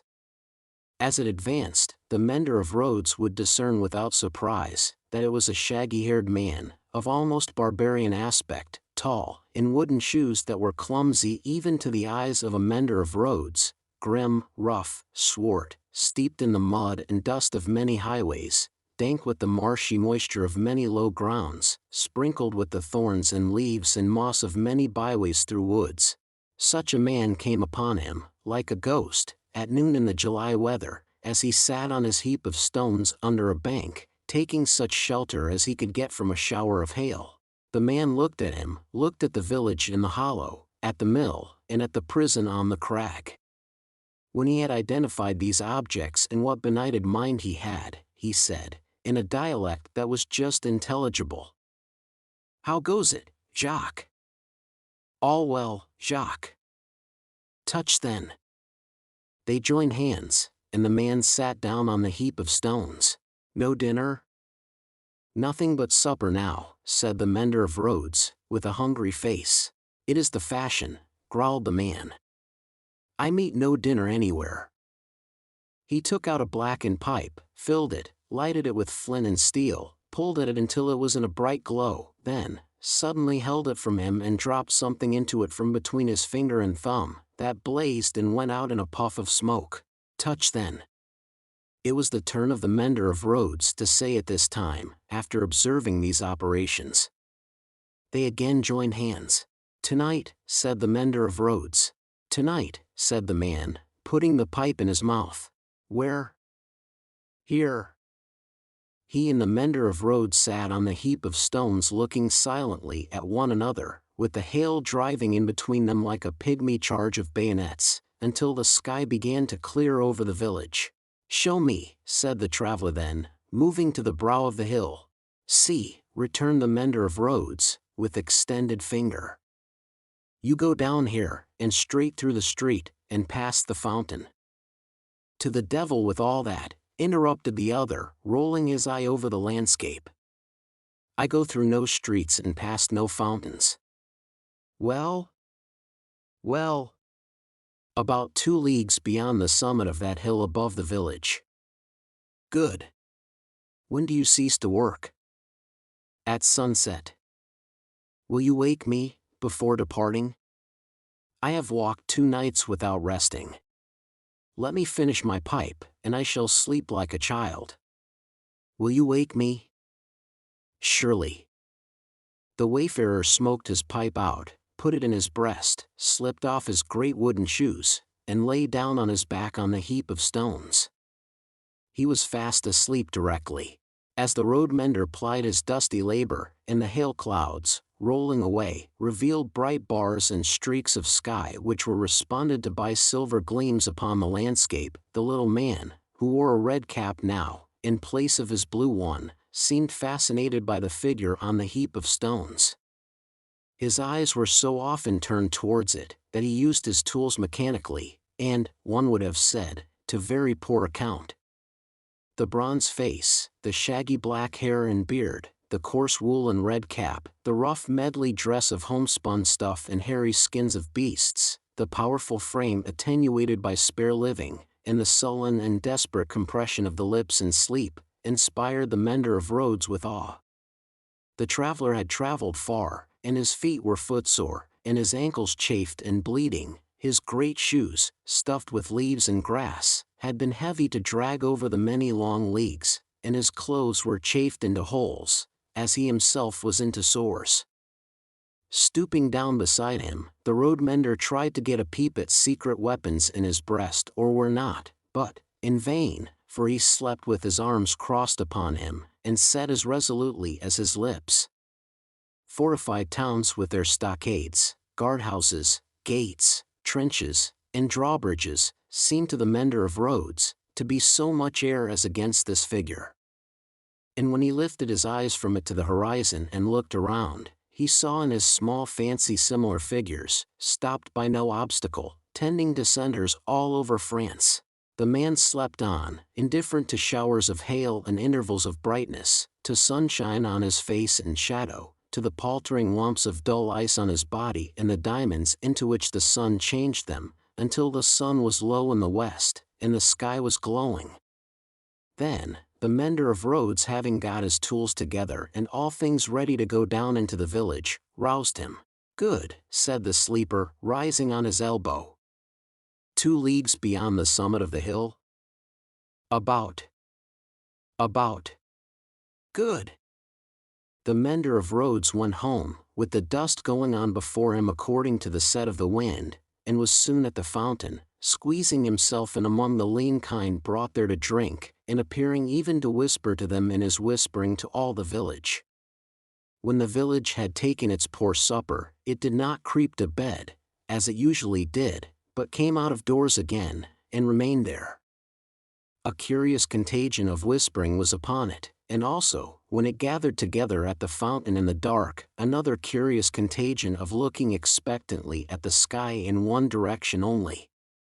Monsieur Gabelle, chief functionary of the place, became uneasy, went out on his housetop alone, and looked in that direction too, glanced down from behind his chimneys at the darkening faces by the fountain below, and sent word to the sacristan who kept the keys of the church, that there might be need to ring the tocsin by and by. The night deepened. The trees environing the old chateau, keeping its solitary state apart, moved in a rising wind, as though they threatened the pile of building massive and dark in the gloom. Up the 2 terrace flights of steps the rain ran wildly, and beat at the great door, like a swift messenger rousing those within. Uneasy rushes of wind went through the hall, among the old spears and knives, and passed lamenting up the stairs, and shook the curtains of the bed where the last Marquis had slept. East, west, north, and south, through the woods, for heavy treading, unkempt figures crushed the high grass and cracked the branches, striding uncautiously to come together in the courtyard. For lights broke out there, and moved away in different directions, and all was black again. But, not for long. Presently, the chateau began to make itself strangely visible by some light of its own, as though it were growing luminous. Then, a flickering streak played behind the architecture of the front, picking out transparent places, and showing where balustrades, arches, and windows were. Then it soared higher, and grew broader and brighter. Soon, from a score of the great windows, flames burst forth, and the stone faces awakened, stared out of fire. A faint murmur arose about the house from the few people who were left there, and there was a saddling of a horse and riding away. There was spurring and splashing through the darkness, and bridle was drawn in the space by the village fountain, and the horse in a foam stood at Monsieur Gabelle's door. "Help, Gabelle! Help, every one!" The tocsin rang impatiently, but other help, if that were any, there was none. The mender of roads, and 250 particular friends, stood with folded arms at the fountain, looking at the pillar of fire in the sky. "It must be 40 feet high," said they, grimly, and never moved. The rider from the chateau, and the horse in a foam, clattered away through the village, and galloped up the stony steep, to the prison on the crag. At the gate, a group of officers were looking at the fire, removed from them, a group of soldiers. "Help, gentlemen, officers! The chateau is on fire, valuable objects may be saved from the flames by timely aid. Help, help!" The officers looked towards the soldiers who looked at the fire, gave no orders, and answered, with shrugs and biting of lips, "It must burn." As the rider rattled down the hill again and through the street, the village was illuminating. The mender of roads, and the 250 particular friends, inspired as one man and woman by the idea of lighting up, had darted into their houses, and were putting candles in every dull little pane of glass. The general scarcity of everything occasioned candles to be borrowed in a rather peremptory manner of Monsieur Gabelle, and in a moment of reluctance and hesitation on that functionary's part, the mender of roads, once so submissive to authority, had remarked that carriages were good to make bonfires with, and that post horses would roast. The chateau was left to itself to flame and burn. In the roaring and raging of the conflagration, a red-hot wind, driving straight from the infernal regions, seemed to be blowing the edifice away. With the rising and falling of the blaze, the stone faces showed as if they were in torment. When great masses of stone and timber fell, the face with the 2 dints in the nose became obscured, anon struggled out of the smoke again, as if it were the face of the cruel Marquis, burning at the stake and contending with the fire. The chateau burned, the nearest trees, laid hold of by the fire, scorched and shriveled, trees at a distance, fired by the 4 fierce figures, begirt the blazing edifice with a new forest of smoke. Molten lead and iron boiled in the marble basin of the fountain, the water ran dry, the extinguisher tops of the towers vanished like ice before the heat, and trickled down into 4 rugged wells of flame. Great rents and splits branched out in the solid walls, like crystallization. Stupefied birds wheeled about and dropped into the furnace, 4 fierce figures trudged away, east, west, north, and south, along the night-enshrouded roads, guided by the beacon they had lighted, towards their next destination. The illuminated village had seized hold of the tocsin, and, abolishing the lawful ringer, rang for joy. Not only that, but the village, light-headed with famine, fire, and bell-ringing, and bethinking itself that Monsieur Gabelle had to do with the collection of rent and taxes, though it was but a small installment of taxes, and no rent at all, that Gabelle had got in those latter days, became impatient for an interview with him, and, surrounding his house, summoned him to come forth for personal conference. Whereupon, Monsieur Gabelle did heavily bar his door, and retire to hold counsel with himself. The result of that conference was, that Gabelle again withdrew himself to his housetop behind his stack of chimneys, this time resolved, if his door were broken in, he was a small southern man of retaliative temperament, to pitch himself head foremost over the parapet, and crush a man or two below. Probably, Monsieur Gabelle passed a long night up there, with the distant chateau for fire and candle, and the beating at his door, combined with the joy ringing, for music, not to mention his having an ill-omened lamp slung across the road before his posting-house gate, which the village showed a lively inclination to displace in his favor. A trying suspense, to be passing a whole summer night on the brink of the black ocean, ready to take that plunge into it upon which Monsieur Gabelle had resolved. But, the friendly dawn appearing at last, and the rush candles of the village guttering out, the people happily dispersed, and Monsieur Gabelle came down bringing his life with him for that while. Within 100 miles, and in the light of other fires, there were other functionaries less fortunate, that night and other nights, whom the rising sun found hanging across once peaceful streets, where they had been born and bred. Also, there were other villagers and townspeople less fortunate than the mender of roads and his fellows, upon whom the functionaries and soldiery turned with success, and whom they strung up in their turn.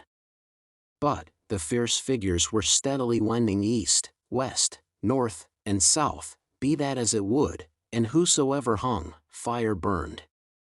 The altitude of the gallows that would turn to water and quench it, no functionary, by any stretch of mathematics, was able to calculate successfully. Chapter 24. Drawn to the Lodestone Rock. In such risings of fire and risings of sea, the firm earth shaken by the rushes of an angry ocean which had now no ebb, but was always on the flow, higher and higher, to the terror and wonder of the beholders on the shore, 3 years of tempest were consumed. 3 more birthdays of little Lucy had been woven by the golden thread into the peaceful tissue of the life of her home. Many a night and many a day had its inmates listened to the echoes in the corner, with hearts that failed them when they heard the thronging feet. For, the footsteps had become to their minds as the footsteps of a people, tumultuous under a red flag and with their country declared in danger, changed into wild beasts, by terrible enchantment long persisted in. Monseigneur, as a class, had dissociated himself from the phenomenon of his not being appreciated, of his being so little wanted in France, as to incur considerable danger of receiving his dismissal from it, and this life together. Like the fabled rustic who raised the devil with infinite pains, and was so terrified at the sight of him that he could ask the enemy no question, but immediately fled, so, Monseigneur, after boldly reading the Lord's Prayer backwards for a great number of years, and performing many other potent spells for compelling the evil one, no sooner beheld him in his terrors than he took to his noble heels. The shining bull's-eye of the court was gone, or it would have been the mark for a hurricane of national bullets. It had never been a good eye to see with, had long had the mote in it of Lucifer's pride, Sardanapalus' luxury, and a mole's blindness, but it had dropped out and was gone. The court, from that exclusive inner circle to its outermost rotten ring of intrigue, corruption, and dissimulation, was all gone together. Royalty was gone, had been besieged in its palace and suspended, when the last tidings came over. The August of the year 1792 was come, and Monseigneur was by this time scattered far and wide. As was natural, the headquarters and great gathering place of Monseigneur, in London, was Tellson's Bank.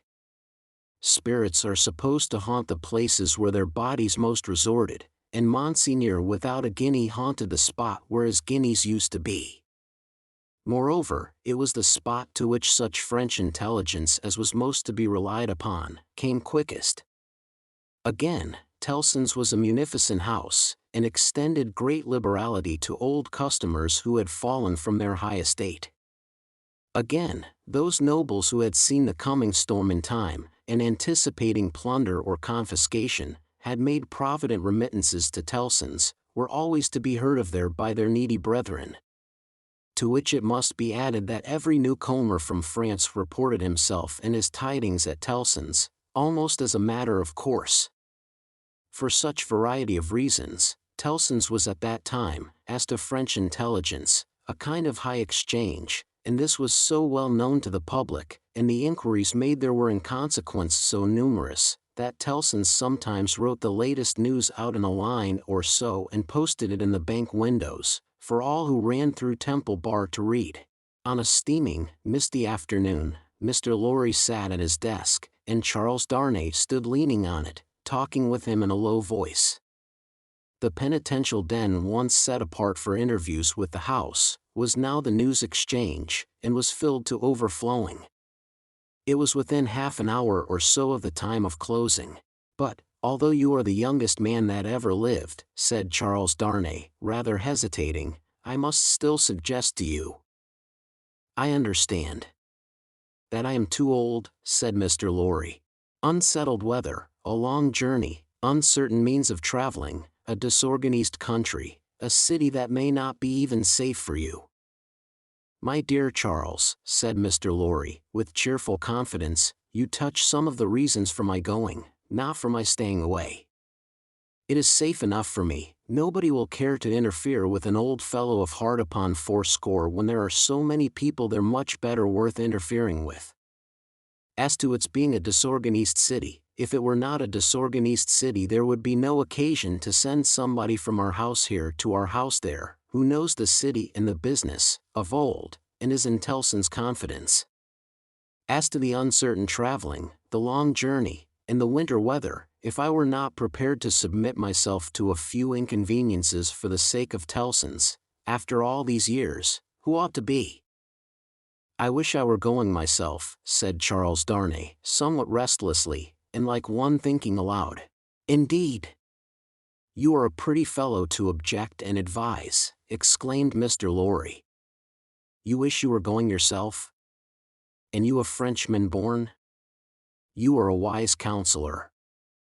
My dear Mr. Lorry, it is because I am a Frenchman born, that the thought, which I did not mean to utter here, however, has passed through my mind often. One cannot help thinking, having had some sympathy for the miserable people, and having abandoned something to them, he spoke here in his former thoughtful manner, that one might be listened to, and might have the power to persuade to some restraint. Only last night, after you had left us, when I was talking to Lucy. When you were talking to Lucy, Mr. Lorry repeated. Yes. I wonder you are not ashamed to mention the name of Lucy. Wishing you were going to France at this time of day. However, I am not going, said Charles Darnay, with a smile. It is more to the purpose that you say you are. And I am, in plain reality. The truth is, my dear Charles, Mr. Lorry glanced at the distant house, and lowered his voice, you can have no conception of the difficulty with which our business is transacted, and of the peril in which our books and papers over yonder are involved. The Lord above knows what the compromising consequences would be to numbers of people if some of our documents were seized or destroyed, and they might be, at any time, you know, for who can say that Paris is not set afire today, or sacked tomorrow? Now, a judicious selection from these with the least possible delay, and the burying of them, or otherwise getting of them out of harm's way, is within the power, without loss of precious time, of scarcely any one but myself, if any one. And shall I hang back, when Tellson's knows this and says this, Tellson's, whose bread I have eaten these 60 years, because I am a little stiff about the joints? Why, I am a boy, sir, to half a dozen old codgers here. How I admire the gallantry of your youthful spirit, Mr. Lorry. Tut! Nonsense, sir, and, my dear Charles, said Mr. Lorry, glancing at the house again, you are to remember, that getting things out of Paris at this present time, no matter what things, is next to an impossibility. Papers and precious matters were this very day brought to us here. I speak in strict confidence, it is not businesslike to whisper it, even to you, by the strangest bearers you can imagine, every one of whom had his head hanging on by a single hair as he passed the barriers. At another time, our parcels would come and go, as easily as in business-like old England, but now, everything is stopped. And do you really go tonight? I really go tonight, for the case has become too pressing to admit of delay. And do you take no one with you? All sorts of people have been proposed to me, but I will have nothing to say to any of them. I intend to take Jerry. Jerry has been my bodyguard on Sunday nights for a long time past, and I am used to him. Nobody will suspect Jerry of being anything but an English bulldog, or of having any design in his head but to fly at anybody who touches his master. I must say again that I heartily admire your gallantry and youthfulness. I must say again, nonsense, nonsense. When I have executed this little commission, I shall, perhaps, accept Tellson's proposal to retire and live at my ease. Time enough, then, to think about growing old. This dialogue had taken place at Mr. Lorry's usual desk, with Monsignor swarming within a yard or two of it, boastful of what he would do to avenge himself on the rascal people before long.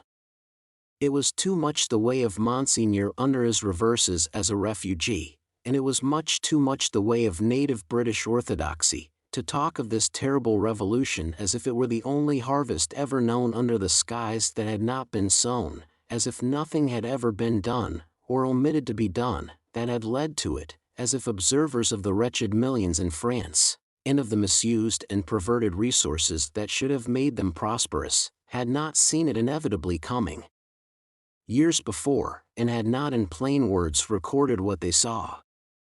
Such vaporing, combined with the extravagant plots of Monsignor for the restoration of a state of things that had utterly exhausted itself, and worn out heaven and earth as well as itself, was hard to be endured without some remonstrance by any sane man who knew the truth.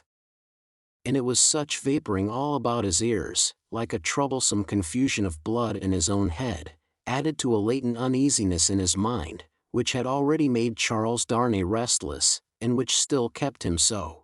Among the talkers, was Stryver, of the King's Bench Bar, far on his way to state promotion, and, therefore, loud on the theme, broaching to Monsignor his devices for blowing the people up and exterminating them from the face of the earth, and doing without them, and for accomplishing many similar objects akin in their nature to the abolition of eagles by sprinkling salt on the tails of the race.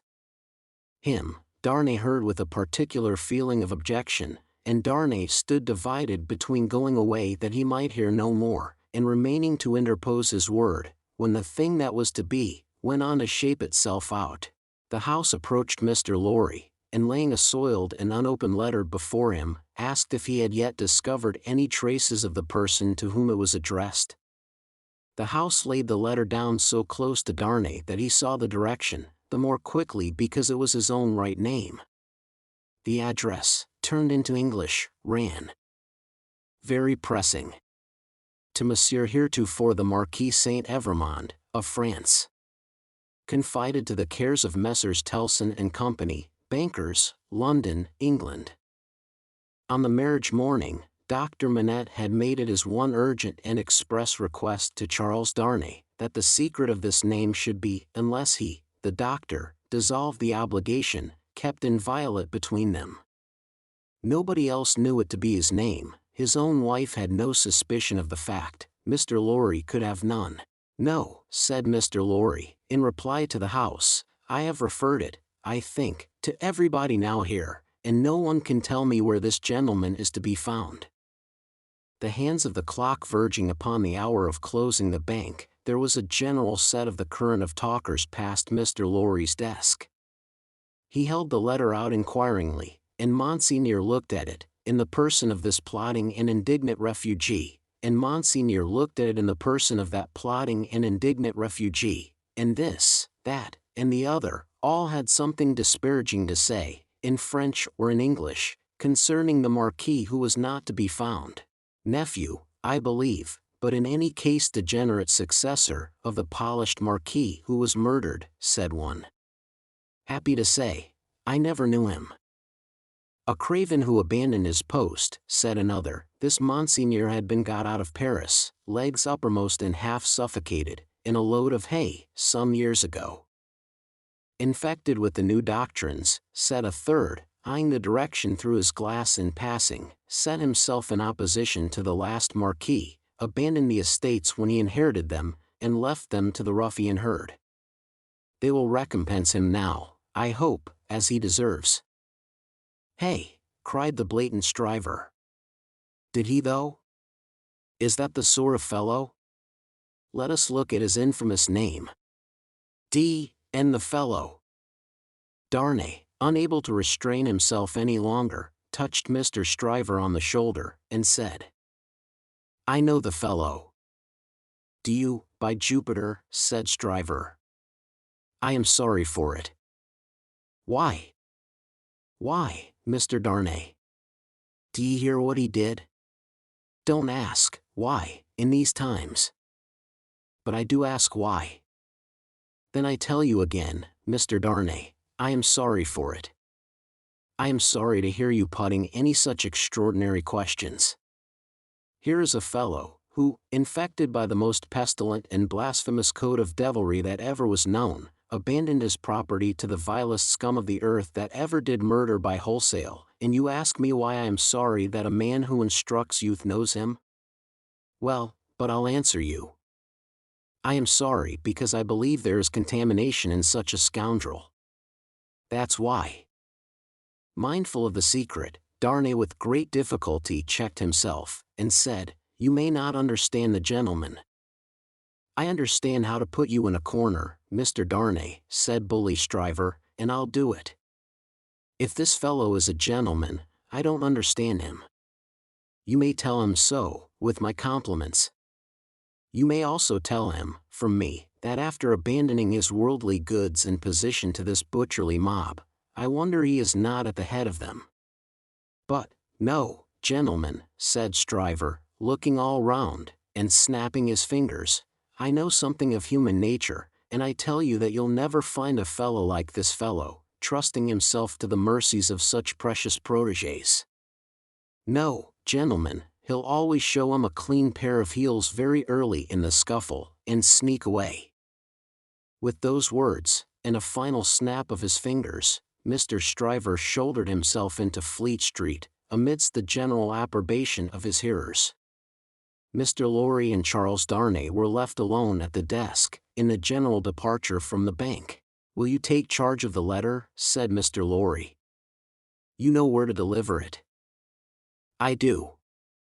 Will you undertake to explain that we suppose it to have been addressed here, on the chance of our knowing where to forward it, and that it has been here some time? I will do so. Do you start for Paris from here? From here, at 8. I will come back, to see you off. Very ill at ease with himself, and with Stryver and most other men, Darnay made the best of his way into the quiet of the Temple, opened the letter, and read it. These were its contents. Prison of the Abbaye, Paris, June 21st, 1792. Monsieur heretofore the Marquis. After having long been in danger of my life at the hands of the village, I have been seized, with great violence and indignity, and brought a long journey on foot to Paris. On the road I have suffered a great deal. Nor is that all, my house has been destroyed, razed to the ground. The crime for which I am imprisoned, Monsieur heretofore the Marquis, and for which I shall be summoned before the tribunal, and shall lose my life, without your so generous help, is, they tell me, treason against the majesty of the people, in that I have acted against them for an emigrant. It is in vain I represent that I have acted for them, and not against, according to your commands. It is in vain I represent that, before the sequestration of emigrant property, I had remitted the imposts they had ceased to pay, that I had collected no rent, that I had had recourse to no process. The only response is, that I have acted for an emigrant, and where is that emigrant? Ah! Most gracious Monsieur heretofore the Marquis, where is that emigrant? I cry in my sleep, where is he? I demand of heaven, will he not come to deliver me? No answer. Ah, monsieur, heretofore the Marquis, I send my desolate cry across the sea, hoping it may perhaps reach your ears through the great bank of Tilson known at Paris. For the love of heaven, of justice, of generosity, of the honor of your noble name, I supplicate you, monsieur, heretofore the Marquis, to succor and release me. My fault is, that I have been true to you. O monsieur, heretofore the Marquis, I pray you be you true to me. From this prison here of horror, whence I every hour tend nearer and nearer to destruction, I send you, monsieur, heretofore the Marquis, the assurance of my dolorous and unhappy service. Your afflicted Gabelle. The latent uneasiness in Darnay's mind was roused to vigorous life by this letter. The peril of an old servant and a good one, whose only crime was fidelity to himself and his family, stared him so reproachfully in the face, that, as he walked to and fro in the temple considering what to do, he almost hid his face from the passers-by. He knew very well that in his horror of the deed which had culminated the bad deeds and bad reputation of the old family house, in his resentful suspicions of his uncle, and in the aversion with which his conscience regarded the crumbling fabric that he was supposed to uphold, he had acted imperfectly. He knew very well that in his love for Lucy, his renunciation of his social place, though by no means new to his own mind, had been hurried and incomplete. He knew that he ought to have systematically worked it out and supervised it, and that he had meant to do it, and that it had never been done. The happiness of his own chosen English home, the necessity of being always actively employed, the swift changes and troubles of the time which had followed on one another so fast, that the events of this week annihilated the immature plans of last week, and the events of the week following made all new again. He knew very well that to the force of these circumstances he had yielded, not without disquiet, but still without continuous and accumulating resistance. That he had watched the times for a time of action, and that they had shifted and struggled until the time had gone by, and the nobility were trooping from France by every highway and byway, and their property was in course of confiscation and destruction, and their very names were blotting out, was as well known to himself as it could be to any new authority in France that might impeach him for it. But he had oppressed no man, he had imprisoned no man. He was so far from having harshly exacted payment of his dues, that he had relinquished them of his own will, thrown himself on a world with no favor in it, won his own private place there, and earned his own bread. Monsieur Gabelle had held the impoverished and involved estate on written instructions, to spare the people, to give them what little there was to give, such fuel as the heavy creditors would let them have in the winter, and such produce as could be saved from the same grip in the summer. And no doubt he had put the fact in plea and proof, for his own safety, so that it could not but appear now. This favored the desperate resolution Charles Darnay had begun to make, that he would go to Paris. Yes. Like the mariner in the old story, the winds and streams had driven him within the influence of the lodestone rock, and it was drawing him to itself, and he must go. Everything that arose before his mind drifted him on, faster and faster, more and more steadily, to the terrible attraction. His latent uneasiness had been that bad aims were being worked out in his own unhappy land by bad instruments, and that he who could not fail to know that he was better than they, was not there, trying to do something to stay bloodshed, and assert the claims of mercy and humanity.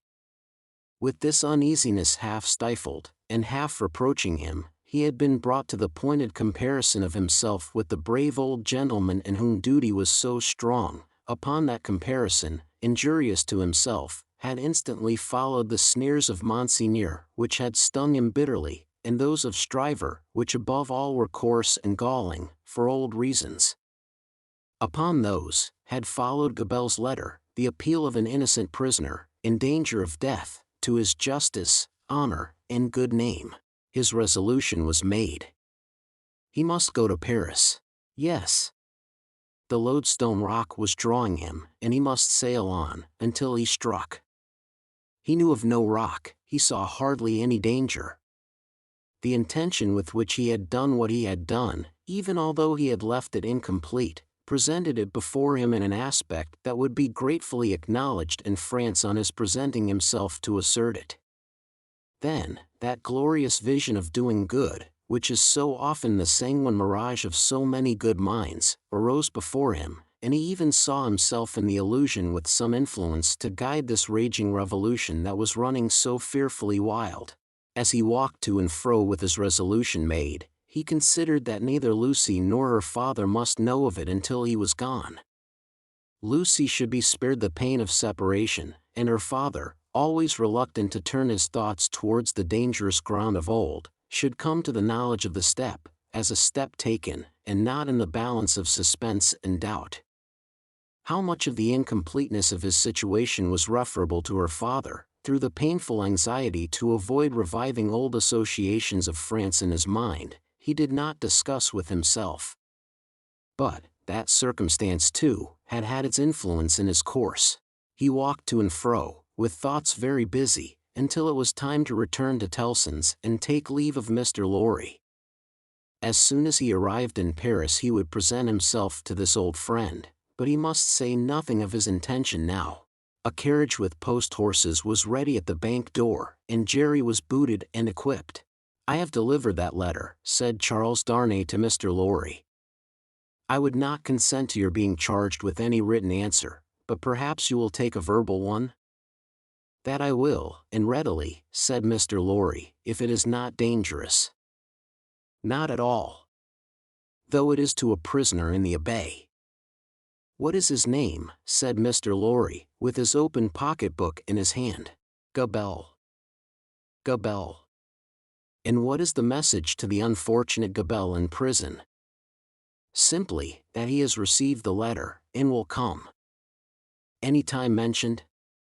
"He will start upon his journey tomorrow night." "Any person mentioned?" "No." He helped Mr. Lorry to wrap himself in a number of coats and cloaks, and went out with him from the warm atmosphere of the old bank, into the misty air of Fleet Street. "My love to Lucy, and to little Lucy," said Mr. Lorry at parting, "and take precious care of them till I come back." Charles Darnay shook his head and doubtfully smiled, as the carriage rolled away. That night, it was the 14th of August, he sat up late, and wrote 2 fervent letters. One was to Lucy, explaining the strong obligation he was under to go to Paris, and showing her, at length, the reasons that he had, for feeling confident that he could become involved in no personal danger there. The other was to the doctor, confiding Lucy and their dear child to his care, and dwelling on the same topics with the strongest assurances. To both, he wrote that he would dispatch letters in proof of his safety, immediately after his arrival. It was a hard day, that day of being among them, with the first reservation of their joint lives on his mind. It was a hard matter to preserve the innocent deceit of which they were profoundly unsuspicious. But an affectionate glance at his wife, so happy and busy, made him resolute not to tell her what impended. He had been half moved to do it, so strange it was to him to act in anything without her quiet aid, and the day passed quickly. Early in the evening he embraced her, and her scarcely less dear namesake, pretending that he would return by and by. An imaginary engagement took him out, and he had secreted a valise of clothes ready, and so he emerged into the heavy mist of the heavy streets, with a heavier heart. The unseen force was drawing him fast to itself, now, and all the tides and winds were setting straight and strong towards it. He left his 2 letters with a trusty porter, to be delivered half an hour before midnight, and no sooner, took horse for Dover, and began his journey. "For the love of heaven, of justice, of generosity, of the honor of your noble name," was the poor prisoner's cry with which he strengthened his sinking heart, as he left all that was dear on earth behind him, and floated away for the Lodestone Rock. The end of the 2nd book.